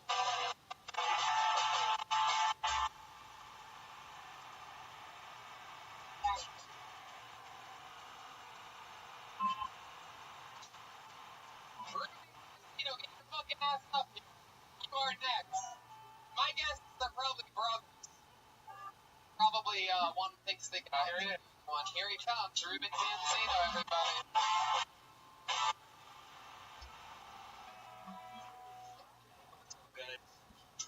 So, I had no idea that the PlayStation camera had a mic that worked 24/7. Playing online. I tend to just, in the middle of a online game, just drop my remote, pull my phone out, and start watching porn. Yeah. So, when I come, I kind of make weird ass noises. So,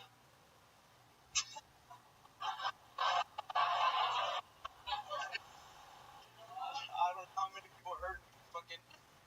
So yeah,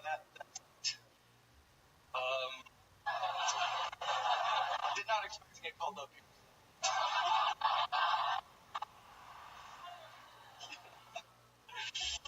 That's all I got. All right, that's all he's got, Ruben Cancino.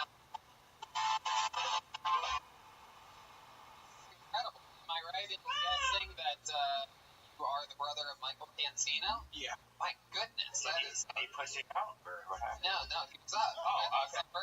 Michael. I thought it was Bruce. Sorry. No, yeah. So Ruben, there you go. You did about as good as your brother did. You guys can argue on the way home about who the better, the one laugh that you guys both got. Combined, I mean, you guys maybe do some Sklar Brothers stuff and double up on your punchlines and, really. So Ruben, really, you just talked about the PS4 controller having a microphone and that you jerk off and you make a weird noise. How far away are you from this PS4 controller when you're making that noise? And how deep up your ass is the controller? Do you think people can pick up on it? Sure, Ruben. You know, yeah. Right. Like it, call them. How do you like butt stuff? Have you tell us about what happened? Jesus. I actually have a friend that snuck a finger and didn't like it. When you say like, I mean, what do you mean by sneak? Can you describe a little bit better? How long? For tonight? Sitting you with the video game, bro. You gave him fodder with that PS4. You woke him up. Bro. You say sneak in, what do you mean? You having sex? What's going on? She's giving you a blowjob, and are you a standing blowjob, or are you laying down? I was laying On your back, right? Sort of, are your knees bent or your legs flat? opened up a little bit. Is she a Mexican girl? White girl. Underground. And I mean, the old fucking flat. She was the wall around your asshole. Would you? Yeah.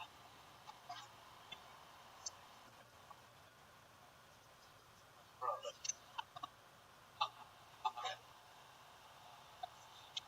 Dear, when you're like the government. She got in there. And he was like, no.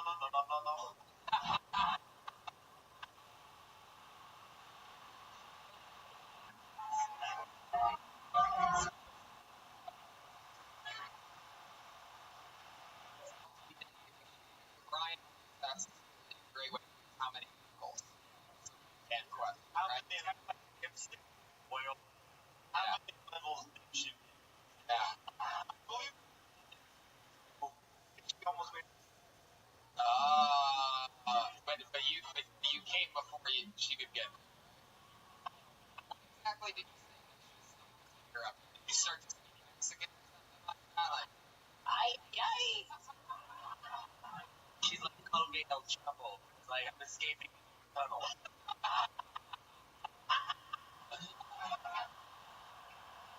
did you say or anything like that? Yeah. Came over. Man. Well, that's exciting. She never tried it again. It was just a one-time thing. Yeah, no. Have you ever tried? Do you like anal on? Yeah. Have you ever? I think what Brian's asking is, have you ever put anything in a girl's butt. Yeah, but Yeah, but I want to it's say right. about 6 months ago was the last time I ever did that. You don't like it? I did, but pulled shit out once. Oh, wow. Yeah. And to that I say, problem. People shit. What the fuck? You're going to complain? Shit. Get the fuck up. You think? Okay. All right. Freeze. Gross. My God. That's exciting. So what else, Ruben? What do you do for work? Maintenance supervisor. Whoa. Are you your brother's boss? No, he works for. Oh, wait. So you guys work two different levels of maintenance. Wait. Same? Yeah. They are maintenance supervisors. Probably our plumbers at times. We have the real life Mario Brothers on stage. Hey, I like that. You're right. Okay. How long have you been on that for? 7 years. 7 fucking years. How old are you? I'm 20. Wow. Incredible. Craziest thing you've ever seen in your maintenance. Do you remember anything wild? I once had a. I knew you once plunged a girl's ass with your dick. Yeah. He asked for it.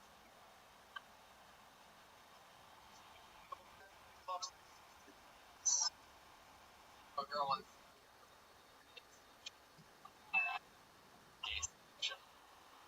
Video.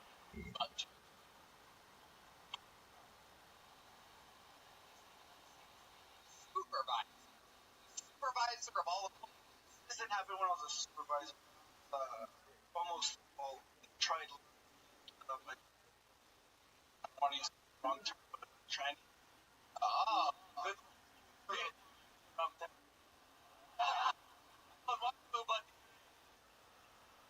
don't want to use the wrong term.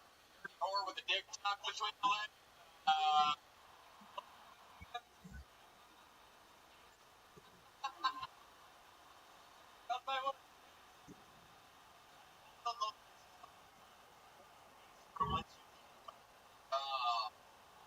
So,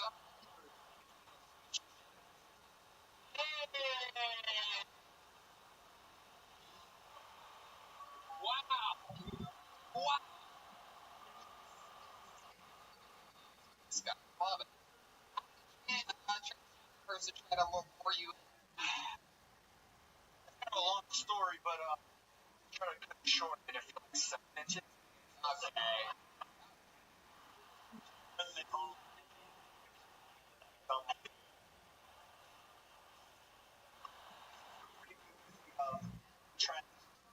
Before this one. What did she say? So what happened was her apartment was flooding downstairs. Yeah. Sounds like a typical problem.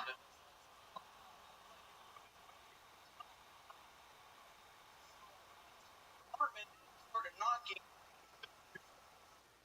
Home. I heard music playing, so nobody was answering. I had to run back to the office. Girl. Grabbed the keys, entered, knocked. Entered, then knocked? No, knocked, and then entered. Sorry. Robert Mueller over here. Open the door. I see four legs.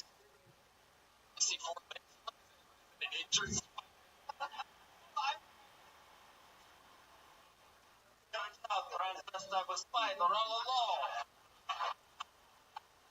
I don't know the wrong walking towards me.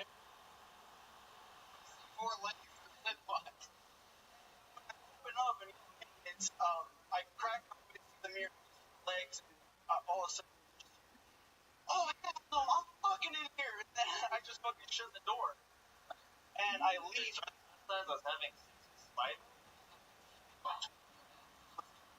So I ended up From a... I did.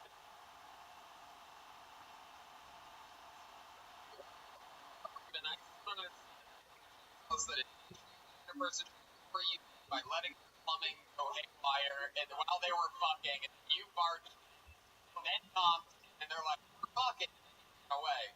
I really see how the person for you this Story. Or something like that. a long story. This was your first time doing comedy, right? Interestingly enough, also your last.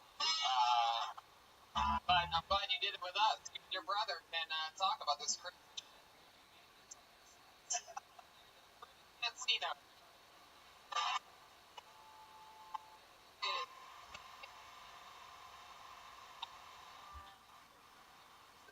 One.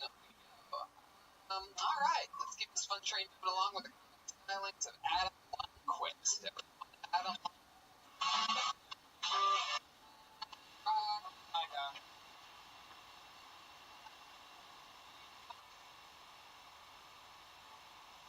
You.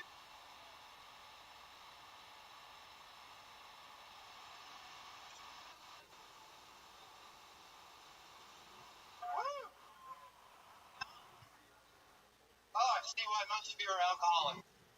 This is nerve-wracking.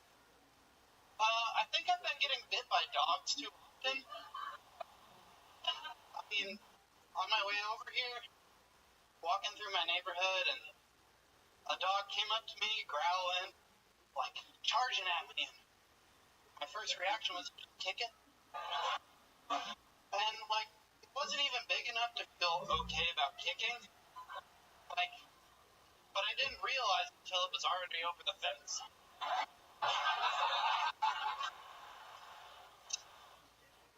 The first time I got bit by a dog, though, was by my dad's barber. I was like 7 years old. It wasn't really traumatic because he didn't break the skin, but it was more my dad's barber grabbing him by the throat, throwing him into the shed in 120-degree weather in Arizona.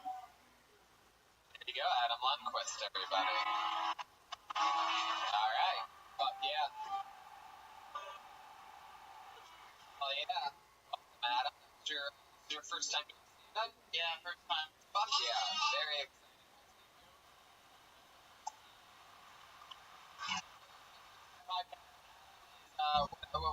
What we would say, the white trash, right? Somehow you look like both Obi-Wan and Chewbacca. Same. I'm glad you're for the Royal Rumble since you look like Daniel Bryan with Down syndrome.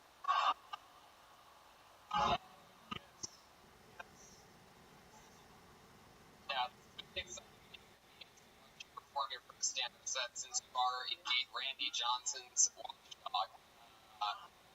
So, welcome, Adam. First time doing stand-up. You get by dogs a lot, dude? I mean, more than the average person? Do you, like, once a year? Is that normal? How's this possible? Do you go up to the dog? I'm nice to dogs. Do you go up to dogs? No, I'm nice. I'm like, basically them. Oh, there you go. That's great. A reason to be aggressive. Yell at them? No. Why would you yell at him? Why don't you go to and do what? What? Hey! No. Right again. Let's keep going until we get this right. So, dog's walking up to you right now. You got it. Welcome to dogs. I would bite you right now if I was a dog. Just so let's try it again. Take it from the top. No, don't kick the dog. Okay, so walking up to you, show us all how you. Don't pay attention to me. Pay attention to this imaginary dog. Here, Well, normally I don't look at the eye. You, it's fucking. Pay attention. We're gonna try it again. Let's take it from the eye. You want this? No, it just looked like you could maybe because you could house. Earl McCrum.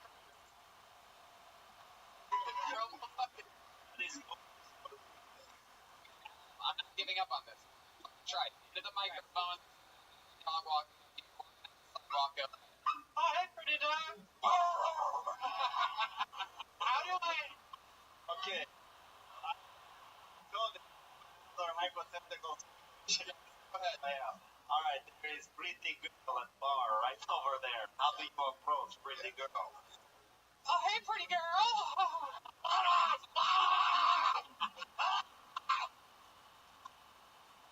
Adam, let's give it one more try. I believe that. So there's a dog walking up. Walk into the microphone and action. Oh, look at the. It's just make eye contact with the dog. Probably got bit in that scenario, by the way. Anybody who just waves a hand in front of a dog walking by. I was a pet. You know, you're talking for a minute about how you get bit by dogs, but we can't figure out what the fuck you're doing. It's like you're probably the cause of it. You're acting like an alien that doesn't know what a dog is. And you're trying to act human. Hi, pretty girl. Oh, yeah. Oh. Blind people are in dog. Or in the spectrum or something. Probably. Not diagnosed. Remind me of Higher. Are you done? You remind me of the country that were battles with suspenders. Yeah, Adam, you don't need to acknowledge. So let's talk about it, Adam. You live here in Phoenix, in the suburbs a little bit. About an hour west. No, it took me an hour to get here on the light rail, but normally 20 minutes. It took you an hour to get here on the what? There's like a train that runs through town. I don't think that's what you're supposed to call them. The light rail. What do you do for work? I'm surprised to find out you're the first non-maintenance worker that's been. Right now I'm at a sheet metal factory. I also restore old Porsches. Whoa. Oh, stay-at-home people. Wow.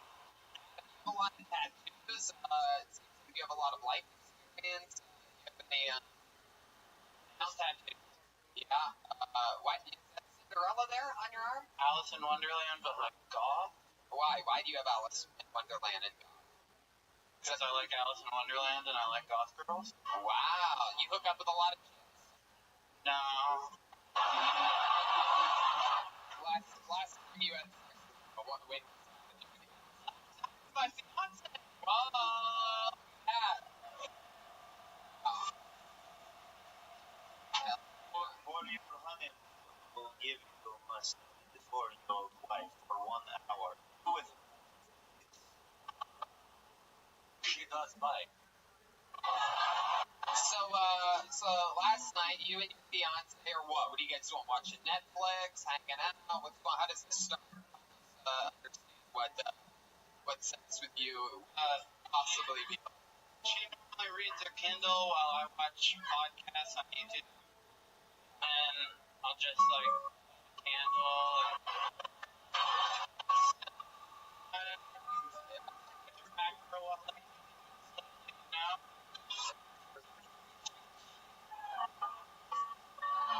Go ahead. Lead into it slowly, you know? Wait, this is what you can do by I'm watching podcasts and hey, pretty girl. Gin on 2-foot chain leash in your kitchen. Fiance. She works at a urology doctor. She works for a urology doctor. She works for Wow. I want to use the proper word twice, and you're like, nah, fuck this. I'm gonna be ignorant about this. I hope that all doctors have that on his card where it says, I'm your big doctor.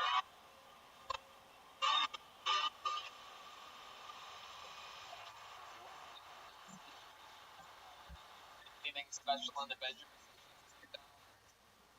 She says maybe later on in life when it gets boring, but we're gonna save that until like it's boring.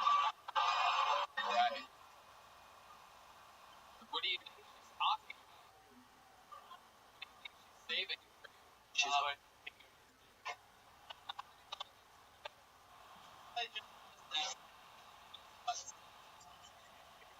What's the craziest thing sexually you could do with a woman? Wildest moment you ever had? can make me sound really vanilla. You never give I out. got one. Yeah, How did it about when it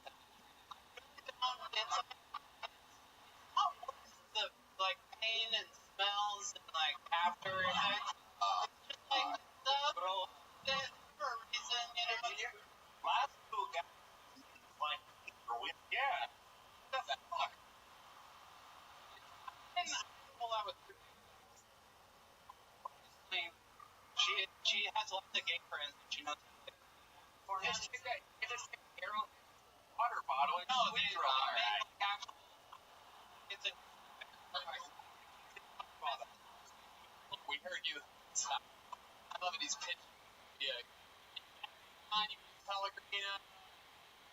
I prefer the 40. LaCroix. All right. Well, keep your ass sparkling like.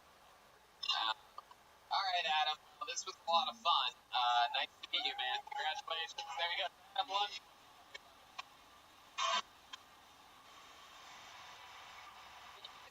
Out there, you get the right. You have to sit happening. All right, let's keep this fun train moving along. Anything can happen. Who knows what's possibly next? Make some noise for Kyle Whalen. Kyle Whalen. Hey. Hey. Whoa.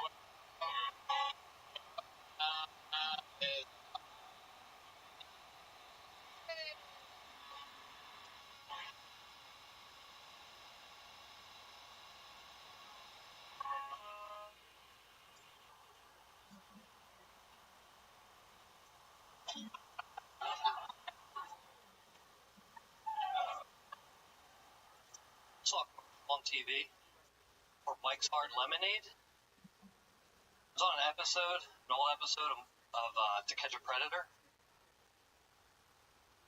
where every pedophile on the show seemed to bring a six-pack of Mike's Hard Lemonade to the house, fuck a child. Not the greatest product placement in the world.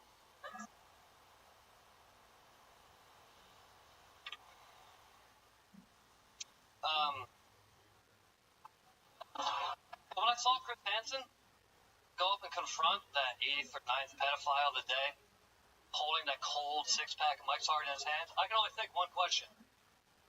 Who is Mike? Does anyone know who Mike is? Kyle,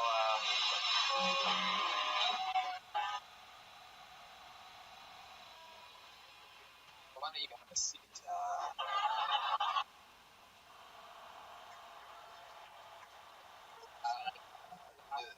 It's Jeremy.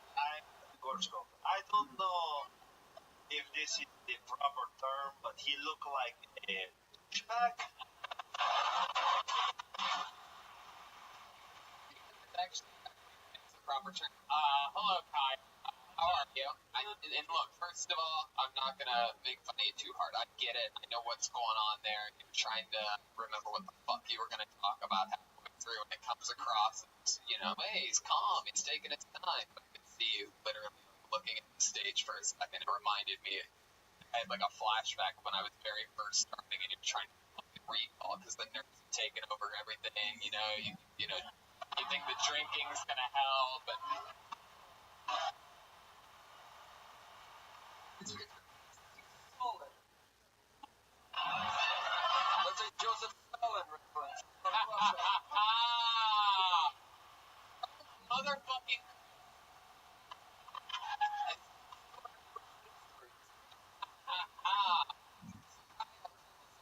First time doing stand-up? Yes. Fuck yeah. Wow, this is all first time so far? For Alice Hamilton, this is all first time. It's exciting. And so you decided to do some To Catch a Predator material. First time ever. A lot of Mike's Hard Lemonade. Who is Mike? That's a good question. Did you do any research on it? Did you Google it? No. Who is the Mike from Mike's Hard Lemonade? No. So you don't know? Do you want to know? Sure. I don't know. Okay. But I'm curious to know. I would research it because it would be fuck is that Mike guy? And I'm sure that's explainable. And if it's a real guy, there's fucking jokes there. You just thought, who the fuck is this Mike guy? He's gonna like crap. Well, yeah, they like good evidence that bring something, so pretend 1-year-old say to bring Mike's Hard Lemonade to everyone, bring Mike's Hard. I thought it'd be funny if they made a commercial that came on afterwards. That's what. All right. You have about this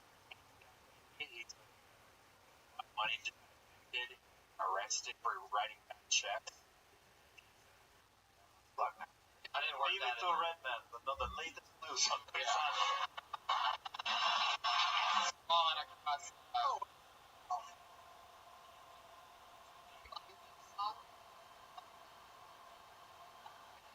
Predator. Oh no.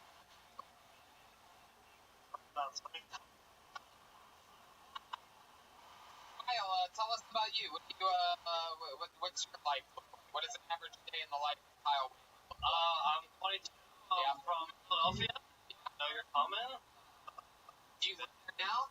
No, I live out here. Go to school, Arizona State. Oh, cool. I saw Reagan and Watkins. They came out to the Valley Bar in Phoenix. Great rock and roll, funny show. Fuck yeah. Yeah. So, Highly recommend. Yeah. What do you go to school? Do you have a job or anything like that? Yeah, I sling cheeseburgers. We're in the Tempe area. What do you do with cheeseburgers? Deliver them. You deliver them. Hmm? Hell yeah. No. Uber Eats. Kyle, what are you studying at ASU? It's okay. On literally 12 seconds. Kyle, what do you study at Marketing management. Sure. You have no idea what you want to do? I worked in like meat department rooms, grocery stores. Yeah, I bet you did, dude. Fucking slice of meat. Oh yeah, the old meat part. What in the world are you doing over here? Chances that you take Street exclusively from 98 to 2001. Good years. Only Sesame Street nobody knows. Oh yeah, sure. Yeah, you growing up in '98, Brian. Yeah, you were 26 years old then. That's what I do. Okay. Whatever.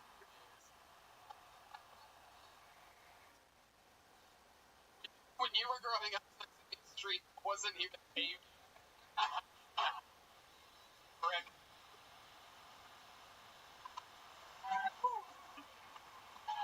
Kyle, what do you like to do for fun? What are some hobbies? I mean, you seem like sort of like a gorge cough on this. Sort of like a douchebag. You know, you sip your drink, you talk slow, you fucking chug your drink. Feel good for you. Tell us, Matthew McConaughey, your disposal. I feel like your walls are just filled with unframed posters and fucking. Am I right about this? Yeah. Yeah. What do you do for fun? I play guitar, play drums. Wait a second. Hold on.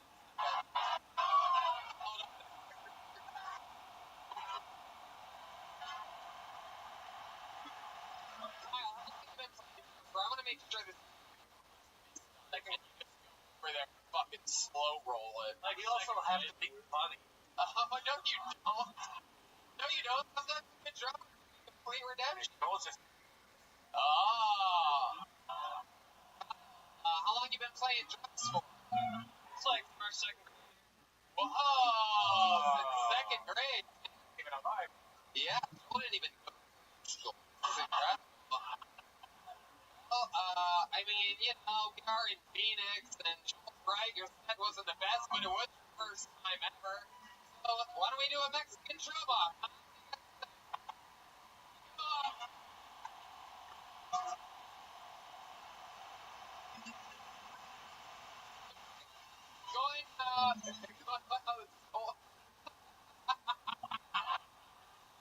George has taken a stand right next to me in between the drum set. Go ahead. Sit over there.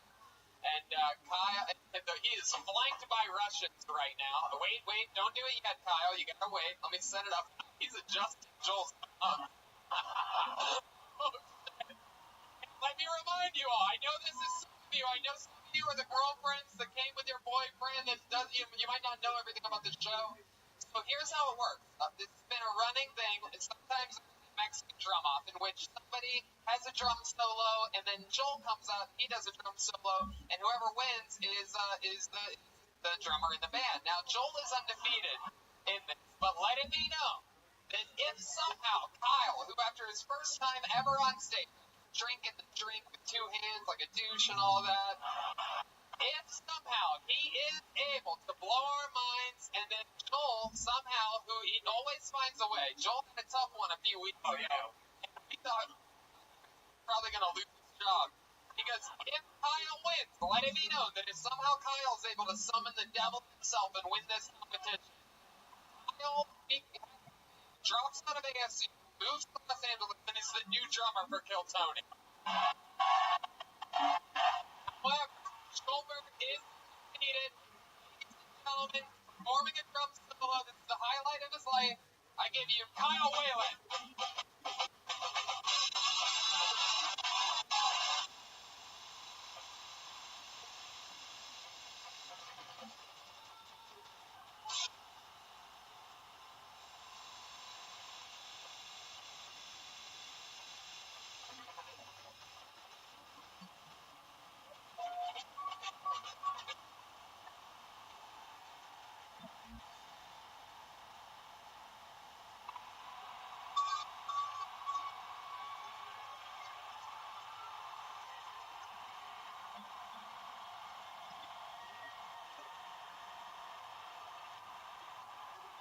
No! The defending drummer of Kill Tony!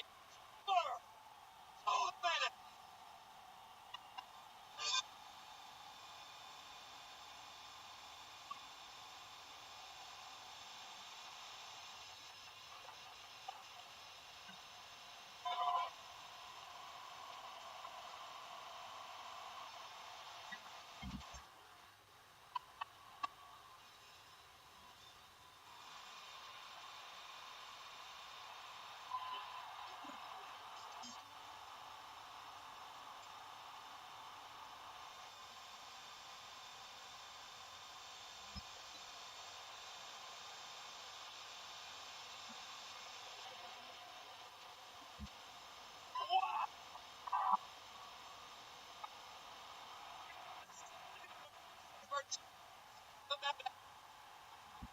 Oh, God. Wow. Oh, one tube sock fell off. Oh, my God. Oh, wow. That is fucking incredible. There's no doubt about it. Still, reigning, defending, undefeated drummer of the Kill Tony band. Joel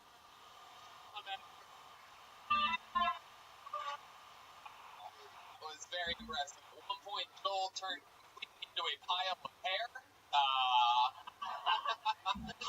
Man, that's impressive. But these don't get about showmanship.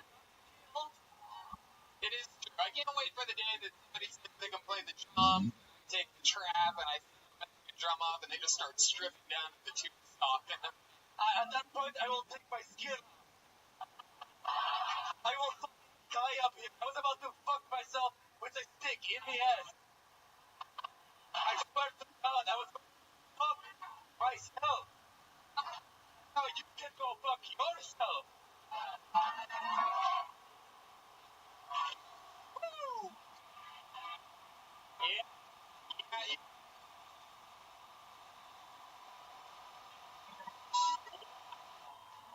All right, let's keep this fun train moving along, ladies and gentlemen. That was Kyle Whalen. Come on, give him a hand. If you're not going to see it, it's not easy to go on stage. You know. Yeah. Oh, my God. Wow. I can't believe it's browner in some parts.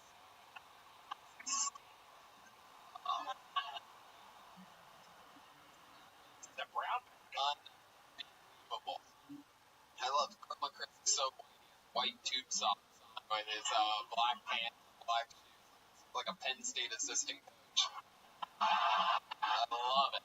All right, let's keep this. You guys having fun out there? In that case, keep the show going with comedy stylings of Ross Hinsdale, everyone. Make some noise for Ross. Whoa! Big top comedy style.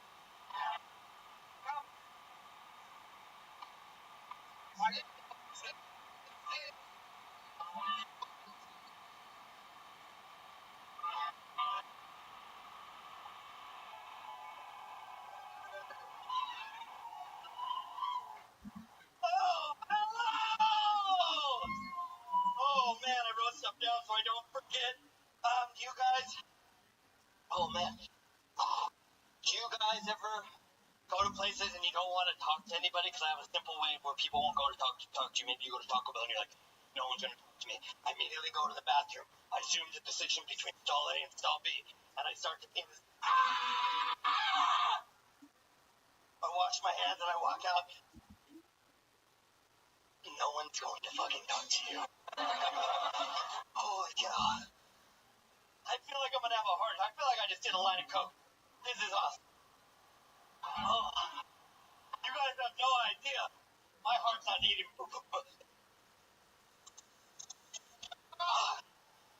Cardiologist in the room? No, okay. If you go to court, you take a shit in the courthouse. Is it called a civic duty? All right, Ross Hinsdale, everybody. Ross. Oh, yeah, dude. Wow, that was fun. The comedians, I popped, went crazy when I pulled your name out. They love you over there, huh? Been doing stand-up a little while? 9 months. 9 months. Shoot. For those of you listening to the podcast, Ross looks like every character from No Country for Old Men mashed together. It's like Wonka started smoking Marlboros. He looks like both a pedophile and the sheriff that is trying to arrest him. Ross is a fucking guy. Harvey Bardem? Is that it? Javier Bardem. And a fucking little baby cowboy hat. Creepy jacket. Something very weird going on here. How old are you, Ross? I feel like you could be anywhere between like 75 and 12. I'm 33. 33, right there, smack in the middle. Lil Jon is tonight, ladies. Ross, let's just keep doing stand-up for 9 months. It'll be a year in March. The math on that. I'm not a mathematician. Year in March. Are you talking about the kids you look at through the playground bars? It'll be a year in March. Sure. What the fuck are you? Sorry, here's Donnie Brasco's grandfather. You only look like you were built and created in a creative character to like in a video game to do this shit. Like that. You look like Sonny Bono after he crashed into the tree. He looks like the young owner of Jurassic Park. Ross, good. What do you do like that? Like, what do you do every other minute of the No, this is what I do, man. What do you do for work? I work for a company. It's the Jurassic Park theme. Alright, So bad, I want to move to Russia. there you go. Ross, I need one answer out of you. Let's Clean warehouse. clean warehouse. Or a warehouse. It's a big warehouse, though, so if I go around, like a multiple. What do you do? Connection. Warehouse. But it's like clean the floors. I'm the shop bitch. I just do it. Wow. Yeah, How long have you been doing that for? Long enough to get that out. It's like an August. Yeah, is it a warehouse that you're cleaning? Will. Bet. These pants are Lululemon, though. Alright. Alright. Look like you have to take broke bad, you put it back again. What?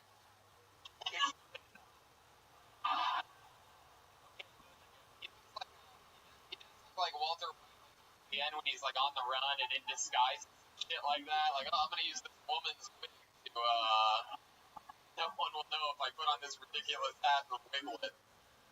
Call it a wiglet. A baby wig. Piglet to a pig, that's a wig. Alright. Rod, well, you seem, everything about you is frightening. So, tell us, what is the scariest thing about you? What is the creepiest thing that you feel like it's fear of, like, loathing Las Vegas, something like that. Point. That's a good one. Creepiest thing about me. Oh, come on, yes you do. What theater was it that started directing Goosebumps? R.L. Steiner. Great buck from Columbus, Ohio. Tell us, Ross, what are some, like, hobbies of yours? You seem like stand-up isn't the only thing that you do. I'm a photographer. Uh-huh. I like taking pictures of airplanes. Of airplanes? Yeah, strictly aviation. Of airplanes, like, when they're in the air? Flying, I'm in an aviation group. We do, like, airport visits, like airports, like special access. Oh, very cool. So you specialize photography in aviation? Correct. Oh, that's really, really neat. Too bad your comedy will never take off.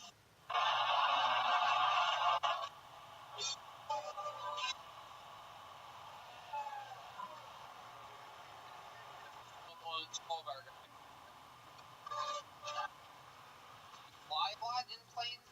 Only when I buy it, but I don't fly a lot. Right. That is most.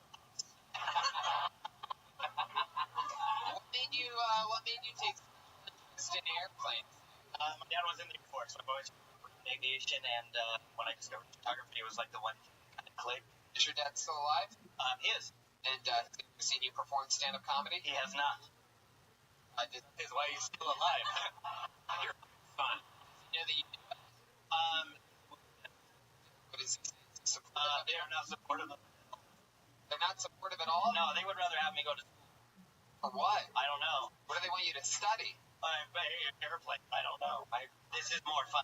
You look like you're allowed within 500 feet of a school, Ross.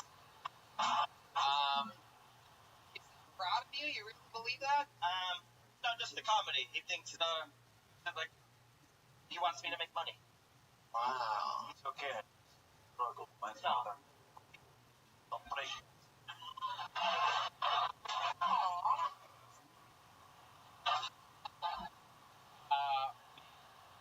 He's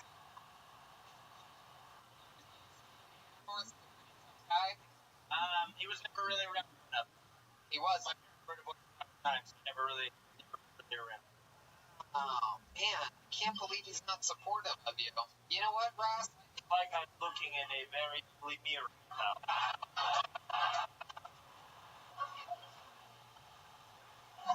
You say mirror? I guess so. Alright, keeping this whole thing moving along.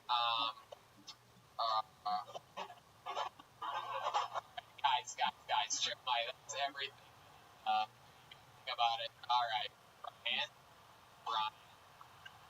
Jesus. Okie doke. There. Long time here. So, still curious.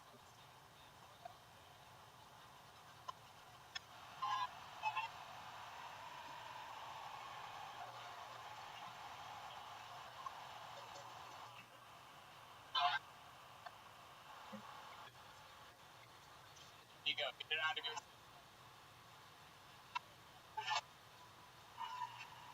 I was Paul Ross's dad. I'm with Ross. Fucking idiots. I'm in a. Fucking twats. Anyway, you got it. I'm glad you enjoyed it, though. You enjoyed watching all the moving around. It's amazing, right? Visual.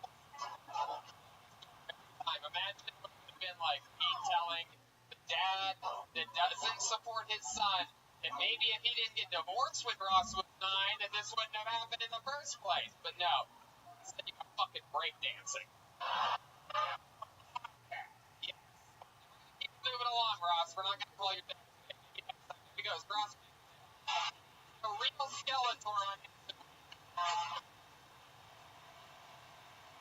Man, I can smell George riding high, fucking drunk,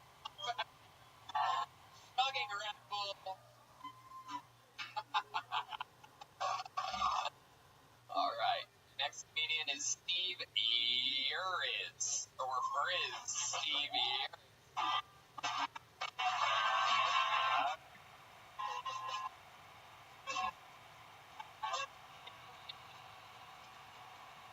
Out into a new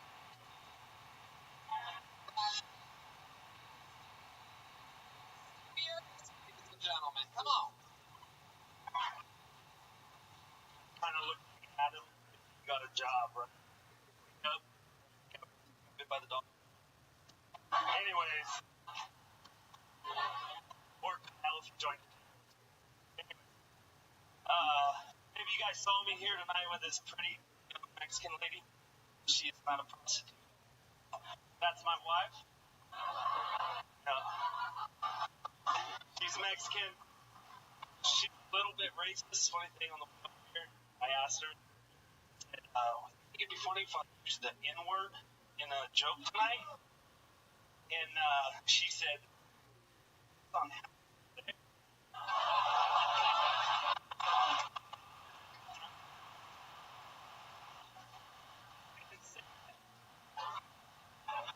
you thought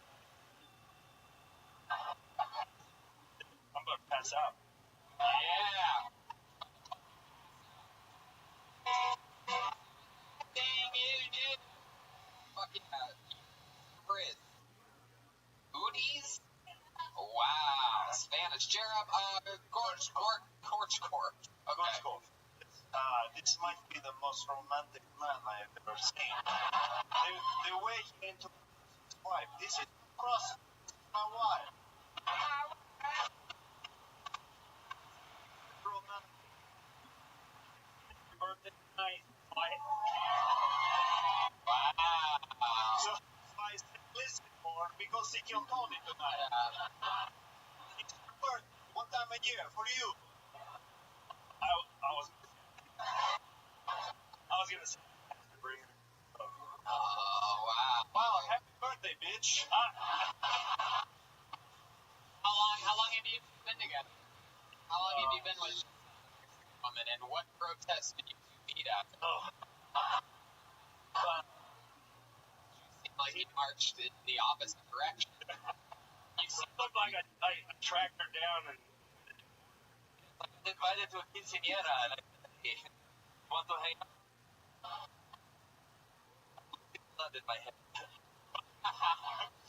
So, Steve, stand-up comedy first. yes. Wow, look at that. And your wife, her first time, she made a joke and got your big laugh when you were out here.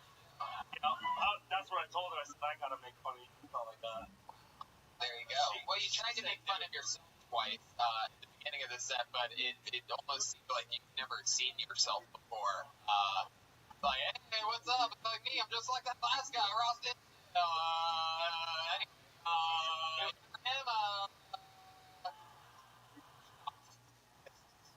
Looks like a racist professional wrestler. Stone Cold Steve Austin. Stone Cold. It is true. Are you a pro wrestling fan? Chiseled beard, you have the wrestling head, you are wearing like a golf jacket of some kind. I don't really, it sort of trickles away. And He's the wrestling proud boy.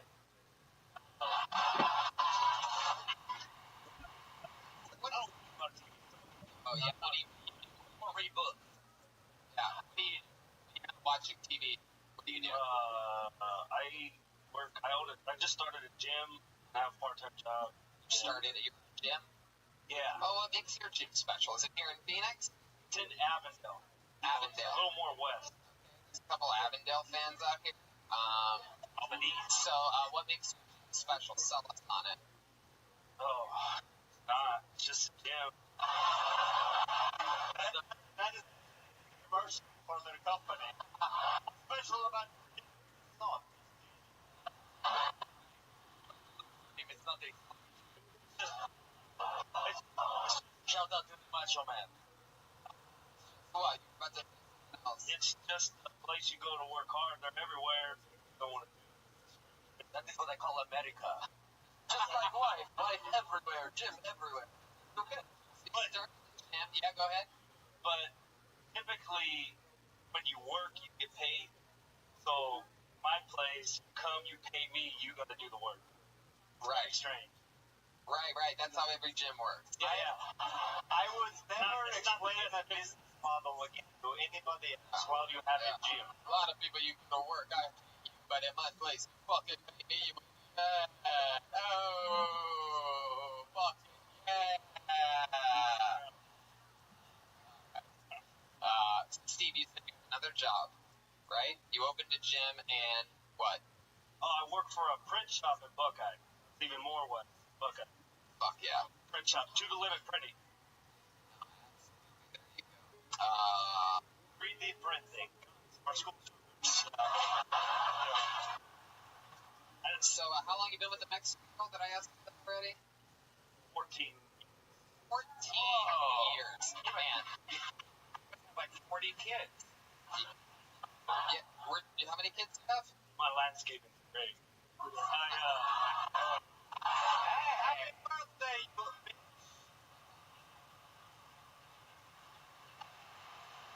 How many kids do you have? Two kids. Hell yeah. Tied it up. Tied it up? Yeah. You tied your side up? Or I got a small yard. All the rest.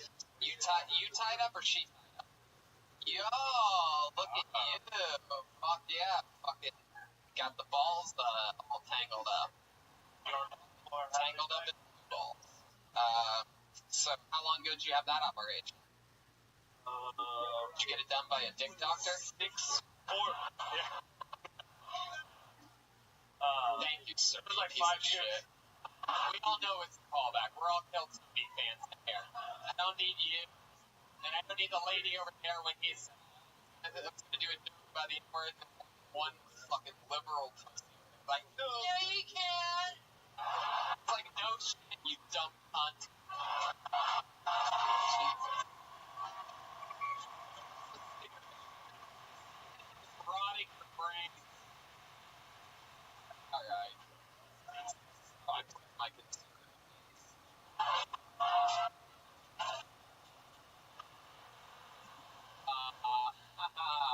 We're gonna have sponsors, I do believe. Have you cunts tried Infinite CBD? What does this?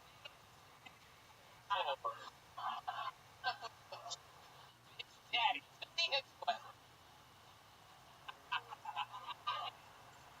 Yeah, my cock. Wow, okay. And just all the momentum and thinking about something gross. Okay. Let's talk about. You meet your wife for High school. wow, high school. I was standing outside for high school. I said, "Oh, be mine. Hey, right now, back with my man. My man is my home. You know, with all these first, My home. My home. Would you like to come to the gym in my van? Alright. Fine. Death for the podcast. Listen. For the viewers. Right, yeah. It's okay. So, Steve, it's your first time, and it's like all the other first times. There's no real need to give any advice or anything like that. You've always wanted to do it again. You're just a fan of the show and want to see how it goes and have a special wife's birthday or whatever. I was actually gonna do an open mic. It sounded like fun, and you guys have just got lucky. I was gonna do an open mic. Fun. I think I think very funny. First time. you gonna do anything special tonight for your wife? Like fucking Put on brown.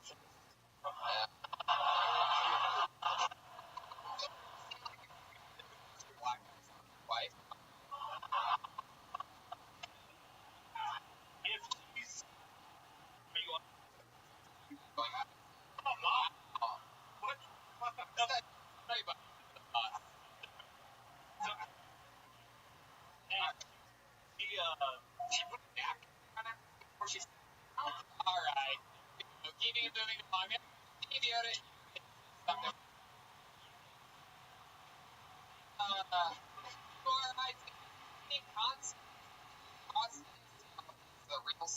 or on Instagram, Kyle Whalen, you saw the Mexican drum off.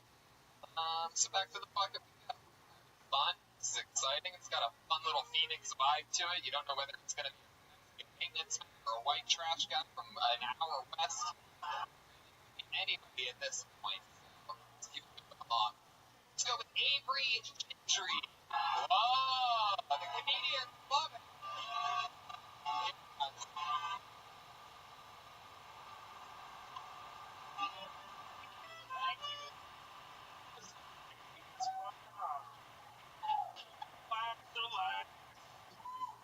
In high school, we'll just show it. Because I have the body of a 40-year-old and all the desires of 16-year-olds. Alright, okay. Nobody else out there fucking 17-year-olds? Okay.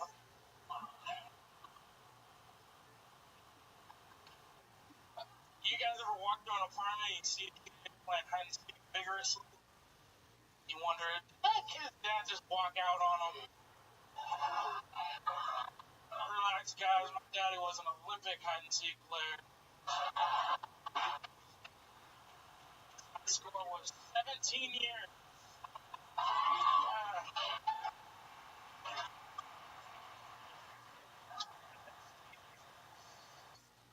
Doctor told me if I give you a call, it's bad news. So I changed my number. Fuck yeah. Very injury. Nice Archie Green. Fuck yeah. You got it. Absolutely. You've been doing stand-up, what, 4 or 5 years? 2 years? That's incredible. Look at you. And you already have both the comedy legs and the look of Leslie Jones. Incredible. What ethnicity? Black and Indian. Like Dr. Sanjay.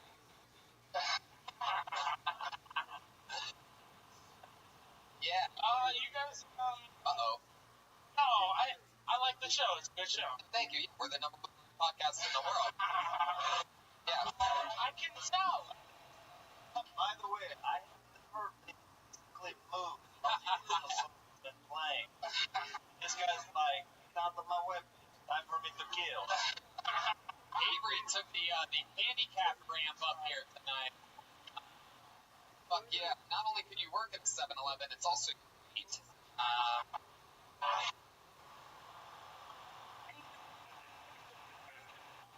But they won't hire. Love it. So fun. Heard a loud pop from the comedy, the comedian side of things when they pull your name.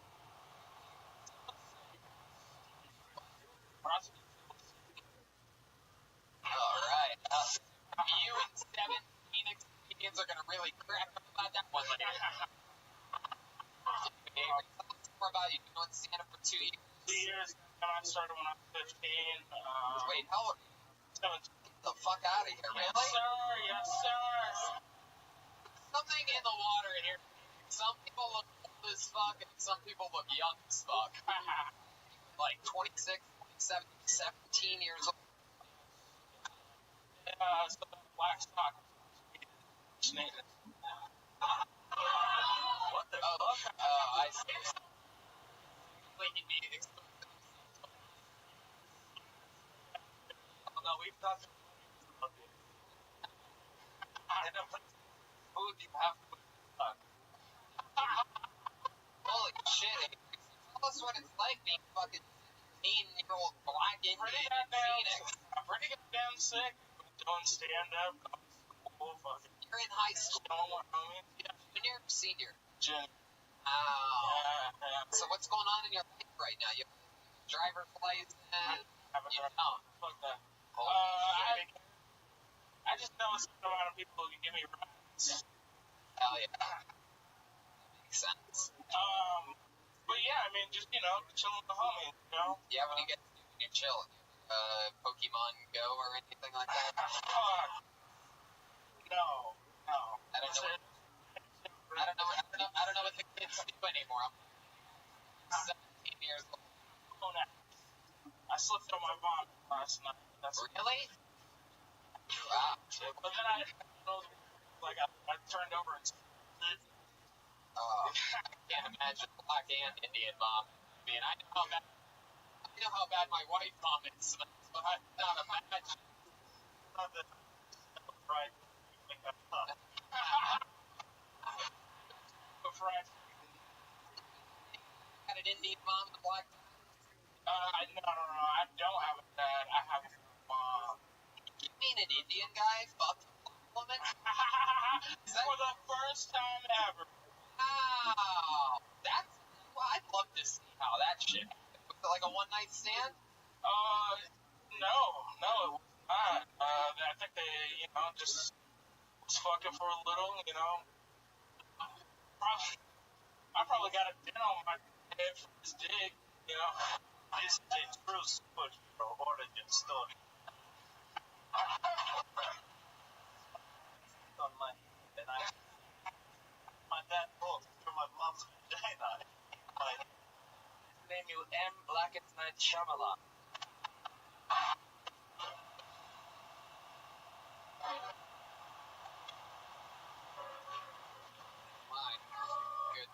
My goodness. It's going crazy. Avery, I can tell a little bit of Indian in you because you look like you go to a New Delhi every day.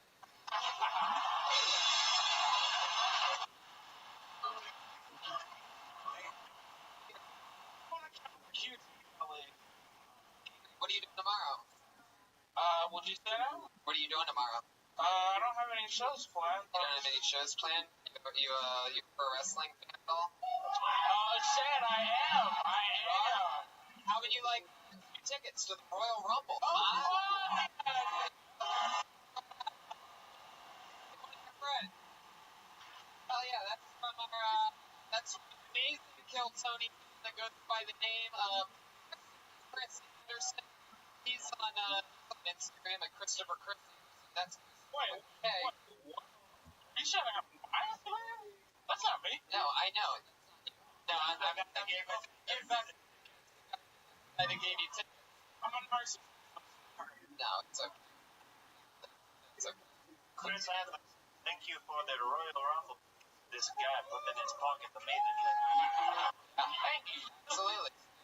A little something fun to do tomorrow, huh? The fucking motherfucking Royal Rumble. I highly recommend going to be able to Joelberg. Every stomach growls at Royal Rumble. Do you want to think that? You want to plug your Oh, yeah, you guys get me a cheeseburger bandit on Instagram. There you go. Thank you. 17 years old, you're going to watch this guy grow. Sure. Fuck yeah. I'll hug anybody.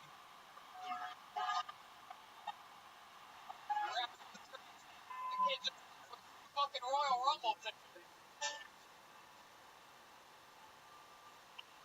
Love that. The comedians love this kid. Little did they know that they're going to hate him in a couple of years when he's gone and they're still here in Phoenix.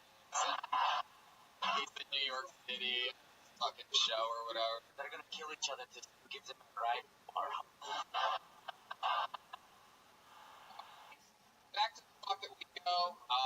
We're going to keep this fun train moving along with the style of Thomas Eppolito. Whoa, another big pop from the comedy side.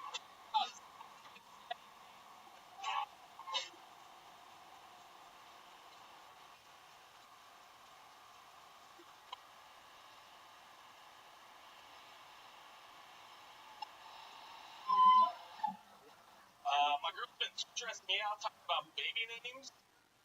She's like, what do you think of the name Deshaun? I'm like, is this not my baby?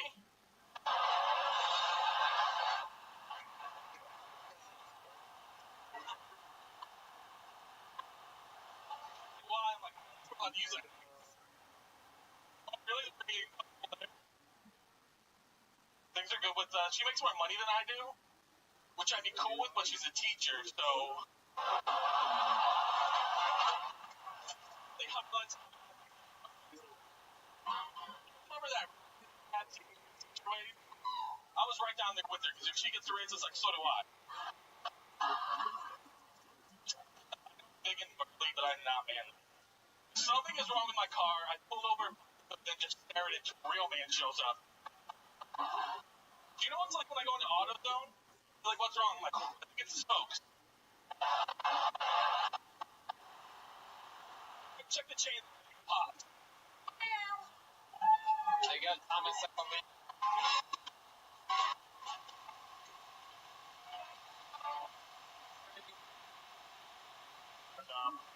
Tom Ebolito, goddamn Royal, the only two Royal Rumble tickets I had, and then you came up here and had a good set as well. So fun. How about one more time for Thomas?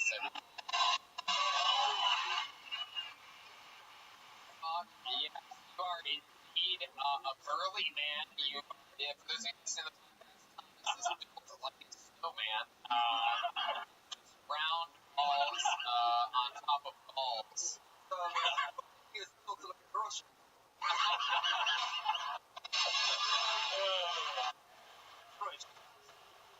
My goodness, Thomas. How long have you been on stand-up? A little over a year and a half. A little over a year and a half. Great fucking jokes for a year and a half. That's a lot of fun. All here in Phoenix? Yeah. Here in Phoenix? Here. And your wife's a teacher. Girlfriend teacher. Girlfriend a teacher. What class is she teaching? Fourth grade. Fourth grade. And what do you do that she's making more money than you? I take care of some Airbnbs. Oh, okay. So I make probably 1,000 less than her. You look like you're filled with Airbnb. Yeah. Butter and bacon. How much do you think I weigh? I would guess correctly. I would go with 390. I'd go with 315. Correct. 15.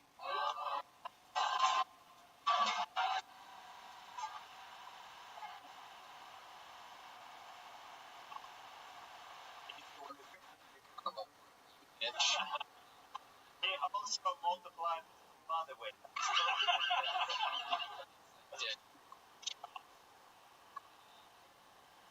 Not morbidly obese like that.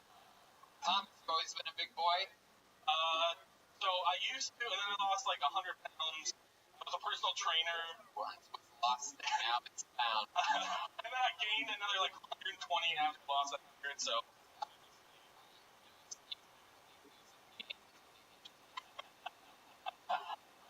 Impressive. When you lost, how did you I just ate healthy and exercised every day. And, yeah, and then when you found it again, how did you find it? so I started doing powerlifting. And then at that point, like, you don't have to be. What were you lifting? Ice? A lot of that, McDonald's. And, yeah, I used to be able to squat 617 pounds in the competition. Wow. I can't believe you're talking about your girlfriend. She's out of my gorgeous. What do you think she sees in you? I'm a nice guy. I'm a really nice guy. I'm sweet. I'm romantic. Give us an example of something sweet that you do. Okay. So for Valentine's Day. When you say you're sweet, you mean it's because you're sweating diabetes? My blood sugar is very sweet. So for Valentine's Day, I got all these pictures of us on little vacations. And I put them all around the bedroom. I got rose petals and just, I don't know. Rose petals and fucking chocolate wrappers. Yeah. No. So many times I'll go out to eat and I'll bowl something. She's not home yet, and then I just end up eating both of them. Oh my god. Give us an example. Yes, Coach Kyle. Can you still squat a decent amount of weight? I could. I can spot you right now if you want to.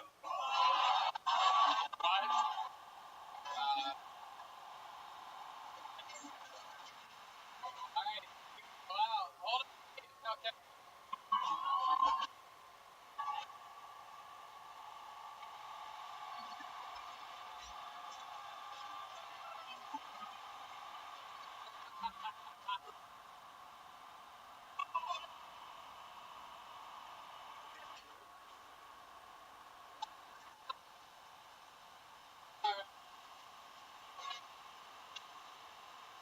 This guy.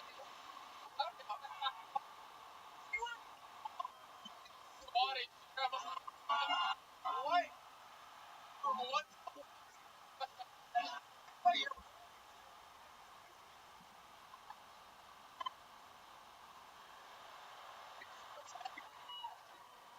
Joel puke live. George, a lot of explaining to do right now. George pulled up his red elephant cock cover with the cheeks.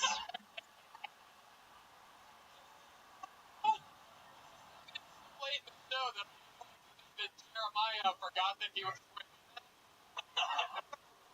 wrong in the crime. What the Secret Russian special. wow. That elephant definitely had some junk in the trunk, you know what I'm saying? It is unbelievable how easily you just squatted Jeremiah. Jeremiah, how much do you weigh? I weigh 175. Wow. How much did you weigh at the end of the weight gain challenge? I weigh 196 pounds. Man. Well, Thomas, I mean, so much fucking fun. Unbelievable set. And for a year and a half, you know, it's right up there. I mean, you and Avery have the sets of the night, and he's been doing it 2 years, and you're in a year and a half. So you're right there, dude.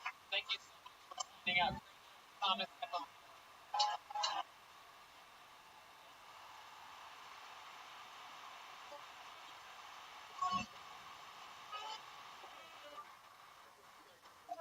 Let's go back to the bucket one more time.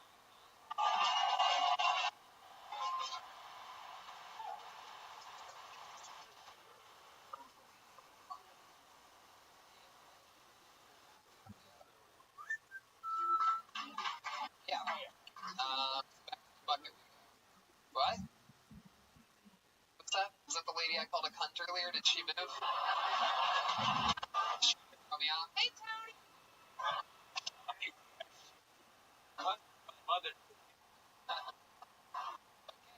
what happens here. Make some noise for Scott Sandry, everyone. Scott Sandry. Hey.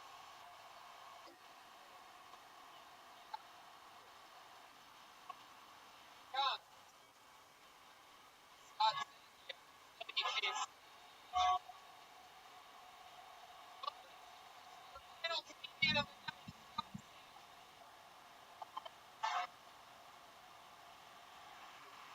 They're a lot like when you learn wars and they taste delicious. Before I go to the store, I always have a black friend with me. Know which is the best candy to pick.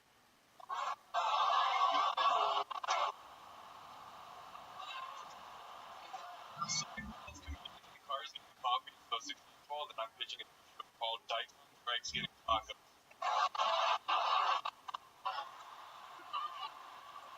Hulk Hogan talks about his brother, which makes his mom all for him.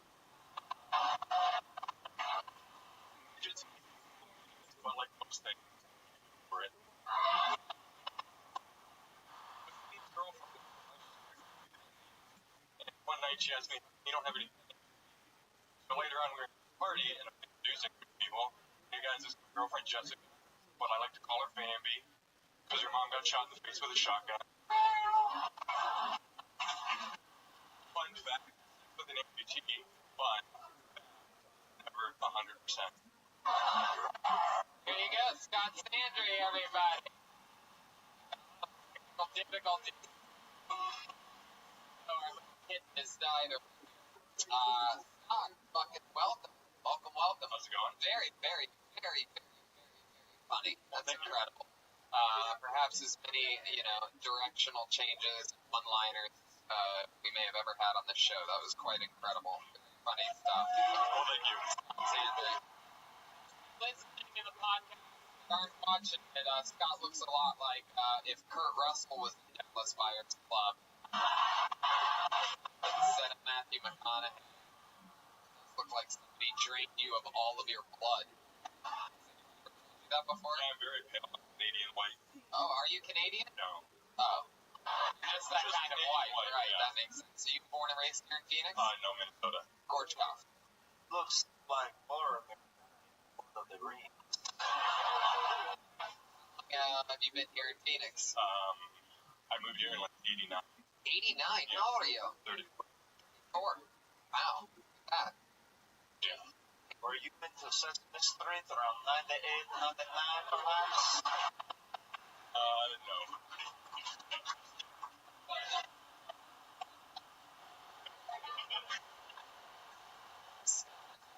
Tell us a little bit about yourself. What are some fun facts about you that we might be interested in now? I have tried a poker stick on a swing. What kind of swing? Children's swing at a park. And I was young. Oh, how'd that go for you? I think I got 2 bounces in. Yeah. Look at that. That sounds like something I would like make up on the question part. Like, you ever poke a stick on a swing or anything like that? No, it was around when I was 16. It was Jackass. Oh, okay. Yeah. It seems physically impossible to swing back and forth with a pogo stick. Oh no, I wasn't swinging like that. I was just doing it on a swing, just trying to land it. Okay. That's a good point. It's just chain with people. You guys know how to swing at an election. You fucking I don't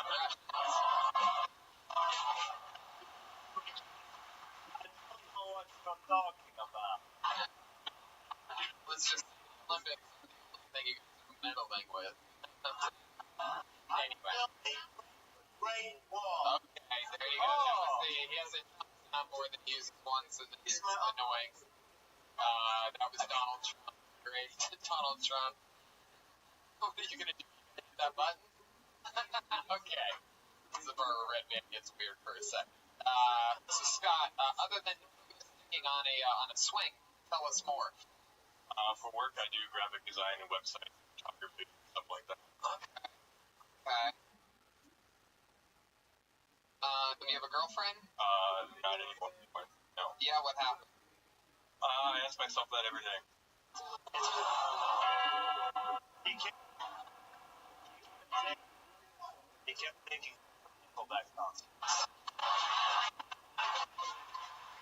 How long have you been single?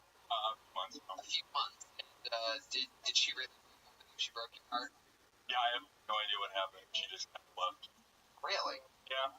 You know what? I think we should call her right now.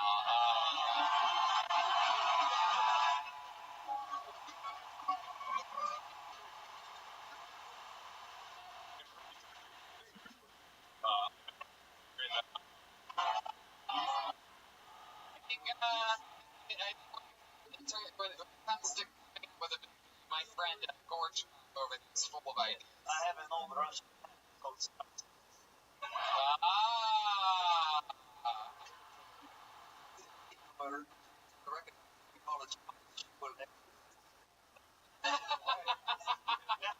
He's actually right. Rummaker is spot on. That is my chief.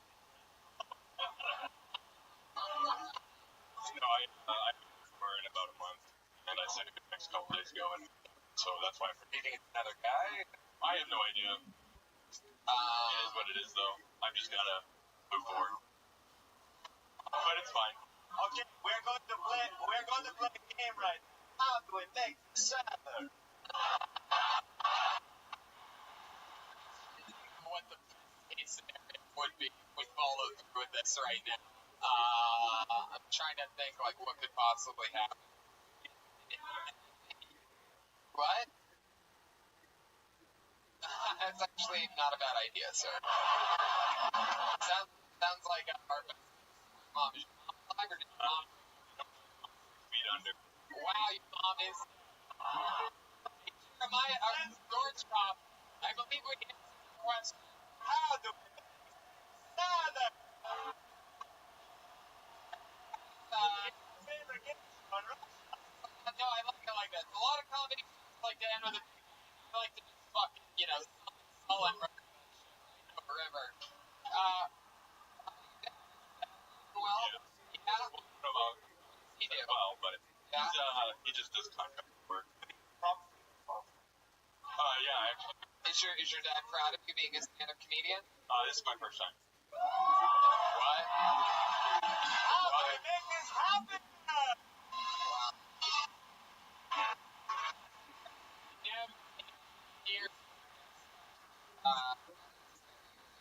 Fucking impressive.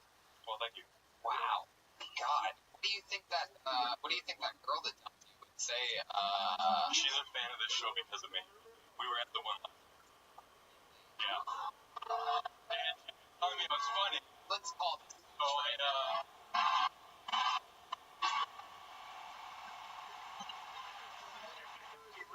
It's not how it works.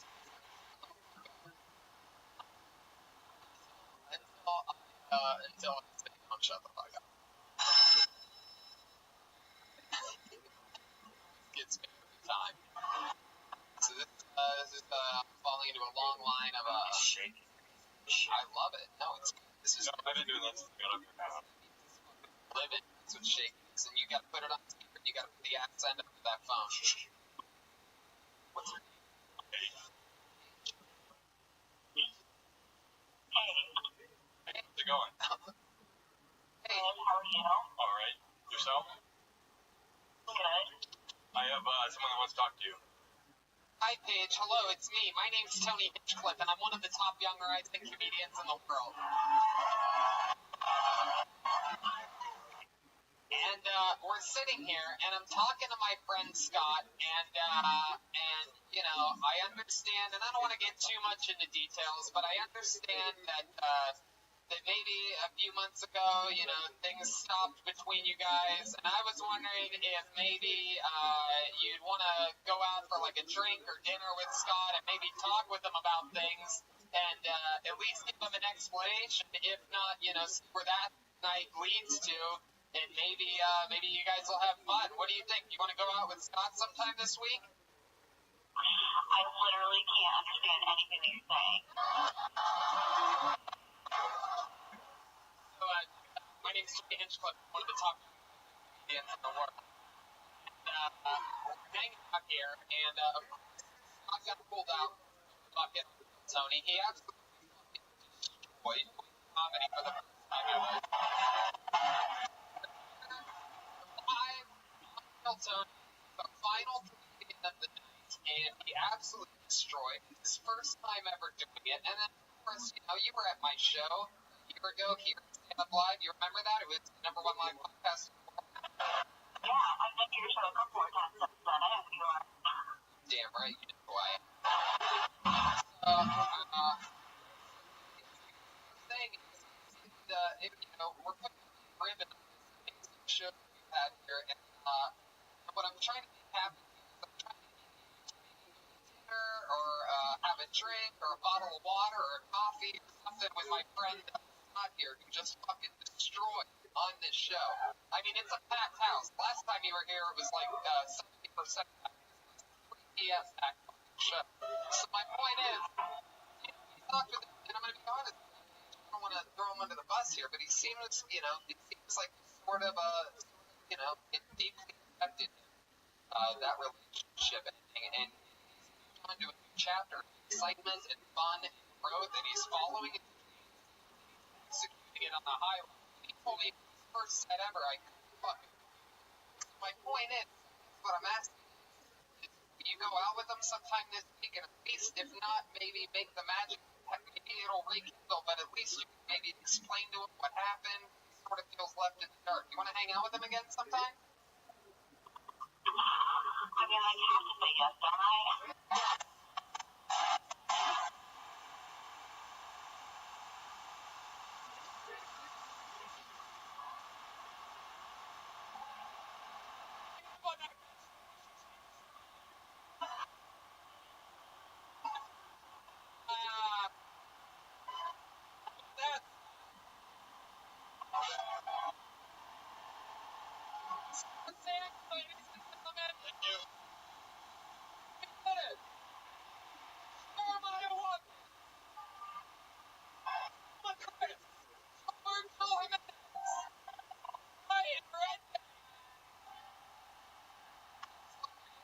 Anything else? Is there anything you plug?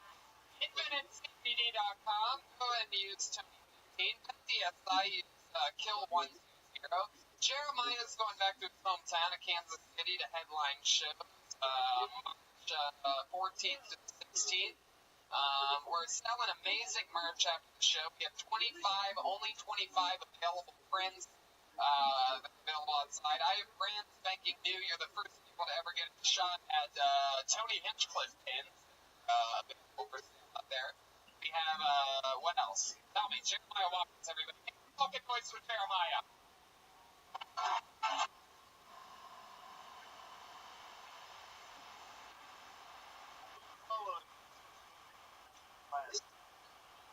You, come on. Also have some drama card which Hey!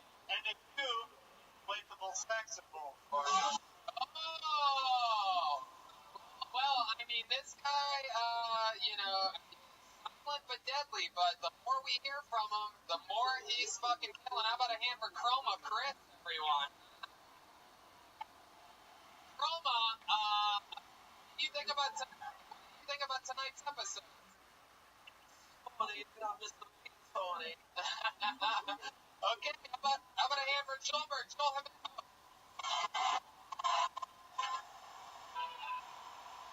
literally the wall tonight.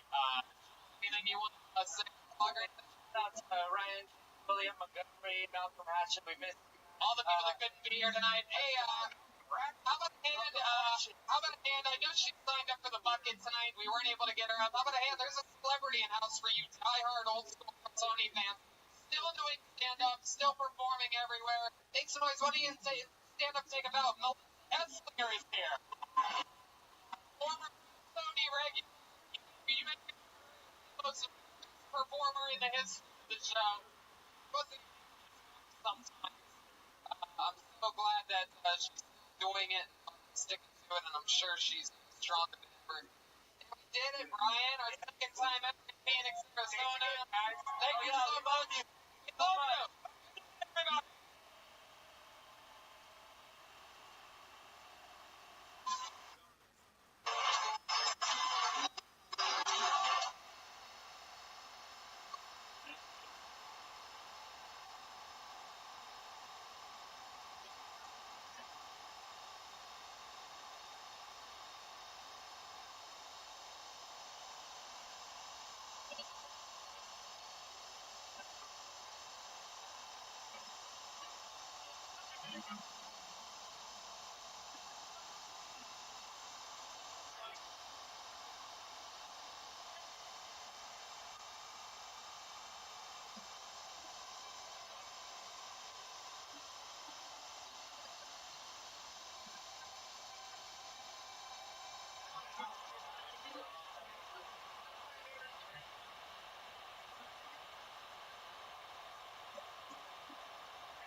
man. Hey, his name loud and clear like a goddamn professional. That's Ryan J. Eveld right there.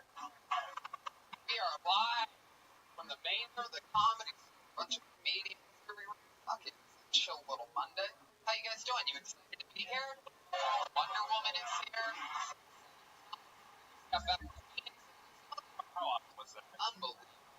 The fact that we did a 3 p.m. show. Gee, the excitement of that room was insane. It was, yeah, 600 people. yeah, it's crazy to pull off something like that. But Friday nights at 8 or 10, I fun city. Saturday, 3 p.m., we were there less than a year ago. So much fun. And we're going out on the road again. We're doing Dublin, Ireland, which is, I'm pretty sure sold out, but they might be releasing the few comps that they put aside.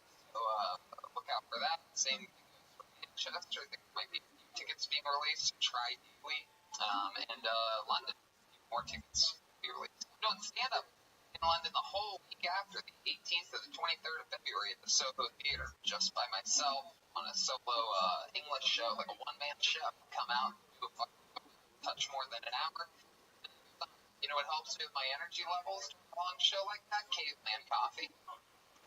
Love it. Unbelievable. It's the secret to my always my ability to be able to come back from Phoenix like I did today, and always have enough energy to have fun here.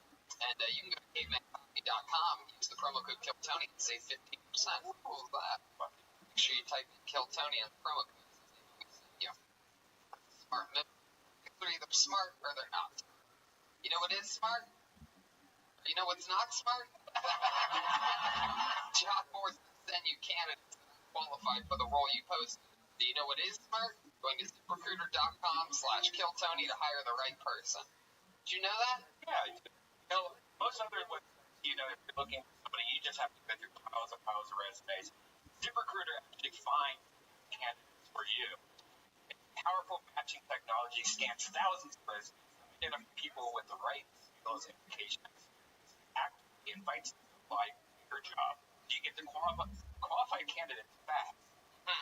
That's why ZipRecruiter is rated #1 by employers in the U.S. This rating comes from the hiring site Trustpilot with over 1,000 reviews. Basically, use the internet to hire people. There's a lot of people on the internet. It's just a much smoother way than waiting for the right person to come to your door and hand you a dirty piece of paper. Right now, our listeners can try ZipRecruiter for free. It's exclusive when you go to ZipRecruiter.com/KillTony. If you love this show, show your support to it and ZipRecruiter by going to ZipRecruiter.com/KillTony. That's KILLTONY. That's ZipRecruiter.com/KillTony. ZipRecruiter, the smartest way to hire. There we go. Ryan J. Eveld's right there still, just like I said when I first came out. He's still sitting there. Ryan J. Eveld's there. Be on the lookout. Truly, Ryan J. has been with us for years, but when I tell you that the greatest piece of KillTony artwork is about to be released, I mean, it's about to be fucking released. It's crazy. You're not gonna believe it. It's unbelievable. The new KillTony poster coming soon. Make sure you follow us on all social media. Twitter, Instagram, everything to see it and have the link when it comes out. Extremely exclusive. It's unbelievable. It's the greatest piece of art I've ever seen. And I'm pumped about things. Jeremiah Watkins is going to be in Kansas City March 14th to the 16th. I'll go to JeremiahWatkins.com for that. And our guest tonight is going to be at Brad Garrett's Comedy Club in Vegas, February 4th to the 7th, Bananas in New Jersey, February 23rd to the 24th. He is one of the best comedians on the planet. Comedy Central ranked him, I believe, number 39, but Comedy Central's full of shit. He is one of our favorite guests in the world, the great Dom Irrera. Yeah, baby! Probably our favorite, not only our favorite guest, but the one that wait to the exciting end of the football season every year. You throw a Monday night football party, plays Monday, and you can't do the show during football season. It's basically like having an NFL player as a guest for the show. Some subtle differences. They're a little more good. Get out there. Welcome back. I'm super excited that you're here. You've done the show more than Let's just keep Great this. to see you take off. Yeah. Just you, me, Louie. You were up there in the belly room. Now the thing is all over the place. And you know who was with us this weekend in Phoenix was the Kill Tony band. And they are here tonight as well. Every single week, every single episode, they come in to being different characters. You never know what they're going to be. I never know what they're going to be. They stay throughout the show. They hang out with us, have fun. They're the best damn band in the land. It's the Kill Tony band. Jeremiah Watkins, Joel Virtual Jimenez, and Kerma Kurt. Here we go. Let's see what they are.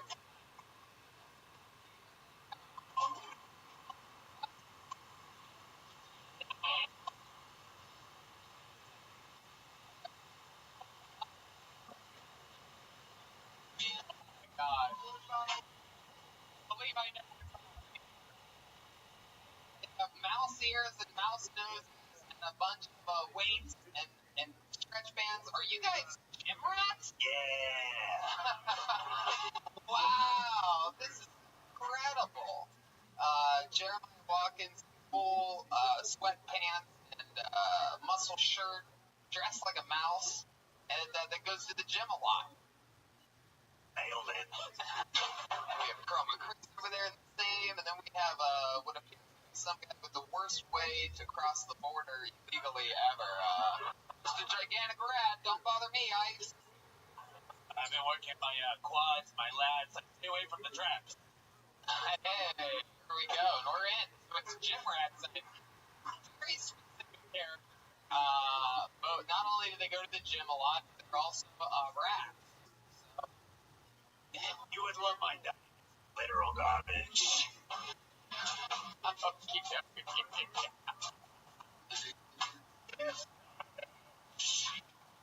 You sound like you're from like Brooklyn, or New York or something. I'm not resident. We got Dom, my gym rats, and we have a bucket of destiny filled with comedians. Anything can happen. Might be an audience member, might be somebody's first time ever, might be a comedy vet that just moved here from fucking Antarctica. Anything can happen. If I pull your name out, you get 60 seconds uninterrupted. You know your time's up near the kitty. I need to wrap it up there. I'm sure gonna, of course, bring out the West Hollywood. Then I interview you a little bit afterwards. We find out more about that person, make jokes, and help their set it all, figure out if we can help them as a human being, figure out more about what makes them special. Hey, look who's coming in late. You might be wondering, is that a black cloud of dust? No, that's Aphrodite, ladies and gentlemen. She's here in the flesh. Tony, I actually lived in Aphrodite for about 2 months. You did it. One of the gym. All right, party. Oh, it's Kill Tony live. Turn him down, I'm so excited about this. And gym rats.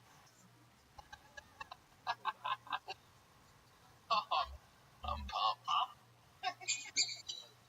Oh, it's my Aunt Dolores. All right, I pulled your first name out of the bucket tonight. Anything can happen. Sort of seems familiar. Let's see what happens. Comedy stylings. Kenny Brown. Oh, there he is from the lucky corner. He's Over.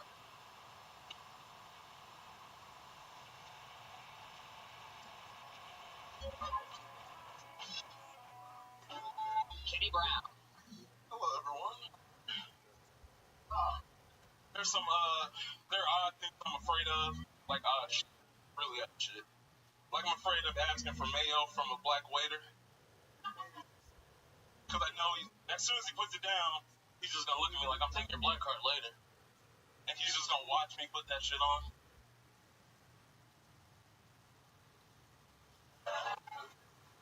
Oh, I love mayo. I'm afraid of peeing while sneezing and not holding my dick. That shit gets everywhere. It gets on the toilet seat, gets on my belly, gets on my toes, like some sort of R. Kelly video. Oh. I'm afraid of getting called the N-word in Costa Mesa. Or any OC area.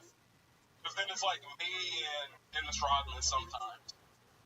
He's not going to do a goddamn. I work security, all right. Oh yeah, Kenny Brown.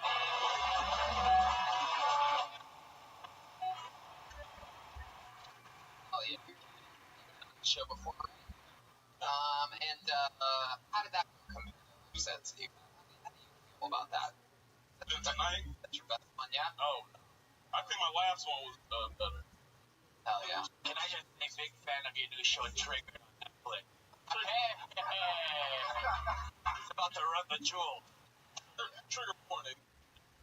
Look like I don't run the jewel. You love mayonnaise that much? Mm-hmm. Is that true? You put it on anything weird that we would be surprised to know about? Nah, just burgers and sandwiches. I'm not a weird black guy. I eat mayonnaise off my wife's pussy. What? I'm a rat.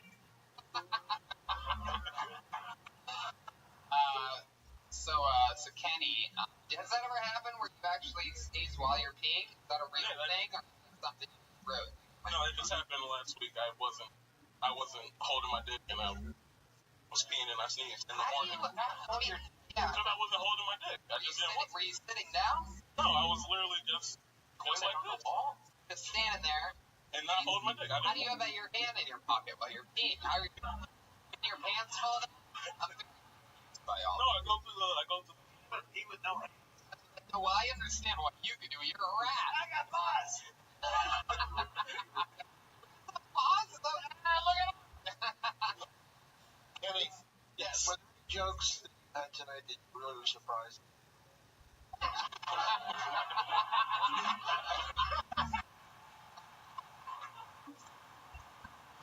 was before. Well, Then what would be laughing? At a point where actually kind of, geez, it actually works tonight. Yeah, probably the whole slapping it on, because then I twist the burger over, then do the other bun. Now I see. Kenny, how long you been on stand-up? 7, 8 months now? 7 to 8 months. I love that you say like it's a prison sentence. Something like that. 7 to 8 months for this one. You started in Los Angeles? OC. Long Beach, Costa Mesa. Up there. Sell a lot of cars. You wanted the small arm. Are you the tiny arm guy? Is that why you're wearing a tiny jacket to overcompensate? Yes. Oh, Tiny you form. have tiny I'm a tiny form guy. Thank you, Rick. Those are 4 arms. Those are 3 arms. For 2 pencils attached to your shoulder. You should be writing better jokes.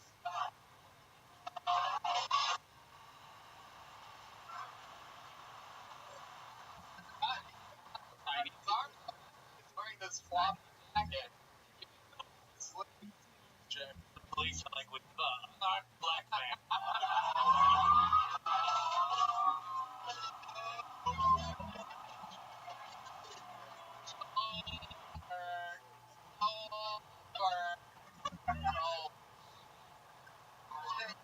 You know what to do with the cuffs on him. He just starts jacks. My boss, they call it something. Anyway, so Kenny, do your tiny arms ever affect you in your normal everyday life? Things that you can't do because of your for those of you listening to the podcast, Kenny, he's standing here, he's healthy and happy, but he arms like a quadriplegic man. He's felt like a quadriplegic man has an overactive feeding tube.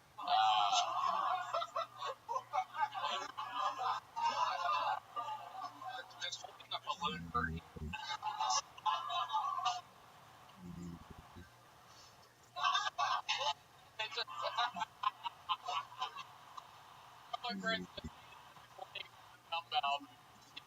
You really are gym rats. When I tell you that the band looks like gym rats, it's quite incredible. Perhaps gym mice. I think that rats perhaps are a little bit sharper.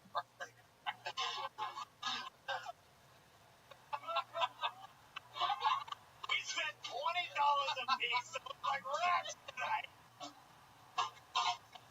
How many of you think? I'm just curious. Don't maybe you do it, Tony. Don't you hold to the audience. We are rats.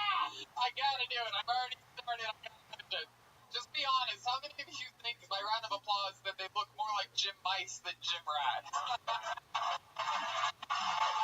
I know sometimes it's hard to pick up out loud the audience. All right, let's do the other side. How many of you think look more like gym rats than gym mice? There's some of the same people clap twice. I will take Jim Koala Bear over Jim Mice. You're not right. I actually do believe you look more. How many of you think they look most like koala bears? Wow. Dug my own grave on that one. They look adorable. Kenny, you ever have any rats in your where you live? Yes, I do. They're actually rats where I live now. You're still active, Yeah, right? I recently just caught 4 rats on one trap. Well, when you can't bend the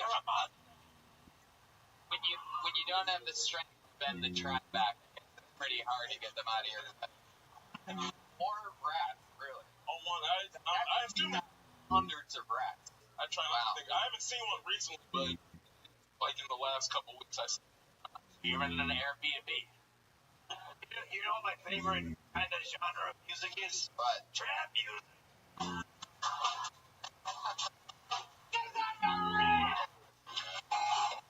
Okay.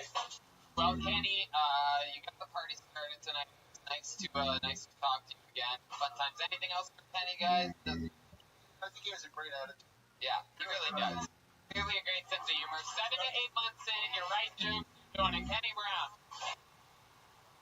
He's on Instagram at Kenny Big Belly, all one word. So he knows.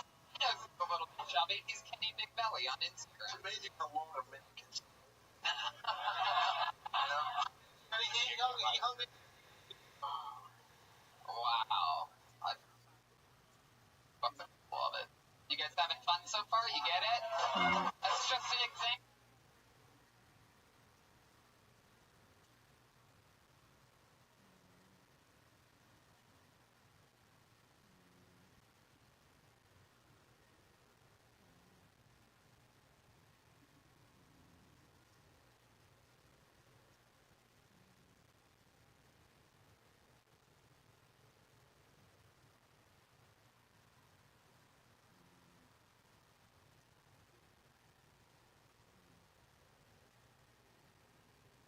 Of what can happen if Kenny a couple times. It's always fun to watch people come back.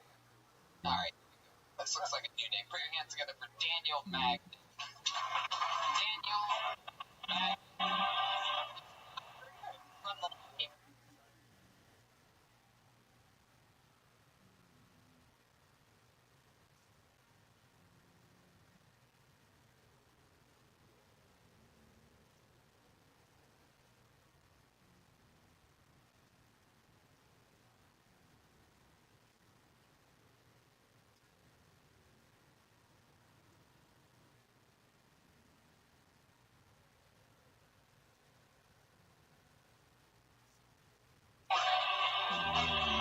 Should I stay or should I go?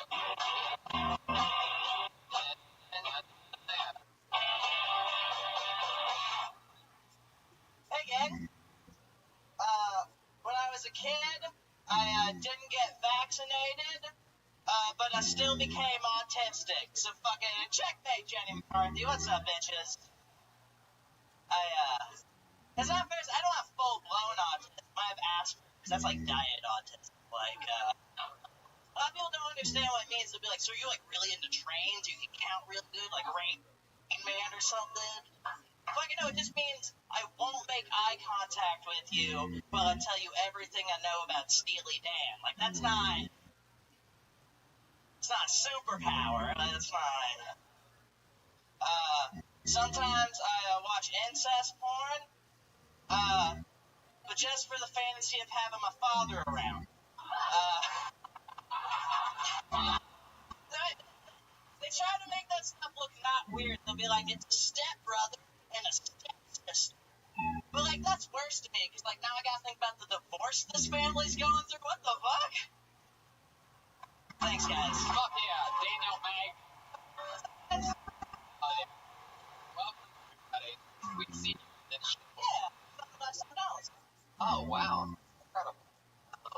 Yeah, I never forget a face that looks like yours. Yeah. Welcome back, Daniel. Daniel, for those of you listening to the podcast, looks like if Cartman was raised in a trailer park in South Park. This is the third time I've done this show, and the third time he's done that joke. Well, and it is. By the way, first of all, teach right now. Listen to the people whose souls I'm taking over that. Wow. Oh, you got him! First of all, let me explain to you, Daniels. I understand how this works. First of all, I'll do it a fourth, fifth, and sixth time, you piece of shit. And second of all, I touched it up that time, and you didn't even get to hear. Normally, I just said you look like Cartman from South Park, but I added more to it by saying that he was raised in a trailer park instead of South Park. I did that in the 60 seconds that you were up here, you ungrateful scumbucket. My bad. Because they're turning on people. Comedians just eating it up. Bigger laugh than anything you've written in the past 7 months. Yeah, absolutely. Fucking love muffin you. That's what my grandpa calls me. Alright, Daniel, let's let it go.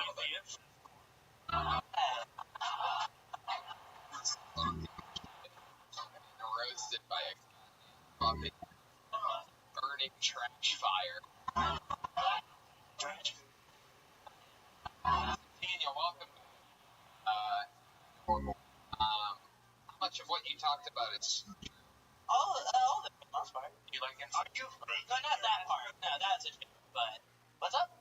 You know, thinking ahead. It's helping me out, absolutely. Rats love Asperger's, right? Oh, jeez. Daniel, how long you been on stand-up? About 3 years. How long in LA? September. Oh, okay. Where are you originally from? Dallas. Dallas. Been here since September. What do you do for work? I work at a Jersey Mike's. Oh. Sandwich bins. Whoa. Jeez. Thanks our Jersey Mike sponsorship. No reason. All for that big black on the use of Mike. Welcome to another Burning Bridges, but we're never Brian Red Band. Daniel, how do you like working with Mike? It's alright. I get a free sandwich. Steal a lot of cookies. That's a good time. I like work with Jersey. Transfer from wherever you. When I worked at Subway. When I was in Dallas, I worked at a Whataburger. You were in Dallas. You worked at a Whataburger. Yes. And how long did you work at Whataburger? Like 2 years. What did you do before that? Nothing really. I was out of high school. How old are you?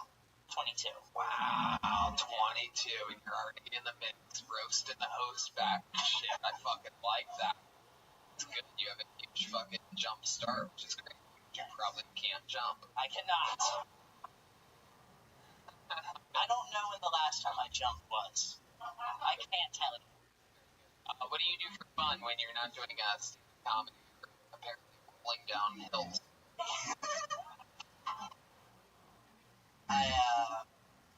Any hobby or something like that? No, I smoke a lot of weed. That's a good time. No. But that's not a hobby, and if you say that's a hobby, you're just uninterested, which I am. Do that. Watch a lot of documentaries lately. That's pretty fun. I have no hobby. Anything? You know, I was watching the Ted Bundy documentary. Yeah, I actually watched that. Yeah. That was hilarious. It was. Dude, that guy's got some good bits. Like.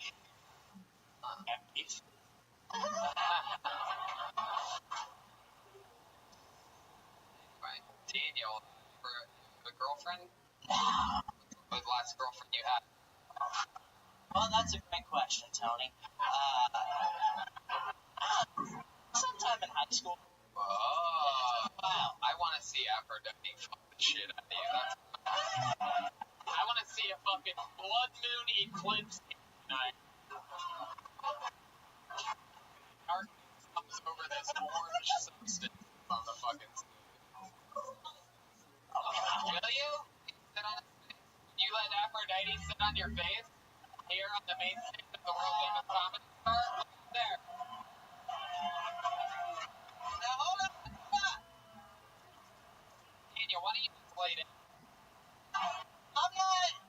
I'm not trying to get pink eye again, Tony. Nah, that's Listen, if you do it, I'll do it. I can't do that. I'm just. If you do it, Jeremiah will do it. What the fuck are you thinking right now? What else do you have to do after this? You don't even have any fucking hobbies. I have no hobby. You're just gonna smoke pot all night and think about how you should have had Aphrodite sit on your face. Goddamn what? All these people follow you on social media. They'll shake your hand after. It's like a literal nightmare. If that happens, I'm going home.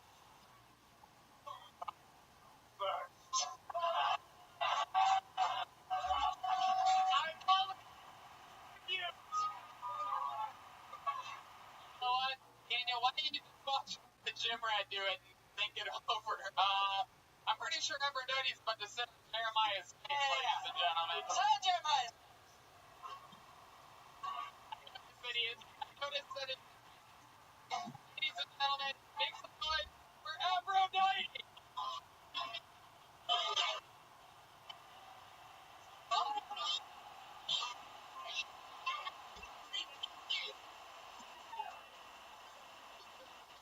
The one and only Aphrodite has arrived. Oh my god.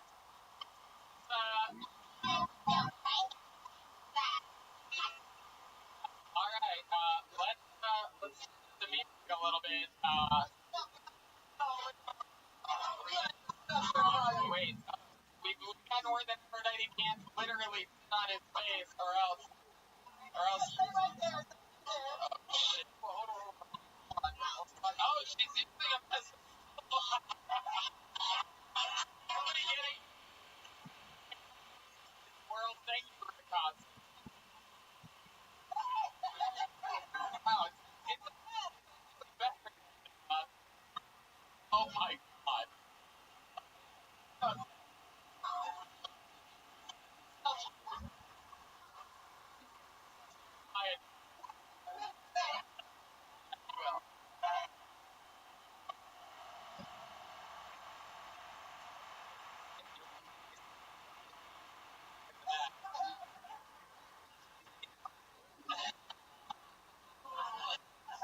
chocolate chip cookies.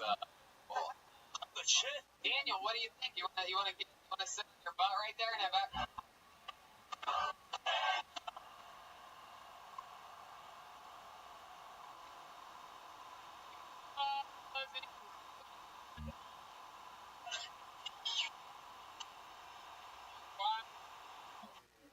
Come on, really get it in there, Aphrodite.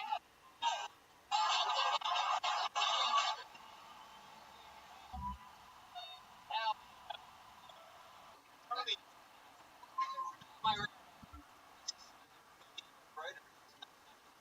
And that was from the Black Jesus, baby. That looks like it was a problem child sister act reboot. Run! She might eat you. She thinks you're a little she-ho. Guys, I think we just solved racism. Come on. I thought you'd enjoy this more. You look so much like a young Louis C.K., but you'd be really kinky your shit in this. That was surprisingly draining. Well, good, because I'm done with you. There he goes, Daniel Magnet. Aphrodite, why don't you stay right there?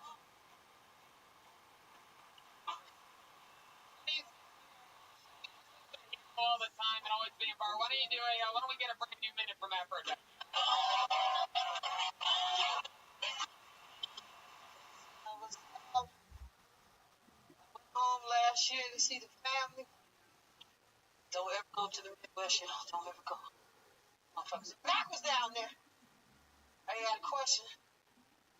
Is there really anything wrong with punching an 87-year-old lady in the face? really wrong. My mom is out of control. She put her dukes up when I came home. Because I look too much like my damn daddy. She want to kill me.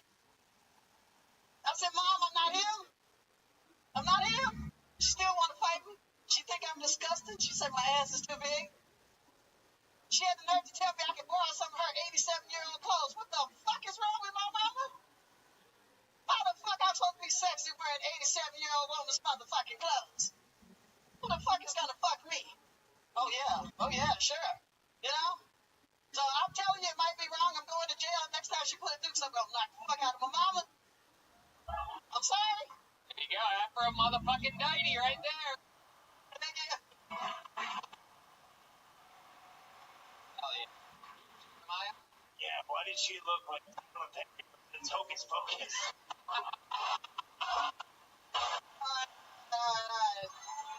That's all right. I'll see you ass Oh, she. I already saw yours. on the outside, motherfucker. On the outside. You made Aphrodite mad, do you?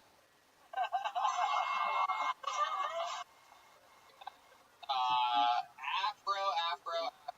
I mean, not the craziest fucking man, but I mean, absolutely hilarious for how likable you are and the shit that you're talking about. Great misdirect because I thought there was some 87-year-old lady starting shit with you and the whatever the fuck a woman like you does or whatever, like bingo night or whatever the fuck. But the twist being that it's your mom, super cool. I think you could, of course, the note never ends of like trimming out extra words and shit. But I mean, so fucking likable, so cool. Every Monday, even more, always jazzed up and fucking more charismatic and happier than the week before. How's life going? Very good, very good. You know, I'm doing my new show and everything, so. Doing a new show on YouTube called Yeah, Stupid Central. Stupid. Yeah, get stupid in this fucking life, you know?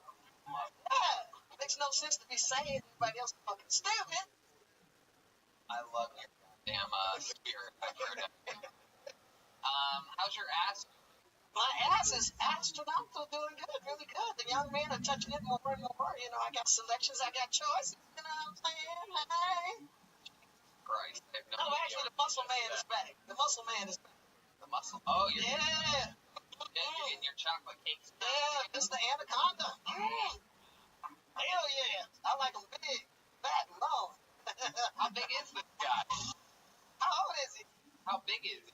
He's like 6'3". 6'3".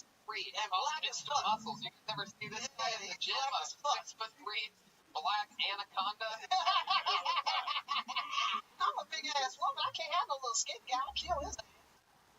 Be dead the first time. I can't have no skinny man. I love that you actually you made a point. You would not actually sit. Like, you did not want to put your weight on Jeremiah's face. Yeah, I broke his neck. Jeremiah was ready, though. He had his head, the back of his head against the stage. He did not take, for those of you listening, he did not take his protective rat nose cover off. I gotta be careful. I can't be getting caught killing white people. You know what I'm saying? Yeah, sneak around and do that shit. You know what I'm saying? I'm not gonna raw rat. Too many witnesses in this motherfucker.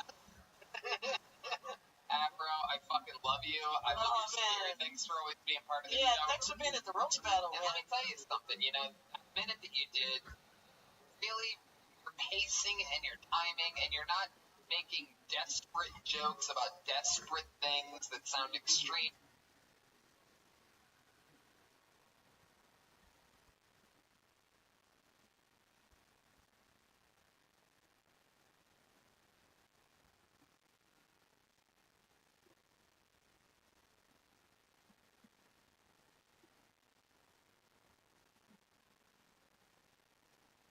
And sort of unbelievable, like the guy that doesn't hold his dick at all when he pees from it. You know what I mean? Like, it's like, even though it's not crushing, written blows, I feel like you're talking about honest, sort of like fun, cool stuff. Your delivery system is so cool that you've gotten into the game so late, but we've watched you grow so much. You've been coming here like 2 years now. Yeah, over 2 years, and it's so beautiful. You were there when I won the roast battle twice. That was so cool. Yeah, just last week I won up there on Tuesday, and I get more nervous when I see that Aphrodite, when Aphrodite's doing roast battle than for any roast battle I've ever done. Like, I don't want to see this fucking sweet, you know. Oh, no, I got some for these young motherfuckers. She really does. Bring your ass on out. She turns it up. It's so funny because I see all these, it's always like, you know, guys that look like me, you know what I mean? Younger, this fucking cocky open mic. They're gonna make big black woman, old lady jokes on you, and you just Oh, fucking no, I call them grew up out. in the murder capital, St. Louis, when they talk about your mama, you better not say nothing about the shit. You're like Bernie Big Mac. That's right. All right, motherfuckers. Yeah, I give out all kind of shit at 63, just punching motherfuckers in the face. Ain't even. Oh my No, God. it's not. 63, you can hit motherfuckers all the time. Okay, Aphrodite, before you confess to a crime, I'm gonna get you out of You here. didn't hit it. You didn't hurt shit. She goes, I love you. she loves you. It's Aphrodite, guys. Come on.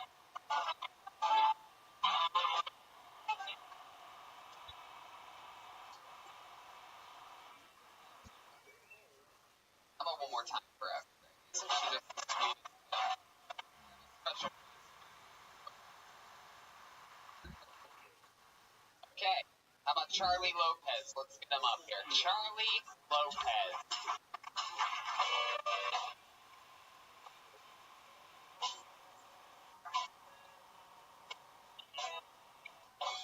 What up, Hollywood?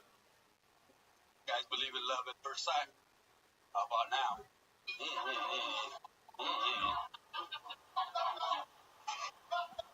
Yeah. If I was to fuck a dead body, it'll be a dead body coming out of the river a couple days before. That way, you know, guarantee that pussy's gonna be wet. Yeah.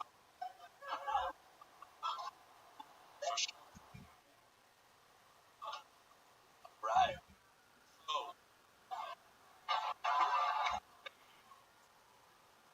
So I don't know what I got in common with priests, but I know what I don't have in common with priests. They like big butts, and they cannot. They like big butts. I fucked up that joke. Oh, you guys just started laughing way too much. I like big butts, and I cannot lie. They like boys, and they have to lie. Damn. Fuck yeah, Charlie Lopez. Hell yeah, dude. What? Yeah, man. It's all good. Like that. 5 weeks coming out. What didn't you expect? Tell us what you didn't expect. To kill that joke, and that was my go-to joke. So wait, You guys love the one before that way too much, and I was like, whoa, that shit got to you mean the one that we loved was when you said I fucked that joke up and everybody laughed? That was good too. That's why, honestly, Which part you upset? help me. That part, Was the part where they all laughed when you said that you fucked up? my honesty still gets laughs, though. Well, that's Hey, go with it, I right? don't understand why that would anger you though. Oh, no, I'm not angry. So now you're not angry? Angry with myself? Yeah, a little bit, but not the fact that I'm up here. I'm fucking glad I came up here. That's right, dog. So, yeah. Let it go. Wait a second. Are you one of the gym rats too? Who crushed it, eh? Sort of goes around. Shocking. He's a trainer for the Dodgers. Wow. Okay, so Charlie, you've been coming here for 5 weeks. What does that mean? You've been signing up for 5 weeks with the company? You haven't gotten up until tonight. What did you think was going to happen? That I wouldn't fuck up that one, and I was like one of my best ones. So let me oh god, it's so bad. So let me get this right. You like big butts and you cannot lie. And priests like little boys And they have to. and they have to lie. That's right, dog. And that's the whole thing? That's it. And that shit fucking kills. That's one of your go-tos? Yeah. Alright, we need to define the word go-to. Yeah, that one might I got too many. I got a top 10 that's all. How long have you been doing stand-up? What are you, David Letterman? You have a top 10? Tonight we're doing our top 10. But for our first, we've been signing up for 5 weeks. Let's do our bottom, Joke number 6. Some I people like love that. dead bodies. Oh man, that Fucking usually fucking kills, man. That was my favorite. You have a top 10 list of your favorite jokes. Dom, do you have a top 10 of your I gotta tell you, I've been Nobody does. on the show a lot of times. You're the first guest I've ever been afraid of. Yeah? I Oh, no, that's get fine. in my car and go, not too funny now, huh, motherfucker? That's still a Actually, compliment. a little fun fact for you. A lot of people know about the time in Austin, Texas at Moon Tower in which Jeremiah was attacked by a guy on mushrooms. I'll let you know, Tom, that you did tap me before that. I remember. So now I'm afraid. Because you tapped me when that guy first got on stage that eventually attacked Jeremiah. You go, that's something about this guy. I feel like it was And Dom actually got up, right? Didn't you get up at one point and sort of like it's moving away from everything? the fat guy, Jay. Yeah, big joker. Wow. Charlie, you ever assaulted anybody? Ever physically assaulted anyone? Tell the truth. Remember the only honest part of you said is what got laughed. I actually have a top 10 story. Oh. Charlie, go. Unless they assaulted me first. Yeah. And yeah. Trying to watch my sodium intake so I'm not fucking with salt right now? Okay. All right. Charlie, what? So like, do you ever get assaulted by someone and beat him up? You seem like the kind of guy that would just kick somebody in the ribs when somebody else puts them down. You look like you do drive-bys on a bike. What's your go-to move in a fight? What's your specialty? And then it doesn't always work, and you're like, that shit usually does much better. Go ahead, Charlie. No, honestly, What's your there's nothing I'm afraid of. But go to, if they're bigger than me, just hold my fucking ground and keep fucking throwing blows. Swing a lot. Swing a lot. It's been a while. Unfortunately, it's been a while since I got in a fight. Unfortunately? Yeah. Long, but honestly, I'm pro, man. Years fight. You Easily. born and raised here in Los Angeles? Grew up in Los Angeles. Moved out the suburbs early, but How long have you been doing stand-up comedy? I started writing jokes in the summer, and I started October. October. Yeah, you're a little baby. That's I'm 34, so well, that's what I meant. my long balls joke. I should have did my long balls joke, but it's okay. Is that in the top 10? Most definitely is. Love at first sight No, thing. but- You don't think that sort of turns people against you right from the get? You guys believe in love at first sight that you're about to, or whatever you. I like old school shit, and not so many people do old school shit like my minors. Those jokes from like the 30s. Is that what you're talking about? I've never heard that. Like, That's like a Laffy Taffy joke. I didn't even think it was a joke. I'm more surprised Laffy Taffy would do that shit than I haven't said that joke, so maybe one day. dude. Look, the same thing I've always said for anybody that's been doing this a few months or whatever. It's like fucking try everything, fail miserably. It's nothing. The most important thing is coming back to open mics, shows like this, doing it again and getting better. It doesn't matter how your first set goes, it matters how your last set goes. I haven't bombed yet, to tell you the truth. No. I got news for you, baby boy. You guys love that joke. I got news for you, my man. You guys love that. Breaking news coming in right now. You bombed before. It happened. Live inside. That laugh that you get messing up your joke does not count towards the not bombing part of things. Like, it happened, bro. It happened. No one's gonna arrest you for it. I did bomb that one. That one? No, the whole set. It's just 60 seconds. But let me tell you something else. You've been doing open mics around town, right? Yeah. You bombed. I haven't. What are you doing? What do you mean you There's haven't? been. Tony, it's not working. Let it go. I totally forgot we were afraid of it. Totally forgot. Enthusiastic. Open mics. Enthusiastic than what But I happened wouldn't here say tonight. bomb. Hey, see, your cat name is Delusional Time. Charlie, I think you're getting it, man. Notice I love it. It'll make you wake up and fucking start writing jokes. Oh my god. So many people laughed at that one joke. It took me more than 5 fucking seconds Charlie. to get to the next. Charlie. I zoned out. That's a great color for you, by the way. Brings out your eyes. It really does.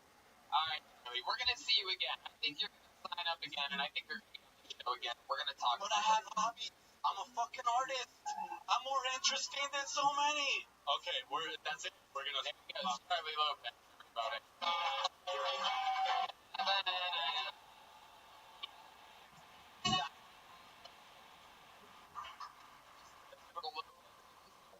For free.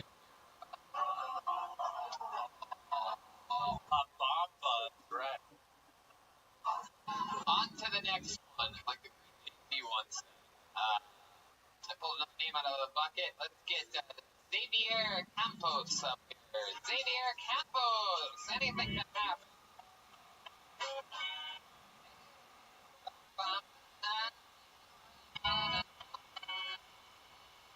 Yeah.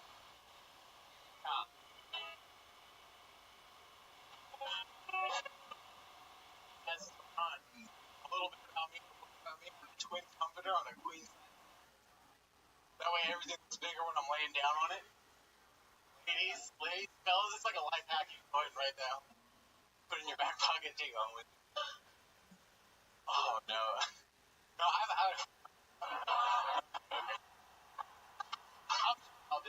need to grow up actually. Like I want to date women who wear nude color underwear.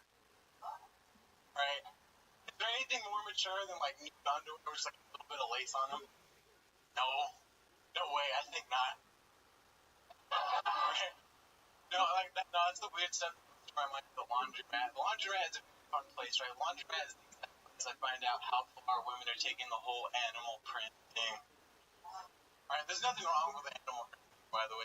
Every once in a while I'll run into a woman, she opens up her hamper, like Noah's Ark, I'm spilling out of that thing. There's 2 of everything. Fuck yeah. In the air camera.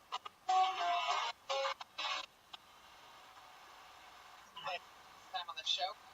Yeah. Meet you. Fine. A young buck, how old are you? I'm 27. Wow. 27. You look so young. You look so young that your face would like you, and I don't know if you know this, but they cannot lie. Like boys, they cannot lie. You like big butts. Yeah. Like little boys. And you can lie. I can. Alright. Anyway, still a chance we're gonna get killed by Charlie Lopez. I'm terrified. I'm terrified. And you're terrified of it too? Yeah, absolutely. So, anyway, Xavier, it's your first time on the show. How long have you been on stand-up? Since like February. So almost here, almost. Oh, okay. Very good. Well, look at you. I loved your approach, man. You came up and you got right into it. Twin-sized jeans. The cops are here for Charlie. That was the actual police, wasn't it? You. I called them. Sunset Strip. I don't mean to rap, but...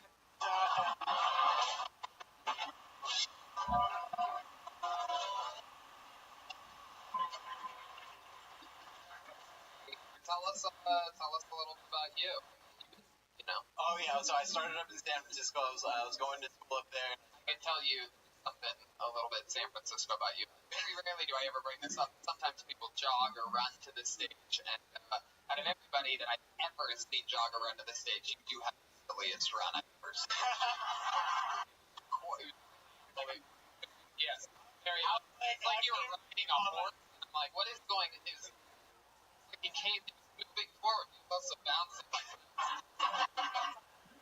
Would you ride an Air Force here? I think so. I was like a jockey in my life. Would you mind doing a quick lap around the crowd so they can all see what I'm talking about? For you podcast listeners, Xavier's about to go for a quick jog. Sure, yeah, run anywhere. I don't give a fuck. Look at him. Hey, that's how you run. Alright, who gives a fuck? Xavier, you're from San Francisco. What else? Young buck, 27. So what does a 27-year-old like you do for fun? I used to do music and stuff before this, but it was my. What do you mean you used to do music? I used to produce. I did more like the work and stuff. I'm not cool. I know. I was just more. My God, if you had half the confidence that Charlie Lopez has, it'd be a whole nother month. I really made Meanwhile, Charlie thinks he fucking destroyed. Never bombed. Streak continues.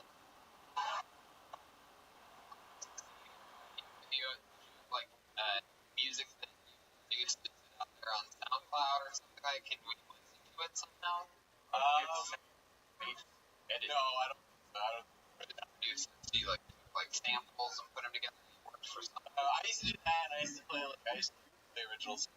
What else do you do? What do you do for fun? Latino? Yeah, I am Latino. 100% Mexican? I think so. Yeah, Both my parents were adopted. Yeah. You think?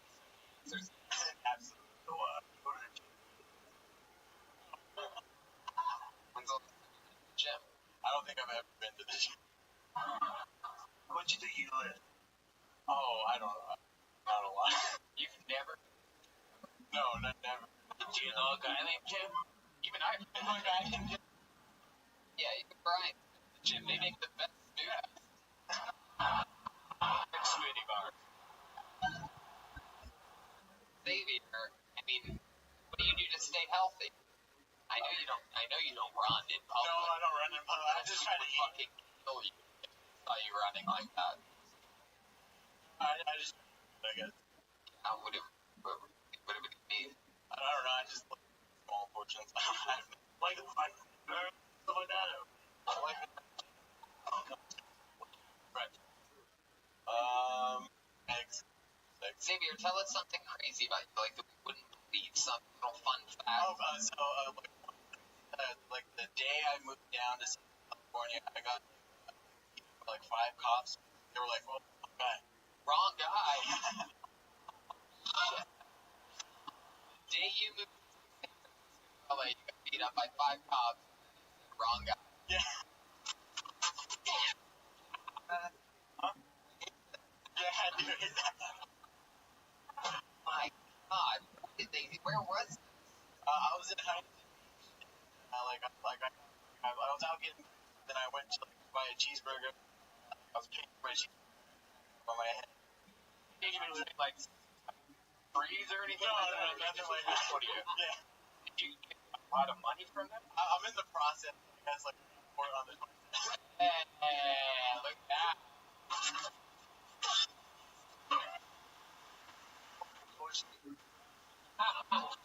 Let me ask you, what was the very first joke you wrote that you thought I could do? The joke I think was about my ex-girlfriend. I got a really bad breakup, and I was like, What was your joke?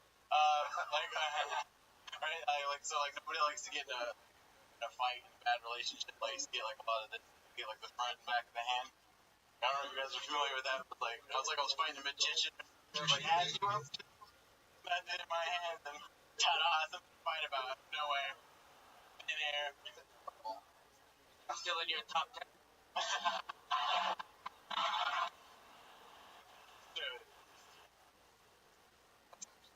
Fun question. Am I like that? Do you remember? Yeah. I was doing a show called All My Children. Ever hear that? I was a priest. It's hilarious. We got the giggle. My lines were body of Christ, blood of Christ. It just kept getting weird. Body of Christ, blood of Christ. I don't know why I had. The joke was, my father left home when I was in second grade. Cheated on my mother, used to cheat on me. If other kids in school take to play ball. One day he came to me, I gotta live with you. I met the kid. The first time in my life I feel like a real father.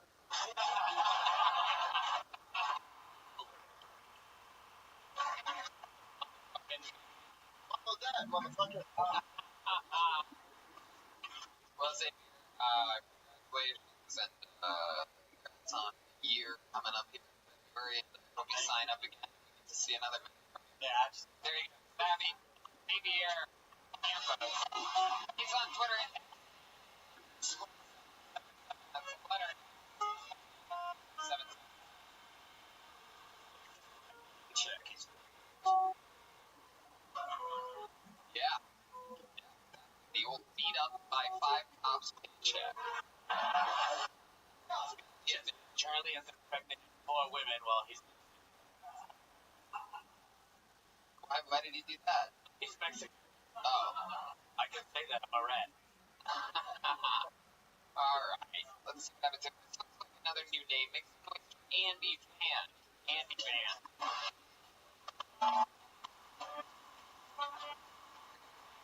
I feel like everybody's going to be afraid to jump guy.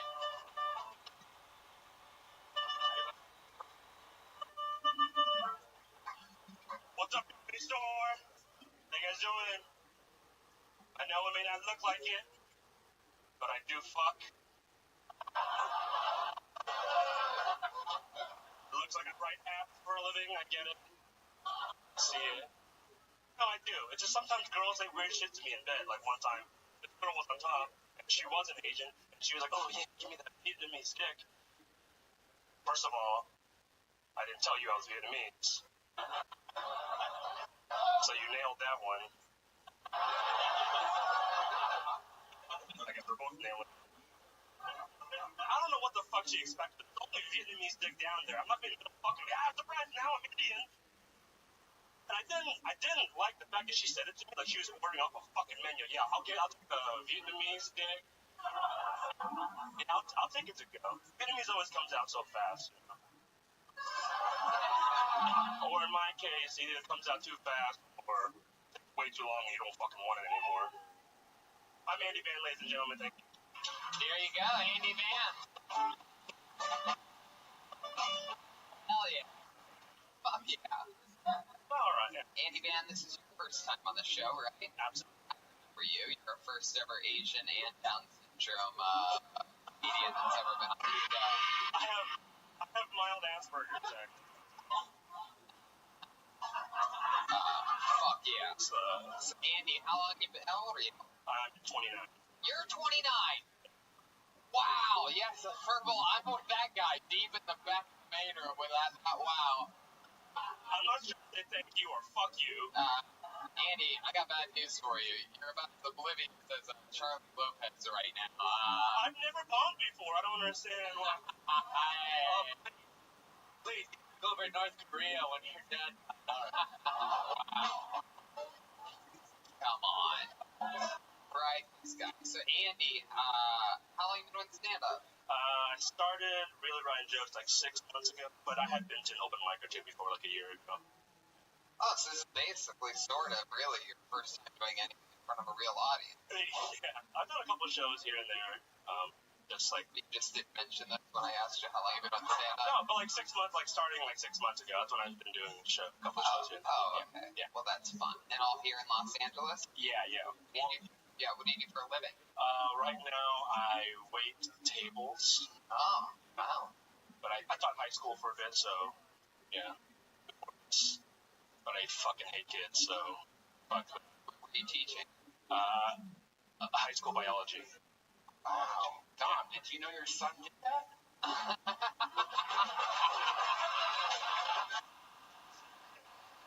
You know, I didn't even notice. They basically do. You guys, you say, has anyone ever told you you look like a 29-year-old Asian boy before God?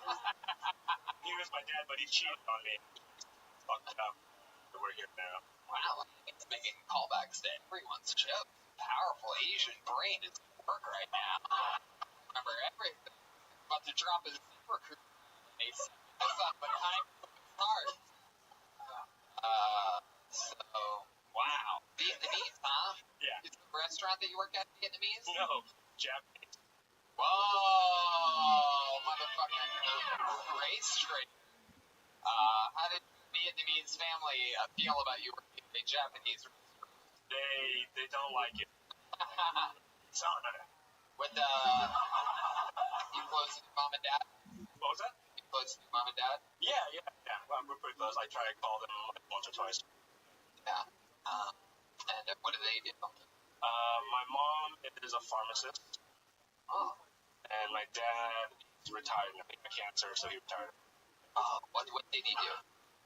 He, Wait, I must make Tom laugh. Hold on a second. Tom laughed at the part where he said he got cancer and retired. okay. Tom. Yeah,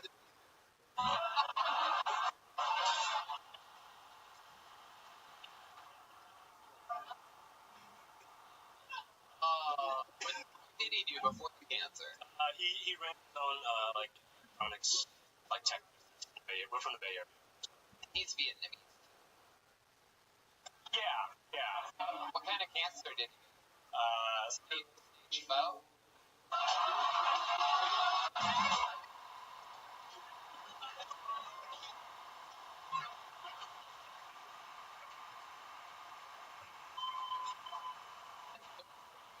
Man. Yeah. Anyway, a little, geez, oh man, too much, sake. Dumbest.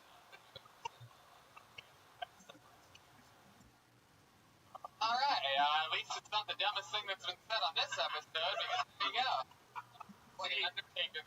Let me dig a deeper hole for you. 6 feet's not quite enough. Did he say I got canceled? Canceled? And you're like, canceled from what? You're like, thank you, Joel. Okie dokie. At this point, we've dug a hole almost to the other side of the planet. We're about to end up wherever the fuck your family's from. So your last name is Van? Ever come back to haunt you in any way? Well, it's not my legal last name. Van. It's my grandpa's old last name. Before he changed it, was Van. Like so. He's from Vietnam. My grandfather was from Vietnam, and his original last name was Van. But he disowned his family. He got mad at them, so he changed it to Nguyen. Let me ask you a question that all of us white people in this room are wondering. All of us Americans. What made your grandfather disown his family? Like, I only see this in fucking ninja movies and shit, like where dishonor is just fucking unbelievable. They'll just drop everything. Like a black guy does that, everything's like, look at that deadbeat, just a fucking thing. But a Japanese guy does it, like, wow, how Go now. Go. You don't come back. It's like always the word honor. It's like in the mix with Asian people for some reason. Okay, tell us what happened. Oh, my grandfather is a really intense man, and he wanted to go out on his own, but I guess his parents had problems with him, like What did he want to become a comedian? Oh, okay. Well, I guess I thought that was funny. Keep talking. No, he wanted to like start his own businesses and like move out of the town essentially, and his parents were like, no, you can't do that. Can't move out of it. Yeah. See what I'm talking about? He's so fucking crazy. Yeah. I'm not saying it was cool. I'm just saying that's what he fucking did. Like, right. I'm not advocating for that. So he left his entire family behind me. He didn't want to move to town. Yeah. When you say family, you're talking about like his parents, not his kids. No, yeah. He hadn't have kids yet. Oh, okay. Yeah. All right. Well, hell yeah. I think he was doing this a few months, doing a fucking what sounds like only a couple spots here. You have a real knack for this. Thank you, I appreciate it. I mean, do you work nights at the restaurant? Yeah, I work 2 nights a week, and yeah. And it's something you really want to do, man. You got to literally spend those other 5 nights a week running around town doing spots. Yeah, I go to a lot of open mics and just trying to get a car. I do, yeah. Fuck yeah. Well, then you have no excuse. Do more spots, fucking go get it. This interview part, a lot of the stuff that you've said, callbacks, everything, it shows humor. You have a different, you know. Adorable. 29, already older than Bobby Lee.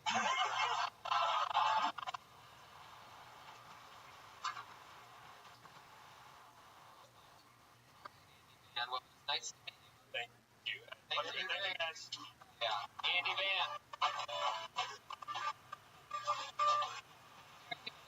Andy Van. His eyes look very normal.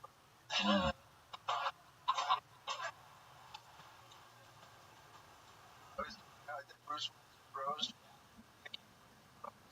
started off like Margaret Margaret Cho. Why put more? I'll show you fucking. I just want to see this. What to do? They'll put you under the pressure on it. Next, only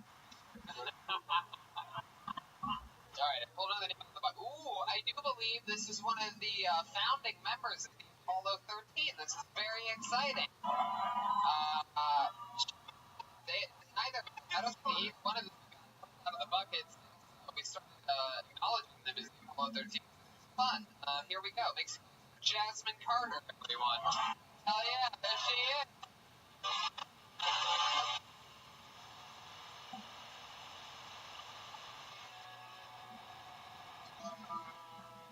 Okay, so I used to be gay. Oh, hold on, y'all not gonna laugh at me like I still look gay. This is my straightest outfit I got on. I was like, they gonna know I like boys. Okay. So I used to be gay. It's hard being gay, you know, because you gotta care about what's going on in the gay community, and I already gotta care about black people and women's rights, and I'm just trying to scissor. Not even trying. When you gay, people got questions like, do y'all use a strap on? Like, no, we don't. It'll be here 3 to 5 business days. Just give it a second. And this is my favorite one. Guys like to test you, like, I can change you back. You just ain't had the right guy to do you right.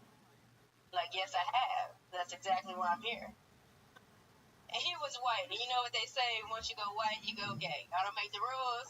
Okay, thank you. My time. Fuck it. Jasmine. Artists. Of course. And you've been here Monday for months. Yeah, since I moved here since July. Wow. You've been signing up every Monday since July, and you finally just got up. How fucking cool is that? That's you, man. Bucket has, I mean, fucking crazy ass Julian Aguilar has been up 9 times probably since July. Yeah. Jasmine, welcome. For those of you, just listening to the podcast, Carter looks like Rick Moranis shrunk down Odell Beckham Jr. I knew it was coming. People say that all the time. And then Cleveland is a baseball player. Like Wesley Snipes has played in the summertime. I knew you were into spring when I saw your cut. It's not even like a scissor. It's like pancakes. Just slap. Yeah. You're adorable, Jasmine. You're adorable. You're a sweet little thing. How long have you been with stand-up comedy? 3 years. 3 years. Yeah. All of it here in Los Angeles? No, in Cleveland, and I traveled. Is that where you're from? Cleveland? I'm from Cleveland. Oh, that's so cool. Yeah. And you moved out last July? Yep. 18. Sorry. So, you did it like hilarities? Like Cleveland Improv, Hilarities, Toledo Improv, Chicago Laugh Factory, that Midwest. bring up the one club you couldn't get on. Yeah. I could get in there. I was doing a bunch of shows. I talked to them. Couple of times, yeah. Wow. How are you surviving here in Los Angeles? I was working, but I'm not currently working right now. But my friend Mina has been helping me out. Heck yeah. Another Apollo 13. Yeah. What was the job? I was doing some weed packaging things. Yeah, I did that for a little while. I was like, I got a regular You know that it's job. Yeah. actually all the way up until July when you got here last year. It was illegal, but now it is legal. Yeah, but I just didn't feel right doing it. It was like, I didn't feel right. It was all in the warehouse that looked like it was abandoned and sweatshop. It was hot. Oh, okay. I'm not supposed to talk about it, but whatever. You convinced me. Yeah. It sounds shady as fuck here. Yeah, it wasn't right. It wasn't right at all. But yeah, I was working at Island. When did you switch from not being a? How long were you? When did you switch to become? When did you realize that you were a lesbian, and then when did you come back? I have 7 questions. Okay. This is my sophomore year into lesbian. Oh, so you wait? I heard the joke wrong. So you are a lesbian. Yeah, I mean, it's aggressive. I don't want to identify, but yes. Oh, yes. okay. Don't want to. Yeah, I don't want to identify and say I don't march. Yeah. Exclusively. No, I like boys too. Boys to Yeah. do you have a certain kind of like girl that you like? Like I don't like studs. What are studs? Studs are this times 10. so you like lips. Yeah, I guess. I don't really like lipstick, but yeah, like pretty girls. I like pretty girls. Sit down, I'm like, I go for a big fat bulldog. No, not me. In the mood for a girl with a mustache. No. No. The first time you ever got hit on by a girl. I used to get hit on by girls all the time. How many went with her? When I went down with it, February 2017, it was my first time scissor. Wow. How'd that go down? Like, It was weird. I was like, I touched it. I was like, oh no, what's that? It don't feel like mine. right. And it was gross. But then I was like, oh man, I guess. Wow. It didn't feel the same. I've never thought this guy agreed with you on scissoring. That's interesting. Probably with a sore ball stuff for some reason. Fuck yeah. Scissor you, whatever. Yeah. I'm a fucking lesbian too. Let's do this. I'll slap my junk. Alright. Yeah. Scissoring doesn't seem like it would be. Oh wow. Those are actual scissors. Those of you wondering what that sounded. Joel went to the back and got a pair of scissors. Repeatedly. Until we acknowledge We at the Morocco next weekend. So do you actually like scissors for real? Not really a scissor. Really not a scissor. It's more like I just like for the person to enjoy what's happening. I feel absolutely nothing, but I'm gonna take like anything that you're willing to share with anything that you've ever done that wanted you to do, like that you really want to do, sort of like working at the weed place, like you sort of felt wrong doing it, but you sexually. Yeah. I think a couple of guys were trying to like ejaculate in my mouth, and I really wasn't with that. Yeah. Oh hell no. I was like, oh hell no. Someone that doesn't want to identify as a lesbian, but might be a lesbian. Big fucking. I love that she said Jack. Keep it see. You are a sweet.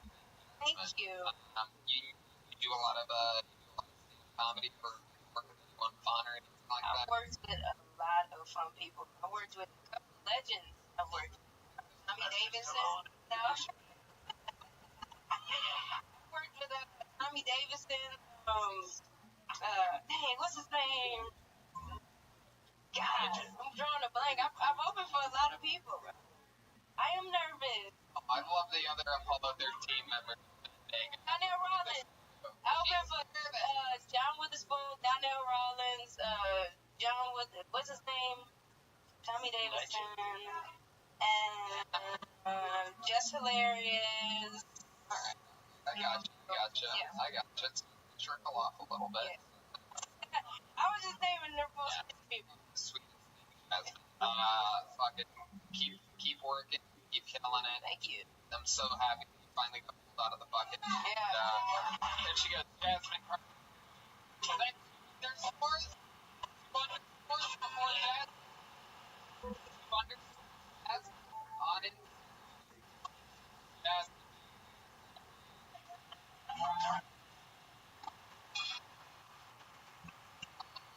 Okay. We have a regular on this show. He wasn't able to make it next get off his shift. Storage facility. Can't make it. Man. Ladies and gentlemen, I present to our new regular. He writes and performs a brand new minute every single week. So he doesn't get pulled out of the bucket. He earned his job because every week he does a new minute. Make some noise for William Montgomery. I'm busy.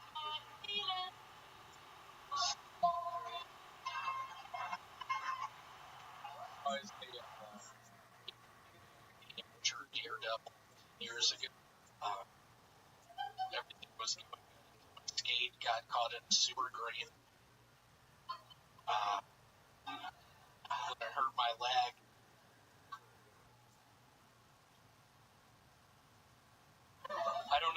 ever gone to a movie at the movie theater before and someone starts coughing real loud? Fucking get him out of there! I'm sick and tired of it! Just going to see the movie Twister with my aunt and somebody starts coughing real loud.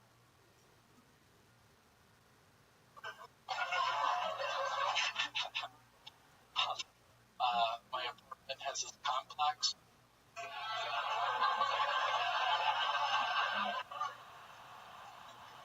Hey, do y'all have any more copies left of Honey, I Shrunk the Kids? That's an impression. My aunt got hit in the head really hard with a golf ball in '92.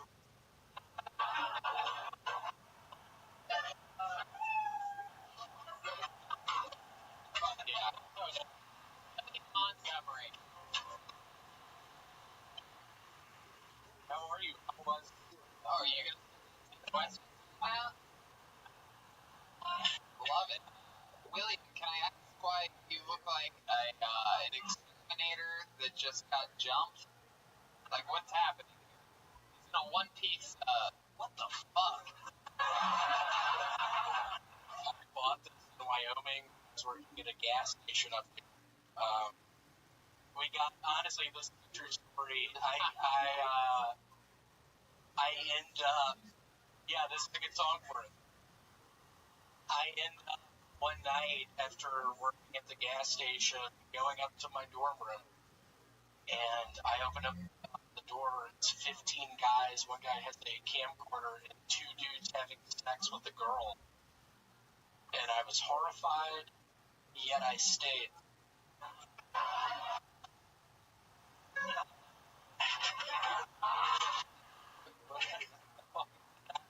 William, makes you look like you think snowboarding means doing okay. Yeah, I'm snowboarding right now. Yeah. I'm not gonna make it. I'm sorry. Yeah, I'm sorry. It hurts. William, we invited you to Phoenix with us. We all set up. It wasn't able to get out of. I know. I apologize. I literally on Sundays, only 2 people work at self-storage. Short notice. Did your parents end up making it? They're coming next week. We'll be in town next week. Yes, it was next week. I was mistaken last week. It's coming. Are you fucking with me? No, they're really coming. Your actual parents are coming. What's we the have name? to find a night where we're all gonna eat again? dinner. Larry and Francis. Do you think Francis will be upset that you look like a skydiving orangutan? She would be horrified. There was a point in time in Memphis, going to like maybe 6 or 7 years ago, and I had this on, and elbow pads, knee pads, and she was like, "What are you gonna do tonight?" And I was like, say something about how I've been writing this book about the spider horse and how I got hurt, and she started crying. Anything happened in your real life this past week? It was my birthday. Oh, what's your birthday? Saturday night, turned 32. What'd you do for your birthday? I went over to Portugal, the man people. I went over to their mansion, a whole bunch of Molly, allegedly. I ended up missing my... This is how you never get invited to another Hollywood party. Ended up missing my job next day. Wait, after all that, you ended up missing your Sunday shit? I got fired the next day. No, you didn't. I didn't. Oh, okay. But is that true? You really hung out with Portugal the man? It's fun. He got me a bottle of bullet bourbon and an ice cream cake. It's so fucking cool. People don't know that Portugal the man hangs at the comedy store all the time. Little guys. That's awesome. Good one. Happy fucking birthday. Thank you. Anyway, is the zipper broken enough? What happened if you tried it? I can't get it over my gut. Is that true? I mean, is it really? To go lower, can we see your dick root? Can you suck it in? Florida Kill Tony brought to you by Zipper Root. Hey, trip. Hey, William, I mean, you're just fucking love you. you know, it's just incredible what you're doing here. I think we're a perfect fit for each other. Thank you so much for being you. William Montgomery, the bucket.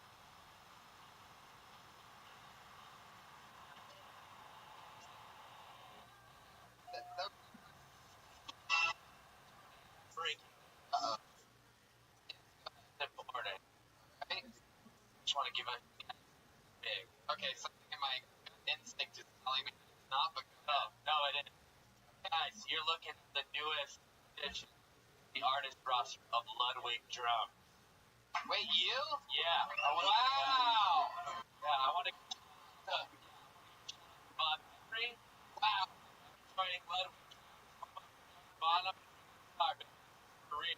Wow, that is incredible. Incredible. So, you know what's funny? It's not, I mean, that's first of all amazing. Joel has a brand new sponsorship, but I'm actually glad you did that. It made me realize that I forgot to announce that we actually have a special announcement. I fucking blew right by without saying it. The March 21st, first ever Kill Tony in Philadelphia, Pennsylvania, requested for a long time, sold out. So we're adding another show. Those tickets just went on sale immediately for a second show tonight. Thursday night, your special announcement reminded me of my special announcement. Shout out to Bob Henry and everyone at Ludwig. Ludwig fucking Drum. How about that? That is unbelievable. Artist roster. What's breaking news? I've never heard this anything serious in the shows. I'm like, all right, listen, breaking news. I also have breaking news, Tony. Yeah? Yeah, I just joined the roster for Chuck E. Cheese. Thank you. Hey.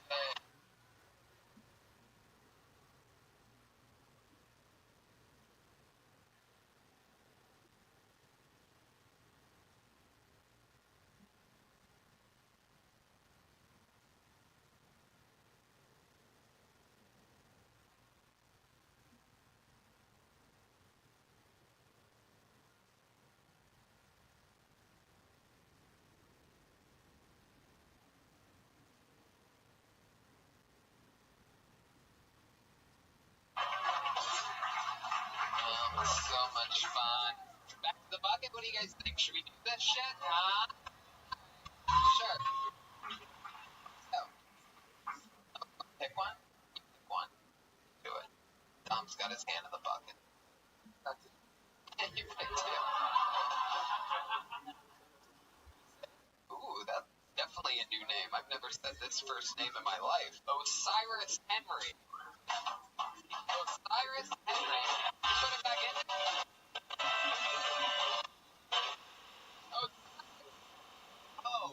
Osiris Henry. Thank you. Hit that guy. Alright. So I just quit my job, and it was a real bummer because I didn't even get to enjoy my MLK day off. I had to look for work. But I feel like, I can't really complain too much because everyone's got to work these days for MLK Day. The employer's really out here breaking our backs, working us to the bone. It gives a lot of people insomnia, myself included. That's why I do comedy, is to get rid of these voices in my head. But, think about it, right? What if MLK was trying to do his thing right now, and he had insomnia? He might have never had that dream. That would have been fucked up. But think about it, right? So when they were making it a holiday, they had to put it up to a vote. And John McCain, the first dude to run against the first African-American president, voted against that. Who do you think that was more awkward for?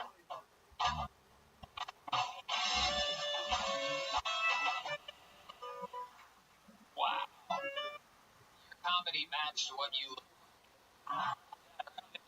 That was absolutely dreadful.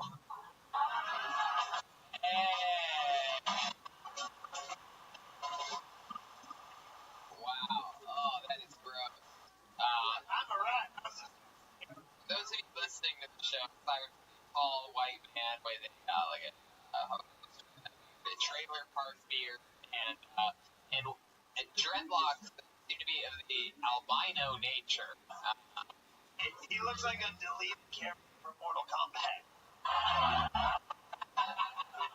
Cyrus, what's going on with you, man? What are you? You a white guy? I am white. You've been on the Yes. show before, right? I have been on the show before. And I remember that. That was like one of your big. It That was was a like when you long became He said he was like running away from the cops, and it isn't hard to run from the law in flip flops. Oh, that's right. Last time you were on the show, you were on the run from the police. Yeah, I can't even remember that far back. Wow. Actually, funny story. So I did now you have a finally. funny story. I can talk about it. Last time you couldn't talk about it. Right. Yeah. It was an open case, and so it's closed now. We figured it out. It wasn't me. It was a guy kind of who looked like me. Black. And he was black, right? He was an albino black dude. And what happened was, I guess he stole this golf cart and like drove it into the pool of this hotel. And I just happened to work like right by there, so that's why they got us confused. And then as he was running from the cops, he kind of went up this abandoned hotel thing and like was up on the top floor, and they were trying to get him, and so he had to like rappel down the whatever those balcony things are. That's what it's called, lanai. That's the one. And so he got away, which is crazy, but they thought it was me. So you got they thought that you were a black albino man? That's right. Yeah. Isn't that what you've always dreamed of? You know, I blushed a little bit. So it wasn't you in the end. Dreams come true, guys. Wow. And when you did that move, you pulled the heart out of your chest. Did anybody notice that? What were you thinking about? Just the process of, me being in Hollywood and becoming a comedian. How long have you been in Hollywood? Hollywood, 2 years. Well, hold up. Let me do math. We'll be here now. Give us a ballpark, everybody. It's like close to 3. Close to 3 years. Yeah. You're originally from... nowhere. What season of Dog the Bounty Hunter are you from? What do you mean, no? The last season. Answer the quick question. Okay. You got this. Right. I'm really not from anywhere. I've moved around a lot, but I moved here from Hawaii. That's where I've lived the longest. Right. Yeah. How long were you in Hawaii, ballpark? 7 years. Yeah. What did you do in Hawaii? I was working on the beach, trying to find life. Yeah. And what did you do for a living on the beach? Remind us. I rented surfboards and did lessons and Where they mostly get the best poke? What? I told people where they could get the best poke. Wow, someone just lost the drum sponsorship just then. Did you hear that? We just got breaking news. Oh, this just in, I still got it, you idiot.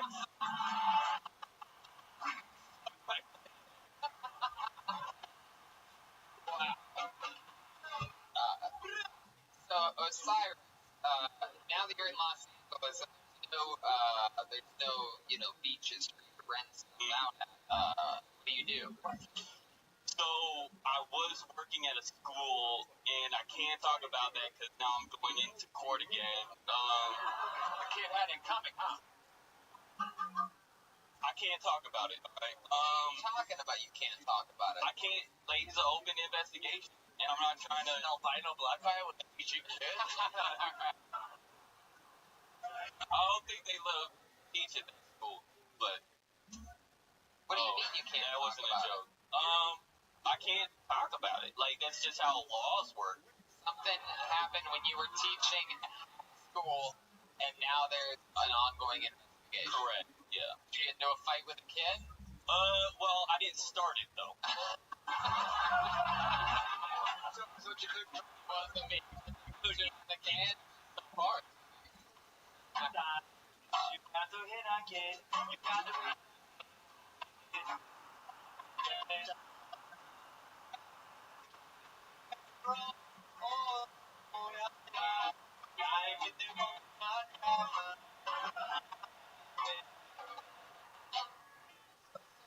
I've noticed a lot of the things.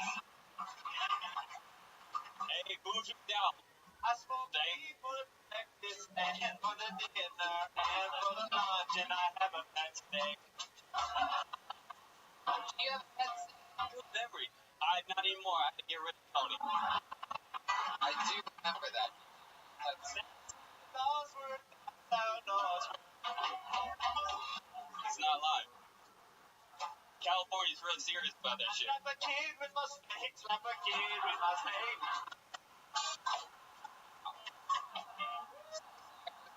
Have a pet snake. Hey, hockey professionally, yes I do, yes I do.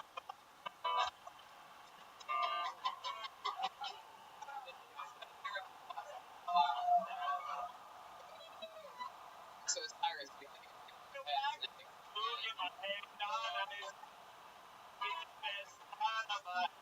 Cyrus, listen to me. Oh, I'm sorry. Why do you think a pet snake? Oh yeah, so, well, because the place I... my favorite dessert. I like to put them on my fingers, act like they're cross. I love watching shows burn down. Make sure you watch my one where that doesn't happen. He follows his own formula. No one's there to burn things down. You pull the plug in the middle of the show. I know, yeah. I did it at the top of the show, too. But I'm such a nice guy. Getting a caller is another man. It doesn't... Okay. Jeremiah. There you go. What are we going to do? Push it more every single fucking episode? I love it. Okay. All right. Perfect. Fucking great. This is literally the best I've done all night. Give me this, please. My God. When you see it and you get it when you have it. Oh my God. It's been a really long time now. There we go. Now you woke this up over here. Very good. We continue with the fucking guest. We can. You can just fucking do it. Just do it. You know, he got the sponsorship. The same question. Trying to get his money too, dude. You shut the fuck up. You're right. I'm sorry.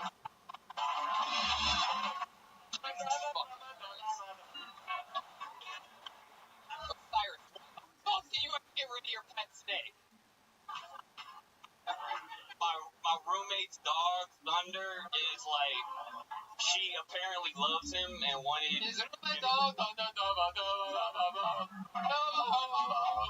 Doesn't even matter what I say.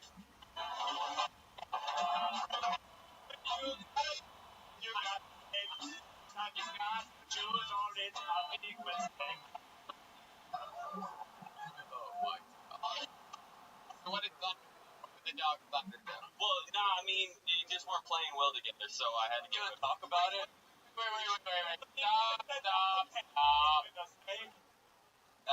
Stop.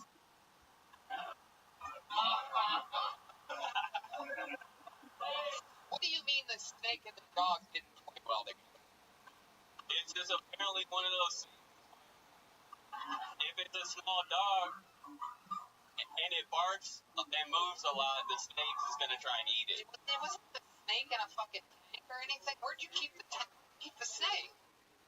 You had a loose snake? Well, no, I mean, I had like a rope that I kind of tried to like tie it up. A rope? Like a leash. You got a rope on the snake and it acts nothing. Oh my God. Alright.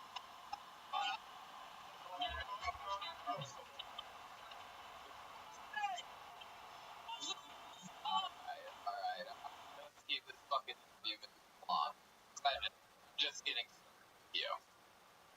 See, did you really have a rope on a snake, or are you actually being No, I really for the did. first time in I 12 minutes? promise you. Look, okay, so Vegan's Dilemma, right? We had a Wait. Vegan's Dilemma? Is that what you just said?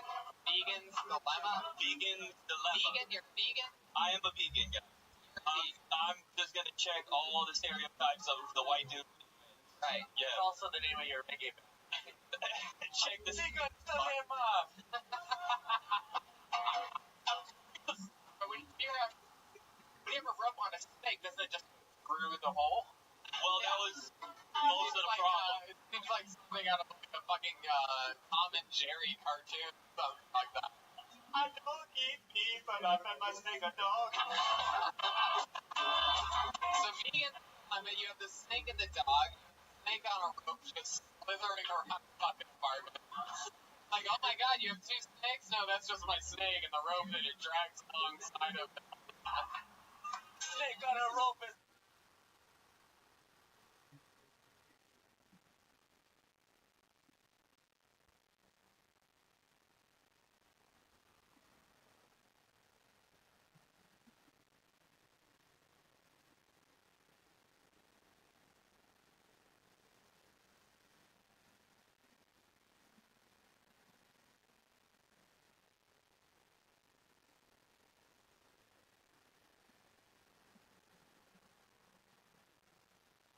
my side project. I've never. Gotta diversify your bombs. But like, what would you tie the rope to something or? Yeah, like, I mean, a chair. Huh? What would you tie the rope to the other end? I know you're gonna say the snake if I don't like finish the whole question. What would you tie the other end of the rope to the attach the snake? To a chair or like. I'm trying to think. I can picture one of those roller chairs with 8 wheels on it. Moving in the living room. Hey, Osiris, I think I saw a ghost in your apartment the other night. A rolling chair moving by itself. No, that's just my chair snake, man. Jason, Tony looking for food. That it? That's what I tried to tell you. So you have a chair and the snake attached to the chair. Your roommate has a dog. What kind of dog was it? I don't even really know those small dogs. It was a dead dog. Wow. What was your snake's name? Tony. What? Your snake's name was Tony? Yep. Wow. AKA white privilege. Well, actually, after Tony Montana, so I don't know if he's Cuban, but I don't know. Alright, so did the snake eat the dog, or your roommate made you get rid of the snake? The roommate made me get rid of the snake because she was there first. So, right. Tony Wait, had to go. this lady, you have a female roommate? Yeah, I have all my roommates. I got, I got to do math again. 4 female roommates and then 1 dude roommate. It's crowded. But it's not as crowded as the last place. How'd you get rid of the snake? Do you just like open the window and throw it out, or how do you? A Craigslist, actually, it's the same day, sold them pretty easily. Apparently, people like snakes. How much did you sell your snake for? $50. I thought that was a pretty good deal. Do you remember specifically that day what you did with $50? You got selling it? Yeah, funny story. I actually just. Now I'm excited. Last time you said funny story, you told me that your roommate had a dog and that you had a snake and you could tie it to chairs and shit. So I can't wait to hear your funny story. I believe you. I used to get this it's not a kayak and it's not like a surfboard. This is what you spent the $50. Yeah. So you spent your snake money on? Yeah. Okay, go ahead. It's a little water vessel. Go ahead. Wait, what? It's like a water vessel that you sit like this, and then you go like this, and it looks like a surfboard, but it's like a wakeboard and a surfboard. I don't even know what you call it. It looks like something you created with your mind. What it looks like. It's like Money moved by a white trash boat. So you take it out in the ocean and you kayak with it? Yeah. Kneel down. I'm actually trying to get into.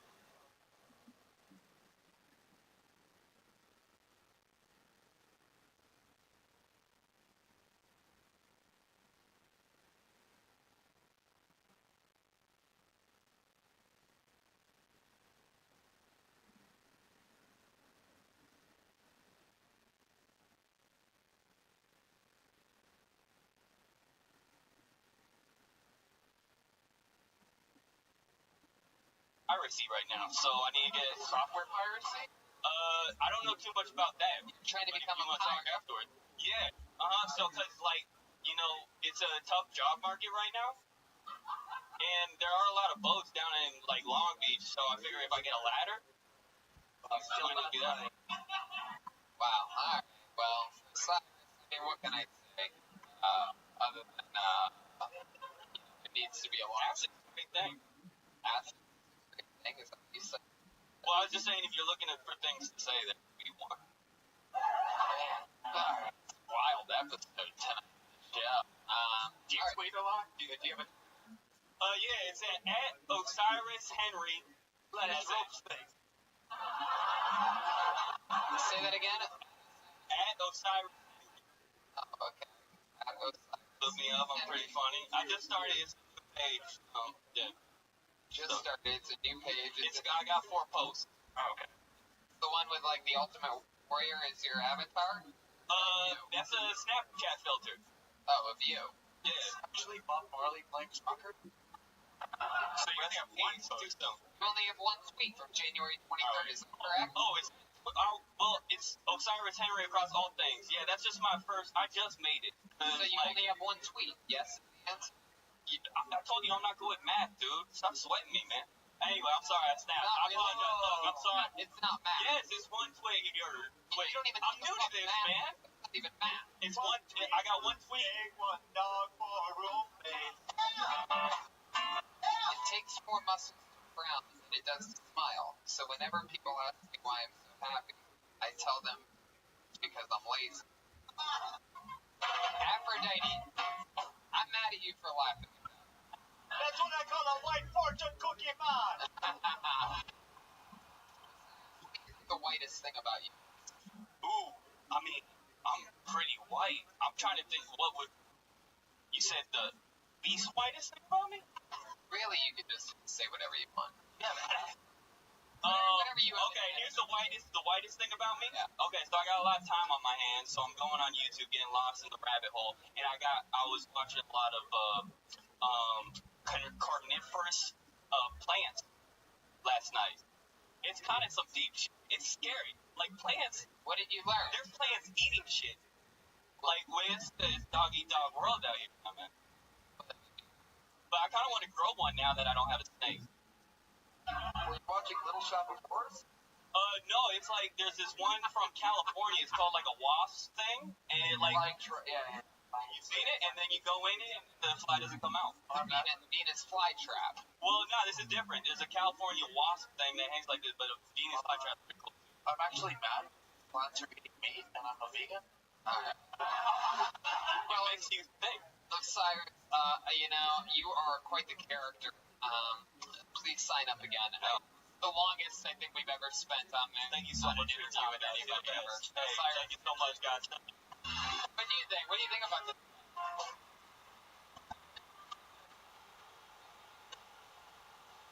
Come on, Dahmeyer. How about a hand for Dahmeyer, ladies and gentlemen? Come on.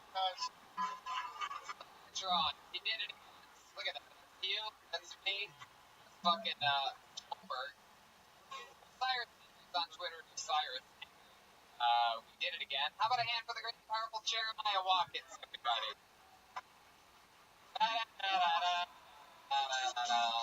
Jeremiah is again Kansas City, March 14th to 16th. His hometown. So if you live anywhere near there, drive. Get tickets at JeremiahWatkins.com.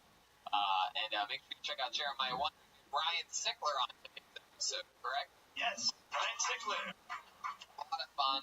Love that show. Social media at Jeremiah Stand Up. Yes, on social media at Jeremiah Stand Up. Hey, how about Chroma Chris here tonight, huh? Chroma, what did you think of tonight's episode? It was radical to me. How about a hand for Joelberg for the minute, huh? We did it. Joelberg's here.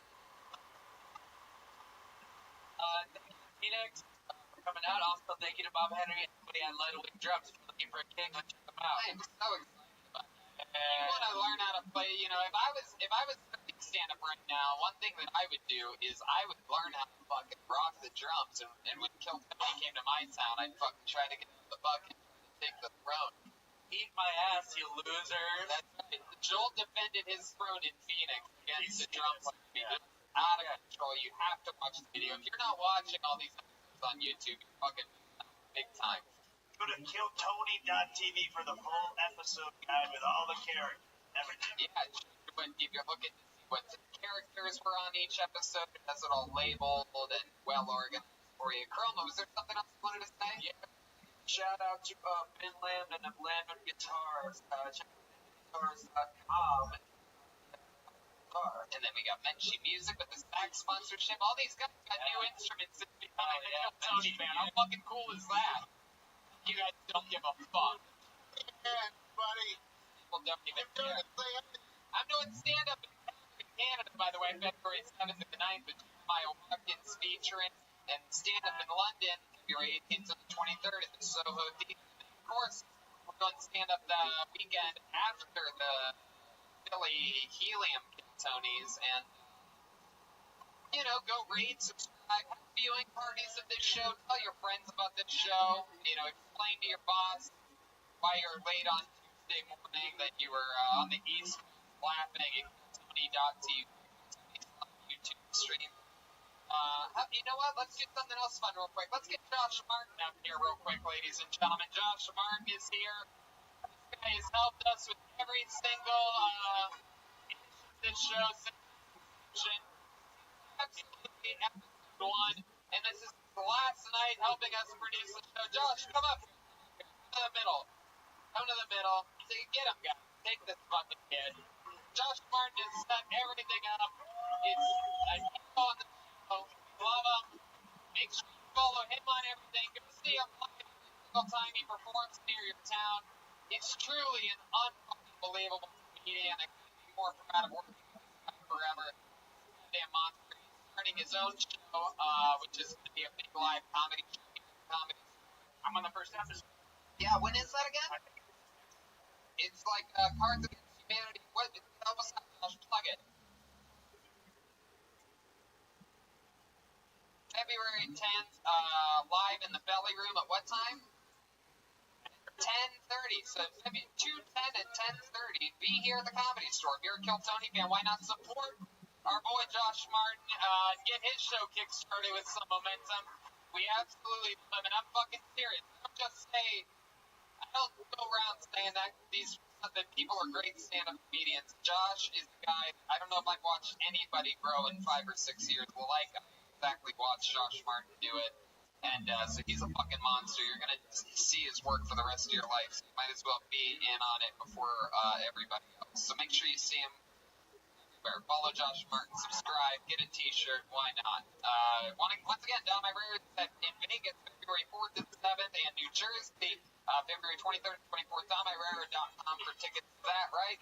And JeremiahWatkins.com for tickets to him. And big San Francisco announcement coming soon, San Fran. Probably our city where we get the most. We have a special coming soon. And live audience, thank you so much. Good night.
Explain it. Hey everybody, we're here on a Monday. Make some noise. Brian is here. Brian J. Belt is here. He's already started drawing tonight's episode. The new Kill Tony poster is RyanJebelt.com. You guys excited for a great fucking night tonight or what? You're here. The #1 live podcast in the world, Kill Tony. Hello to the thousands watching live on YouTube right now. And we're coming at you. I'm doing stand-up comedy in Calgary this weekend with Jeremiah Watkins featuring. And then, of course, we're going to Europe. Sold out shows in Dublin, Manchester, and London, but I do believe we just released a few of the comp tickets for London. So for those of you who thought it was sold out, go jump on right now and finish it off. Then I do 6 nights at the Soho Theater. Still some tickets available for that on the Monday, Tuesday, Wednesday shows there in London, England. I have 6 fucking nights of stand-up comedy there. And then, oh yeah, heads up, there's no show here that week, February 18th. Not next week, there's a show next week, but the week after that, there's no show, and then 2 weeks after that, March 1st, no show. I'm going to be in Mexico. Yeah, down in Mexico. And then March 21st, we just added another show to Helium because we sold out the first one, Tony Live in Philly, March 21st, with a weekend of stand-up comedy, 22nd, 23rd. And then here's a new one, Bellevue, Washington, doing stand-up May 31st to June 1st with Jeremiah Watkins backing me up. Takes a lot of goddamn energy to do all these shows, so I'm thankful for our friends over at Caveman Coffee. The delicious nitro coffee is my favorite. I keep it icy cold, and it's amazing. It's amazing what it does. You can go to cavemancoffee.com right now and save 15% by using the promo code KILLTONY. Drink some coffee, stay up late, and have fun with us. And also, Rockin' Pins just debuted a new Tony Hinchcliffe pin. So, I saw that. That was kind of cool. Yeah, they're amazing. Mauricio is the man. Go check out all of his designs. Follow him on Instagram and Twitter, Rockin' Pins. He makes Joey Diaz, Theo Vaughn, Chris D'Elia. He makes Metallica, Pink Floyd. I mean, literally all the coolest pins this guy makes. So I gave him permission to use my likeness. Well, once I realized he works with Pink Floyd, I said, all right, let's do this. Let's work together. You know, and I only work with products and things that I truly believe in. That's why I love Infinite CBD. They offer the cleanest, healthiest, and purest form of CBD available. I use it for a lot of things. Anxiety, I use the CBD gummies. My night off, like last night, just chilled, relaxed at home with the wife and the puppy, and was just munching on CBD gummies. It's great for insomnia, and I use it to help me fall asleep. I used half a tube of the a bottle of the Infinite CBD lube. It was really great. Okay. You can use it to masturbate, ladies and gentlemen. Like, why not? If you're going to use CBD, use it. Red band. Infinite CBD and see which one of their products is going to enhance your life. Go to their website, infinitecbd.com. Use the promo code TONY15 and you'll get 15% off any purchase. And guess who picked the BetDSI? Guess who just won money on BetDSI yesterday by picking the Patriots in a landslide 10-point victory? Brian Redband did. This guy picked, he went 100% for playoff picks. It's sports fan. Sure. Anyway, you can do the same thing. Go to BetDSI and use the promo code KILL120 so they know we sent you. You can bet on literally anything. You can bet on anything you want. TV shows, Donald Trump's tweets, anything. You can deposit, cash out, and get paid. Up until $1,000, they give you a 50% bonus on your initial deposit that comes with a rollover requirement. $1,000 deposit will give you $1,500 to play with. Once again, that's BetDSI.com, promo code KILL120. Okay, here we go. You ready to start this puppy or what? We are live.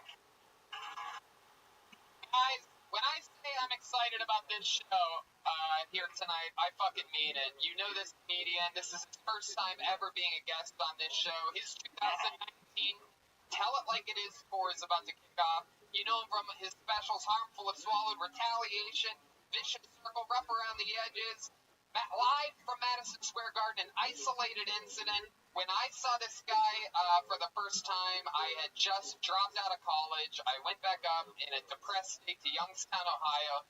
I was hanging out with a bunch of my old friends from high school and some new friends from college, and we were all getting stoned. And these guys were cracking up in the living room, watching Vicious Circle, and I literally had an epiphany, a moment, sitting in the back of that living room, realizing this guy is in a theater in the round. He's in full control of an entire arena surrounding him, killing. I want to do this. And that is right then and there when I decided that I was going to be a stand-up comedian. Ladies and gentlemen, I present to you Dane Cook. Hell yeah. Here he is.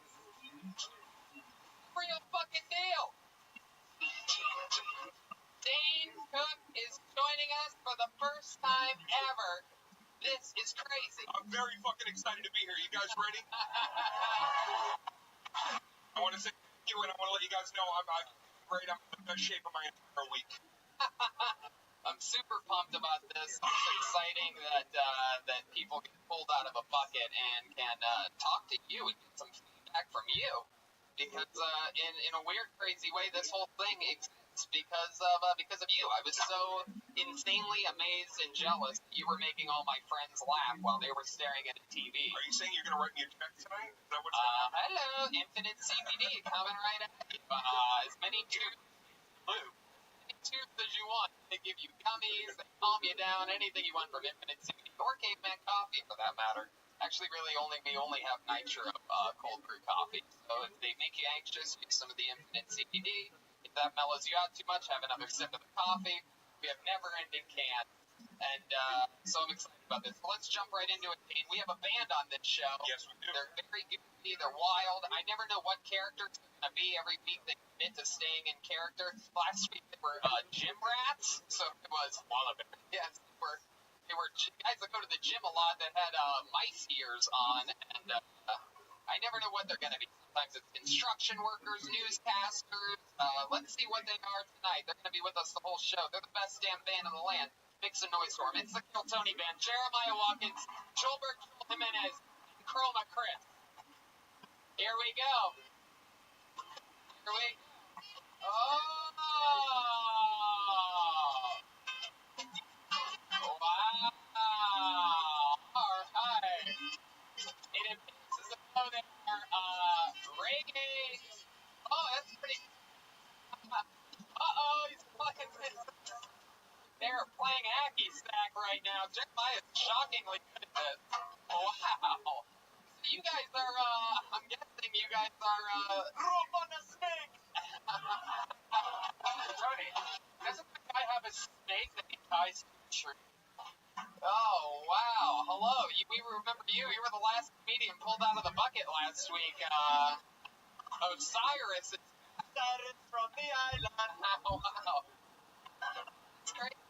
It's over there. It's unbelievable. You instantly became a star. I love this. Look at this Kill Tony character eclipse with Aphrodite blocking him right in front of me. It's a blood moon tonight. Wow, look at this man. We have Osiris plastic in his underwear for some reason. We have what appears to be what would have happened if Whoopi Goldberg and Ted Danson made a baby after all.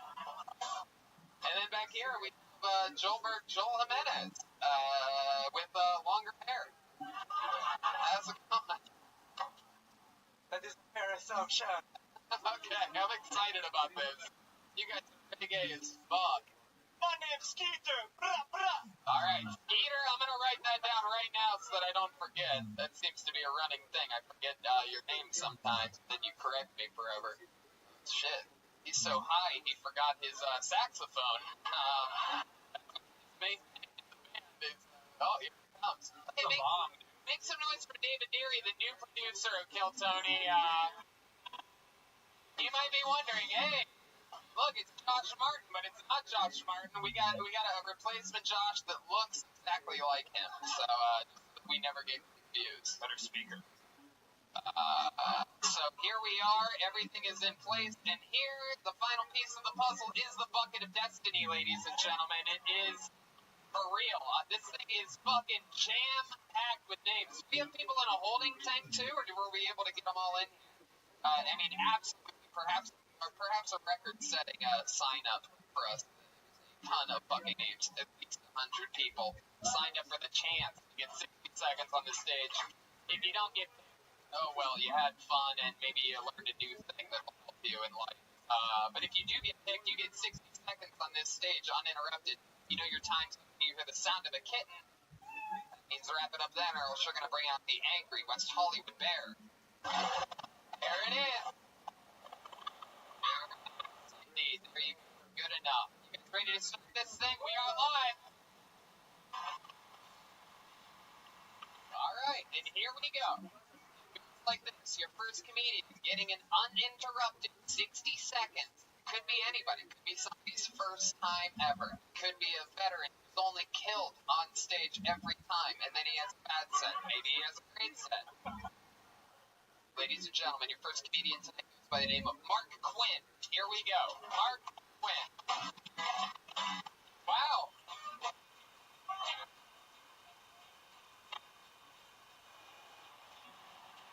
Quinn. What's up, Comedy Store? I am a retired police officer, also a veteran, and before I tell you my story, I have to get in proper uniform, the uniform hat. Oink, oink, bitches. No, I should take this off. I actually offended a guy last show. He stood up, stormed out the door, and we heard his ass wee all the way home. Now, I don't know if you guys know, California, you guys got a major drug problem, and it's happening at these trendy coffee places like Dutch Bros, Javista down the street, items like White Rocket. Guys, that's cocaine. Another one called Blue Ice. That's meth. You got a Breaking Bad situation going on. Another one called Black Tar Heroin. Sir, that's black tar heroin. Another one called Jelly Donut. Well, that's how they got my police S in there. Now I'm the lead barista at Javista. Thank you. Wow. Mark Quinn.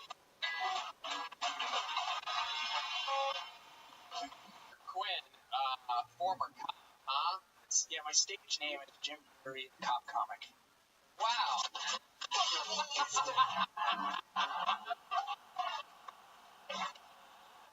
It's going to be great at the barbecue.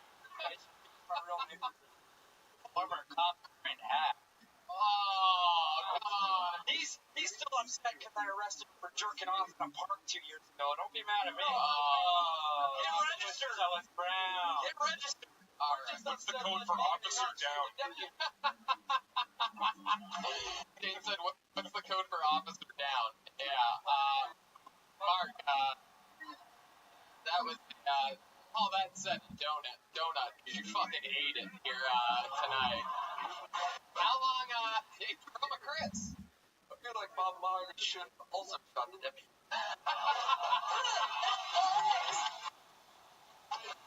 Chroma, silent but deadly. Fucking, that's 1,000 on this show. It's unbelievable. Chroma Chris didn't say anything his first few months on the show. That was tough to watch, but I think we're gonna let you off on a warning. Thank you. Big fan, man. Mark, let's get into it. If your name's Mark Quinn, why would your stage name be Jim Perry, the cop comic? So What kind of dishonorable discharge did you have to where you're like, I'm gonna change my name to a more plain white guy name? I do still do consulting professional work, and I have to have a stage name for what I do. You used to be a cop, you used to be a consultant, you're not good at stand-up, so like, what made you wanna, how long were you a cop for? Almost 10 years, and I got injured on the job. What happened? I volunteered to be tased, which was the first mistake. Yeah. My shoulder's all jacked up. But the funniest part of that day was not me getting tased, was the guy after me got tased and he had shit all over the floor. And like a Taco Bell shit. Like it was shit on the floor today. When you got tased, had you just done that routine? Wait a second. So did they have to pay you for that? They tased you and you're just like, oh, I'm super hurt. Guess I have to not work and get paid now. Yeah, they make you get tased or pepper sprayed and poured some ice. The joke was always like, are you going to make us get shot by our guns too? But no, of course not. No, that wasn't a joke. They may have made it said like it was a joke, but that wasn't the joke. So how long have you been doing stand-up now for? I've been doing open mics for a while. I've been taking it seriously the last year. Things actually have been going really good, but I guess not tonight. But Is your home club Flappers? Hey, Flappers reference. ironically, I just got booked there. Yeah. No, we know. We know. You got booked like. I raise a lot of money for charity, which I'm proud about, and not to bring the show down, but I had a buddy get shot and killed a couple years ago. And I raised.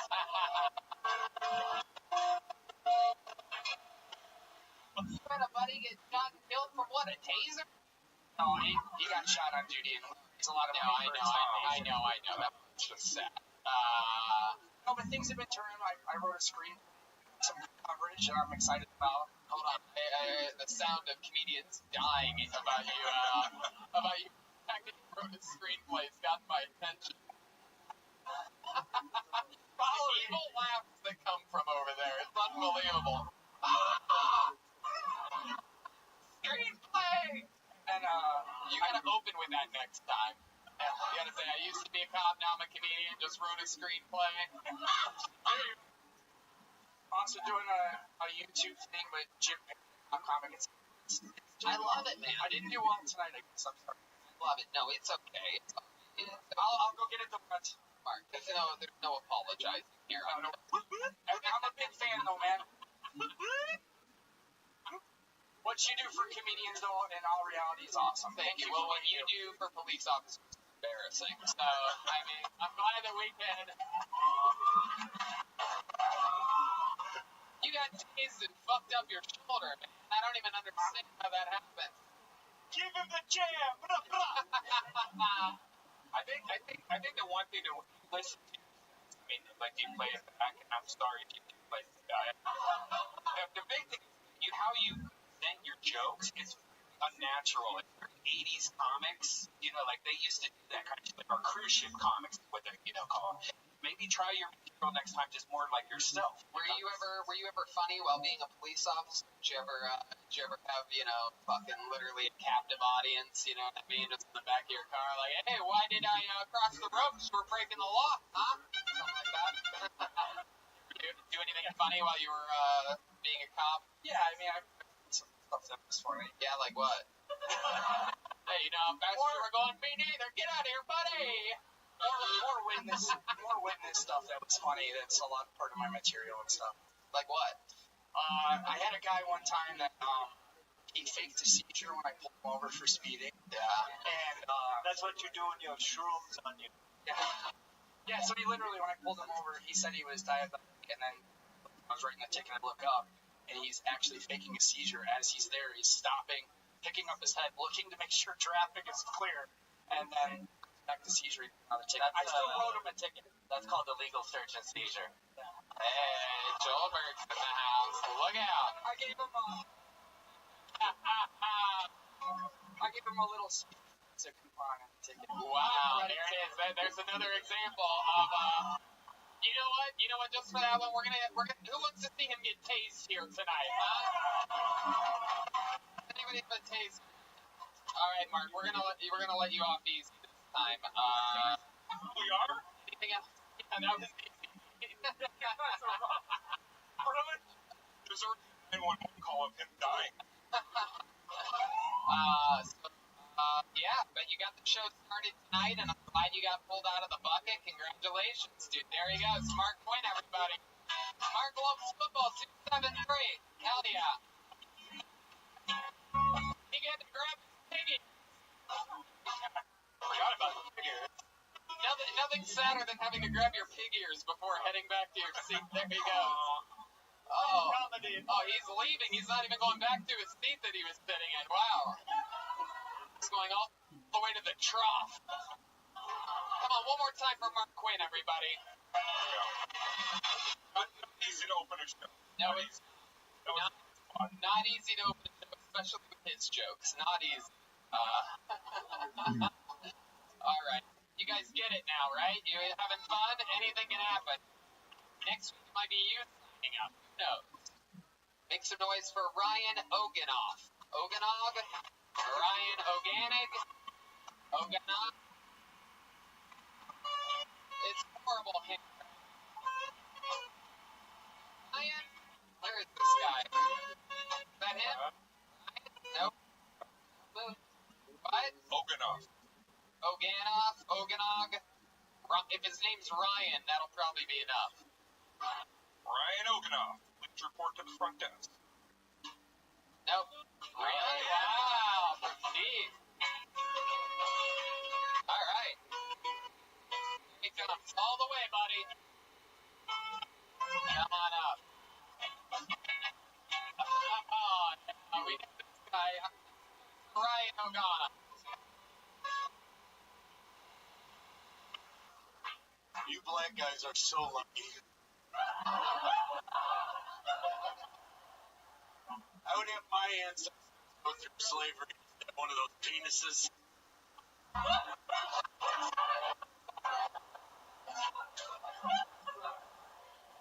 Why guys ask you to fuck their wife? I've seen the movies. You've seen the movies.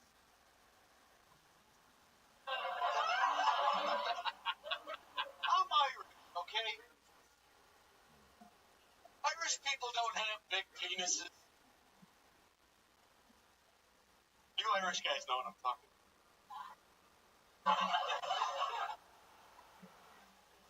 My mother would be very proud of me. Very proud.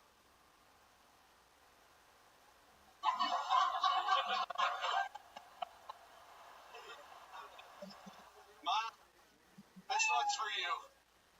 Okay, thank you. Wow, all right. Here we go. Ryan, I don't know what the problem is. You seem like a giant to me.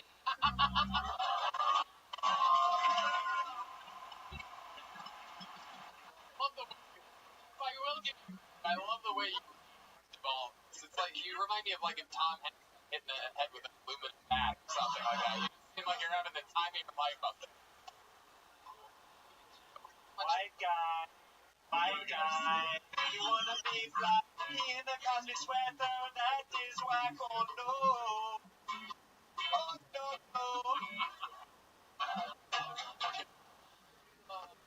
Yeah. Ryan, why are you dressed like you're standing behind a barrel fire? Like, what is happening here? Hey, LA. My camouflage. Oh, This is my camouflage. are you insane? Are you hiding? Hiding camouflage from what? Other librarians. Well, Ryan, talk about it. What do you think about that? What do you think about when he came out with guns and black peanuts? I mean, did something happen to you recently? Did you lose a girlfriend or a wife? I am curious. What? Let me ask you this, Ryan. How small is your penis? What size are we talking about here? Paint a picture for us. Is it like a thumb? Is it like a pen? Well, Is it like how does it compare to this caveman coffee nitro 15% off using the it's kind of cute. I had a nice circumcision. And, I don't know, maybe 6 inches. I want to like him. There's something about he's like a Jim Kowski kind of. There's something there, but it's just not there. It's not there. No. I know, like Mitch Hedberg if he didn't have setups or punchlines. Or life. Yeah, I know. He is super likable. It almost seems like he's overcompensating for something. My favorite comedian How small is your Mitch penis? Hedberg. Better question, how big's your asshole? It's nice. When you say that it was a nice circumcision, Ryan, what do you mean exactly? How many penises have you seen with bad scarring or, bad circumcisions? Is that a thing? Oh, no, it's a thing. Some will be like, like they don't get the head correct. Just kind of hold it that way.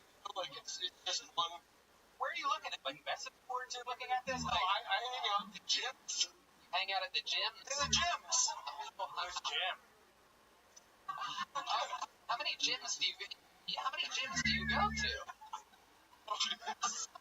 Ryan O'Ganaga, the dick hunter. Last time we about you, like you were molested or something. Oh boy, wow, way to cheer up the whole. He was molested by a cop. It wasn't the guy that left. Oh, that is true. We did find out. There. It's in my face. So you got molested by a cop as a little kid, right? Yeah. He did something to your tiny penis. Yeah. Is that right? Yeah. He stunted its growth. Something sort of interesting. I almost like you, man. I really do. I really like you. I see a look in your eyes. Like me. Are you the leader of a cult? And the cop all the way. Oh, yeah. Oh, come on. Okay. All right. So Ryan, remind us, how long you been on stand-up? Not too long. Good answer. Yeah, really good. That explains everything. What do you do for work? Central casting. Central casting. Yeah. So you're in the background of a bunch of creepy shit. Yeah, it's a job. Yeah. Anything we might recognize you from? Or nothing at all. No. Even with central casting, you can't even get in the background of something that we would know at all. No. Yet that's what you do for a living. That's what I do. You only work on productions that we can never find. In the background of shit we never even. I've been on some bad. Some what? Yeah. Super. Just hold the microphone. No, it's okay. I've been doing it a little while. Superstore, Choke Out the Affair. They're all. Are you one of the writers for Superstore? No, it's always interesting to me when someone does that and only that for a living. Like you just wait around, sort of waiting to be in the background for a gig. Like, why wouldn't you get something a little bit more steady, something a little more that you can count on? My mom would say the same thing to you right now. What? Mom, what? Yeah, well, okay. And what would you say after she said that? I don't have any skills, Mom. Any skills? Come on, Ryan. What do you do for fun? What are some of your hobbies? I play piano. You play piano? I play piano. Really? Yeah. You better play like goddamn Beethoven, man. I do too. Really? Is that true? Huh. Hey, why don't you jump back there and Jeremiah, grab this, you control the mic and can't really see him, I guess. No, keep going back there. Don't worry about the mic, Ryan. We'll take care of that, you fucking idiot. This guy grabbing the microphone for himself. Get behind the piano, you goofball. Come on, it better be fucking good. Hey, you know what? Grab the beer off there and lift that thing up and put the mic under the thing. We got a grand piano hidden back there this entire time. All right, let's hear a little something from the completely insane Ryan Organic.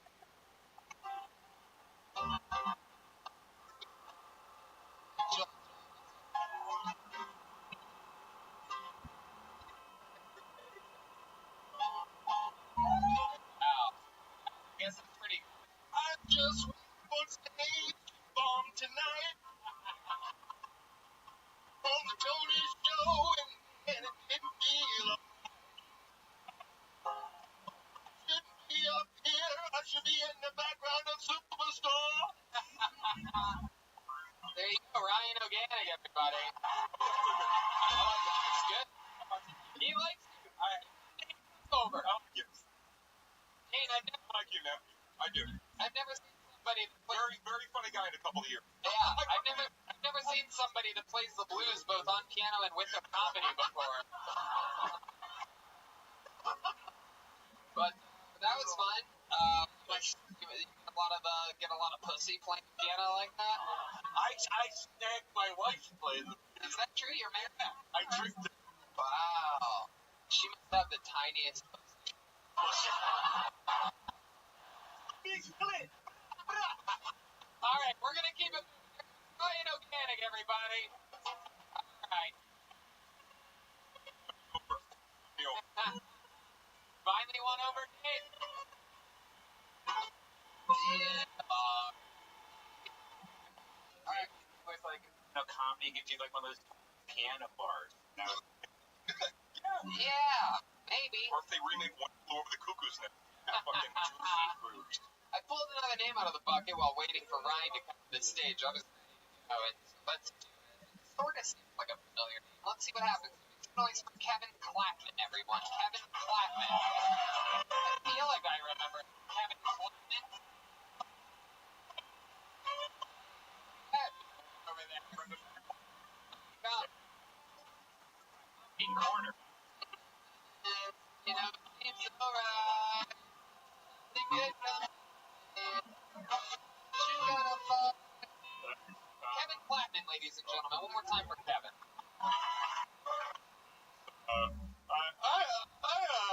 I swing both ways. When I'm on a swing. Anyway, I was having sex with this guy on the swing the other day, and I'd like to do real quick my review of the movie Suicide Squad by Kevin, who's me. Here we go. My review of the movie Suicide Squad by Kevin, who's me. Expected more suicide.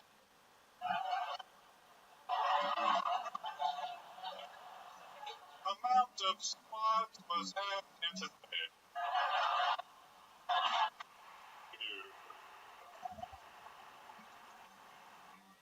Keep getting kicked out of the gym, taking the free weights.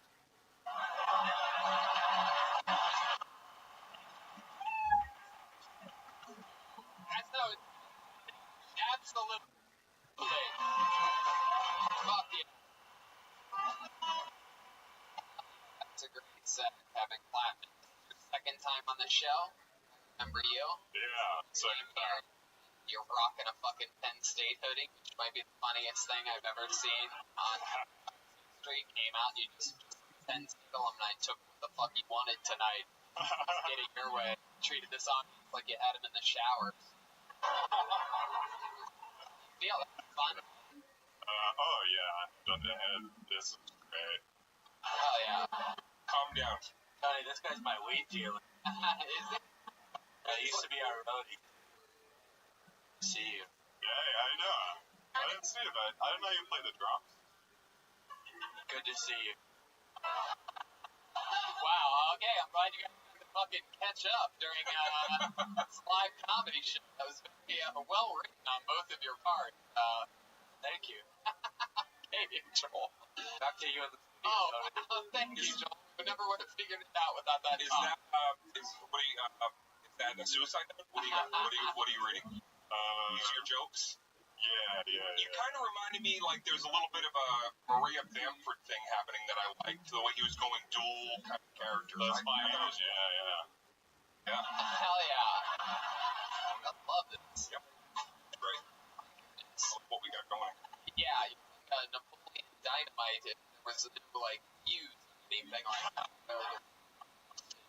Old stick of mundane dynamite. I've never seen a mullet in the back and front. That's fucking extraordinary. You have a double mullet. That is fucking. I've never seen anybody rock the old Ronald McDonald before. It's very impressive. Here in the front, Vaughn in the back. Hell yeah. So, Kevin, let's talk about how long you been doing stand-up comedy? 5 years now. 5 years. Very good. Where did you start? Denver, Colorado. That's a great place. We talked about this. Yes. Yes. Great place to start. Great system. You went through Wendy's. Yeah, Wendy's. Yeah. I used to perform at the Wendy's. Yep. She makes. I see what you did there, you son of a bitch. So Kevin, how long have you lived in Los Angeles? A month. What's that going on? Oh, someone asked me if I was borderline retarded the other day. Well, the other people, luckily for you, the other people that have been pulled out of this bucket were completely retarded. So you seem like a goddamn star up here right now. You're the least retarded person we've had on stage. One guy had to quit his job as a police officer because he got tased. What a pussy, am I right? So this 1 month in LA, what's your living situation? I live with an actor who does acting. Is his name Beavis? Yeah. Ah. No, it's the Beavis Butthead thing? Wow, I don't even really remember that. Alright. So this is all the time. This is you. Yeah. Is it though? Yeah, I feel like he's doing like a kind of an improv voice with awesome jokes, and then like he's gonna look back in like You mean 5 he's years. being funny? But like in 5 years he's going, I wish I didn't do that voice for the first 5 years. Yeah. He's gonna jump into Bill George man in 5 years. I don't think that. I don't think Are you single? What? Are you single? Yeah, you wanna... I was asking for a friend. Okay, never mind. Yeah, you wanna... You're right, it is that kind of... yeah, I wanna...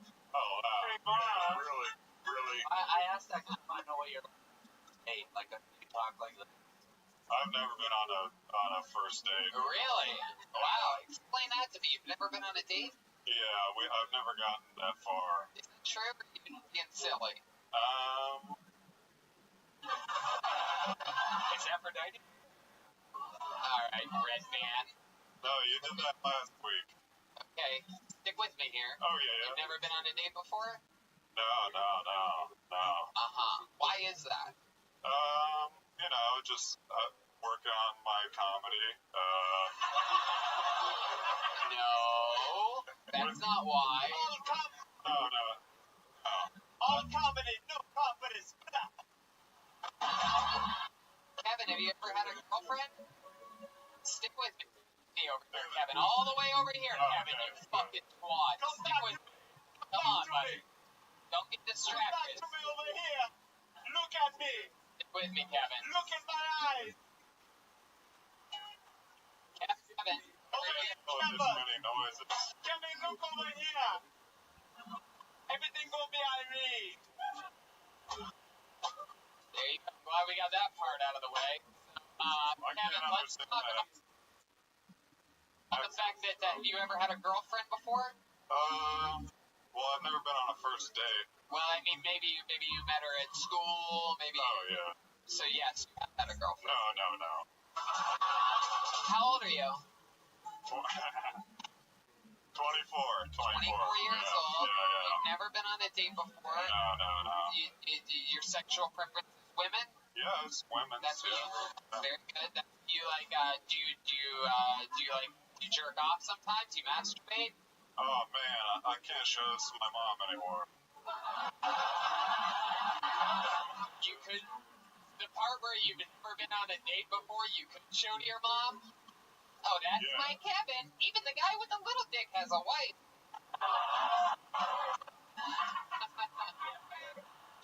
You think you can't show it to your mom if she finds out you masturbated 24? What type of fucking misery mom do you have? I don't know. I'm not gonna answer that question. Oh yeah. Kevin, look at me. Kevin, look at me. Yeah. Do you masturbate? Yeah. There we go. Yeah, okay. Yama. All right. What's your favorite thing to masturbate? Hey, Kevin, look at me. Look at me, Kevin. Yeah. What's your favorite thing to masturbate to? Good question. That's a good one. Look at me, Kevin. I think Kevin wants to fuck his own hair. I think so. Yeah. Got that last. I'll sweep up the stage after the show. I got dandruff problems. So. Okie dokie. Well, Kevin, I mean, really interesting. I have one of those coffees, or? Sure. Yeah, absolutely. There you go. Talking normal. Wow, you giving Like, wow, this is a great product. I enjoy this. Caveman Coffee. Shout out to Tate Fletcher. Thank you. you giving him that drink was the closest thing to a date he's ever been on. Yeah, I think it went well. There you go, Kevin Klatman, ladies and gentlemen. It's on Twitter, Kevin Klatman, Kevin Klatman. Alright. We're off and running. And a little something like this. Your next comedian by the name. Wow, that's fucking crazy. These guys made their debut here last week. This is very exciting. Bucket games 2 weeks in a row. Make some noise for them. They are the Leitch brothers. Here they are again. Was it last week, though? Last week or the week before.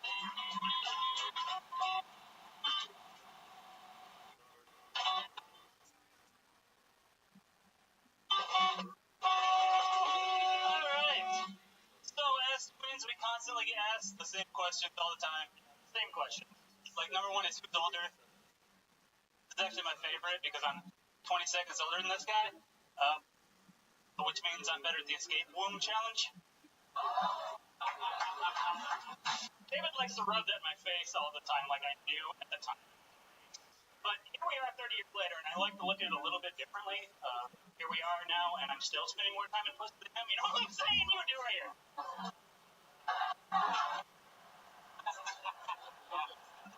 Hey, that's nothing. I don't care. Hey, look, I was also one of those babies that was like pooping while he was being born, so this dude literally had to Shawshank into this world. Like, he was Andy Dufresne. Another question we get asked all the time is like, have you guys ever dated twins? And we have, actually. Yeah, and they'd always be like, how did you tell them apart? Or how did they tell you apart? Which is a little bit easier for us because Wesley actually dated the brunette, and her name was Samantha. And David dated the blonde, and his name was Steven. So it was pretty easy. Leitch brothers. Yeah. And again. Yeah, it sucked on Kevin. Kevin, the guy that went up right before us, that dude. You should hire him. You guys could be triplets together. Mike Lawrence. Fuck yeah. So welcome. You did it again. Was that last week or the week before you guys were on? It was the week before with Jeff Ross. And now we got Dane Cook. Oh my god, this is our fucking hero. Thank you so much. I love your bands, Weezer and Weezer. Yeah. You guys again. How long have you been on stand-up? 3 years. 3 years. Wow. Is that really true that babies poop while being born sometimes? Never. I remember correctly, yeah. It happened. Someone. The mom, sure. Well, the mom definitely has. Oh, well, I said tubes to my teeth. Correspondent over here. Right over. It's trademark all food knowledge. Sometimes there's baby butt will be born because of all the pressure. You have no idea what you're talking about. If someone says poop, you just start rambling together, and that's what you do. It's so bizarre. Poop scientist. Science. Red man is a poop scientist. Okay. Alright. Very good. Oh, boy. Okay, we got that one out of the way. Good. Let's sabotage our own show, shall we? Very good. Red man. Listen to how crazy the crowd's going. Wow, totally worth it. Oh, boy. So the Kleitch brothers.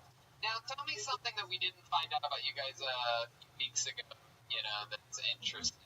Fun facts. Anything one of you guys, the other one can't, or anything like that? What were you going to say before I was going to say our mom had 2 boys. She tried one more time for a girl. She got 2 more boys on top of that. Wow. So we don't talk to her anymore. What's your sister like? Is she cool? Does she have a glass here too? Oh, she wanted a sister. She wanted a daughter. It's in a weird relationship with their 2 brothers that are not twins. Well, they're half brothers, and it can't be as bad as what Dan has with his half brothers. So. Come on. That is true. Like brothers going for it. All right.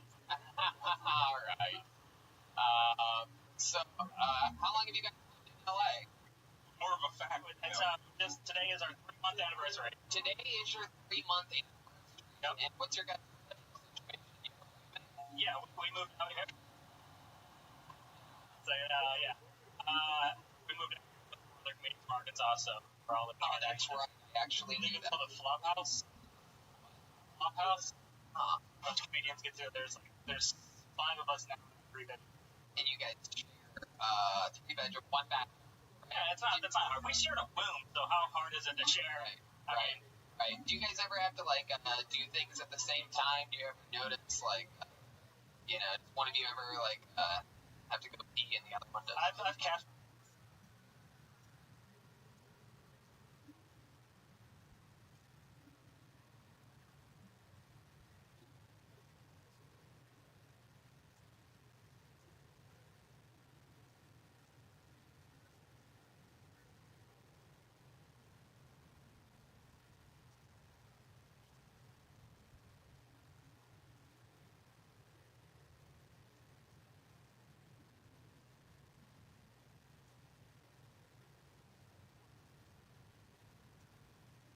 couple of chicks in it.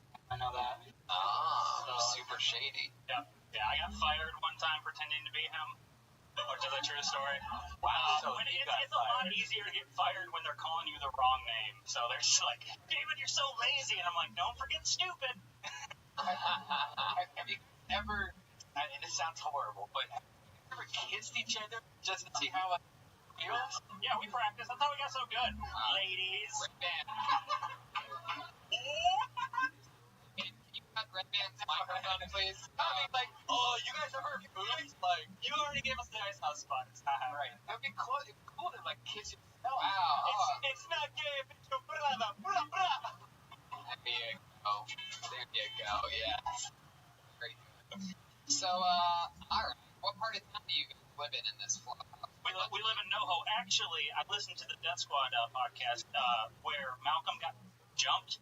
It's 1 block from our house. Are you serious? Yeah. Have you seen this kind of shady shit happen here? Well, we were the ones jumping them, so. Yeah. And now here we are. Creepy composite drawing that is, seen either one of these two. Well, I mean, what else, Kleitch Brothers? Anything changed in your life since you were on Kill Tony? We got invited to a Kill Tony recap show. They sit right. These guys right here, these fans. Wow, I didn't even know there was a Kill Tony recap show. That's very exciting. Glad to know that people are getting, people are having success on the internet. Yeah. Our social media's doubled as well. So. Have you guys joked on TV? No, not yet. We still have to. Okay, well, report back when comfort word. All right, well, you guys were up a couple weeks ago, and we found out a lot about you then, so let's just keep this fun train moving along. Congratulations on getting pulled out. There they go, the Kleitch Brothers, ladies and gentlemen. Bros. Cleitch.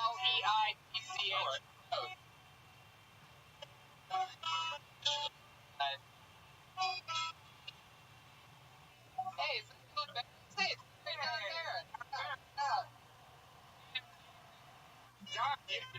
Hey, look, it's done. Everybody. Should be camouflage, windy.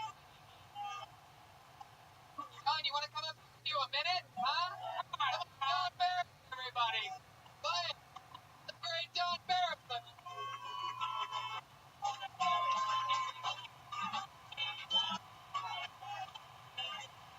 Come on, Don, get up here.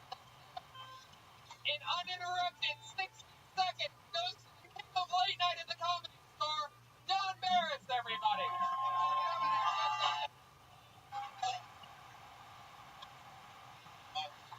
Real quick, first of all, I just want to know one thing. Such a group.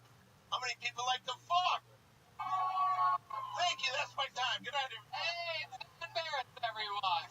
We love you, Don. I love it. The legendary. Make sure you check out his show, The Dig Dog, here every Monday. This Monday. We've both been here every Monday. We've both done our shows here on Mondays at the Comedy Store for 5.5 years. Clearly, after that performance, I realized he's never seen our show before. Yeah. So really exciting to know that he respects me as much as I respect him. All right, let's keep him. We know this guy. In fact, I think he was on last week. Big some noise for Daniel Magden. Here he is. Oh God. Yeah, this guy he was. He's back again. Let's see. He's here. There he is.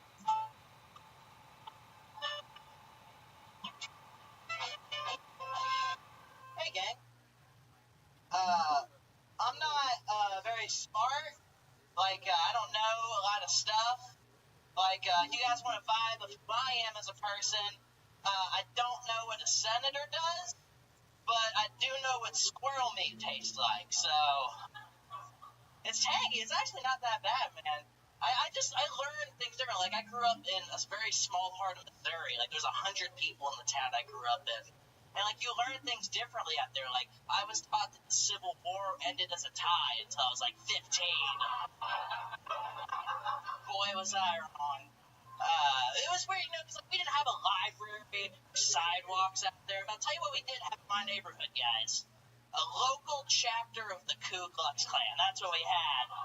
But, like, there was nobody who wasn't white for 50 miles. I was like, who is this for? Who set this up? Like, what do you guys even talk about? Like, what you might say if some Jews show up one day? Like, that's not... Wow, there he is, Daniel Magden back again. Thanks, guys. Daniel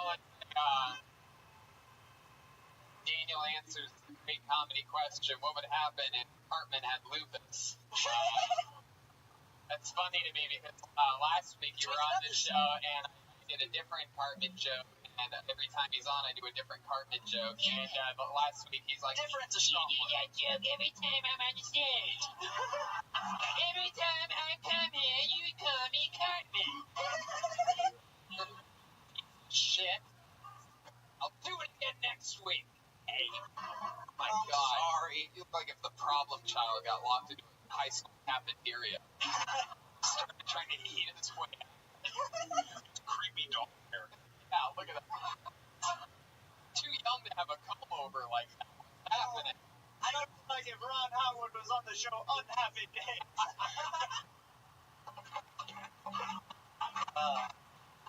Stuff. That's... Oh, Daniel. Oh, my God. What's happening, man? I already used a barrel fire joke earlier, so I can't do that on you, but, I mean, that's incredible, though. There's been a lot of olive green, like dirty green clothes on this show here. This is like one of the only outfits I own. I've probably worn this exact outfit every time I've been on the show. People are like, yeah. It's your lucky shirt. It's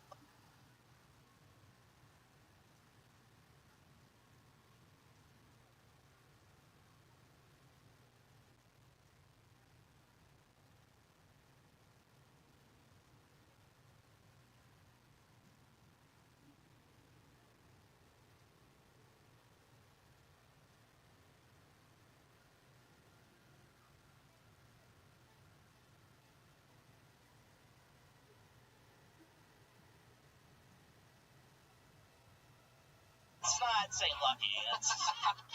It's more of a What do you keep in, I liked it. what do you keep in your breast pocket other than a breast? Generally cigarettes, but Oh, you smoke cigarettes? it's the only thing to make me look like a grown-up. How old are you? 22. 22. I'm 22. Every time I'm on the show, you said that you can be 22 and from South Park. You ask the same question every time, Tony.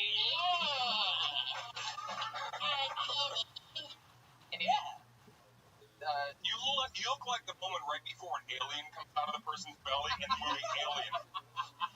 Yeah. You do look like something's growing inside of you. I think it's the hernia. You have a hernia? No, you can't have a hernia. You've never lifted anything in your fucking life. Daniel, what do you do for a living? I work at a Jersey Mike's. Oh, that's right. Fuck Jersey Oh, Mike's. you said I last saw your post. Indeed. I saw your post. Yeah. So, Daniel, getting high on your own supply over Yes, at Jersey Mike's, right? Just fucking slicing That's it. one less meal a day I have to buy now. I just get my free sandwich. I don't have to eat anything else. Fuck me for having a strategy, okay? Yeah, fuck yeah. Yeah, man. Screw you guys, I'm going home.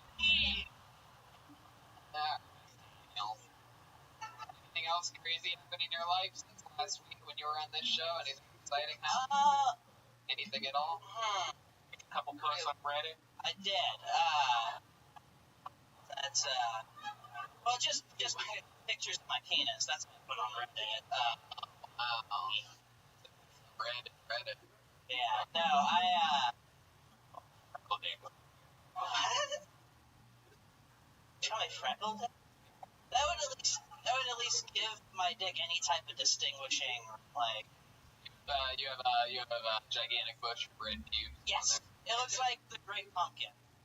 Like. I don't know what the Great Pumpkin looks like. Charlie Brown. Oh, very good. Yeah. All right, Daniel. Well, you were up last week. You did it again. I want to meet someone new. Let's get someone new on here. Thanks, Daniel. Of course. That's the thing.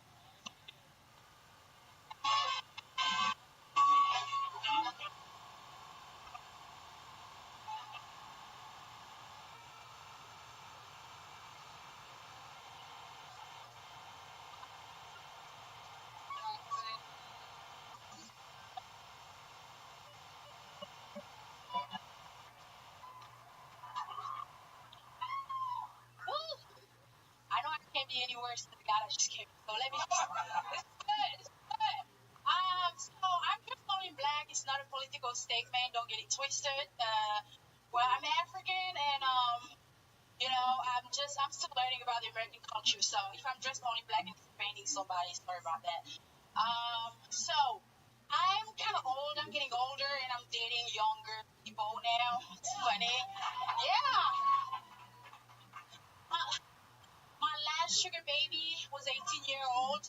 It's illegal right away, And the thing about 18-year-old dude, they're so delusional. Like, we just finished having sex, and he's asking me, so what are we? I'm like, you don't pick up your SpongeBob boxes and get the fuck out of here. Like, can't even afford, like, paying his own phone bill. Gotta call mommy and daddy talking about what are we? Like, what the fuck, you know what I mean? Shit. And when we were having sex, I was just doing my thing. I was like, he's like, what the fuck is my nose? I'm like, bitch, that's my knees. What the fuck? I'm old. Oh.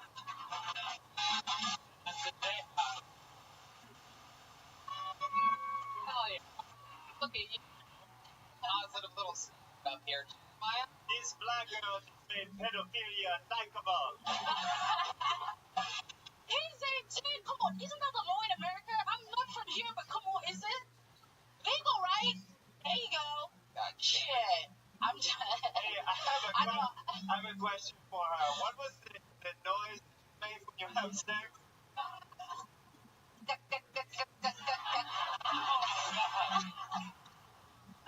What was it? Okay, alright, really good. Skeeter. That was fun. Amazing stuff. How long have you been on stand-up? Just a year and 6 months. Wow, Yeah. 1 year, 6 months. You like your kids. Yeah. Well, I'm actually 28. I'm just joking, like. I must have missed a beat. No, because you say, like, my kids. I don't know. Why? How old was the kid in the joke? 18. Oh, okay. Alright. And did that really happen?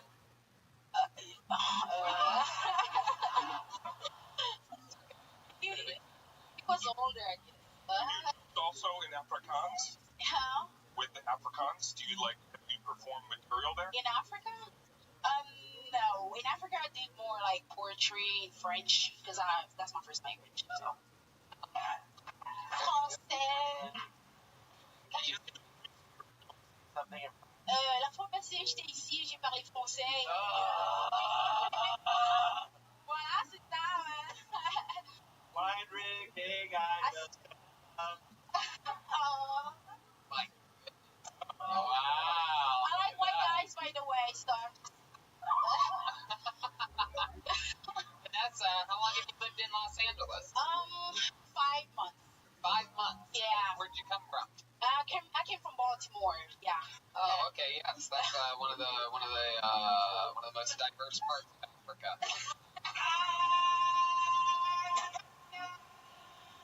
Yeah, it's actually worse than Africa today. It is worse than Africa. So, what do you do for work? I'm a hairstylist slash behavioral specialist. Jesus Christ. Oh my God. Yeah, she did see those. That's my sister. She's here to support. Wow. She came from Africa too, so. Oh my God. Yeah. Is it your actual sister? Yeah. Okay. Same mom. Yeah. Yeah. Oh no, like sister. No, that's my sister. Right. Indeed. Wow. This is so exciting. I always wonder what it would be like if Rick Moranis shrunk the Aphrodite. Oh. You see Black Panther, welcome Black Cougar. Vanessa, what do you do for work? I am a behavioral specialist and I'm also a hairstylist. Right, I already asked that. Yeah. And, you are already doing that here in Los Angeles? I'm still looking for a job in mental health. I haven't gotten a job yet, so. Yeah, what do you do in the mental health field exactly? Just a behavioral specialist. I help people alter their behavior to a more positive one. Oh, very cool. I believe that. Have you ever worked with a comedian that was on before you? No, yeah.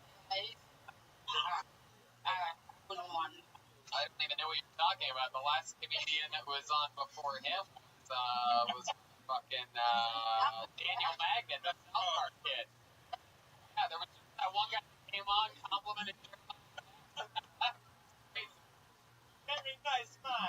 Yeah, he doesn't need his behavior shaped at all. He's perfect. Just comes in, compliments, and then leaves. But although it's fact, I know for a fact he just left all the way out of the club. It's amazing. Fuck yeah. What do you do for like hobbies and stuff? What is there anything that you do for fun that's super African or French or whatever? Oh, I like having sex, like most people.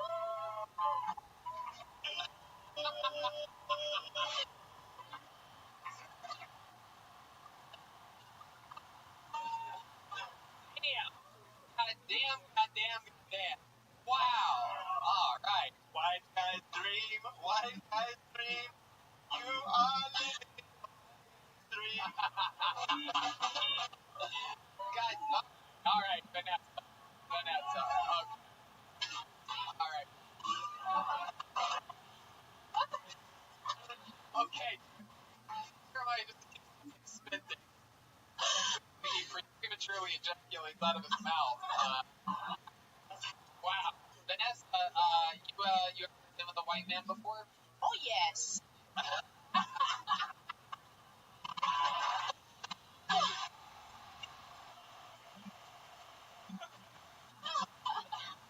Can you say anything about white men that's a little bit different than a black man? Yes? Something, Well, I don't like big dicks, so it works for me.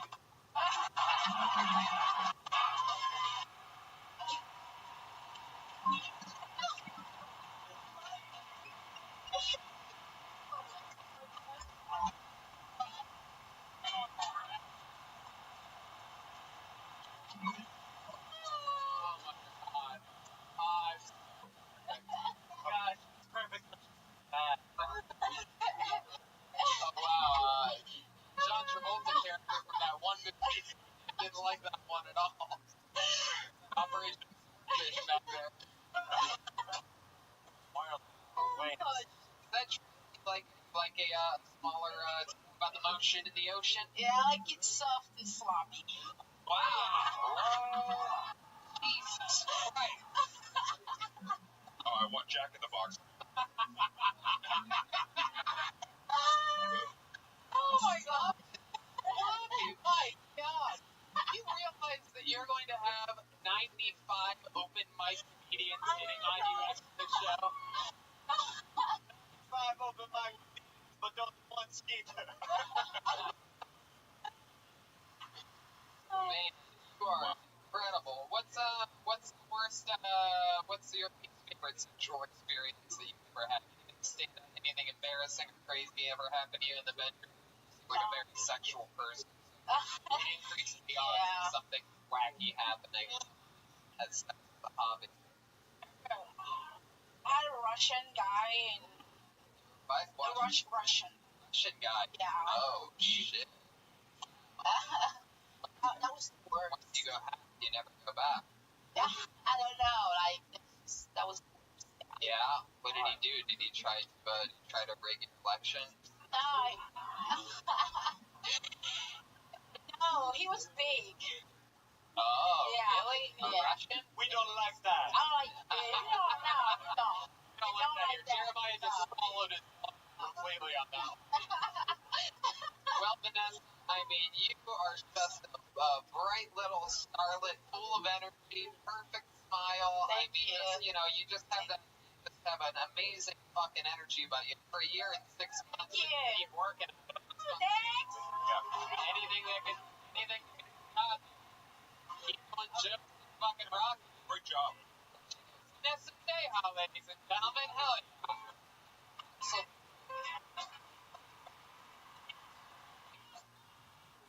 You called her a starlet, but it's more like a black hole.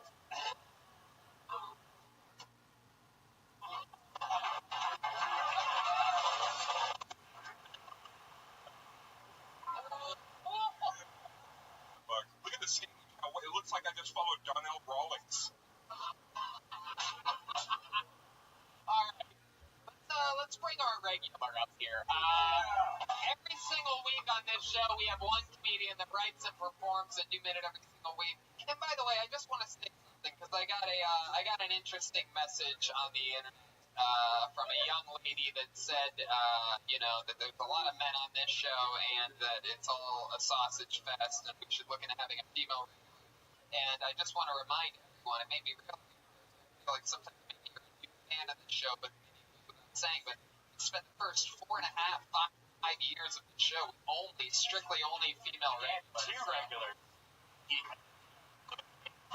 There was two at the time, but there's always women.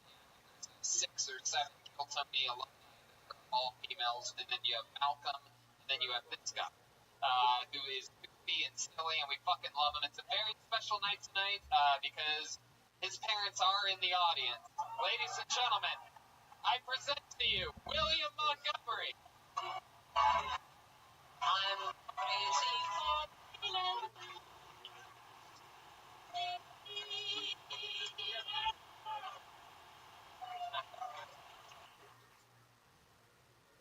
Sir, you're gonna have to stand a little closer to the goddamn pit. Impression of my uncle whenever he sees a Japanese person at the water park.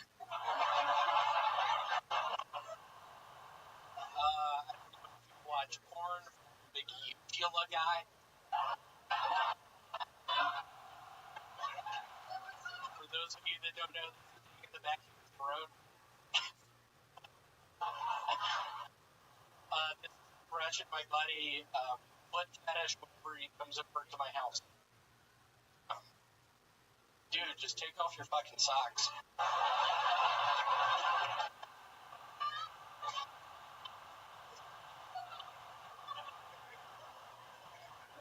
For homeless people, like, hey Trisha, why are you doing that scenario with the garbage sack?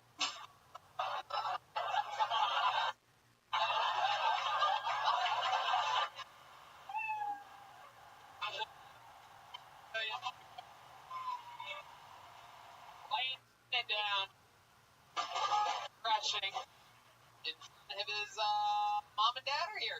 Larry and Francis up tonight? You want to bring them up? Hey, bring up the Montgomerys. Come on up. Larry and Francis, y'all! It's Aaron and Francis. Aaron? Larry and Francis. Wow, look at them. This is incredible. By the way, I met them before the show, and they are normal human beings. Come on, make some noise for the Montgomerys, everybody.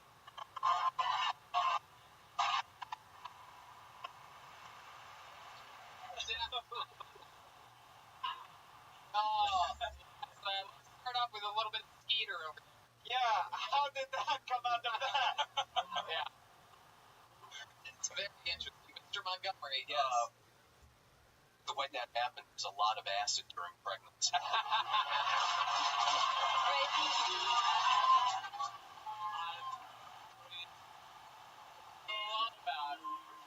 love that. That's what he must tell himself, completely ignoring the fact that there was a psychotic ginger milkman in the neighborhood.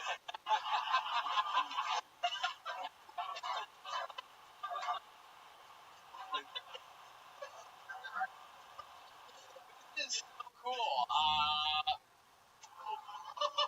Man, I am mesmerized at the fact that this beautiful couple made you. It is unbelievable that two well-balanced people that look like they have a normal vitamin-enriched balance were able to make a baby that looks like a trucker that's older than them. Most of the time, parents are older than the child. First, with the Montgomerys. What did you feed him? Gasoline and tires? The story had to be when he was born.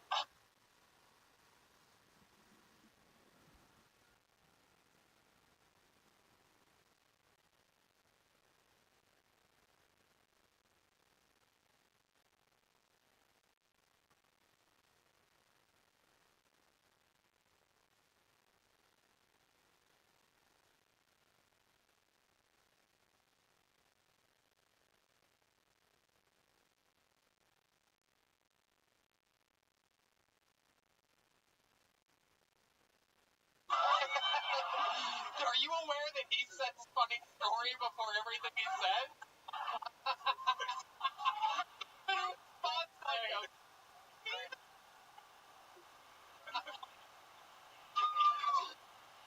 William, how does this feel being on the main stage?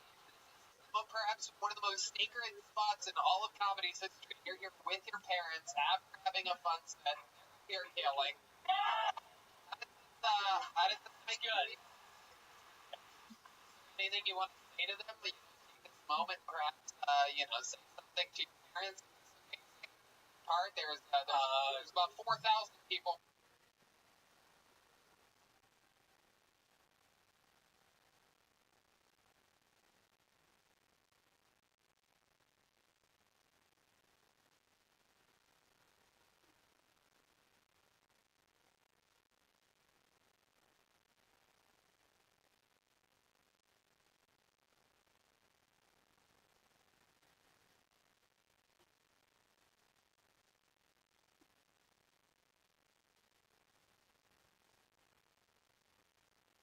Watching live around the world right now. Well, First off, Cracker Barrel Kid 55, you motherfucker, quit the shit talk. I'm reading it! I'm reading it! I'm tired of it! Let's get together!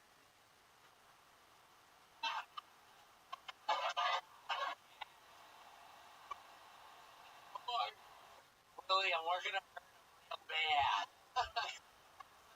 Wow. We're gonna come after Cracker Barrel 52. He's over. But on a serious note, 2 years ago, I got really big into something called HGH, human growth hormone.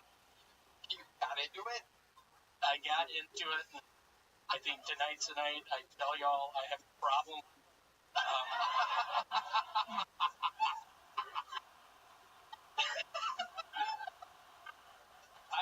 I think the In-N-Out burger, not human growth. Hey, you just got fucking roasted by your dad. Woo! Eater. What if William found out tonight that he was Cracker Barrel Kid the whole time? It was your very own father. Funny story, son. It was me all along. Man, this is so cool. Mrs. Montgomery, are you proud of your son and what he's been working on and doing out here? He did 12 years of stand-up in Memphis, Tennessee, and he came out here crushing every time he was on stage. And I told him he's one of the only comedians that I've ever met that, a lot of the guys, they start somewhere else, they come here and they get in the fucking head. And he seems like he checked all of his bags and all of his experience and brought it with him, and he's operating at a very high level. How does this make you feel, Mrs. Montgomery?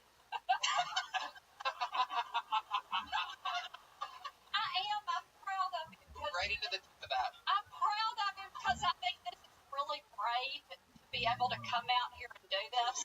Yeah. Now tell us something weird about his childhood. Did he have weird penis or anything like that? Dad, Funny story.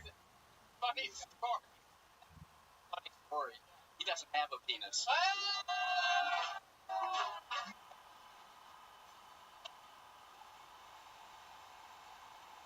Wow. Cracker Barrel 52 just got you again. We could have bet on that. Wow, that is so fucking cool. Well, William, and the Montgomerys, I thank you guys so much for making this kid. I told him since I met him, I think I'm gonna work with him forever. There goes the Montgomerys, everybody. One more time for the great Montgomery too. I'll take one of them.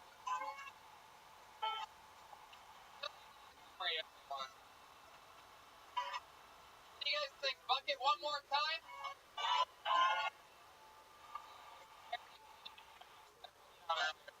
The last show up, we had a lot of no-shows.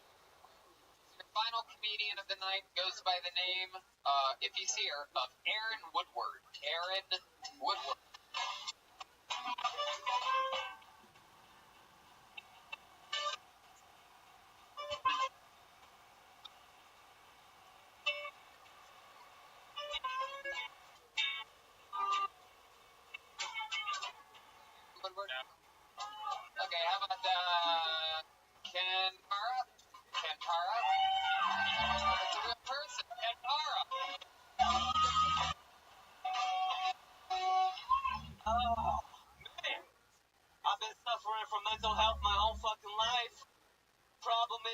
nobody believes. No one fucking believes me that I'm sick up here. And half the problem's my own fault. I'm a pathological liar. Fuck you! It's okay to be a pathological liar just because we don't have an AA meeting. We can all get together and talk about lies doesn't mean that's not a DSM-5. It's a real fucking disease, okay? It's a situation, man. The thing about being a pathological liar is that you end up making friends, you tell them some stories, and then they find out you're not from the right city. And then you have to go make some new friends. I've been 21 Savage in it ever since I was before 21 years old. But, you know, now I'm not a pathological liar anymore. And I don't believe shit. Alright. So let's talk about it. It's one of your first times doing stand-up comedy, right? Yeah, top 20. Alright, so one of your first 20 times. Yes. You've been at it a few months? Couple months, yeah. Couple months. Yeah, well, that's cool. I could tell because I couldn't understand a goddamn thing you were saying the entire time. I don't know if you said, I think you may not realize, but I think you may have mispronounced or messed up your first joke entirely. You know what you said? I've been suffering from mental health? Yeah. Oh, that was, okay. Alright.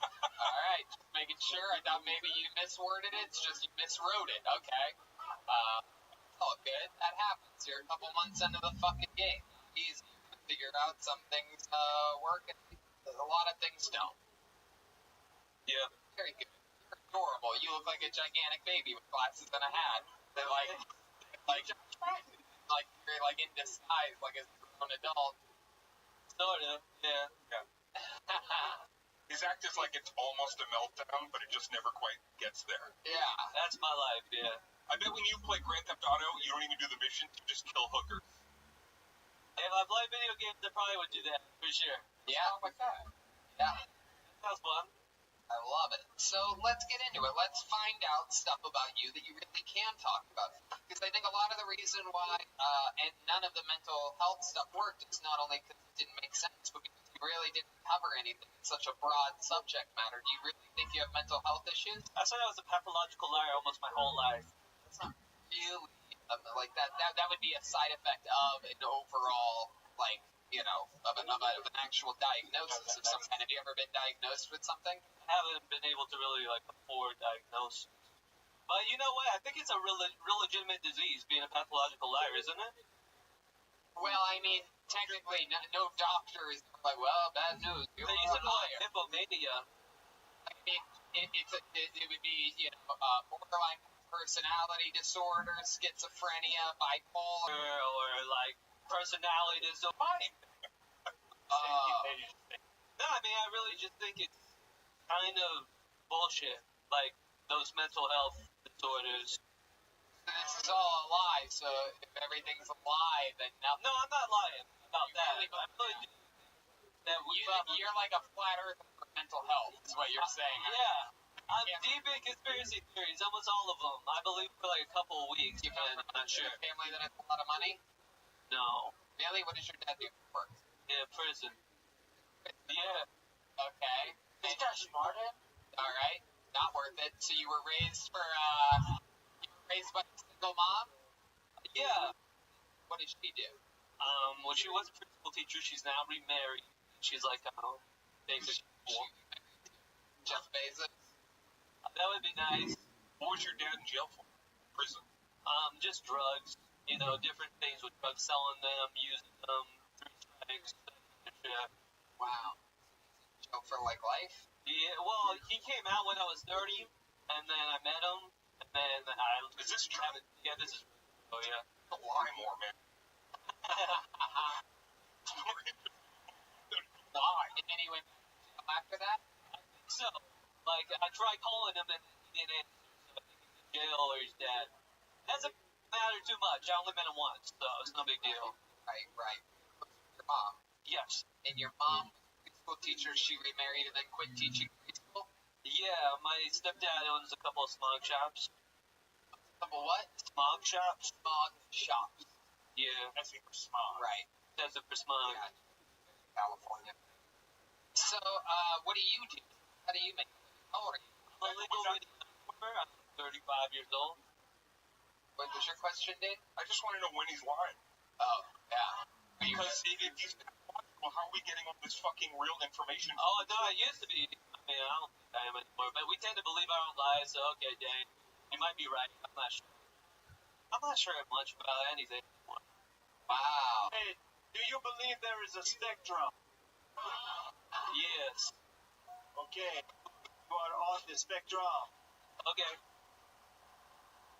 So, Ken, what do you like to do for fun? You seem like a sort of like a pessimistic, sort of like a negative a little bit. You like to lie to people. You don't really know what's going on in the world. No, I'm actually pretty fun guy to hang out. I like to get drunk. Give us something fun. I like videotape for 90s Stupid Central. That's fun. Okay, what else? Give us something else instead of that cheap Aphrodite plug you just gave. Okay. I like to rap. You like to rap? Yeah. Presents? Well, I got good fucking news for you, sir. Yeah.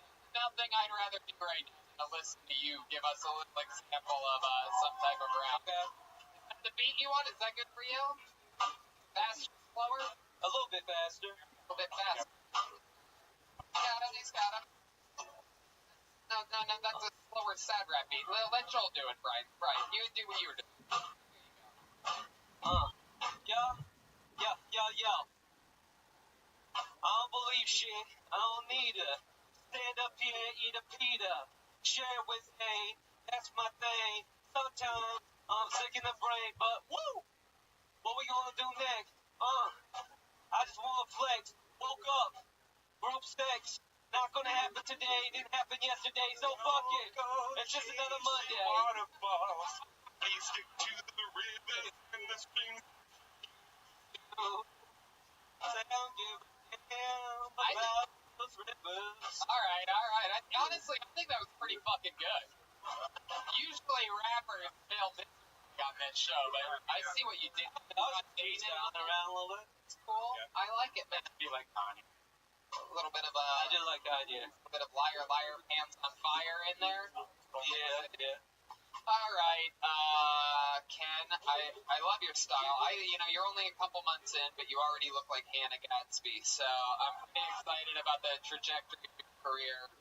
Glad that you have a big year on Kill Tony. We'll find out more about you next time. We did it. We did it again. And that was tonight's episode of Kill Tony. Look at that drawing from Brian J. Ebot. How fucking cool is that? Make some noise for that. The new poster available at RyanJebot.com. How about a hand for the great and powerful Dane Cook, ladies and gentlemen? Huntington, Albany, D.C., St. Louis, Chicago, Mount Pleasant, Boston, Riverside, San Francisco, Red Bank, New Jersey, Philly, Cincy, Indy, Denver, Durham, Charlotte, Madison, Milwaukee, Honolulu, Verona, Niagara Falls, Baltimore, New York City, Louisville, Nashville, Orlando, Hollywood, Minneapolis, Detroit, Portland, Seattle, Northfield, Ohio, and Cassville, Connecticut, Austin, Dallas, Houston, Phoenix, Jacksonville, Tampa, Atlanta, and Los Angeles. You're all part of the Dane Cook Tell It Like It Is 2019 tour. How fucking crazy. That's what he's up to for the next few months. So if you live near or around any of those cities, go get your tickets to DaneCook.com. I had so fucking much fun with you here today, dude. That was awesome. I hope you'll come back and play with us again. Any fucking time, man. This was great. Thank you, everybody. I love it. Fun. How about one more for the great powerful Jeremiah Watkins, huh? He's going back to his home in Kansas City, Kansas, to perform stand-up comedy March 14th through the 16th. And he's coming on a lot of these stand-up gigs featuring for me in Calgary and Bellevue, and he's going to be in Philly with us and so many other. But Kansas City, March 14th to the 16th. He tapes his hit podcast every single week, comes out every Monday afternoon. Jeremiah wonders, who is your guest today? Sydney Mailer and Nikki Howard. Hell yeah. Yeah. All right, the crowd goes wild for that one. Hey, how about a hand for Jeremiah? Yeah, I got a couple more plugs, man. Oh, yeah? Follow me on social media at Jeremiah Stand Up. Shout out to my pals Ashley Reynolds and Robert, my pals out Okie dokie, that's enough of that. And also, man, I got another cousin on the island. Yeah, all right. That's a big shout out. My God. What are you? USA DTC for the clothing. Look at this. Oh, my God. This sponsored this episode, man. Jeremiah will sell you his soul. Wait, no. Okay, I said that. Hey, how about a hand for Chroma Chris, everyone? Chroma Chris still batting 1,000. Chroma, what did you think of tonight's episode? She'll make another good one, man. Oh, God. Hey, look who it is. It's Joel Jimenez, everybody. Joel's on Twitter, Instagram, most he's on the road with us on a lot of these Kill Tonys. Anything else, Joelberg? Shout out to Ludwig Drums. Yeah, that's huge. It's coming on Wednesday.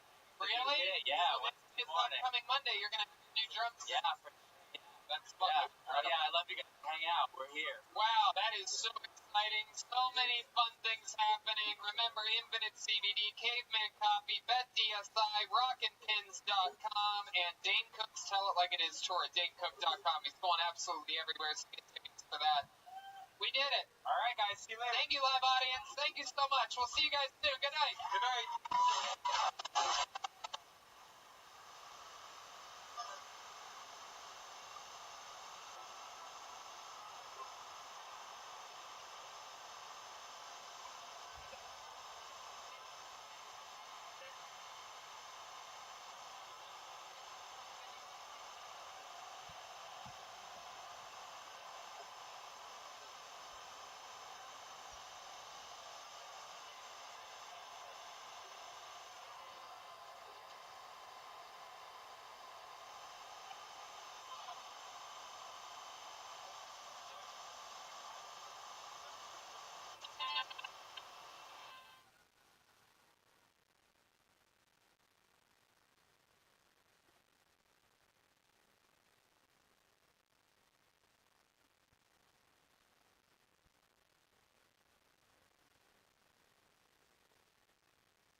Main room for a brand new episode of Kill Tony. Give it up, Tony Hinchcliffe. Hi, fucking noise, people. Come on. Brian Redman is here. What's up, guys? Brian J. Belt is here drawing tonight's episode. I am excited. Brian Caveman Coffee here. Delicious Caveman Coffee. We are live from our home here at the Comedy Store. I'm excited about this. things, we fly to Europe tomorrow to do sold-out Kiltonies in Dublin, Ireland, Manchester, England, and London, England. I stick around the London Soho Theatre to do one-man stand-up shows the 18th to the 23rd. And then Kiltony, Philly. We just added another show there on March 21st. The first one sold out. Stand after that on the 22nd, 23rd. And we got a big announcement. Let's break some news, baby.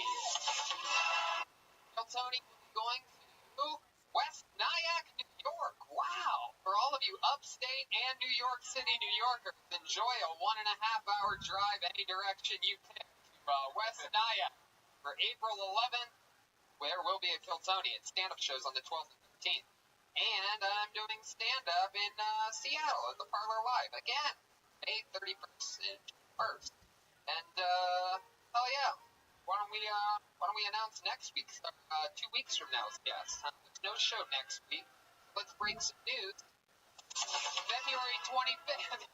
Like a little bit of hesitation there. February 25th, we are back here at the main room. Week off, and our guest that night will be the great and powerful Bert Kreischer. How about that? Try keeping your shirt on for that one. Buy tickets now. You know, to get them ahead of time. Investing in good time. Investing is an important thing. Robinhood is an investing app that lets you buy and sell stocks, ETFs, options, and cryptos, all commission-free. While other brokerages charge up to $10 for every trade, Robinhood doesn't charge any commission fees. So you can trade stocks and keep all of your profits. Plus, there's no account minimum deposit needed to get started. So you can start investing at any level. The simple design for Robinhood makes investing easy for newcomers and experts alike. Easy to understand charts and market data. Place a trade in just 4 taps on your smartphone. You can also view stock collections, which is 100 pocket. Yeah, with Robinhood, you can learn to invest in the market as you build your portfolio, discover new stocks, track your favorite companies, and get custom notifications for price movements so you never miss the right moment to invest. Robinhood is giving listeners of Kiltony a free stock like Apple, Ford, or Sprint to help you build your portfolio. Sign up at ktshow.robinhood.com. That's ktshow.robinhood.com. How exciting. We're getting older, Brian. These road trips take a big toll on us.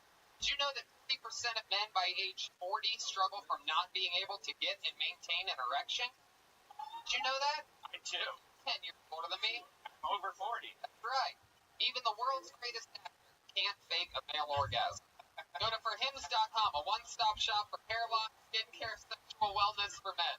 Thanks to science, erectile dysfunction can be optional. Hims connects you with real doctors and medical-grade solutions to treat ED. I know. There's a lot of different things you can do if you have ED. You can go to a gas station, take some nasty stuff. You don't even know what you're taking. Right. It's probably going to hurt you. But here, you just go on a website, answer a couple questions with a real doctor, and get a real prescription to a real pill that will help your ED. It's erectile without the dysfunction. Oh. Hard, mateys. Say hello to your little friend. Try Hims for a month today for just $5. We'll get you started for just $5 while supplies last. See website for full details. This would cost hundreds if you went to a doctor or pharmacy. Go to forhims.com/kill. That's forhims.com/kill. Forhims.com/kill. You guys ready to start this puppy pie or what? If you needed proof that it was a live podcast, there you go. Go visit our friends at Robin and For Hims.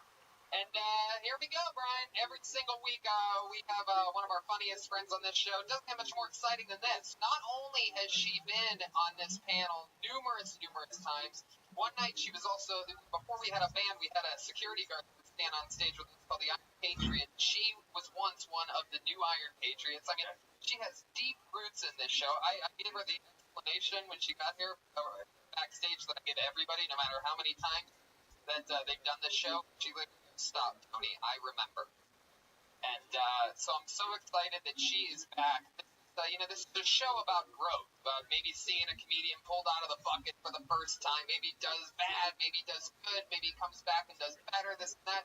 But it's also about growth for everybody. I think everybody on this show always gets better, including, you get to watch guests on this show sometimes break through. One of the exciting ones. It's one of the biggest celebrities in the world. I'll give you your guess, the return of Tiffany Haddish.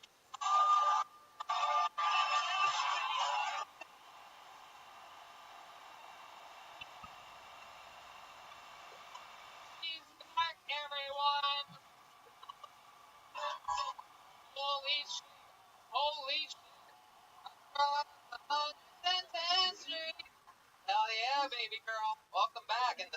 again.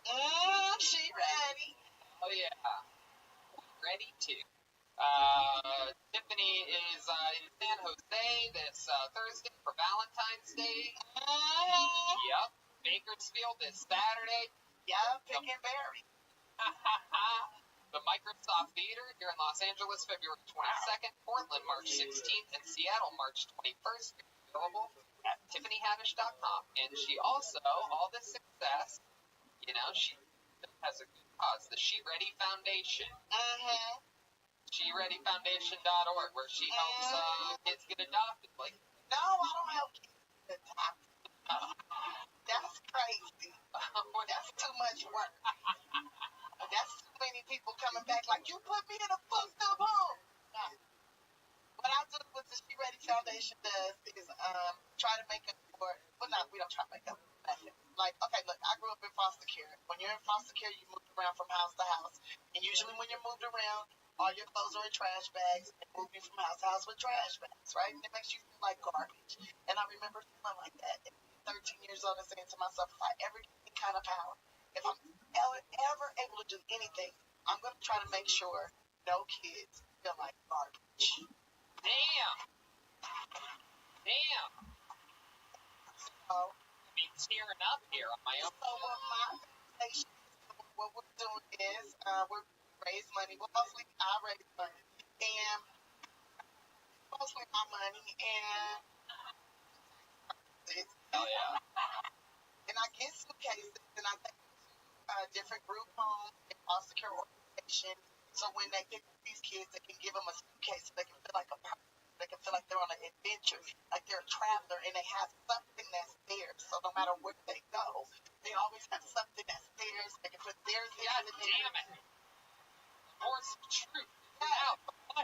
I've even been going to different probation camps because a lot of times kids end up in probation camps because they're runaways, things are happening, you know, and they leave those probation camps with nothing, you know, with their clothes or with whatever they showed up in, with the little plastic bag, whatever. So I got the clear suitcase. That is amazing. I'm lying, I didn't get no clear suitcase, but I got them a suitcase. So I'll tell you this. They got a suitcase.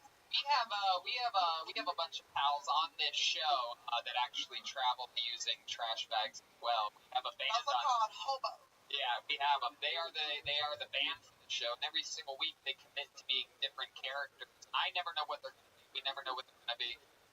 You know, sometimes it's police, sometimes it's prison. You never know what they're going to do. They're the best damn band in the land. You guys ready for this? It's the Kill Tony Band. Jeremiah Watkins, Joel Jimenez, and Chroma Chris. Oh, we've seen these guys before. It's a bunch of goddamn Italian gangsters.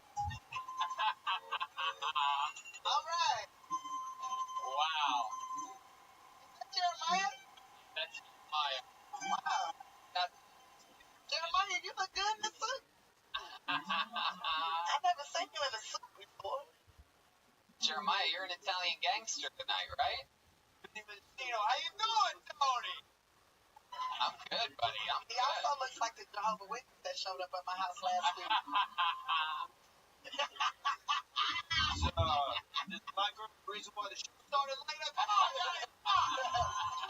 You goddamn right. These Italian gangsters, they have no filter whatsoever. Goddamn right, I got a flat tire, bitch.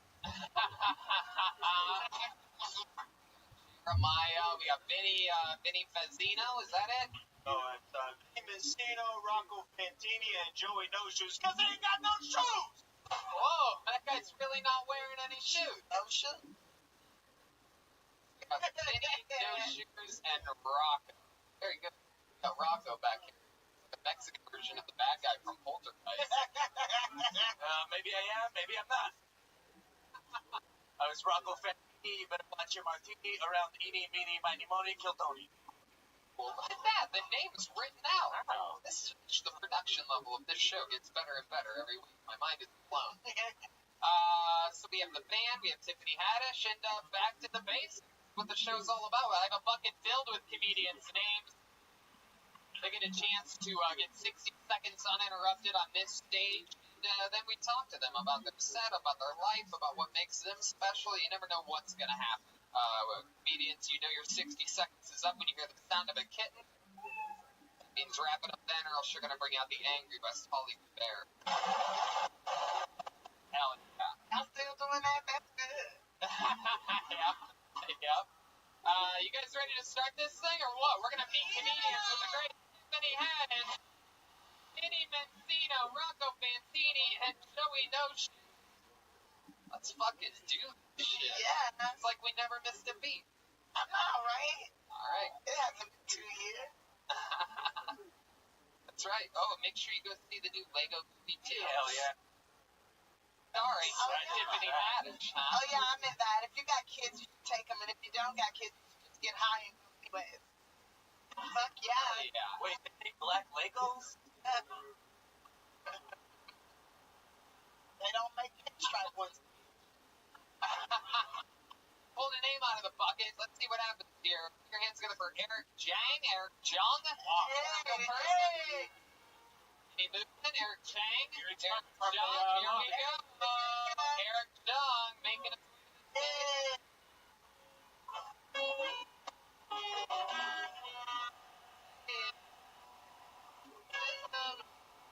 more time for Eric Jang, everybody.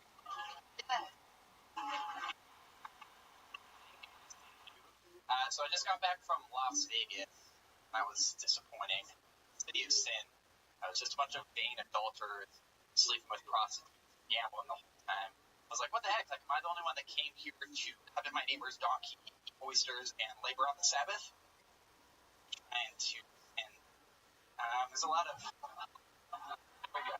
didn't think I'd explain that. So, there's a lot of weirdos there. I actually looked it up. There's 750,000 sex offenders in the U.S., which is a lot. Although not necessarily all of them are bad people. Like, there's actually 12 states where you can become one just through public urination, which is a bummer because it gets a lot of good people caught up in this that don't deserve it. Like my buddy Ryan has to live the rest of his life with a title of sex offender hanging over his head. Just because one night he went out, he got drunk, and he on some kids. So.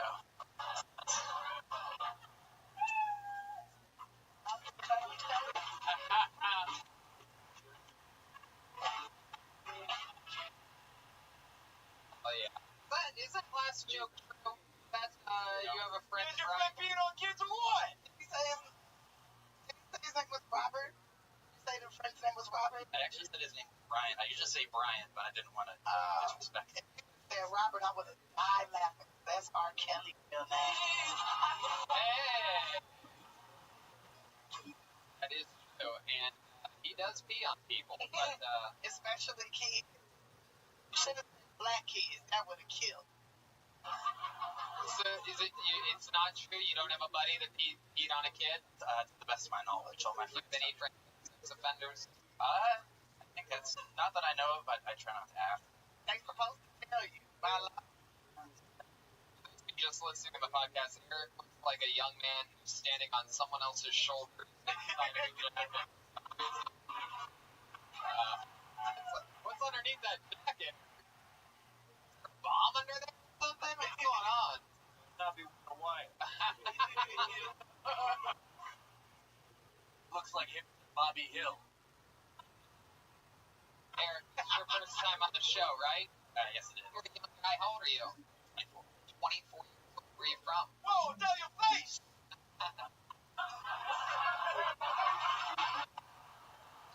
Where are you from? Oregon. Oregon? Hell yeah, and that explains the thick jacket. Now it's all making sense. Fucking Oregon. Oh, man jacket. Yeah, Alex Jackets in Oregon. How long have you been in LA? I've been here for 2 weeks. Yeah? You live here now? No, I've worked in 6 different states over the last little bit, and so since I finished my last job in November, I've been traveling the U.S. and all the national parks. That's a very important.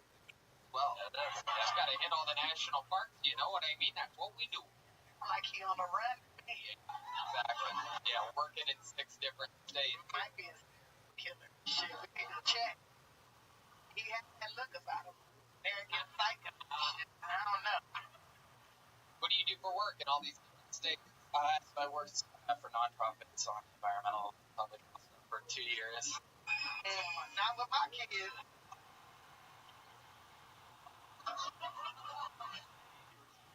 If you gay, just say you gay. Oh.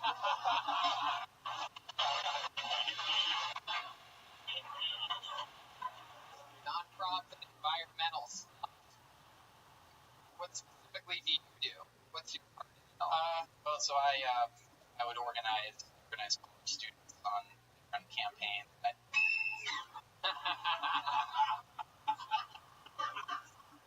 Yeah, and I ran offices in Portland, in Des Moines. And so you go to different colleges and you tell them that they should organize to be more pro-environment.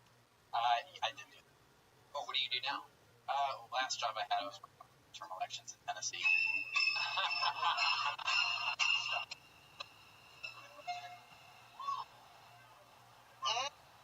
Midterms election in Tennessee.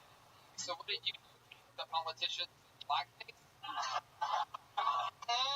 He knew that. I know that too. That's a respectable job. Hey, Vinny, come on. Get the fuck out of here, Vinny. What did you do exactly for the midterm? So I just ran an office out in Nashville. Alright, and what are you doing now? Just traveling now, so just saving all that, spending all that money is working at nonprofits and elections. That's right. Well, actually, I have an RV van that I've I told you. Yeah, I'm gonna tell you a little something. You shouldn't have said that.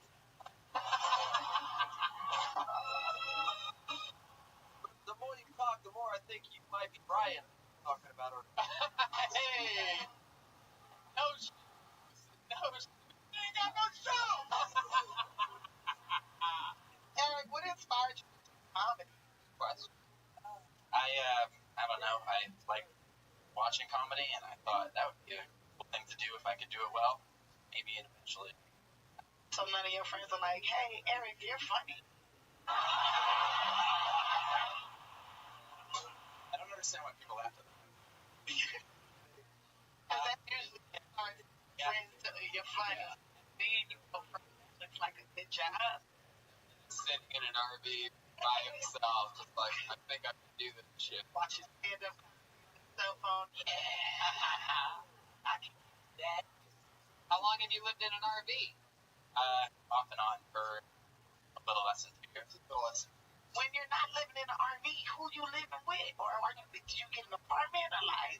I got apartments. You got apartments? Hide in people's basements while I go to work. So, apartments usually is like a year lease, So you stay in apartments for how long? You on a month-to-month situation? Month to month for a few months at a time in spots. Okay, I did. You always lived alone? No, I have roommates. So you have roommates? Where they at? Where are they buried at? They sitting shotgun in your RV right now?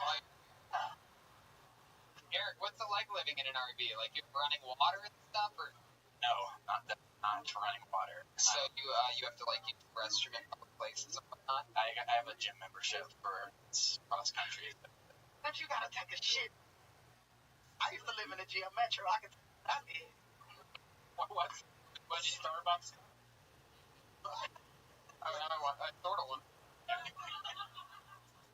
Sandwich bag go a long way. Hey, hell yeah! Outside, people think it's dog food anyway. They'll never know. I can't use sandwich bag clothing and then you throw it on somebody you hate from. Yeah. Never seen a broad so beautiful, disgusting at the same time. I'm gonna send you a bag. Oh yeah. Where's the weirdest place you've shat? Shat in the woods a lot of times. Let's see, 4 times. 4 or 5 times. So I grew up at an outhouse. Didn't have plumbing, but very far in the woods. Wait a minute, are you one of the white people I heard about? Never seen before? Hey, don't answer that. Man.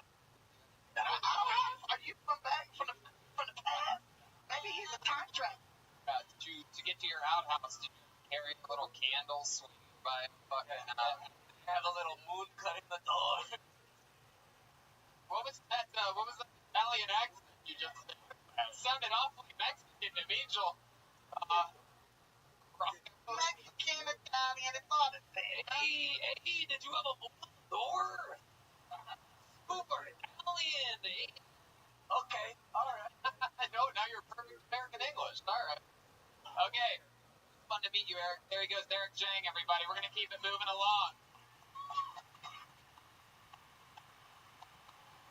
I don't know if you noticed there. There's a very cool hip group of African American people called the Apollo 13. They're right over there. They made you a special. They were so excited that you were coming. They made you. Y'all made me this? Tiffany Haddish t-shirts. They're all wearing Thank you, them. boo. Thank you. I'm about to put it up. Oh shit. Down. While you do that, I'm gonna pull another name out of the bucket. Oh, okay. Somebody that hopefully won't be on our airplane tomorrow. Make some noise for Ahmed Al-Qadri. Ahmed Al-Qadri. From the back corner, he goes. Through. Here he goes.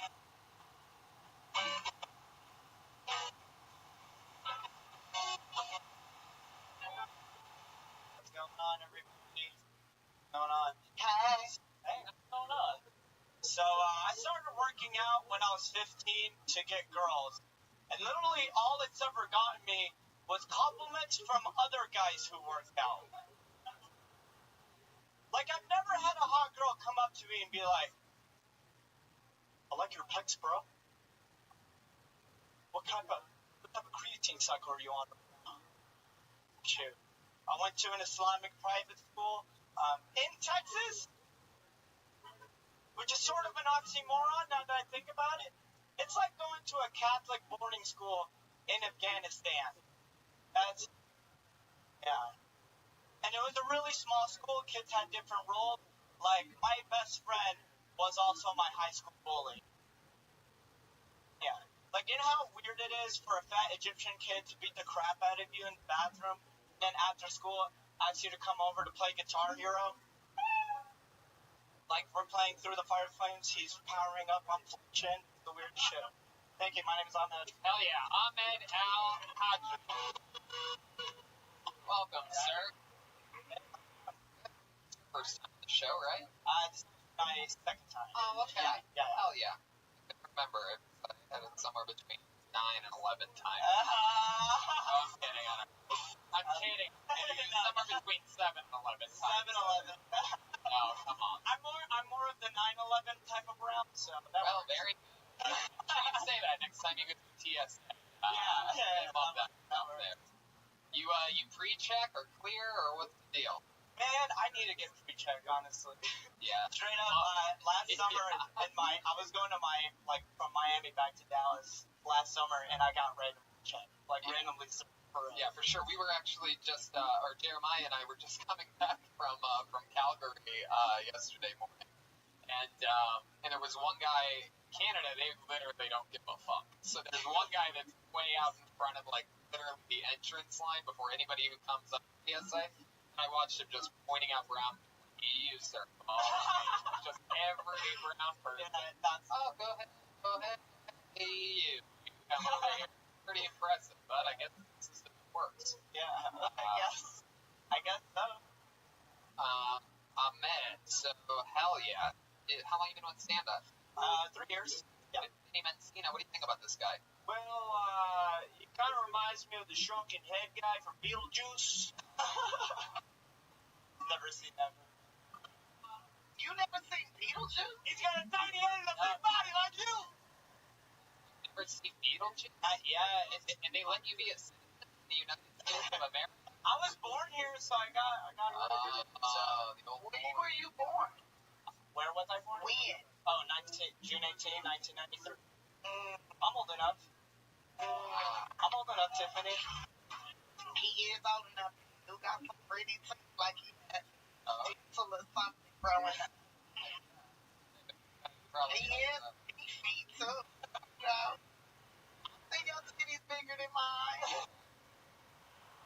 Oh, you like it? You want me to touch them? You're not finna tell. That hex flex thing next time you randomly pat it down. So what was that like growing up in Texas, being named Ahmed Al-Akadri?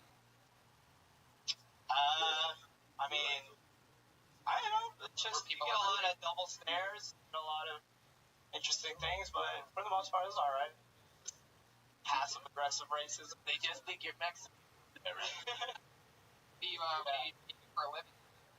So I was living on my savings when I moved here, but now I have an accounting degree, so I'm just looking for accounting jobs. I want to get accounting jobs. Wait, what? What's that? Have you ever been with a black woman before? Yeah, I actually have. Whoa, really? Not me, if I can. You gotta. She always black or black after you go up the building she was in? Okay, I'm just warming up here, people. I just need to. It takes a little while. Yeah. Did she have a fat ass?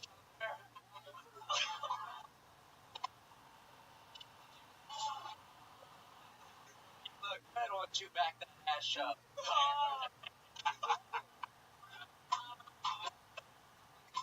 High alert, we don't want another sick Valentine's Day message going on here. No shoes. Come on, no shoes. Was this black girl you hooked up with? Was that in Texas?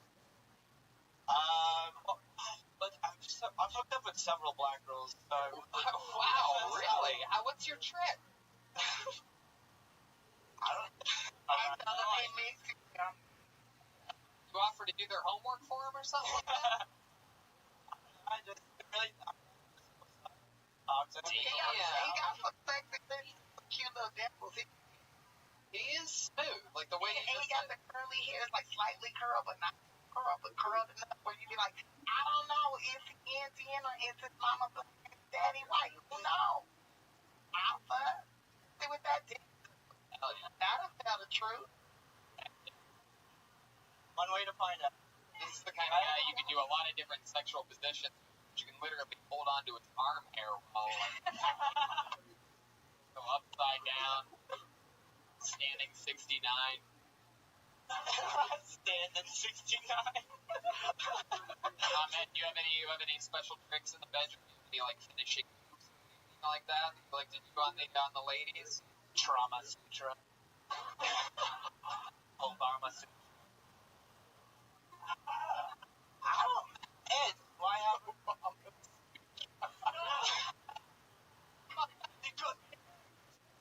Wait, did you say Obama sutra or Osama sutra?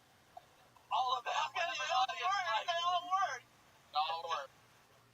Wow. No special tricks that you have in the bedroom? I'm really good at cunnilingus. Like, I'm really good at Cunnilingus? yeah. Like, Johnny said I like to receive.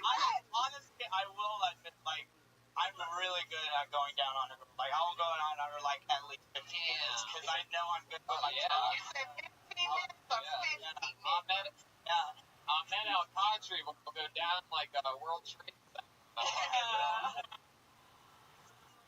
So you like pose? Oh, look at that. Very good. Hey, man. That's good. Can you perhaps give us a little example of face the audience and show us like what you would do to a vagina if it's on your face?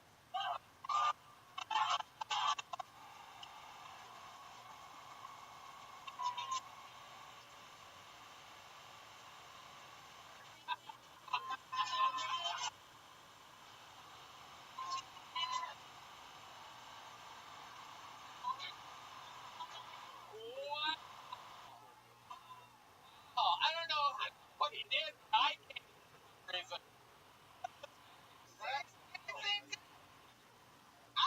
I can see his side profile. Looked like he was really working his job. I just got a load of fettuccine in my drawers. Ahmed definitely knows how to make a lady wet. Probably comes in handy when you're living in the desert. Hey, I'll do it. Well, look here, I got $100. Oh, shit. What's that? I'm a... You about to tip him for that? Yes, I am a poor kid. I will take Not an account. I though. need No, save that. Wait, we doing pussy for money? What are we doing here? What are we doing here? Why? You wanna, Vinny, you wanna compete for air pussy? Oh, I think I could. Oh! Alright. He's going for the throne here. He takes $100. Ladies and gentlemen, I give you the one and only eating pussy, Benny Mencino, everyone.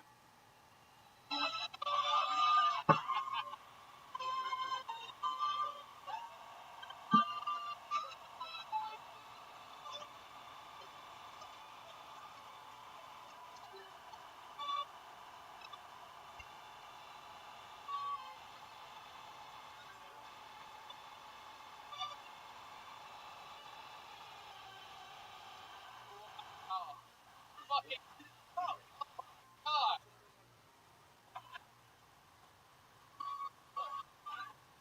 Benny Take your hair Mencino. up, goddammit. Mencino just beat it up. Those of you listening to the podcast, it's like, he keeps it like Joe Pesci does in Goodfellas at one point. Took away the passion. That looks like the worst. Literally a woman in the front row holding on to her pussy right now. Her right. Whoa, somebody saw it. Wow, this lesbian just skipped him from the front row. It's incredible. $20 bill for that. Look at that. I'm wearing a wig because I'm in the witness protection program. All right, man. Wait, can the audience? I'm gonna give $100 to somebody. Okay. Dude, I'll fucking show. I love it. How many of you think Ahmed Al-Qadri won that one?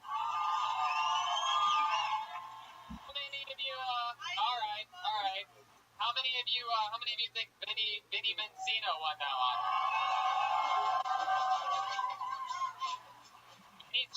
I can't tell. What if both of y'all? Let me stand in front of you and All right, both of you have to eat the pussy at the same time. No, not my pussy. Just There. okay. No, but what if both of them just eat my inside elbow? Hey, that's a good idea. You want to do that? The lights are already changing. Oh!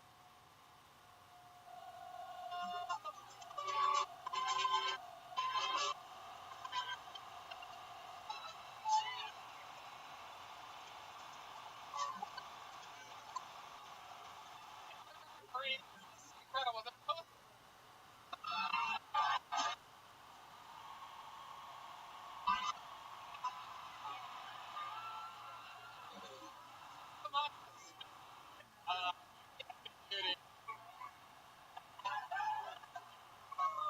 Wow.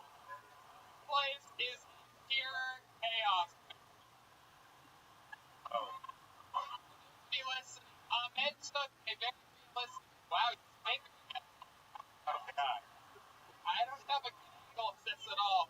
It's squirting all over the main room. Wow. Damn.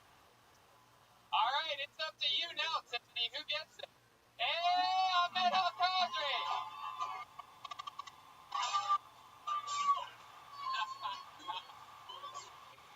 Ahmed Al-Qadri.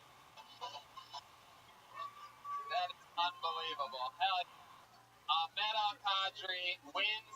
He ate Tiffany's elbow. At one point, Benny Mencino just started spitting up like a baby all over Tiffany. That was an interesting approach. But special technique. Heck yeah. My wife is here. She's going to be pissed at me later. There you go, Vinny. And there you go. That was worth $20. Do any of you guys ever stop and think, what the fuck is our lives? Like, Y'all eating elbow pussy. Vinny, the way you got Tiffany so wet, she knows what it's like to sleep with the fishes now. Let's see this fun. You guys get the show yet? You having fun out there, huh? live as it gets. That's right. Hello to everyone on YouTube watching around the world live. I'm gonna be dreaming about that. I've always wanted you guys to go down on me, but never. How did I eat gel though? I still got a hair on my mouth. That's your motherfucking head. Got some of those elbow kicks. All right, I pulled a name out of the bucket. Make some noise for Malik B, everyone. Here we go. Malik B. There you go.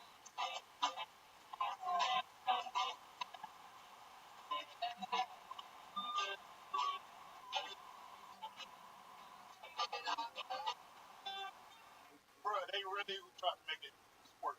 That shit was crazy. That shit was crazy. Oh, happy Black History Month, ladies and gentlemen. What are y'all doing for it? What y'all doing for it? Y'all like